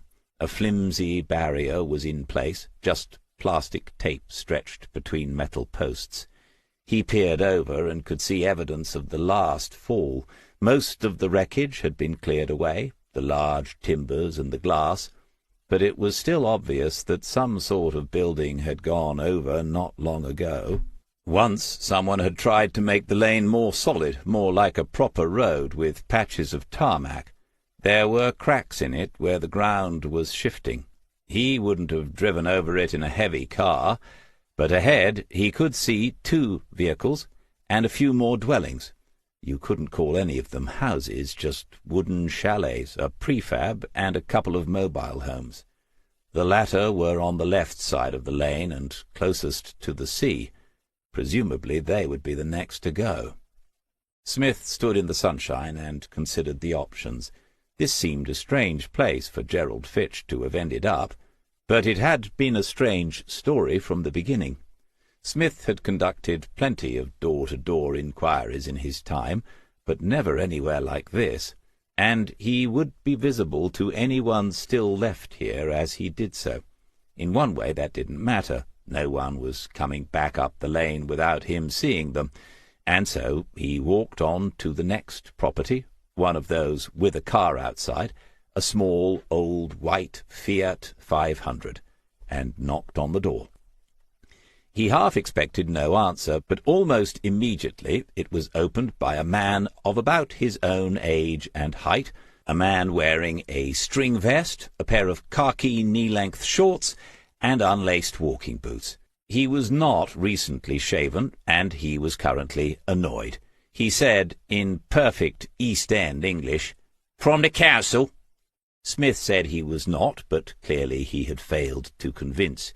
"'Cause if you are, you can F off." Under raised eyebrows, Smith said, "But as I'm not, I won't, if it's all the same to you." "Social services?" "No." The man came forward a step and looked up and down the track as if he suspected other officials would be lurking out of sight, ready to launch a clipboard attack in the name of the state, but there was no one else in sight. Then he stared at Smith, weighing up the situation, and Smith let go of the card in his hand inside his pocket. He would need a different approach to make any progress here. He said, "Sorry to disturb you. I was hoping you could point me in the right direction." "You lost?" said the man, with an unrestrained and rather derisive laugh. "'Cause if you are, you're well and truly bloody lost, and if you hang about here too long, you'll get lost in more ways than one." Concern for his welfare, friendly advice. They were getting on famously now. Smith said, "Not lost, I hope. I'm looking for Jeff." The man was watching and waiting for more of an explanation. Smith continued, "He works at Broughton Farm near Trimsley. Actually, I think he volunteers there. I was hoping we were going to meet up there this morning, but we missed each other, so I've called in on the off chance. I was told he lives here, Jeff, with a beard and bushy hair." The man said, "We don't get a lot of visitors down here. Not many people drop in on the off chance." It was a fair point. Smith half turned to take a look at the lane and its odd little collection of last resorts. He said, "I can imagine, but it's a lovely spot all the same. Not to worry, I'll try somewhere else. Sorry to bother you." He'd taken a couple of steps when he heard the voice behind him say, "Mobile home, last place on the left." Smith set off on the final 100 yards of this long journey. His eyes and ears were alert, but his mind was thinking, where on earth would you even buy a string vest these days? Both of the mobile homes must have been there for a long time. They were in no fit state ever to be moved again, and both were close to the edge of the crumbling cliff-top. It was clear they would be the next to go if a winter storm from the northeast got to work on the coastline at high tide.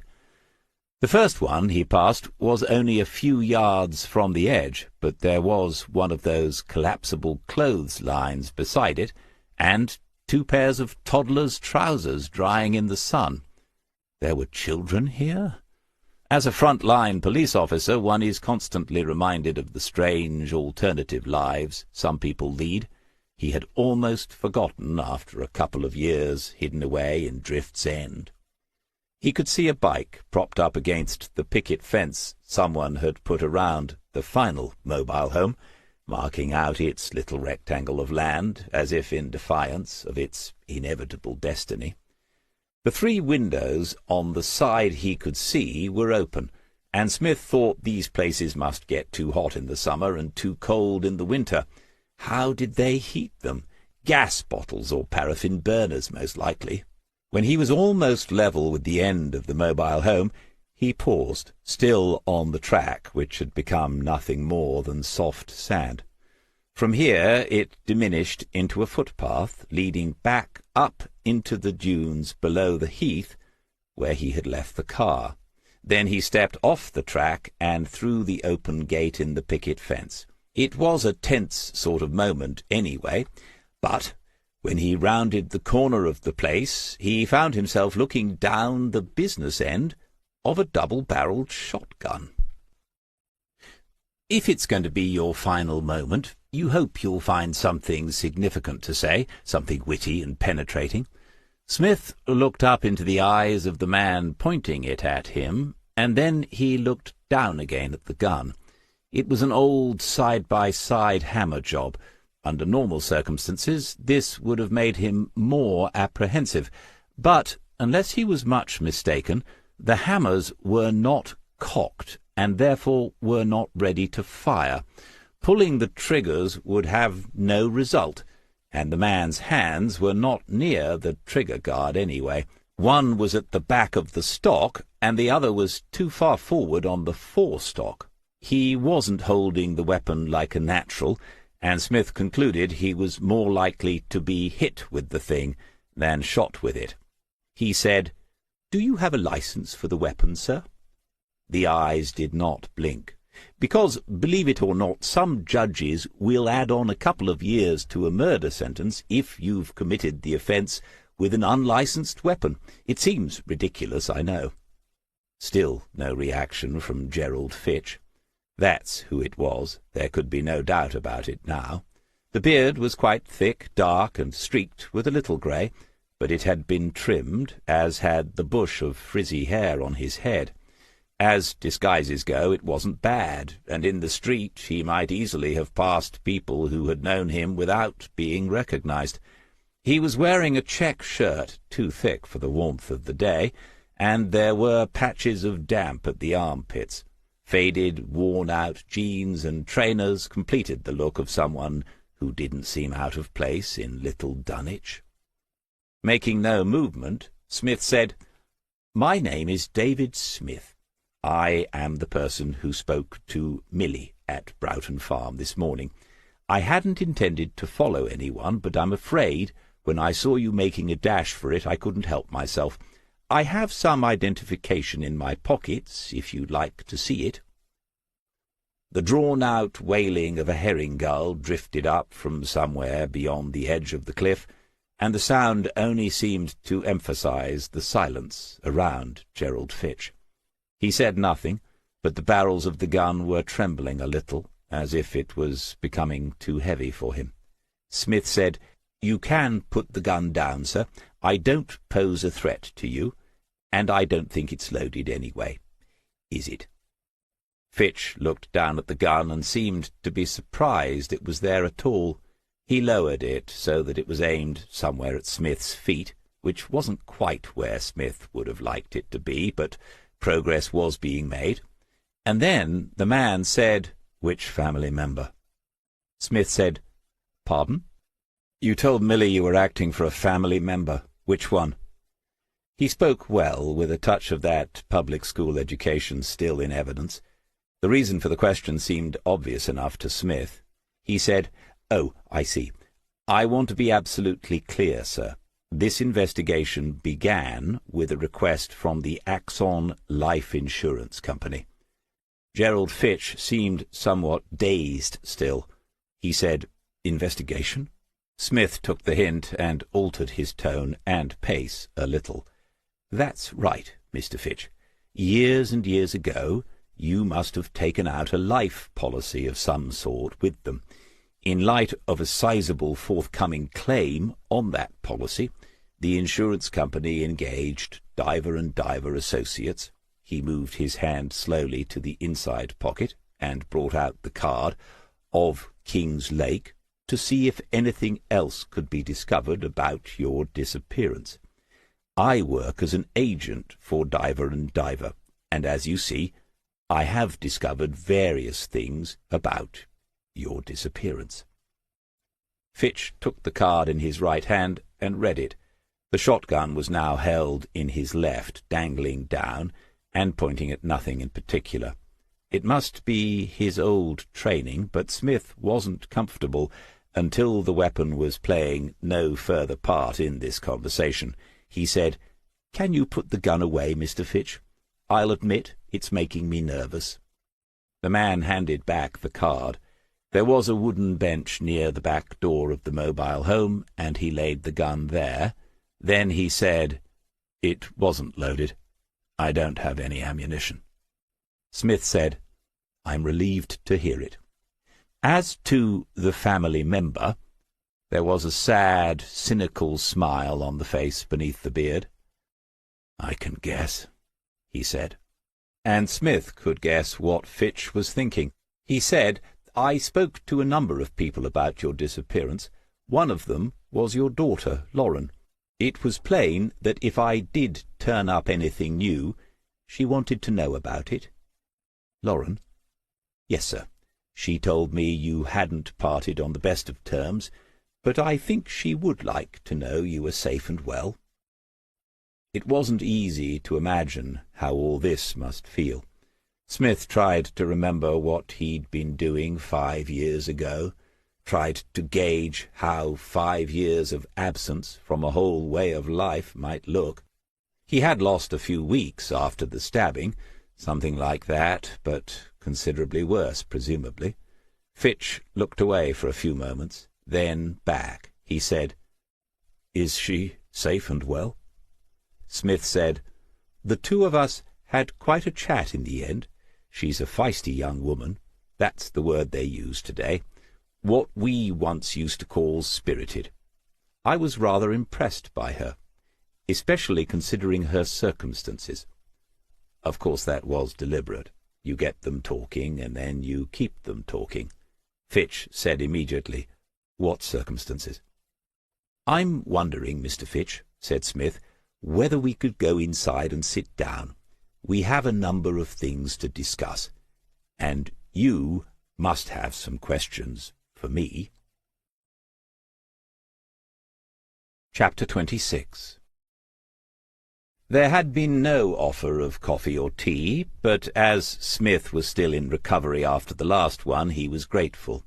He didn't know quite what he had been expecting, but the inside of the mobile home was immaculately clean and tidy. It had been furnished by someone who was not without a sense of style. They sat at the first small table, which was at one end of the kitchen and dining space. On the walls there were photographs in small frames. There was hardly room for anything like those Smith had seen at Woodlands, but these also were, without a doubt, the work of the same man. When he stopped looking at them and turned to Gerald Fitch, he saw he himself had been under observation. "You said you'd spoken to people other than Lauren. Who were they?" "He doesn't want to mention her," thought Smith. "Doesn't want to say her name. After his daughter, wouldn't that be the first question, under normal circumstances? How is my wife? Not that much of this would ever qualify for that description. Normal circumstances." Smith said he had spent an hour with Andrew and Lillian Maguire, and he'd had a long telephone conversation with Maxine Abbott. These were significant names from Gerald's past, but Smith could see no obvious reaction to them. The man was, not unnaturally, more concerned with what was about to happen in the immediate future.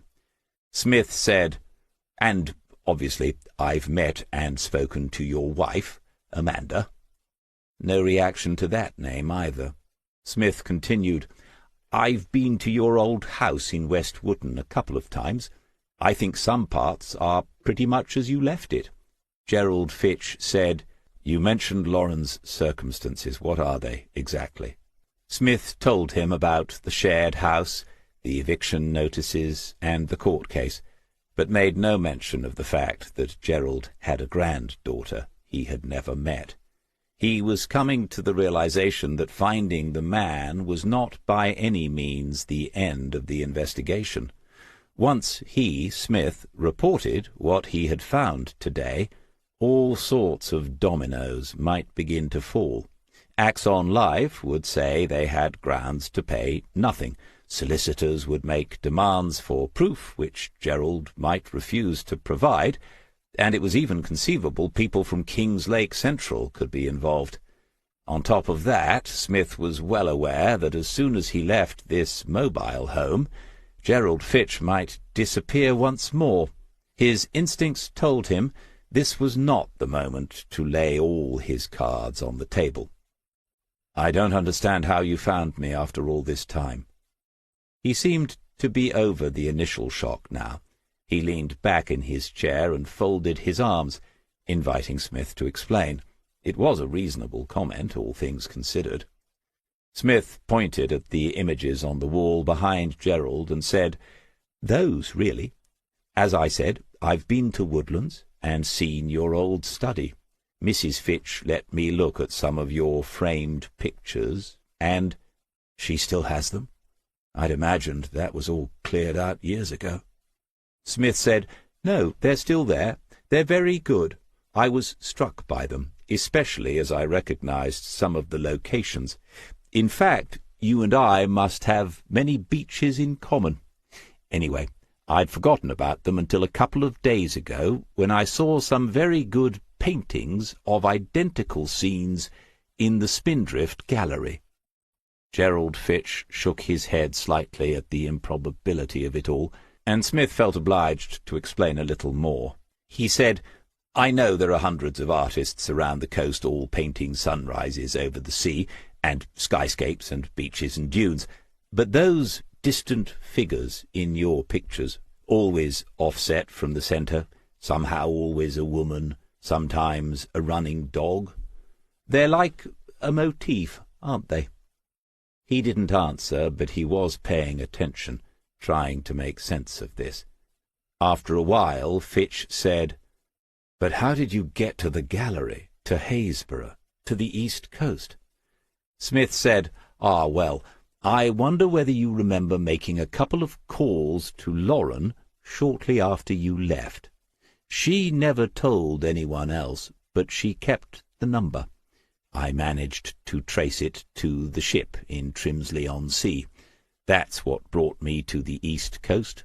Some of the staff at the ship remembered you, and then I got lucky because one of them had seen you not so long ago in Haysborough. So I started poking about, as we say." Gerald Fitch had half turned to look at the photographs on the wall behind him. He said, "You found me because you remembered my pictures." Smith said, "Yes, I suppose it's ironic in a way, but they are very good." It was the second time Smith had paid the compliment, but again it was not acknowledged. Gerald said, "I don't want anyone from Broughton Farm involved in this. Not Milly, and certainly not Ian." Smith said he did not see why they would need to be, and then he waited, because the next move had to be made by the man across the table from him. "So, you've found me. What do you intend to do now?" Smith said he wasn't entirely sure, but it was almost lunchtime. They could go into Trimsley and get something to eat, perhaps even visit the ship. He would put it onto his expenses. Gerald Fitch didn't even attempt a smile. He said, "I don't think you realize what you've done." Smith said, "I entirely agree, sir. There's a great deal about this I don't understand at all. For example, why did you feel the need to point a gun at me, even if it was unloaded? And where on earth did that gun come from? Another thing, I know marriages break down all the time, especially second ones, but the usual solution is to hand over a wad of cash to a solicitor and sort it out that way. Instead, you decided to disappear off the face of the earth, and you made a very good job of it, if you don't mind me saying so, because that's not an easy thing to do. Feel free to enlighten me at any point, Mr. Fitch, because I don't think I've done even half a job at the moment." They regarded each other across the table for some seconds before Gerald said, "You're not going to insist I return to Kingslake with you today?" "No. Even when I was a police officer, I would have had no authority to do that." That did seem a useful card to play at that moment. Gerald said, "But you are going to tell the insurance company you found me alive?" This time there was a longer pause in the proceedings. Smith had been considering this matter for several minutes, among various others, but now an answer was required. He said, "At some point, I think that's going to be unavoidable.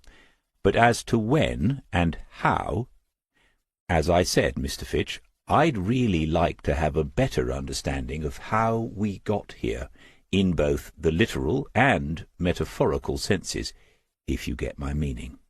Smith had come to some conclusions about the man. Gerald Fitch was intelligent. He had brought his initial and entirely understandable emotions under control, and was now carefully evaluating his situation and Smith himself. Also, Smith had the feeling that had they met under different circumstances, they would have got on. That being the case, it made sense not to hurry things. Perhaps, if these circumstances could be subtly altered, they might reach an understanding. He said, "This place, for example, how did you come by somewhere like this?" Gerald smiled as he said, "That in itself is a long story.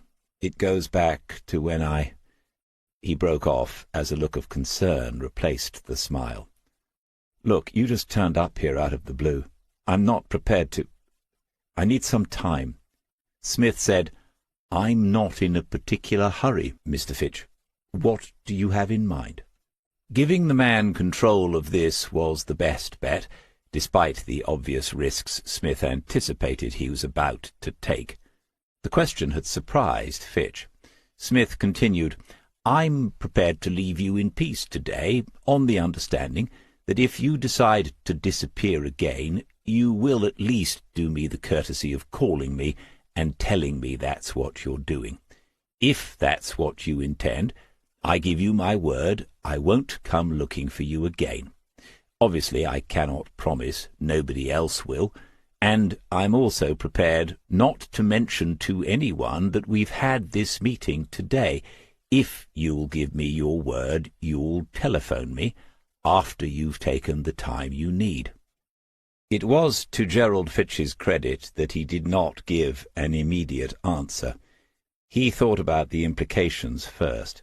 Then he said, "If you're serious, I'll give that undertaking. I will call you." Smith said, "Good. When you do, if it seems we are not to meet again, I'd like to discuss some way of providing proof you're still with us, so to speak. I'll have to find out what might suffice in a legal sense, maybe a signed declaration or a short video. It might involve some DNA evidence. You're looking somewhat alarmed, but purely from a personal perspective, I'd like to make sure the insurance claim to Axon Life doesn't go ahead. To do that, we have to convince an official body you are not deceased, and that will require some evidence. I'm sure it's possible without you returning in person to lay a claim to the rest of your estate. I presume you do have a mobile phone, sir? A pay-as-you-go job?" Gerald Fitch seemed momentarily overwhelmed by all this. Perhaps that had been the intention. He nodded, and Smith said, "Good. I know you left your old one behind, because I've had a look at it." Fitch said, "You've examined my mobile phone?" "Yes, it charged up all right. These modern batteries are amazing, aren't they?" Gerald Fitch was looking at Smith differently again. He said, "You seem to be quite thorough." "Force of habit, I'm afraid. It drives some people round the bend. Here's my card," handing over his personal one and noting these were proving a great success. "If we can agree an approximate day or date for you to get in touch, I'll leave you in peace." Something on the man's face suggested he still could not believe this was happening. He thought again and said Sunday would give him a couple of days to think over all that had happened in the past 45 minutes. Would that be acceptable? Smith stood up. "Absolutely. It was good to meet you at last. I look forward to hearing from you." And then he was gone. As Smith walked back along the sandy road, he took in the surroundings again. He examined the chalets, looked at the 2 cars, and concluded nothing had changed since he had arrived, other than that the man in the string vest was now in the front yard, pretending to be busy with his car. As they passed, Smith put up a hand, thanked him for the directions, but kept on walking. The chances, he thought, were 70 to 30 that he would be back here, or at least that he would meet Gerald Fitch again. Standing around today and arguing with the man would have achieved nothing. Giving him the opportunity to think, and the sense he was in control, might achieve something.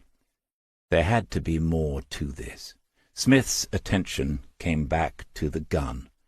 Gerald was no criminal, and had probably never even thrown a punch with serious intent in his life.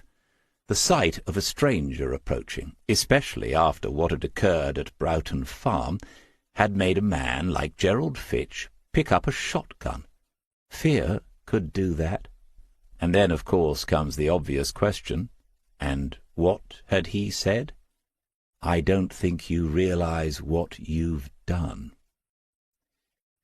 He timed the walk back up the hill and onto the heath. 8 minutes. There was another car parked a few yards away, a silver A4 Avant, and no sign of the driver. After looking around, Smith walked causally in that direction, as if intent on taking in the view of the sea below. For dramatic effect, he raised a hand to shade his eyes from the sun, while looking for ships, but he could see only some of those irritating windmills in the distance, and then on the return to his own car he glanced at the Audi and saw the dog owner's paraphernalia. Nevertheless, he wrote down the registration number in the Alich before he drove away. Joe was reading in the garden. Layla had heard the Volvo before she could see it, and so both were waiting for him by the time he arrived. Joe said he was earlier than she'd expected, and asked whether he'd had any lunch.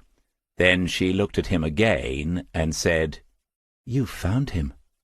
Smith said no to the lunch question, and yes to Gerald Fitch. "How's your day been? Made any big decisions?" The things that could charm you about him could also infuriate, but Joe had learned how to handle such situations. She said, "Oh, well done. And yes, I've told them it's no to everything, no audio and no television deals." Now it was Smith's turn to observe closely and shift into neutral. He said, "What reason did you give?" "I told them I didn't think my partner would be supportive enough." They invariably still kissed when they met, and did so now, much to Layla's consternation. Then Joe pointed to the other seat at the little table and said, "Tell me everything."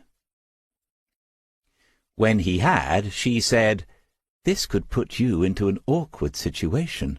We know it's not an offence not to report a crime, but—" "What crime?" he asked.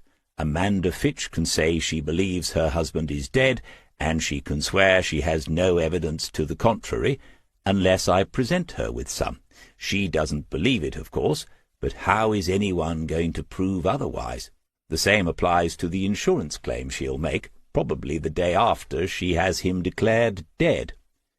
Joe said, "But you're not going to let that happen. I just have this feeling."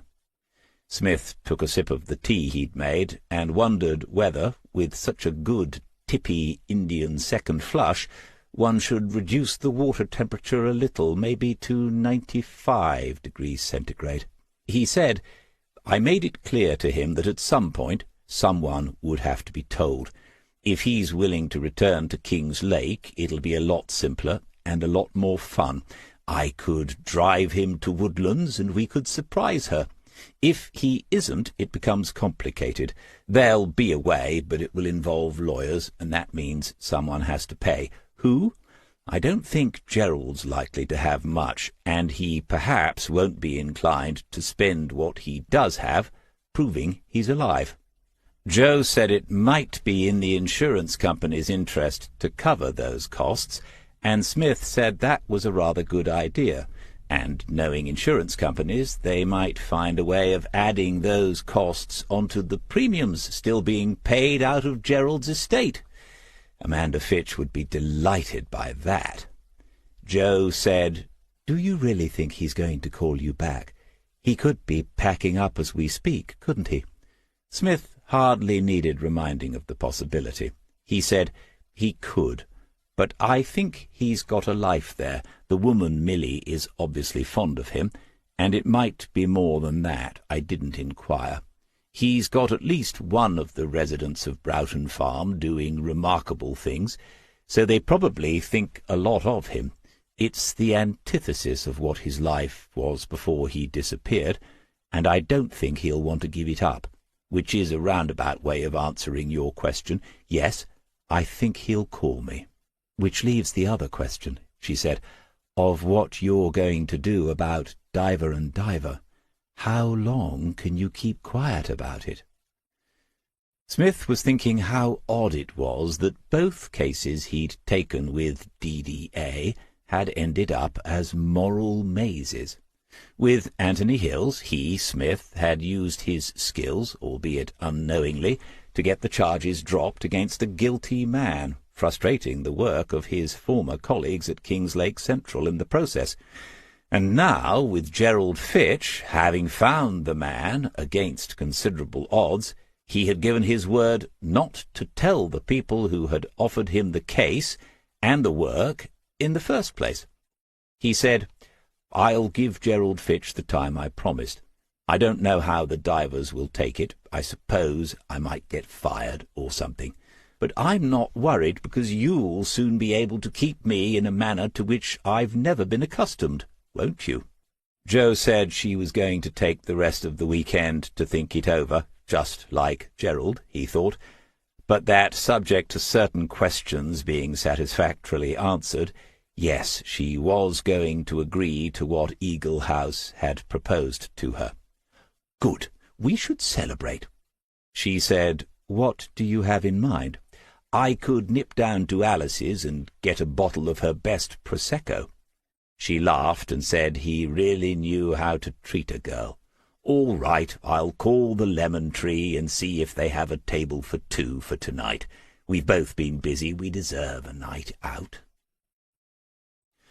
They managed to get the second service on their favourite table and sat down at 8:30. Smith said they could order only from the chef's signature dishes to make up for not having the Prosecco. For Madam, the L.T. prawn cocktail, followed by the braised ox cheek. For Sir, the pan-fried pigeon breast, and then the Norfolk estate venison with Dauphinoise potatoes, accompanied by just half a bottle of the Catena Alta Argentinian Malbec. They ate in the bar, so Layla would not be left back at Drift's End. She sat quietly under their table and watched the holiday-makers' dogs come and go, confident that eventually a surreptitious piece of braised or pan-fried meat would find its way down to her. The sweets menu was inspected, but respectfully declined in view of the late hour, as was the offer of coffee. But Smith was persuaded by the bar manager to give his verdict on a newly acquired French cognac, just a small sample, on the house. When he inspected the final bill, the thought occurred that a larger sample might not have gone amiss, but the food was superb, as always. When they arrived back at the cottage, the sun had set, leaving the western sky flushed pink into aquamarine, and then into pale cerulean blue. The last tourists and walkers had departed from the bank, and the first stars were glimmering overhead. Smith stood on the bank as the dog made her final investigations of the day along the water's edge, and thought that, all in all, things hadn't turned out too badly. Joe woke him at 20 minutes past 1 in the morning and said, "Layla's barking." Smith went downstairs, not a little surprised, because this was something she never did unless she was unwell. He took the torch from its place by the back door and let her out into the garden. An almost full moon had risen in the east, giving more than enough silvery light for him to see the dog as she ran across the lawn. He heard her growl as she went around and between the cars on the drive. He walked in his bare feet across the dew-wet grass, but could see no reason for Layla's annoyance. They were rarely bothered by cats, but perhaps one had found its way along the track from the village. Eventually she had a wee on the drive, but he thought that wasn't the reason she had barked. He took the dog back to the house, put her inside, turning off the light, and then closed the back door. He stood hidden in the shadow of the house for a long time, watching, waiting, and listening. But the only sound was the distant, bubbling trill of a curlew far out on the marsh. Chapter 27. I had 2 cash ISAs I'd set up years before and forgotten about. I decided that would be enough. But have you any idea how difficult it is to get cash these days? Smith took the question seriously and said, "Only in general terms. I mean, I've always found it difficult to get people to hand over large amounts of cash to me." Gerald Fitch went on, "That was 42,000. I didn't want any more. To me the whole business was tainted money. I don't mean there was anything corrupt, not that at all. It was tainted by my own sense of failure, which at that time was universal. I just wanted to get out of that life completely. I'd felt that way for a long time." Smith had taken the call in the early afternoon on Saturday, yesterday now. Gerald Fitch had said he would talk, would tell his story, and if a way could be found to satisfy the legal system he was alive, he would cooperate. What he would not agree to was a return to King's Lake, and he wanted his present location kept secret from his wife. Smith had accepted all that in the phone call, and kept quiet his thoughts that it was unlikely all of those demands could be met. One step at a time. The chance to meet Gerald on the Sunday afternoon and hear the whole story was a better result than Smith had anticipated. The door to the mobile home had been latched open because of the heat of the afternoon, and what sounded like the same herring gull was calling occasionally. Smith had in front of him on the table a glass of home-made lemonade, an odd touch in the circumstances, but he had noted there was no sign that Gerald was a drinker of anything alcoholic. Smith asked whether the plan all along had been to leave on that particular night, the 15th of June, 5 years ago, and he did not receive an immediate answer. Gerald had said he might as well tell the whole story, but Smith could see there were parts of it he was finding not easy. Eventually he said, "No, I didn't have a plan for a particular night. Things had been deteriorating for a long time. Years, really. I mean, between the two of us. I think she'd assumed I would be selling the business after we got married. She used to tell me to cash in the chips. We'd have enough money to go anywhere we wanted. She never understood the obligations I felt to the family and the employees. I was the world's worst businessman, but I couldn't just sell everything they'd built up, so I kept trying and failing. I thought Woodlands would be enough for her, a grand house. She had her cars." He looked at Smith with some sort of appeal. "I'm not a complete fool. I knew she was materialistic, but she seemed to care, you know. We had a lot of fun at first. We used to go abroad for holidays." Smith said, "Yes, the Greek islands, I believe." Gerald Fitch gave him that look again. The look said, "I'm not sure how I can tell you everything when you already seem to know such a lot." "How did you leave? A taxi?" Fitch nodded. "Yes, 2 of them. I took one to Norwich and then used a different one to get to Trimsley. I arrived at 2 o'clock in the morning and slept in one of the shelters on the promenade." Smith said, "If you don't mind me asking, why Trimsley-on-Sea? It's the sort of unimportant detail that keeps me awake at night." Gerald said, "My grandparents on my mother's side had a chalet there. I had some happy holidays with them when I was young." Smith nodded. If he'd written out a list of the questions to be asked and answered, he would have ticked off another one then. He said, "And their surname, Fleming?" "Yes, how did you discover that?" Smith said, "I didn't, you just told me. When people choose another name for themselves, they almost never do so randomly. There's invariably some connection to the life they are trying to leave behind, ironic as that might seem. You've been living as Jeff Fleming for 5 years, but you kept your old initials and a link to some happier times, I suppose. How did you end up staying in the ship for a month?" Gerald said it was literally the first place he came across when he walked into the town. He got them to agree to accepting cash by telling them some ridiculous story about a new bank account not working properly yet, and signed in using the false name and a fictitious address. He said, "I'd have been hopeless living on the streets, and thought having all that money in a rucksack was much too dangerous. I just needed somewhere to shut myself away." As far as Smith was concerned, the man was telling the truth, plain and simple. But there was one question he'd avoided answering, one to which Smith would inevitably return when he thought the moment was right. He asked why Gerald had twice called his daughter on the ship's payphone, but then said nothing. Lauren was the worst part of it. I don't know how much she'd told you, but we hadn't spoken for years. She blamed me for her mother's death, and told me so to my face. She hated Amanda for the same reason. I'd wanted to talk to her for months, if only to tell her she'd been right all along. when I called her from the ship, words failed me. I was thinking, she'll ask where I am, if she'll speak to me at all, and what would I say?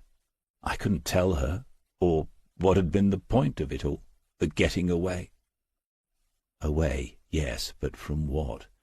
Not his business failures. Those sounded as if they had been lifelong. His wife, then. But that had been going wrong for years as well, by the sound of it. Why the 15th of June? Why that particular night? Why the panic at Broughton Farm 2 days ago? Why the amateur dramatics with an empty shotgun? Smith said, "And this place? How did you end up here? This is about as far off the beaten track as anyone can get east of the A1. Gerald Fitch was relaxing a little. Smith had seen it often enough before, the release that comes from finally being able to tell your story. It's a pity that in the age of instant communication, patient listening has become a lost art. "Oh," Gerald said, "I learned something. I discovered that if you let go and cast yourself adrift, you'll still end up somewhere. All my life I'd been paddling against the flow. When I stopped that, fate took over. It was fate that introduced me to Miles." He had been the man sitting alone in the saloon bar of the ship before. Early one evening Gerald went into the bar, and the man was there again, on his own in his usual corner. I said good evening, and asked if he minded me sitting down at the table next to his, just out of politeness. He said to me, "If you must, there's plenty of other tables." That was the end of our first conversation. I sat outside on the terrace. The next night he was there again, and I asked where he would like me to sit that night. I wouldn't usually be that provocative, but his rudeness had been bothering me all day. He said it wasn't up to him, I could sit where I liked. I think he swore as well, but not offensively, so to make a point, I sat at the table next to his, and we got into conversation. These were better memories for Gerald Fitch. As he told the story, Smith thought how right he had been about recognizing that moment when you should stop paddling, the moment of resignation and acceptance. It's often the moment when peace will come, if you are open to it and ready for it. Over the weeks the two men had become friends, a couple of lonely misfits, Gerald said. One day Miles had told him he lived somewhere that was about to fall into the sea, like the legendary town of Dunwich off the Suffolk coast, and Gerald said he'd like to see the place before it did. Miles had a car and brought him here for the first time that same day. Gerald said he was from a wealthy farming family. They still own land in the county, but he'd broken with them many years past. We had quite a lot in common. His great love was plants, wild ones, not garden flowers. He was an expert botanist, completely self-taught. I still have his books. A walk in the dunes with him was an education in itself. Gerald got up unexpectedly, said, "I took a few pictures of him," and went into the next room. He returned with a small album, opened it, and handed it to Smith. Miles was tall, gaunt, hook-nosed, and eagle-eyed, some 20 years or more older than the man who had befriended him in the saloon bar of the ship. Smith looked at the pictures, and then around the mobile home, before saying, "What happened to him? He's not lurking in there, is he?" with a nod to the room where Gerald had just been. It was a jest, of course. Gerald Fitch had been using the past tense since his first mention of Miles. "No," he said. "He died in the spring after we met. April the 23rd. He'd been living with a terminal cancer diagnosis for a long time. He didn't tell me for quite a while, but it was obvious he was unwell. Then one day, when we were here, he began to talk about it. He'd made all the arrangements on his own. He had paid in advance for a place in a private hospice. He said when the end came he didn't want anyone clearing up after him. He asked me whether I would drive him there when the time came, and dispose of the car. Smith had already regretted the joke about Miles's whereabouts, because this was a serious matter for the man who was telling the story. After a pause, Gerald went on. I said I would, and then he said to me, "As for this place, do you want it? It's worthless as property and dangerous to live in, but it's yours if you do. There's no one else, so—" I'd told him often enough I thought the whole set-up was idyllic and mad at the same time. I think he wanted to imagine someone still here after he'd gone, someone who loved it like he did. I don't know whether he had any other estate or a will. I expected a solicitor would turn up and tell me I was a squatter or something like that, but no one ever did. On the day I left him at the hospice, he gave me the keys and told me to always keep an eye on the weather forecast, especially in the autumn. I cleared out my things from the bedsit I had in Trimsley and moved here. That was more than 4 years ago. When he'd sat down, Smith had put his notebook on the table. He didn't open it then, but mentally reviewed the list of bullet points and questions on the most recent page. He said, "That's how you came by the shotgun?" Gerald said, "Yes, I think it went back to his days on the family farm.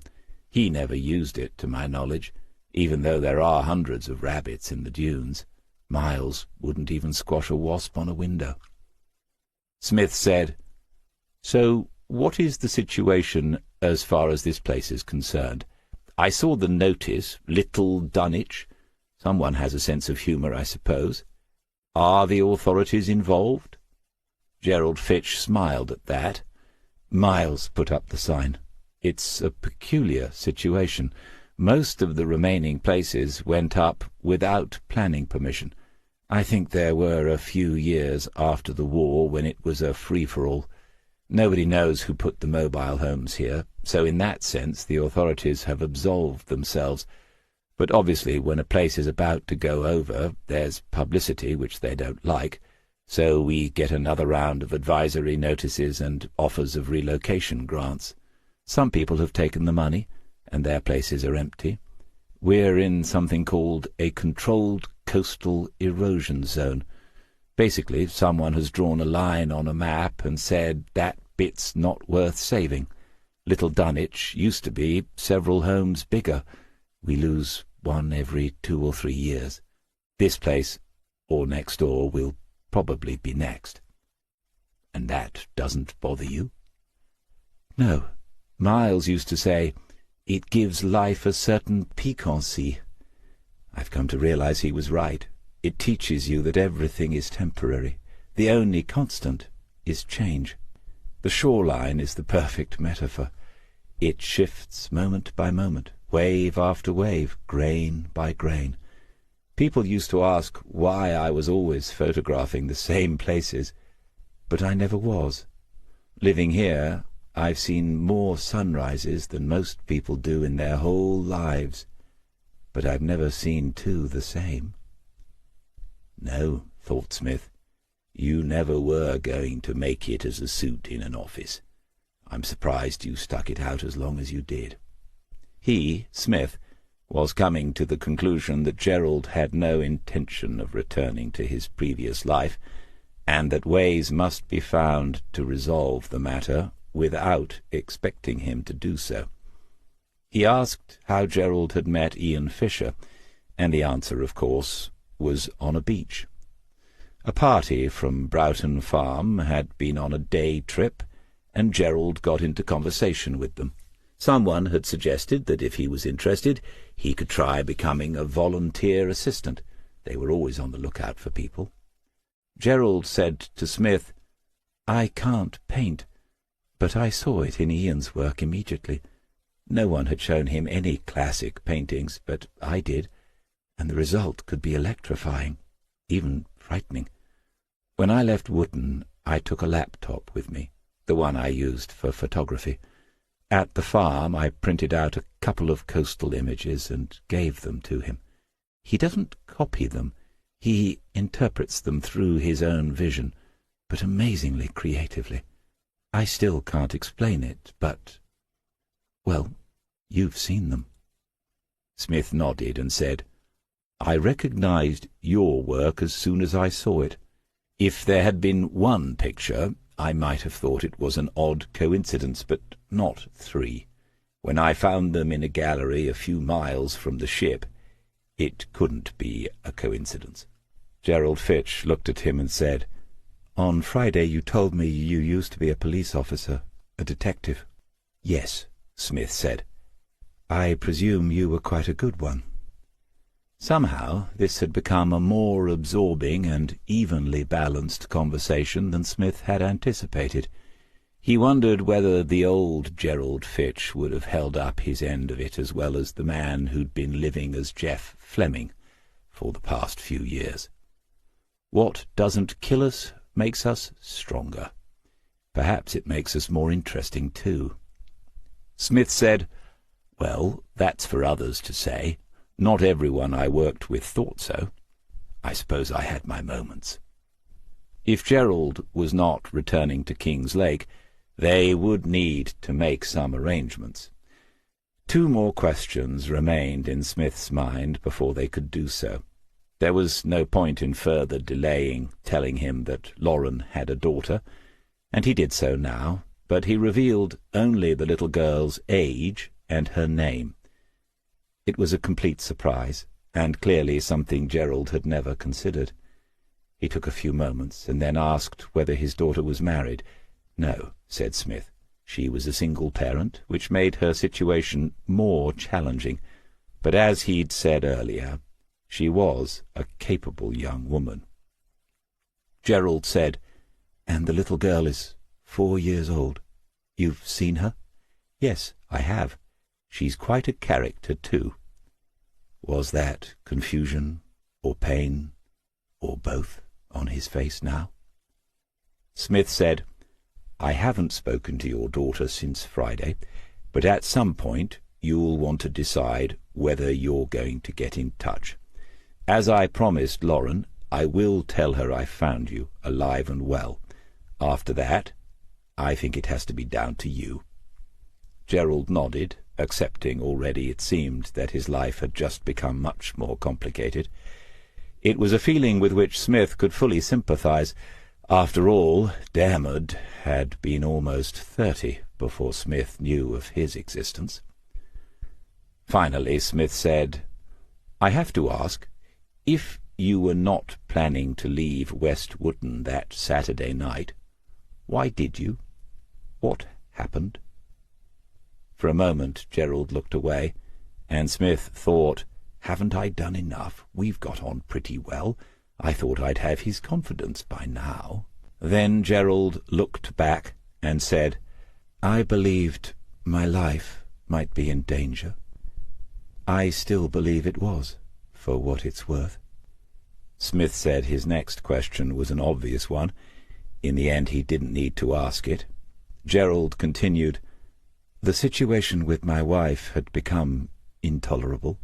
Still he seemed reluctant to use her name, to the point where we were not speaking for days on end. She had threatened me before, but this time I began to believe she meant it. Amanda Fitch was a well-built woman, but not powerfully so. Many among us might have inwardly smiled at the idea of a man like Gerald being afraid of her, for then many of us, most of us, have not seen what experienced police officers get to see in their daily working lives. Smith smiled, neither outwardly nor inwardly. He said, Go on. Gerald said, She was furious because I hadn't agreed to sell the FME business and take the money. She seemed to be obsessed about it. When I say she had threatened me, I don't mean in person, but there are people in her past. I knew nothing about them until after we were married. If you knew her family, you'd understand." Under normal circumstances, in dealing with a person of interest, or even an interesting witness, Smith would never have revealed it. But those conditions did not apply here, and a dim suspicion had begun to form in his mind, triggered by that "threatened" a few moments ago. Smith said, "Do you mean her brothers, Malcolm and Stewart?" Gerald Fitch did not hide his astonishment. "Yes, my God! Have you been looking into them as well?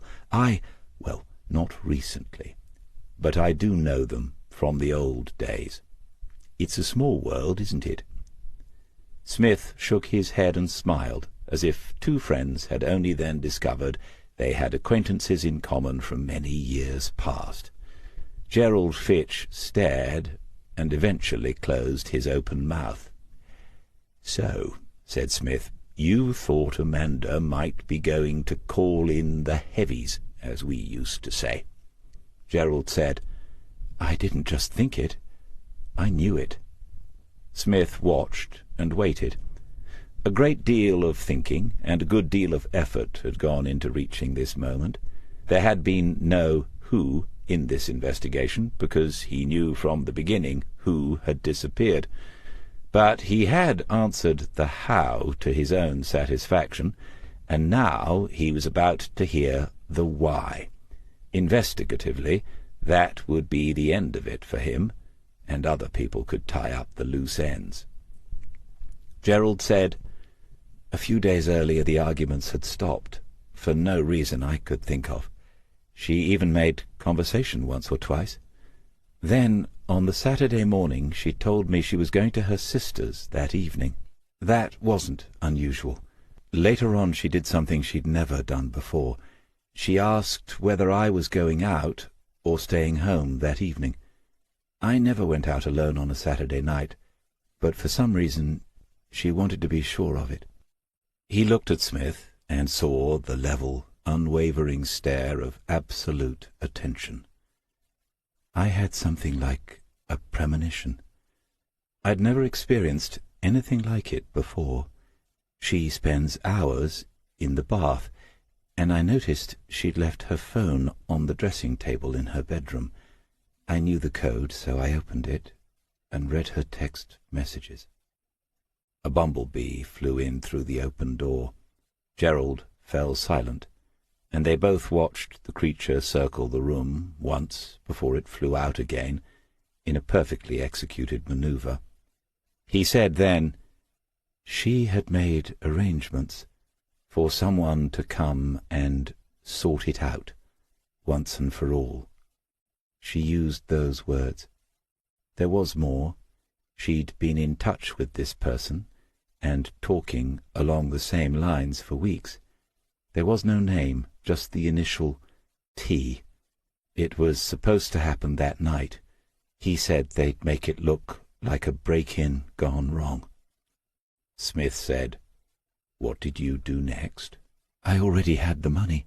I'd known for a while it was going to end badly, but I'd never imagined she could do anything like that. I mean, it wasn't just the fact I had a terrible marriage. I realized I didn't just want her out of my life. I wanted out of that life altogether. I'd considered ending it the other way, you know. Just a nod without surprise or judgment. By the time she was out of the bathroom, I'd packed a rucksack in my study. I was strangely calm about it, and remembered everything I would need. I sat at the desk and thought about all the ways I could be easily traced, and made sure I avoided them. I knew what time she'd leave, and I'd even booked the taxi before she left. I'd realized it was a Saturday night, and they might be busy. 20 minutes after she left, so did I." Smith blinked at last and said, "If you'd decided to deal with the matter another way and gone to the police, her phone would have been damning evidence. I've known prosecutors who would fancy getting a conviction on less than that." Gerald didn't look surprised. He only said, "Would it still be?" Smith said, "Still be what? Damning evidence?" "Yes," said Smith, "because there is no expiry date on conspiracy to murder offences. However, there is a sort of expiry date on the accuracy of our memories." He was about to say it was a shame, really, when Gerald reached across to the set of drawers on his right, opened the top one, and took out a Galaxy Mobile in a turquoise cover. He placed it on the table between them and looked at Smith. The eyebrows stayed up for some seconds before he said, "You're going to tell me that's your wife's phone?" Gerald nodded and said, "As I was leaving, I saw it on the kitchen table. She lived her life on it. Usually it would need to be surgically removed. But on that night, of all nights, she forgot it." Smith was still looking at the mobile. He said, "I expect on that night, of all nights, she had other things on her mind." And then he remembered the odd look on her face when he'd asked whether her husband had another phone. She must have been thinking, yes, he has mine, and she must have realized what her husband would have found on it. Amanda Fitch had been haunted by the device on the table in front of him for 5 years. Small wonder she had bided her time before cashing in all those chips. Gerald said, "After you mentioned charging up my old phone, I tried this one after you left. The battery isn't very good, but it's all still there. All the texts and calls." Smith had parked up on the heath again because he didn't like the look of those cracks in the track to the mobile home. He walked briskly, said another good afternoon to the man in the string vest, who was outside again and still not working on his car, and considered how this investigation might end very differently now. The mobile phone contained enough evidence for a prima facie case. At the very least, Amanda Fitch should be asked some awkward questions about the matter, and the identity of the T who had said it would look like a burglary gone wrong. Exactly what would look like that? Mr. T? As he rounded the last bend on the slope to Sandy Lane, he could see a vehicle had stopped further up. He took 2 more steps and then ducked. A Ford Transit was waiting at the point where the track to the parking area left the lane, waiting as if deciding which way to go. Reading glasses are a nuisance. He was always leaving them somewhere ridiculous, but there are some benefits to being long-sighted. Smith could read the registration even at this distance, and it was one he already had written in the allege, and he could see a brawny-looking elbow poking out of the passenger window, which meant there were at least 2 of them. Staying low, Smith turned and began to run. Chapter 28. He'd noticed the path before, off to the right of the lane. It could only lead down to the track that ran between the chalets and mobile homes. Taking it would cut out a wide bend and save valuable minutes. Moving at speed, Smith realized within seconds that it was steep, more of a slide down from the top of the dunes than a footpath, but he kept going because there was no alternative now. At one point he was careering down on his backside, narrowly missing the thick stems of gorse bushes. Then, unexpectedly, he landed in a heap, as if at the bottom of a children's helter-skelter, and found himself once more being observed by the man in the string vest. It was definitely the same vest, because the path, such as it was, ended right next to his garden fence. Smith was on his feet immediately, brushing himself down, but moving quickly. As he passed the astonished face, he said, "There should be a health and safety notice on that path. Someone could get hurt." And then he began to run again, because in some situations seconds can save lives. Gerald Fitch said, "How?" and Smith answered that he had no idea, but this was the worst possible time to begin a post-mortem into the sad end of Geoffrey Fleming's quiet life. They had to go, immediately. It was impossible to say what the intentions of the men in the van were, but unlikely that matters could be resolved by sitting around that table and drinking homemade lemonade. Now, we have to go now. Gerald went into the back room and reappeared moments later with a rucksack, probably the original rucksack. It looked heavy, he said. "Cameras and laptop. I can leave the rest." Smith said, "And her phone." Gerald went to the drawer, took it out, and handed it to Smith.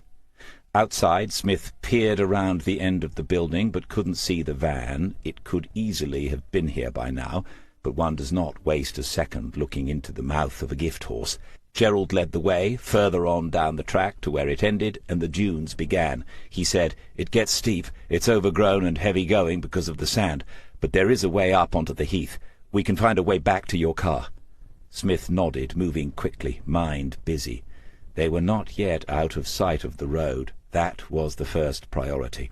If the transit men had taken the side road, they had already found the Volvo. That might be why they hadn't arrived in Little Dunwich yet.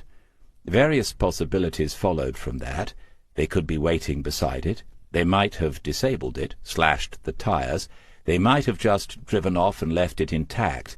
But having gone to this much trouble to follow him, Smith doubted this was going to be that easy. And how the hell had they followed him? He was a bit rusty in most things, but he knew how to tail, and he knew how to spot a tail. On the way to Trimsley this afternoon he'd made 2 stops with exactly that intention, and seen nothing to arouse concern, absolutely nothing. It was late afternoon now, and another hot one. Gerald Fitch had not exaggerated when he said this would be tough going. There was no footpath, just gaps between the huge clumps of spiky marram grass, and the dunes were steep hills of soft, powdery sand. By the time they reached the beginning of the heath, Smith could feel the sweat on his back, soaking through his shirt, and his heart working overtime to keep up. A good thing he'd put in those early morning walks and runs. The eastern side of the coastal heathland is a hill climbing to some 200 feet above the level of the sea. The vegetation consists of gorse, bracken, and bramble, and the 2 of them had to edge their way through at least a quarter of a mile of it before they found a narrow dog-walker's footpath that seemed to be heading up in the right direction, according to the position of the sun. As the hill began to round and level out, Smith went in front and motioned to Gerald the need for silence. He had no idea how close they might be to the car. Then he remembered, metaphorically slapped his own forehead, and took out his phone, switching it to silent before he opened the satellite map. Not only did it show exactly where the 2 of them were, there was a symbol for his parked car. Smith thought, how did we ever survive without these things? The car was less than 100 yards northwest of their position, and the path they were on was taking them that way. The gorse was old, tall and twisted, giving them plenty of cover. They began to move cautiously forward again. The only sound was an odd, scratchy bird song, persistently repeated over and over. "Unless I'm much mistaken," thought Smith, "that's a Dartford warbler. Perfect habitat for it. Jo will be sorry she missed that one." They reached a point where one end of the clearing could be seen. Smith crouched a little, Gerald followed suit, and they edged their way forward until they could see the car.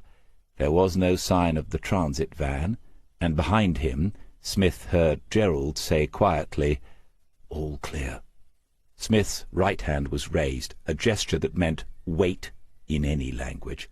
He inched further to his left, and there he was, the one left to guard the Volvo. He was standing at the edge of the open space, exactly where Smith had stood before, as if admiring the sea view. But he wore tight jeans, a red tank top, and had heavily tattooed and muscled arms. No rambler or bird-watcher he, but a young man from the Kingslake criminal underworld. It was like a sodding Greek myth. In every third one some poor living soul has to pay the ferryman and go across the dark and dodgy river to save some other hapless individual. As he weighed it up, Smith said to himself, "I'll be glad when I've had enough of this." He silently pointed out the watcher to Gerald. Smith had expected fear, or at least timidity, from his accomplice, but not so. Gerald whispered, "There are two of us, aren't there?" "Yes," agreed Smith, "but there are also more than two possibilities as to what he's got in his jeans pocket or tucked into his socks. Characters like this one on a mission don't feel happy unless they're carrying." Gerald said, "Carrying?" and Smith replied with, "Armed." 30 seconds passed before Gerald whispered once more, "What can we do?" "Indeed. There's at least one more, maybe two.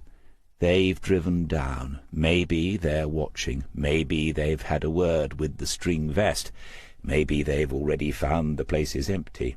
When they get back here, what will they do? They know I'm here, and they'll have a pretty good idea why. They're not just going to turn around and go back to King's Lake. They're going to start searching." Smith said quietly, "We could just walk out and head across the clearing, get close to the car and make a dash for it. But if they've been watching me, this individual might recognize me straight away. Once he's between us and the car, I wouldn't fancy our chances. For one thing, I'd say he's a gym rat. His arms are too big for the rest of him." After a few more seconds, Gerald said, "They don't know me, do they?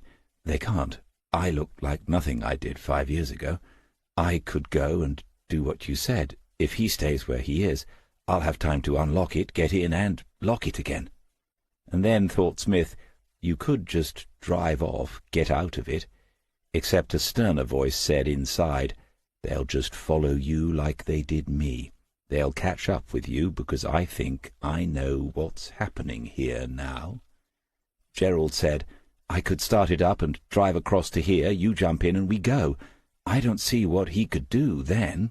They were short of alternatives and even shorter of time. Gerald looked as if he had the nerve to do it. Smith said, "All right, put your rucksack on and look like a backpacker. Stay on the footpath until you're as close to the car as it gets. If he hasn't made a move, press this button," Smith had the keys in his hand, "and the doors will unlock. He'll hear that, so then you'll only have a few seconds. Get in and bang the lock button down. The car has a starter button on the dash, right-hand side. Got that much?" Gerald Fitch nodded. "Start the car. If you can't get to where I am, drive down the track and head for Trimsley as fast as you like. Then park the car anywhere, lock it, and make a run for it." Gerald said, "What? Why? I could drive to a police station or call 999. What will you do?" They'd been here for at least 10 minutes, and it was a minor miracle they'd been given that long. The rest of the van men must be checking every chalet.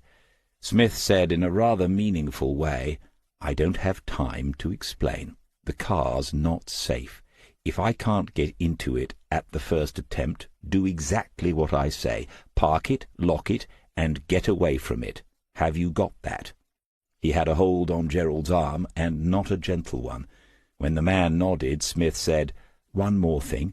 If he gets to you before you can get into the car, you don't struggle. Start talking. Keep his attention on you, and I'll see what I can do. If you're ready, give it a go." "People surprise you." Gerald stood up straight and walked on into the clearing, for all the world like one of those odd individuals who seem compelled to set themselves physical challenges, such as walking around the British Isles for a charity no one has heard of. He looked the part with his beard and bushy hair. The character in the tank-top noticed him, stared momentarily, and then turned away. The path ran behind the car and within a few yards of it. Smith hadn't crouched in the sprint start position since his Army PE days, too close to 40 years ago for comfort, but he did so now, and he reminded himself of exactly where to land the blow in the back should this thug get hold of Gerald Fitch. Low down to one side, hard into the kidney. That was the scenario he would have put his fiver on at that moment. He saw Gerald raise the key fob, heard it beep in the hot silence of the afternoon, and the lights on the car flashed as they do. The young man's head turned again, but he was slow to connect the rambler and the sound of the unlocking doors. In the seconds he wasted, Gerald had got the driver's door open and thrown his rucksack into the passenger seat. The tank top was only halfway to the car by the time the starter button had been pressed and the engine was running. He went for the door first, but it was locked. The usual obscenities poured forth as he wrenched at it anyway, and then he did a strange thing. He went around to the front of the Volvo and placed both hands on the bonnet, as if intent on preventing the vehicle from moving forward. Smith had walked out of the bushes and was standing at the edge of the clearing, concealment seeming to serve no further purpose. He hoped Gerald would do the sensible thing, reverse, and drive straight down the track. If the young man came after Smith, he thought he stood a fair chance of losing him on the hillside, which was a maze of paths and hiding places. Gerald told Smith afterwards that he had never driven an automatic car before. He thought that pulling the stick down to where it said R would make it go backwards, but he must have pulled it all the way. The Volvo shot forward and ran over the man in front of it. He'd thrown himself to one side, but not far enough, and the driver's side front wheel went over his right leg, somewhere near the ankle. The stream of obscenities became a scream of agony. Smith, now mildly astonished at this turn of events, set off towards the scene of the action. Gerald had found reverse now, and the car backed up a few yards, halted, and then began to lurch forwards again towards the man who still lay writhing on the ground. Dear God, no, thought Smith, as he began to run. Once might be construed as careless driving, twice, and it begins to look like attempted murder. The car had stopped a few feet short of the stricken man, and Gerald was sliding over into the passenger's seat. Smith went closer and inspected the damage. The leg was almost certainly broken, but there were no other obvious injuries. It should be safe to leave him to the tender care of his associates. Then he noticed that the victim already had a mobile phone in his left hand. Their eyes met, and Smith shook his head. He stepped forward, stood his right foot on the forearm that held the phone, and leaned down. Predictably, the right fist swung up in his direction. He caught the wrist with his left hand and reached down with his right, prizing the phone out of the tattooed fingers. Stepping back, Smith was about to throw it into the scrub, and then changed his mind. He tossed it once into the air instead, caught it, and then put it into his trouser pocket. The injured man's face was sweating heavily with the pain and the trauma. Smith said, "You want to get that seen to. If there's internal bleeding, you could lose your foot." One more thing might yet go wrong. If they met the van coming up the track, they'd be trapped. Smith switched the car into manual, drove down the track very quickly, skidded around the corner into Sandy Lane, and then swung the Volvo north towards Trimsley-on-Sea. He kept the car on the move until Millie Verrall called Gerald back and said she was waiting in the place they had agreed. It was a supermarket car park on the outskirts of the town, one Smith had driven by on earlier visits, and it offered good open views in all directions.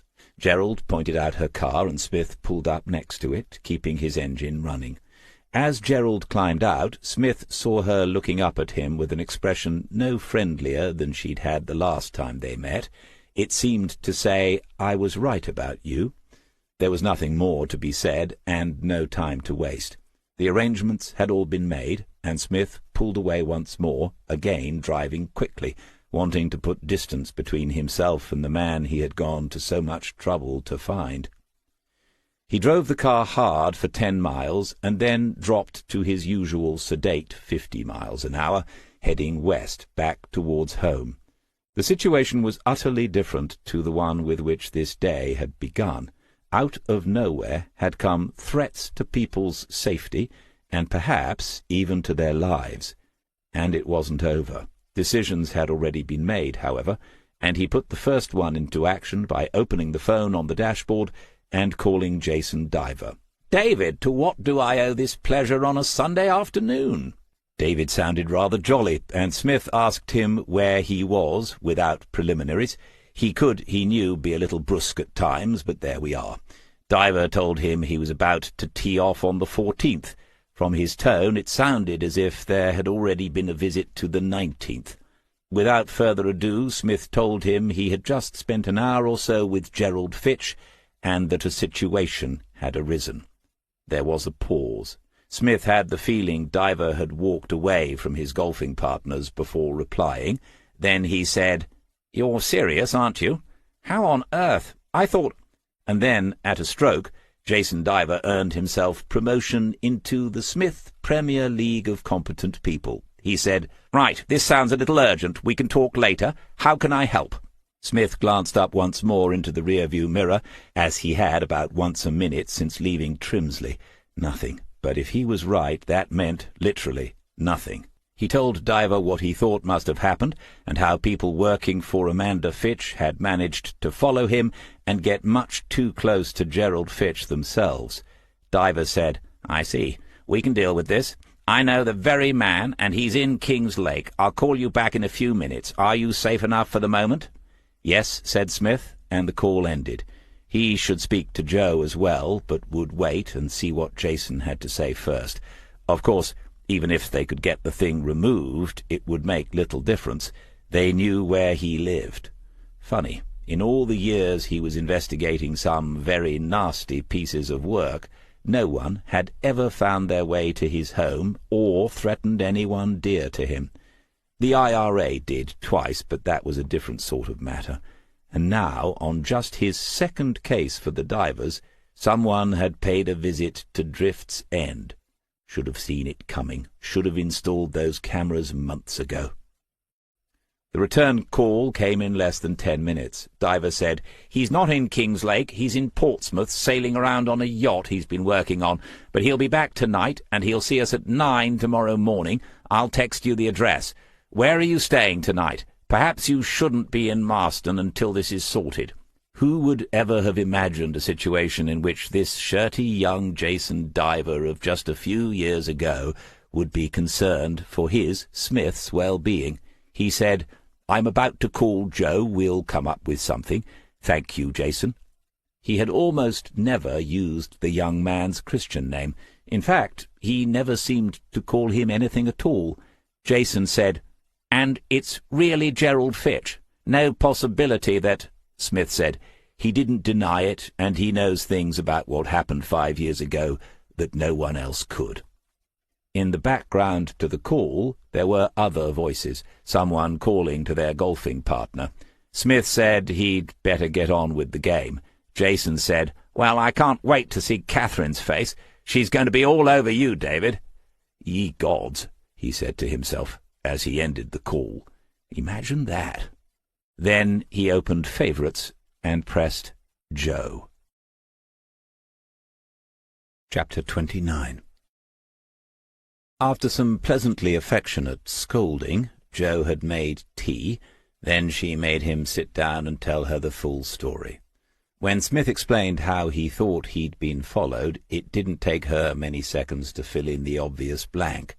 She said, "It was the night Layla barked," and Smith nodded.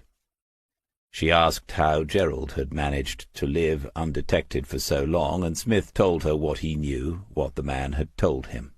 Gerald had managed to open an account in the name of Geoffrey Fleming at the local post office, once he had started having mail delivered to the mobile home, but he'd never opened another bank account, applied for a credit card, or carried out any online banking.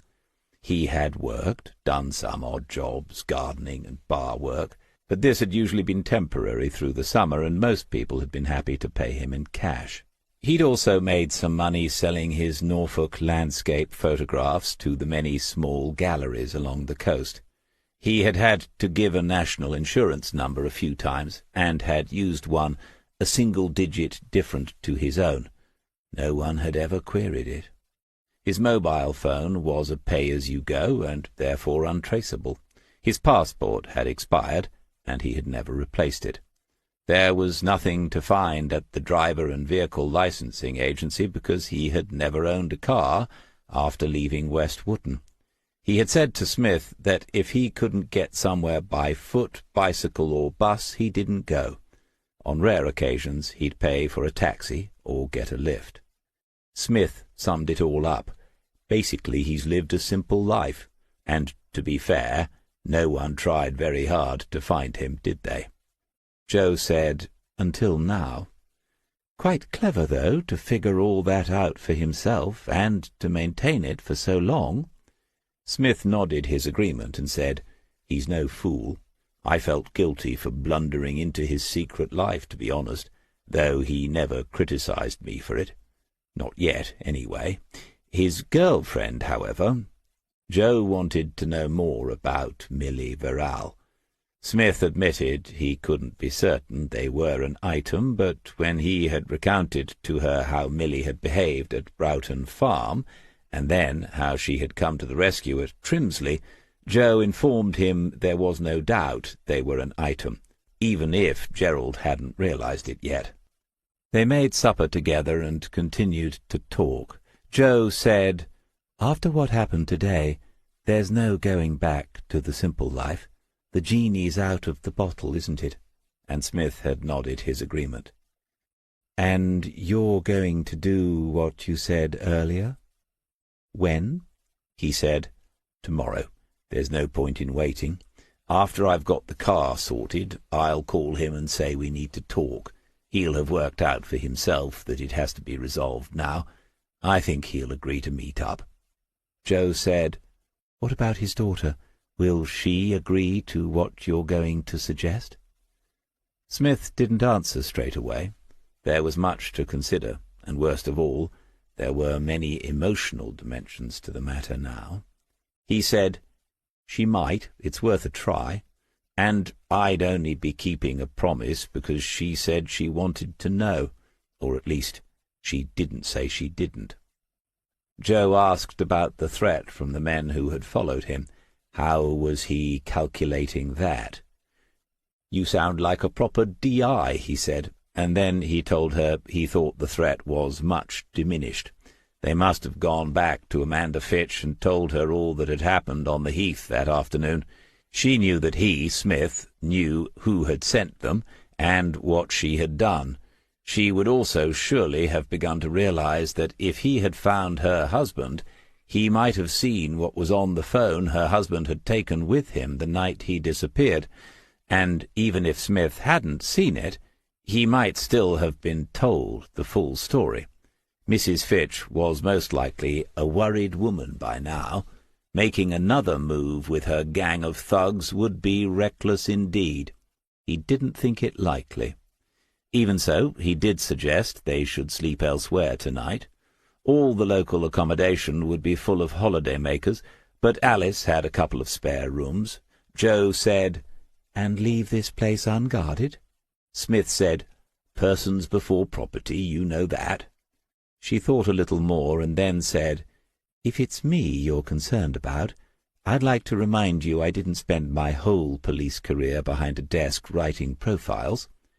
He didn't argue the point any further, not least because he didn't particularly want to retreat from Drift's End himself. He said in that case he would sleep on one of the sofas in the sitting-room and leave Layla out of her cage for the night. Joe said, "And I'll sleep on the other one." That's what they did. Smith took Layla's bedding out of her cage and placed it on the floor between the two sofas, and she was delighted, trotting back and forth between the two of them for several minutes. Smith moved both cars closer to the cottage and locked the back door, but he left the sitting-room windows open. They were too small to climb through easily, but any sounds outside would be more easily heard. Once, very early in the morning, before the dawn, he was woken by Layla's wet nose.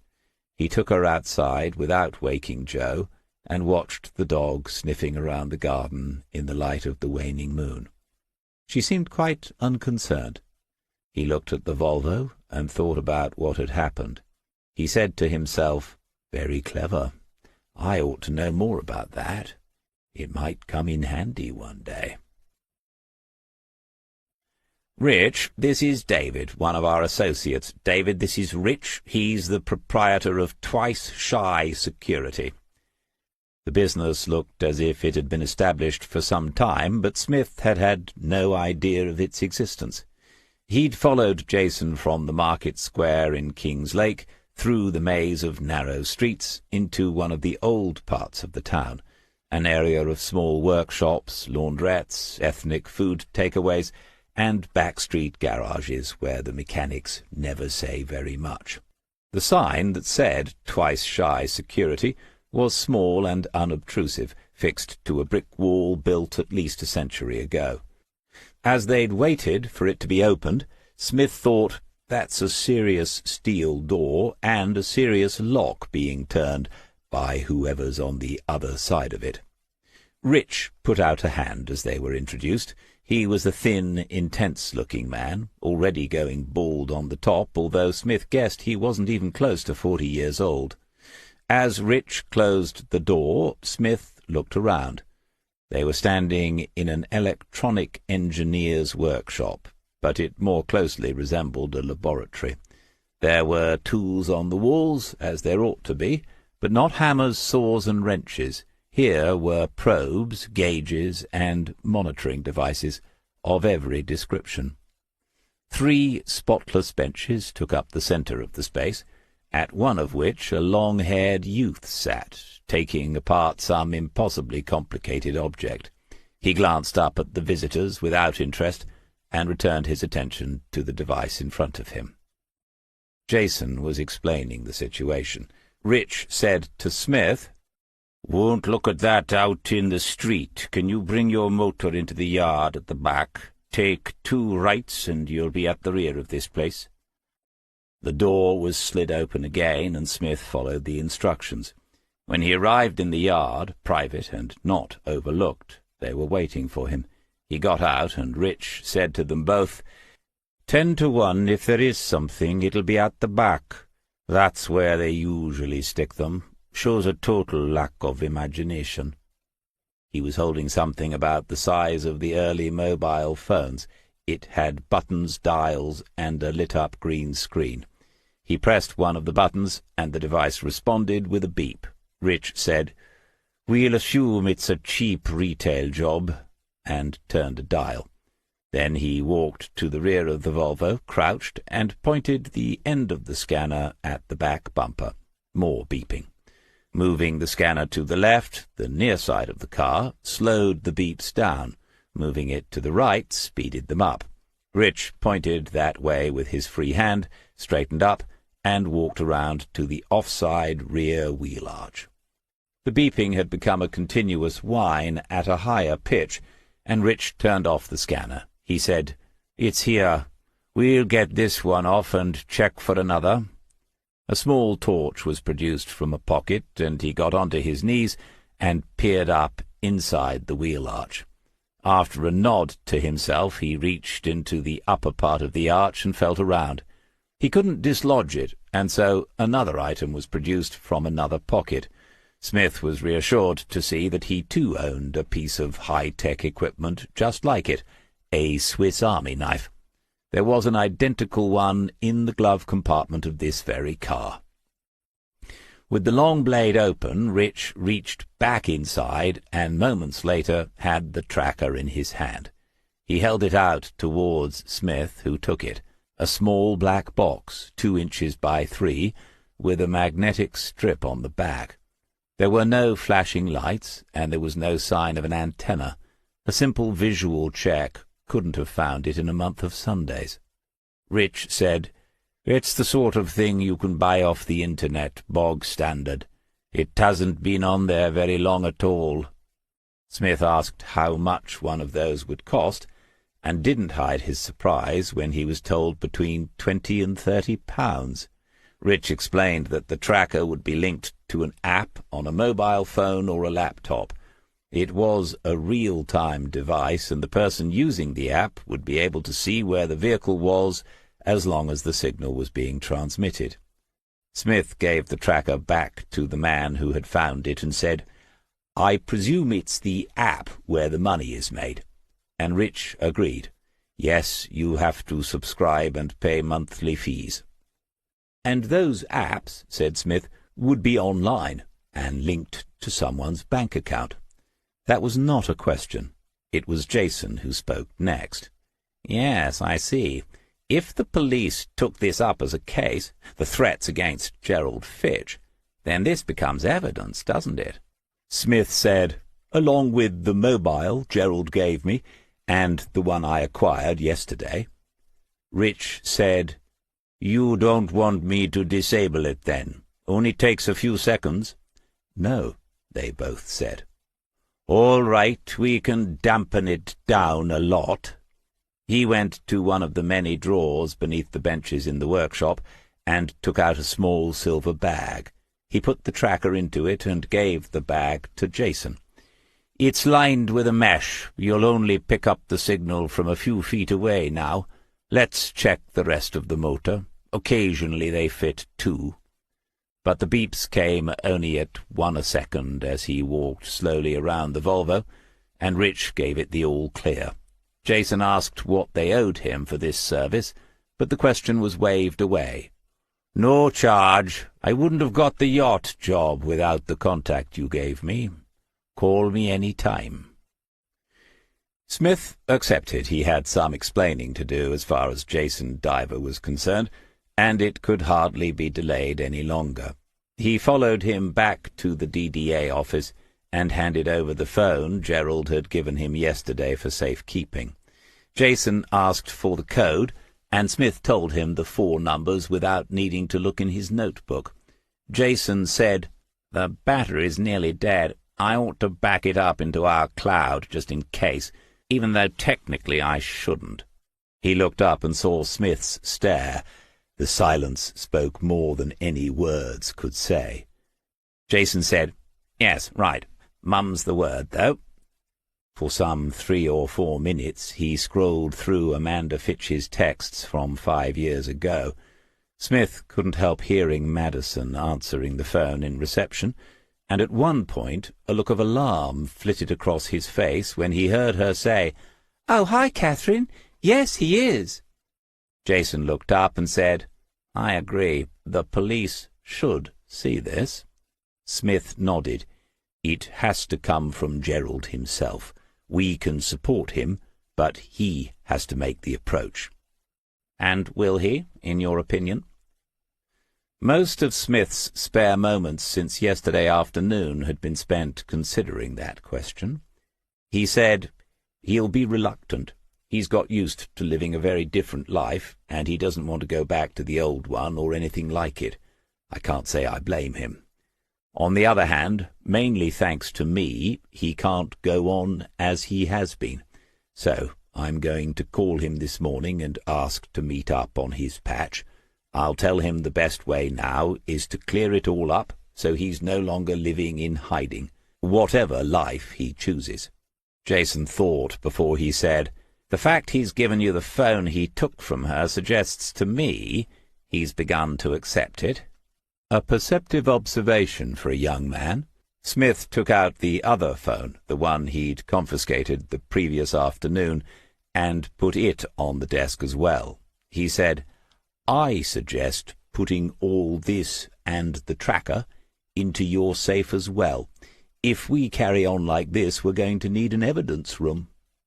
Jason said, "I'm going to inform Francis Dunhill this morning. Axon Life should be told." And Smith nodded. "And Catherine," Jason continued, "is on her way back to King's Lake today. If you're not in a hurry—" But he had much to do if he was to see Gerald Fitch this afternoon, and so he made his escape. He sat in the marketplace car park for some minutes before he made the call to Lauren Fitch. There were only a few stalls. Lots of the regulars take their holidays in August, just like everyone else. A woman walked close by the car with 2 small grandchildren in tow, and he knew her. Her husband, a lorry driver, had been involved with the people-smuggling thing 10 years ago now, and he'd served time. She looked happy enough this morning, though. People get over things. When he dialed the number, he thought she might not answer. And what then? But she did, and he said, "Hello, Miss Fitch. This is David Smith. I don't know whether you remember me, but—" Smith would never describe himself as superstitious, but when he arrived at the Ship, he had parked in exactly the same spot as when he first came here, some weeks ago now. Just for luck, he told himself. He had looked around, but saw no car he recognized among those already present.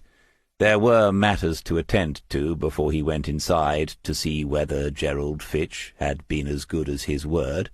They had agreed to meet in the saloon bar, and several more minutes passed before he entered the building.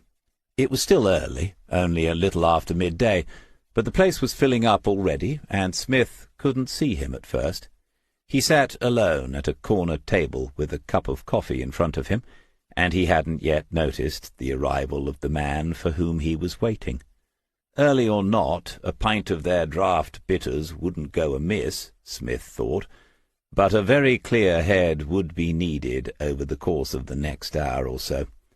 At the bar he found himself recognized by Carol, one of the ladies who had unknowingly contributed to the success of the investigation, and she made conversation as well as a cup of black coffee. She said, "Just couldn't resist coming back to see me, could you?" And Smith said it must be fate that had brought them together again. She winked at him as she put down the coffee, and went away happy. Gerald Fitch looked a little tidier.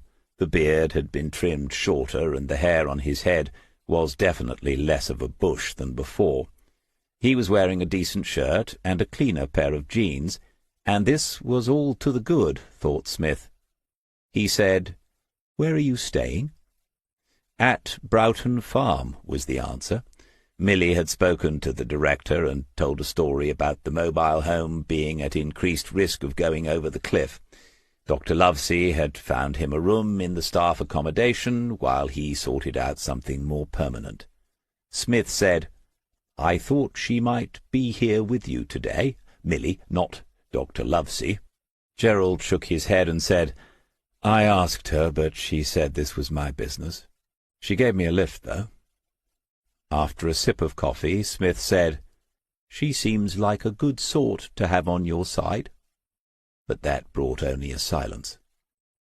It wasn't easy to gauge the man's attitude. He seemed neither annoyed nor pleased by Smith's presence. It was more likely to be resignation and acceptance. Still, thought Smith, some people spend a whole lifetime seeking those, don't they? He told Gerald about the morning's events, or at least about the discovery and removal of the tracker, and his listener was shaking his head, finding it hard to believe. Then Gerald said, "Look, are you sure about all this? I know you said you'd seen this van before, but I find it incredible anyone has gone to all that trouble after so much time has passed. Are you sure Amanda is involved?" Smith had not told him where he'd seen the van before, and he did so now, explaining that yesterday was the second time he had been followed by it. He went on, "It's difficult to see who else had the motive to go to all this trouble. It's not just the money involved. There's her phone and all those messages. It's possible that's all they were after yesterday, but it would be foolish to assume it, in my opinion." He let that sink in. They didn't have all afternoon, but there was no point in hurrying the matter. After some moments, Gerald said, "I sat at this table for a reason. It's where Miles was sitting the first time I spoke to him." Smith said, "And he told you there were plenty of other tables?" Gerald nodded, and the pain of remembering showed through his half-smile. "Look, Gerald, no one is going to say you have to leave this place, or give up the life you've made here. But you can see there are some risks in not sorting it out now, in not dealing with the situation in King's Lake. I've shown her phone to a colleague, and he's of the same opinion as me, which is that the police should take a look at it. And there's the question of the insurance claim she intended to make. We can't let that go ahead now we know it would be fraudulent. Axon Life have been told the situation this morning. At some point, you're going to have to prove you're alive. I know that sounds a little weird, and I've never said anything like it before, but this wasn't going as well as it might have done. Gerald looked a little more shut inside himself than he had, and the bar was becoming crowded and noisy. An overly cheerful northerner asked whether they minded sharing the table as there was nowhere else to sit. Smith wanted to say it, that there were plenty of others to choose from, but there were not. He took the decision, and then, in as friendly a way as possible, he took hold of Gerald's arm. He said, "Come on, let's go." Behind them he heard the man say, "Christ, what's up with him? I only asked."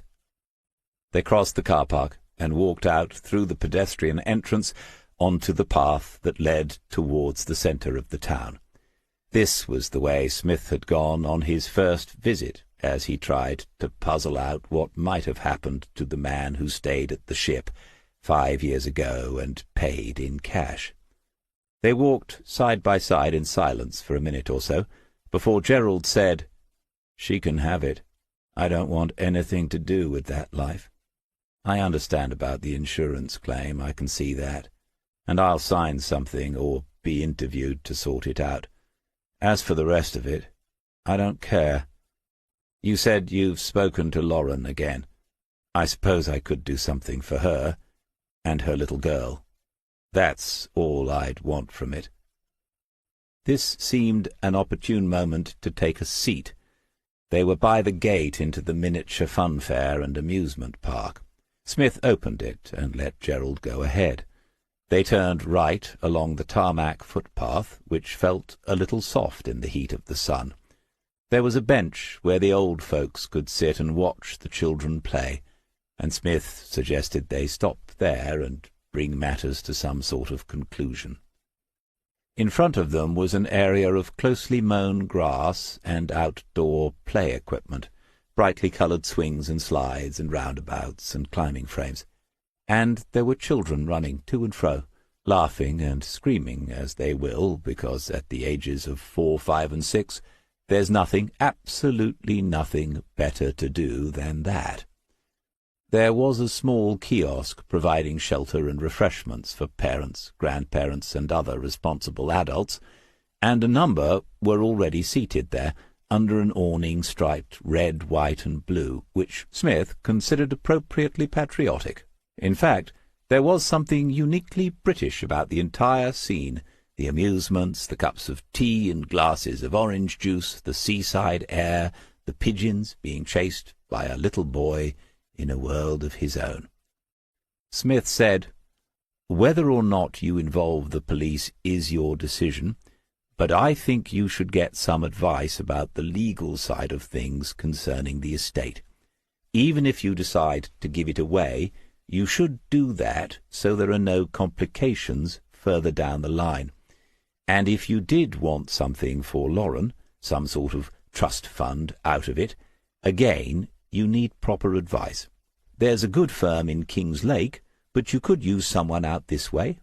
Gerald said, "I know you're right. I'll have to do it. I meant to thank you for yesterday, for getting me out of that situation, even though you got me into it in the first place." Smith said, "If you hadn't pointed that out, I would have done. Nothing's ever straightforward in this life, is it?" Gerald didn't answer. He seemed to be watching the children playing. Perfect. Smith thought about Jo, wondering what sort of day she was having in Cromer. Although nothing had occurred last night, he had insisted she not remain at Drift's End alone all day. She had called her friend Gillian, who owns the bookshop, and arranged for herself and Layla to spend the day there. Jo had said, "She'll have me signing books," and Smith had told her that was something she might have to get used to if Eagle House had their way. Someone's black Labrador puppy had broken loose in the playground. The woman was on her feet calling its name, but it had spotted the children and ran into the midst of them. There were more screams of delight, and within seconds a chase had developed. The puppy, then the children, followed by the frantic lady owner. There were smiles on the faces of everyone who had noticed what was happening. Smith looked at Gerald Fitch, and then said, "You can't plan a moment like that, can you? And look at that little girl." She was laughing aloud, keeping up with the rest of them, despite her limp and the tiny crutch she needed for support. Gerald said, "A plucky little thing." After a moment's pause, Smith said, "Oh, yes, she most certainly is, sir." There must have been something in the tone of his voice. Gerald Fitch turned to him with the oddest expression on his face, and Smith nodded. Chapter 30. Christine Archer was having a very good Thursday morning.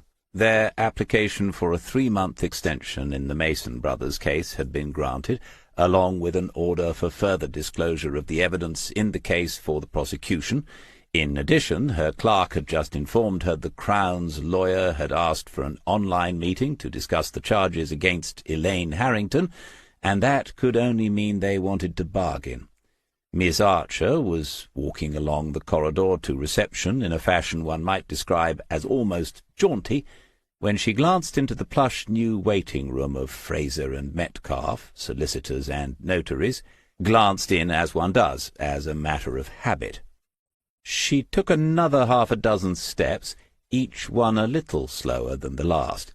Then she stood still and began to frown. She must have imagined it. But she turned around and walked back to the open doorway into the waiting-room. There were 3 people, obviously together, waiting to see one of her colleagues. They must be waiting to see one of her colleagues. As she stared, one of them looked around and recognized her. He smiled and put up a hand, gave a cheery little wave. Christine Archer turned again, 90 degrees this time, and went quickly down to reception. The Nicola girl was on the desk this morning, new and inexperienced. Miss Archer asked about the people in the waiting-room. "We've got a Mr. Fitch and a Miss Verrill." Archer said coldly, "There are 3 of them." The younger woman lifted over a visitor's book, put her finger on the page, and read out, "Yes, there's a Mr. D. Smith. He's signed himself in as a friend." Christine Archer reached over the counter and took possession of the book, much to the surprise of the receptionist. Another finger found the entry, and then she said, "You haven't filled in whom they have come to see." The book was returned in a peremptory manner, and the girl's face fell. Archer said, "It's not me, is it? I've got no one in my diary this morning." Nicola, still new and inexperienced, began to say, "I'm sorry, no. They're here to see Mr. Fraser, and I can't fit anyone in. I'm extremely busy with papers. Until 3 o'clock this afternoon." And then she had gone to the right, and taking the back stairs into the main part of the building, leaving the poor young woman to wonder what on earth had just happened. Gordon Fraser was very good at listening.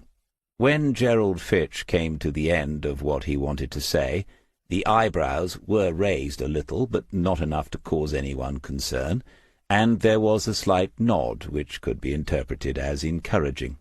With a rather nice silver biro, he wrote a couple of brief notes on the pad in front of him, but as legal handwriting is second only to medical handwriting in terms of illegibility, Smith was unable to make out a word of it. Mr. Fraser looked at him then and smiled. "Another interesting case. It doesn't seem long since the last one." "That," thought Smith, "is because it isn't. At this rate you're going to be giving me my own office here. Is the one next to Miss Archer free, I wonder?" Fraser said to Gerald, "When I was informed of your appointment yesterday, I did some preliminary checks. As far as our records go, Fraser and Metcalfe have never been engaged by Fitch Marine Engineering. Neither have we acted for anyone else who might be involved in the matter. Therefore I believe there is no obstacle to us representing you now, Mr. Fitch, should you decide to engage us." There was an official sort of pause, which seemed to require a response from Gerald. Eventually he said, "All right, good." Fraser said, "In that case, I will have a formal letter of engagement produced for you to sign. There are 1 or 2 other preliminaries we can sort out now, if you wish." Another nod of agreement. "He's very good at this," Smith said to himself, letting the client feel he or she is managing it, making the decisions to proceed. It's the same skill set, of course, a good copper has when questioning a worthy suspect, the main difference being no one ever paid that copper £200,000 a year. Fraser was saying, "Like to re-establish control of your estate with a view to disposing of it. We can certainly advise you on how to proceed with that. It would help us if we had some idea of the value of the estate in question." Gerald shrugged and admitted he didn't really know. He'd been out of touch for so long. Fraser said he could make some inquiries on his new client's behalf when he noticed that Smith had raised a finger. He said, "Mr. Smith?" During his own inquiries, said Smith, he had gained some idea of the size of the estate and how it was structured in the financial sense. He acknowledged he'd been in touch with the former management accountant of Fitch Marine. "Go on," said Gordon Fraser. Smith said, "Somewhere in the region of £5 million, possibly nearer 6, depending on the valuation of the house at West Wootton." Fraser's eyebrows twitched very slightly, just the once, and Gerald Fitch seemed surprised. But Smith would remember for a long time the look on Milly Verrall's face. She had had not the faintest idea. She stared at Smith and then up at Gerald, and Smith thought, "He insisted you came today because he trusts you more than anyone else in the world. He as good as told me that. And your life just changed forever." Gordon Fraser said, "I see. And, Mr. Fitch, it would be helpful if you could give us some idea of what your priorities will be once we have established control of your estate. We should build those into our approach to the matter at an early stage." It seemed he had only one. Gerald said, "I want to make sure my daughter Lauren is safe, and her daughter, Fleur, my granddaughter. I want any money left at the end of it to go to them. A trust fund or something." Fraser said, "If what Mr. Smith has told us is correct, and I have no reason to doubt him, there will be a very considerable sum left, Mr. Fitch. For tax reasons alone, it might not be wise to give your daughter and granddaughter the entire sum, but that is what we are here for, to advise you, all in good time. And, of course, there will be the matter of your wife's share in the estate, should there be a divorce.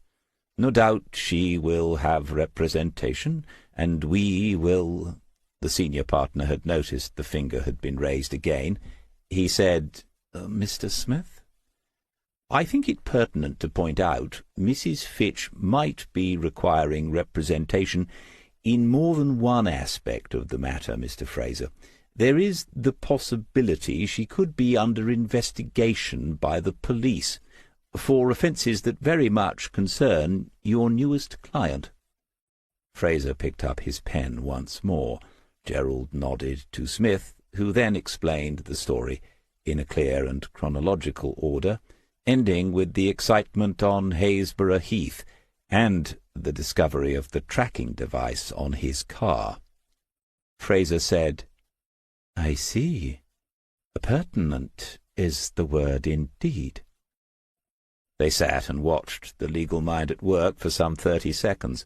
Notes were made, and a chin was stroked, before Fraser said, "In the light of all that, Mr. Fitch, I think it might be wise to make an application to freeze all the bank accounts and assets which will be in question. A formal letter to your bank, which can be delivered in email form, is all that is required.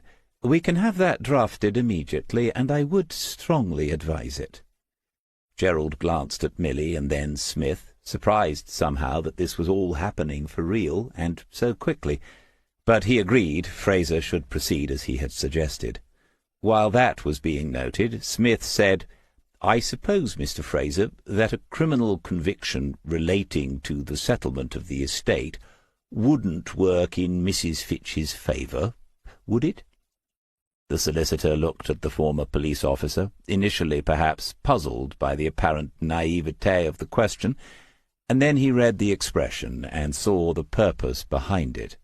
Fraser said, "A conviction related to the events you have described, Mr. Smith, would throw into doubt the convicted person's chances of making a claim on the estate in the eyes of any judge I have met." There was much to do, and Mr. Fraser was now advising it be done quickly. He said that if Gerald could give them another hour this morning, these matters could be set in motion today. The three of them returned to the waiting-room, escorted by Mr. Fraser himself, and the pleasant young lady in reception was instructed to ply them with coffee, tea, and biscuits. They sat in silence for some seconds, and then Milly said, "£5 million?" Gerald looked at her and nodded a little guiltily, as if he'd just been caught telling a fib. Smith shrugged and said, "With that you could probably afford your own sea defences." Milly laughed, but with an odd, hysterical note. She said, "You're a millionaire," as if the only way she was going to deal with this was by saying it aloud until she could believe it. Gerald turned towards Smith and said, "This criminal investigation thing, I don't want to waste anyone's time. Would it get anywhere? There are moments in all our lives when we hold in our hands the fate of others. The words we say will set in motion a series of events which cannot be undone, however much we might later wish it could. We are not always aware of that responsibility at the time, but Smith was on this occasion. He said, "No one can say for certain. The burden of proof is a heavy one. I speak from experience. Police officers put forward cases they believe are watertight and get told they cannot proceed. Still, in the safe at Diver and Diver's office there is evidence of conspiracy to commit serious offences ranging over 5 years. In my personal opinion, Gerald, handled properly, the Crown Prosecution Service would be likely to agree it's in the public interest to press charges. And I'm sorry to sound like a law student's instruction manual, but that's what it does to you." Gerald said, "How would I do it? Who would I need to speak to?" Ah, whom, indeed. It was a good short list, some excellent candidates, but in the end Smith said, "I can give you a name and a number. You might as well start at the top. Detective Chief Inspector Cara Freeman. She's based at Kingslake Central Police Station." "And should I mention your name? I assume she'll know who you are." Smith said, "She'll probably remember me. No need to mention my name straight away. I'm sure she'll ask it as soon as she's heard the story." There was no more Smith could do here, and he had another appointment in half an hour. He asked Gerald what he was planning to do once Fraser and Metcalfe had what they needed, and Gerald told him he was going to see Andrew and Lillian Maguire. He'd phoned them yesterday and had a long conversation. When they heard he would be in King's Lake, they insisted he drive out to visit them. Gerald said, "I'm expecting to be in big trouble with Lillian. I'm hoping Milly will be a distraction." Ideal, thought Smith. It was why he'd mentioned the Maguires more than once in his conversations with Gerald.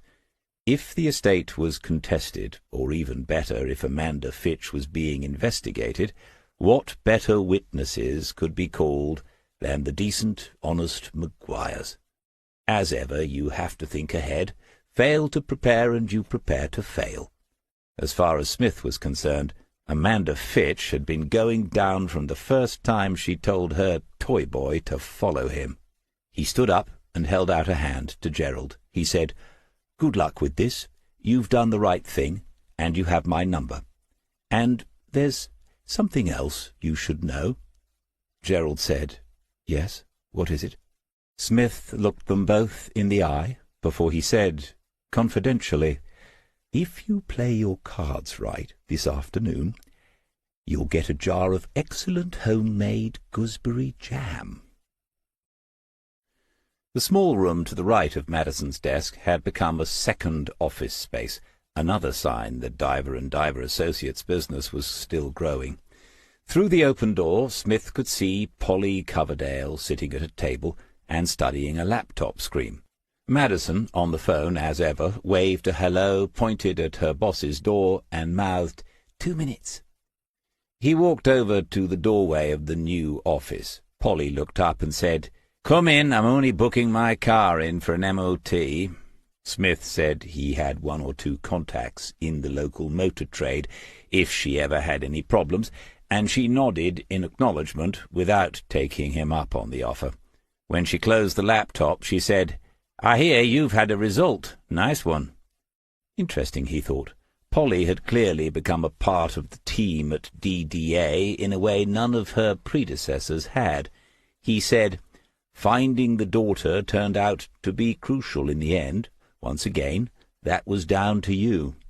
She shrugged that off and took a mouthful from a mug of coffee. He was about to turn away when she said, "So, where did you serve?" It's a question understood by everyone who has, and as he already knew Polly's history, Smith had no qualms about answering it. He said, "Various places, but my longest tour was in Belfast." Everyone understands what that means. Polly asked which company, and he answered, "The Special Reconnaissance Unit." She would know that probably meant undercover surveillance against the Irish Republican Army, and that it would be inappropriate to ask for more details. She said, "Fair enough. Anything after that?" He said, "No, the way it ended meant I had to come out. After that it was the police." She seemed to think about his answer before she nodded, and her eyes went back to the laptop and presumably work. Smith said, "I expect you already have a busy social life in Lake, but you'd be welcome to come out to our place and have lunch one day. We're about half an hour along the coast road." It was a risk, of course. She might think he'd taken pity on her. She looked back at him directly and asked whether he had dogs. He frowned, smiled, and said yes, just the one, but she was well behaved, and, "Okay, I'll take you up on the offer one day. Thanks."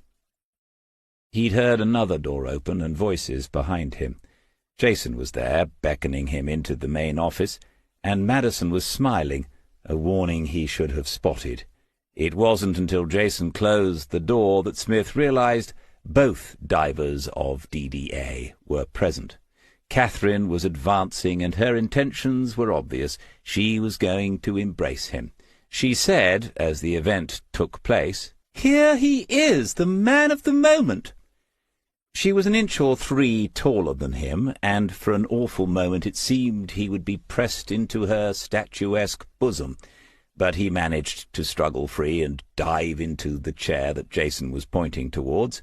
Now she was only gazing at him fondly as she took a seat of her own. Jason said, "As you can see, David, Catherine is fully up to speed. How did things go at Fraser and Metcalfe this morning?" "Well," said Smith, keeping a wary eye open for further advances from the tall, blonde, and mad woman seated to his left, Gerald Fitch had decided to contact the Kingslake police. It was possible the items in the safe behind Jason would be required by them at some point in the near future. Catherine said, With 5 millions at stake, it's possible that even if the police don't proceed, Mr. Fitch could begin a civil case. We'd be well positioned to assist him with that, wouldn't we?" The question was directed at both the men in the room. Jason was a clever young man, but there was no doubt in Smith's mind where the requisite ruthlessness was to be found in the business. It wasn't about money. The two of them had always had that. What drove Catherine Diver was something much more deadly. Smith said he was sure the police would be interested, and began to get out of the chair. Jason stopped him with a raised hand.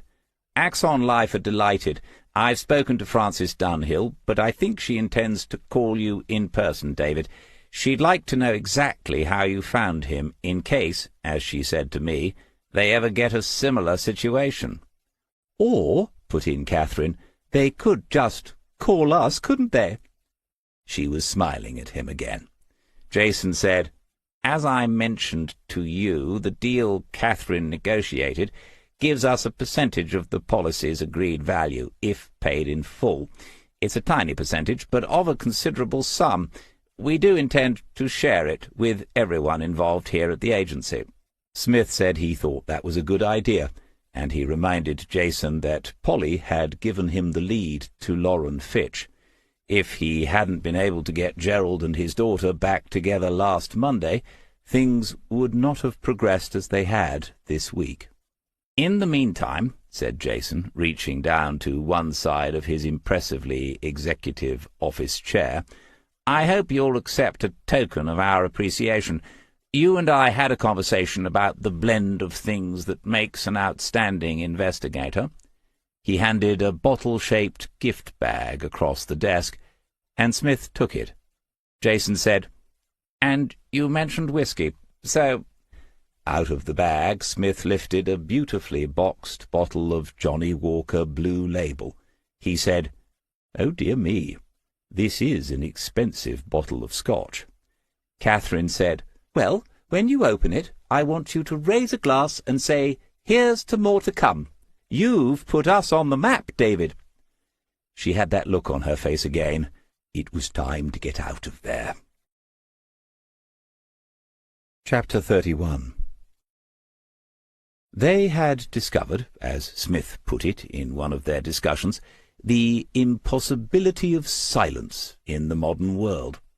Walkers passing by on the bank, a fighter jet making practice runs far out over the wash, notifications from their favourite weather app, Layla sniffing at the study door, all had been recorded on the little Sony device Joe was using to make a demo for the Audiobook company. They had asked for around 10 minutes of her reading, but sometimes she had switched it off in frustration after little more than as many seconds. Smith realized she'd become caught up in a loop of self-criticism, and that what lay at the bottom of all this were her doubts about the sound of her own voice, which was ironic, of course, because as a writer she had a distinctive one. In the end, after 3 days of abortive attempts, he had had to take a firm line. This morning he'd said, "I'm taking Layla for a long walk. Whatever you've recorded when we get back is what you're sending." The recent spell of sunshine had dried out the higher banks of the salt marsh creeks. It was pleasant just to sit in the morning breeze, watching tufts of white cloud drifting to the east, and the tide creeping back in. It would be full just after midday, and they would take the boat out for an hour before their visitors arrived. He raised the binoculars and looked at the curlew. He was certain now it was the same bird he had first seen almost a month ago. On more than one occasion he'd watched it depart, carrying in its bill some sort of prey, a ragworm or something like that. But surely it was too late for it to be feeding young. Perhaps a replacement clutch had been laid somewhere out on the grazing marshes. It was good to think of that, those threatened birds hanging on somewhere not far away, surviving against the odds. Last evening he had finally succumbed to temptation and unscrewed the top of the bottle of Johnny Walker Blue. At the back of a cupboard he'd found that special glass, the Glencairn crystal, hand-cut and shaped to enhance the colour and the aromas of fine whiskies, and he had poured out a few drams. He savoured it, and began a discussion with himself as to whether this was a serious challenger to, say, a 20-year-old Talisker, or the 16-year-old Abalur. The discussion was ongoing and likely to last at least as long as the bottle of Johnny Walker. "It's a blend of things," he'd said to Jason Diver, "like a good whisky. The things that make a good detective. Active attention, concentrating, focusing, looking instead of just seeing.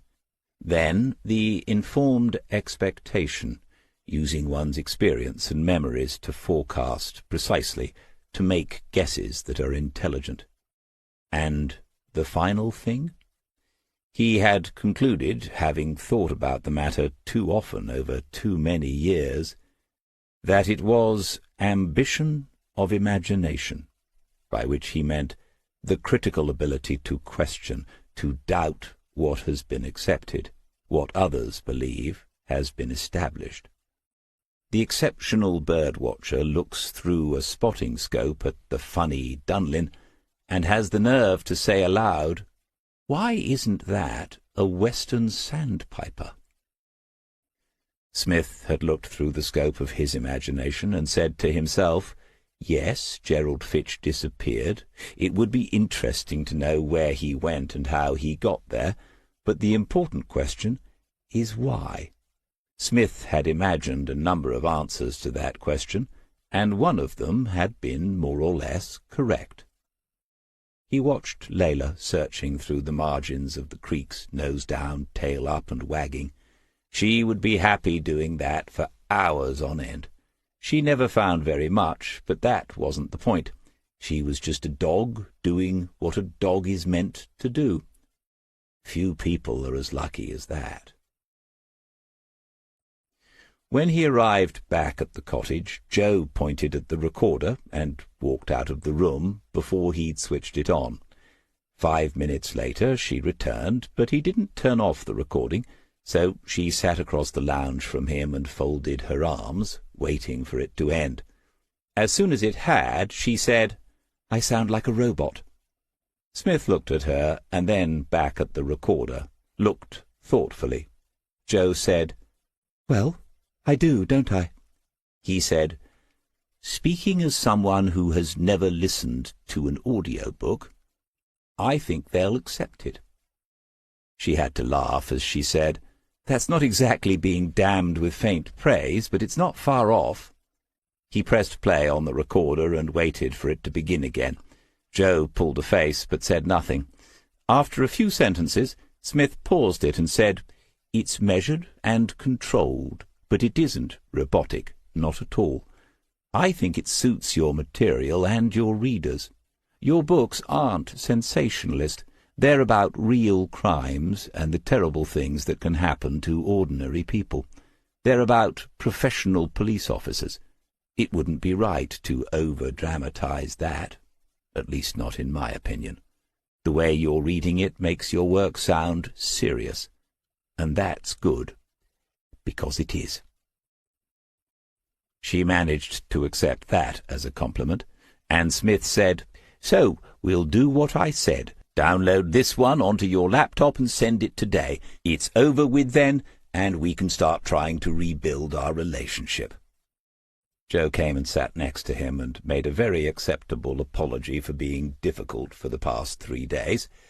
Then he suggested they make a sandwich and take it with them when they sailed Rebecca Louise at the top of the tide in about an hour's time. He went up to his study. Since working with the agency, he'd written up case notes on lined A4 and stored them in a ring binder. It was more appropriate to hand over something like that, if necessary, rather than an Alich notebook. The faithful Alich was still the perfect design for field work, and it was a simple matter and a good discipline to write up the notes on a daily basis.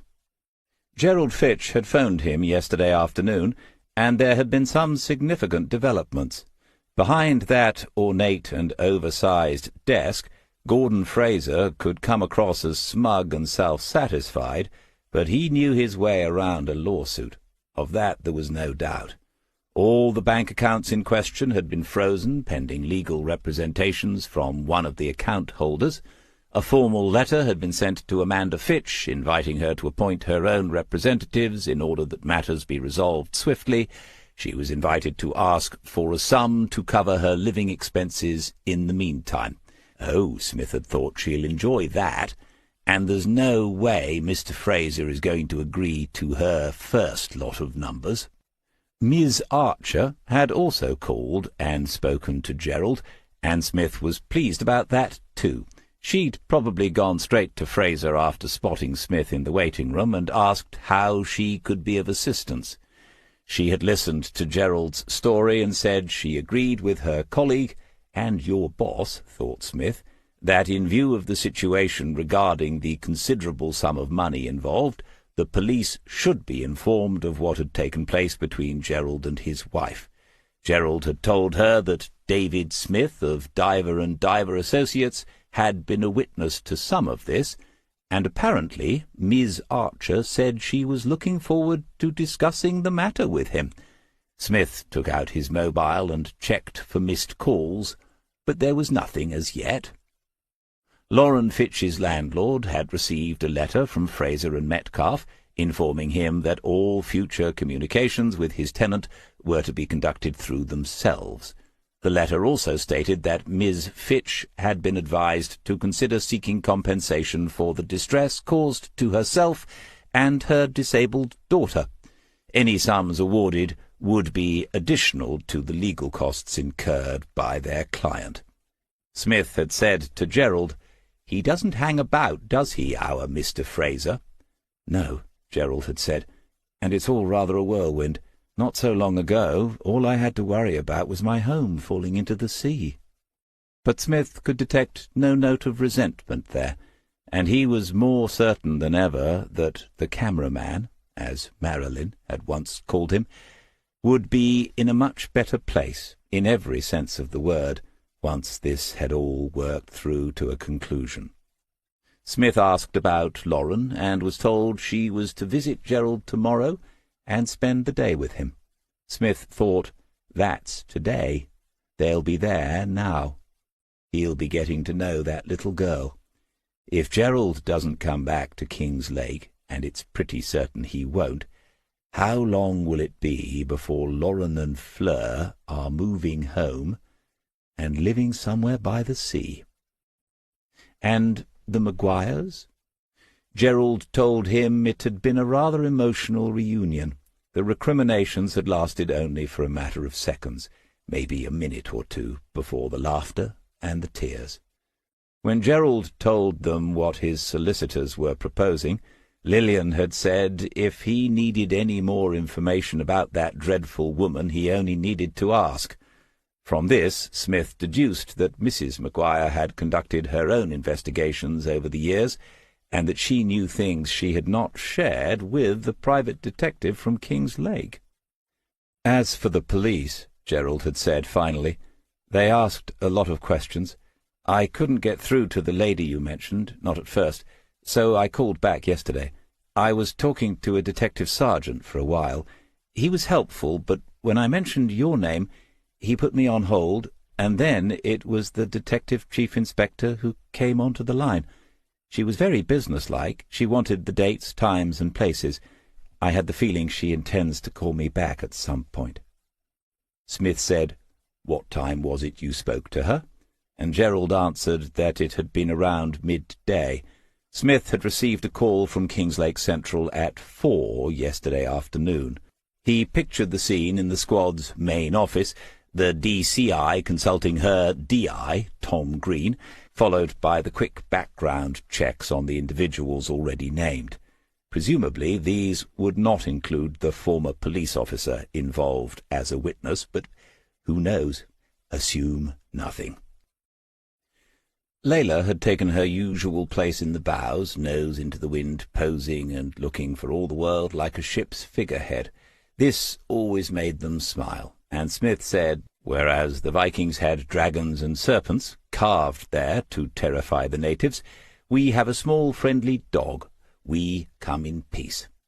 They sailed out beyond the long spit of dunes and into the open sea, where, despite the calmness of the day, there was still a swell, and sometimes a little spray broke over them as the bows dipped into a coming wave.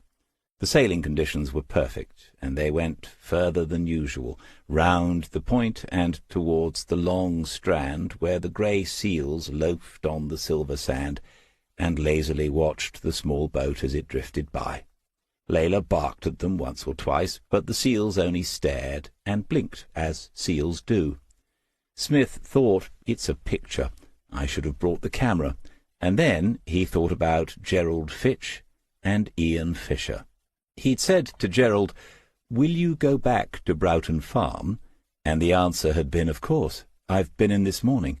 It wasn't good news, actually.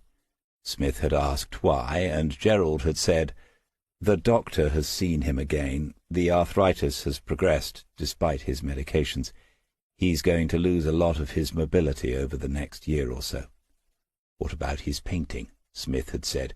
"Will he still manage that?" "It's unlikely. He's pretty much one-handed already. So I think it's important to keep going now for as long as he can. The world should see what he's capable of. A gift like that is—" Gerald hadn't been able to finish the sentence. Smith said it was a shame, and then Gerald said, "And those 3 pictures you found in Haysborough have all been sold and collected. If you had walked in there a couple of weeks later, well, we wouldn't be having this conversation." Fate? Destiny? Coincidence? Smith swung the tiller round and began to tack the boat back towards the entrance into the channel and the marshes. He'd spent enough of his life trying to puzzle out the meanings of words like those. Things are what they are, and the sooner we can accept that, the happier we will be. Rebecca Louise picked up speed as she crossed the breeze, and more spray flew up from the bows. He could have slowed her a little, but Layla was snapping at the droplets in the air, and Joe was looking back at him and laughing, an image caught by the shutter of his mind, a moment captured like a photograph, one he would remember often in the years to come. At 3:05 that afternoon, Layla lifted her head, and then they could hear the sound of a vehicle coming down the track towards Drift's End. They heard it slow, and the gears dropped down at the halfway point where the worst of the bumps and dips are, and Smith thought, "We might have to get that fixed before the winter." He went out into the garden and watched the black Astra hatchback as it turned into their parking spaces. A man and a woman got out, a big, powerful-looking man and a slim, athletic-looking woman, and made their way through the gate in the white picket fence. Layla came running past and began to bounce around the woman, who ignored Smith then, and began to make a fuss of the dog. The man came towards Smith. He had a stern expression, unsmiling and businesslike, and he stopped a few feet away. Without preliminaries, he said, "David Smith?" Smith acknowledged his own identity, but nothing more. "We're officers from Kingslake Central Police Station. We're here to interview you and take a statement about some serious matters which have been reported to us. You will not be under caution, but you should understand that anything you say might be used in evidence in a court of law. Do you understand what I have just explained to you?" Smith said, "Yes, I understand." Joe had joined Serena Butler, who was watching and listening to this performance. The 2 women looked at each other, shook their heads in mutual incomprehension, and began a conversation about the dog. Then Smith said, "Hello, John. Good to see you. It's been too long. How are Maggie and the boy?" "Both well," John Murray told him. "The problem with young William's hearing had all sorted itself out. He'll be at school before long, and Maggie was thinking about part-time work." "Has she considered the police?" said Smith, and Murray replied, "It's funny you should mention it, but—" Murray then said, "The DCI is going to interview Amanda Fitch." or rather Chris will, with Serena, tomorrow morning. That's why she wants your statement today. She suggested Detective Sergeant Waters, should come and take this statement, but he couldn't face it. I could see why, so I volunteered. It would have been amusing, being formally interviewed by his last trainee, but Smith could also see why Waters had declined the opportunity. He said, "That's sooner than I would have anticipated, John. But the woman's had plenty of warning she could be in trouble. Someone should have been checking she's—" He stopped because Murray had a rare smile beneath the raised eyebrows. "You can say what you like about the DCI, and some people say plenty, but she's thorough. Someone has been checking, and as of this morning, Mrs. Fitch is still at home, so it looks as if she's planning to tough it out." Smith said, "Good. That always makes the job more rewarding in the end. So I'd better do my part. You're going to interview me?" "Yes, I am, sir." "Fancy a cup of tea before we start?" John Murray said, "I'd love one, DC."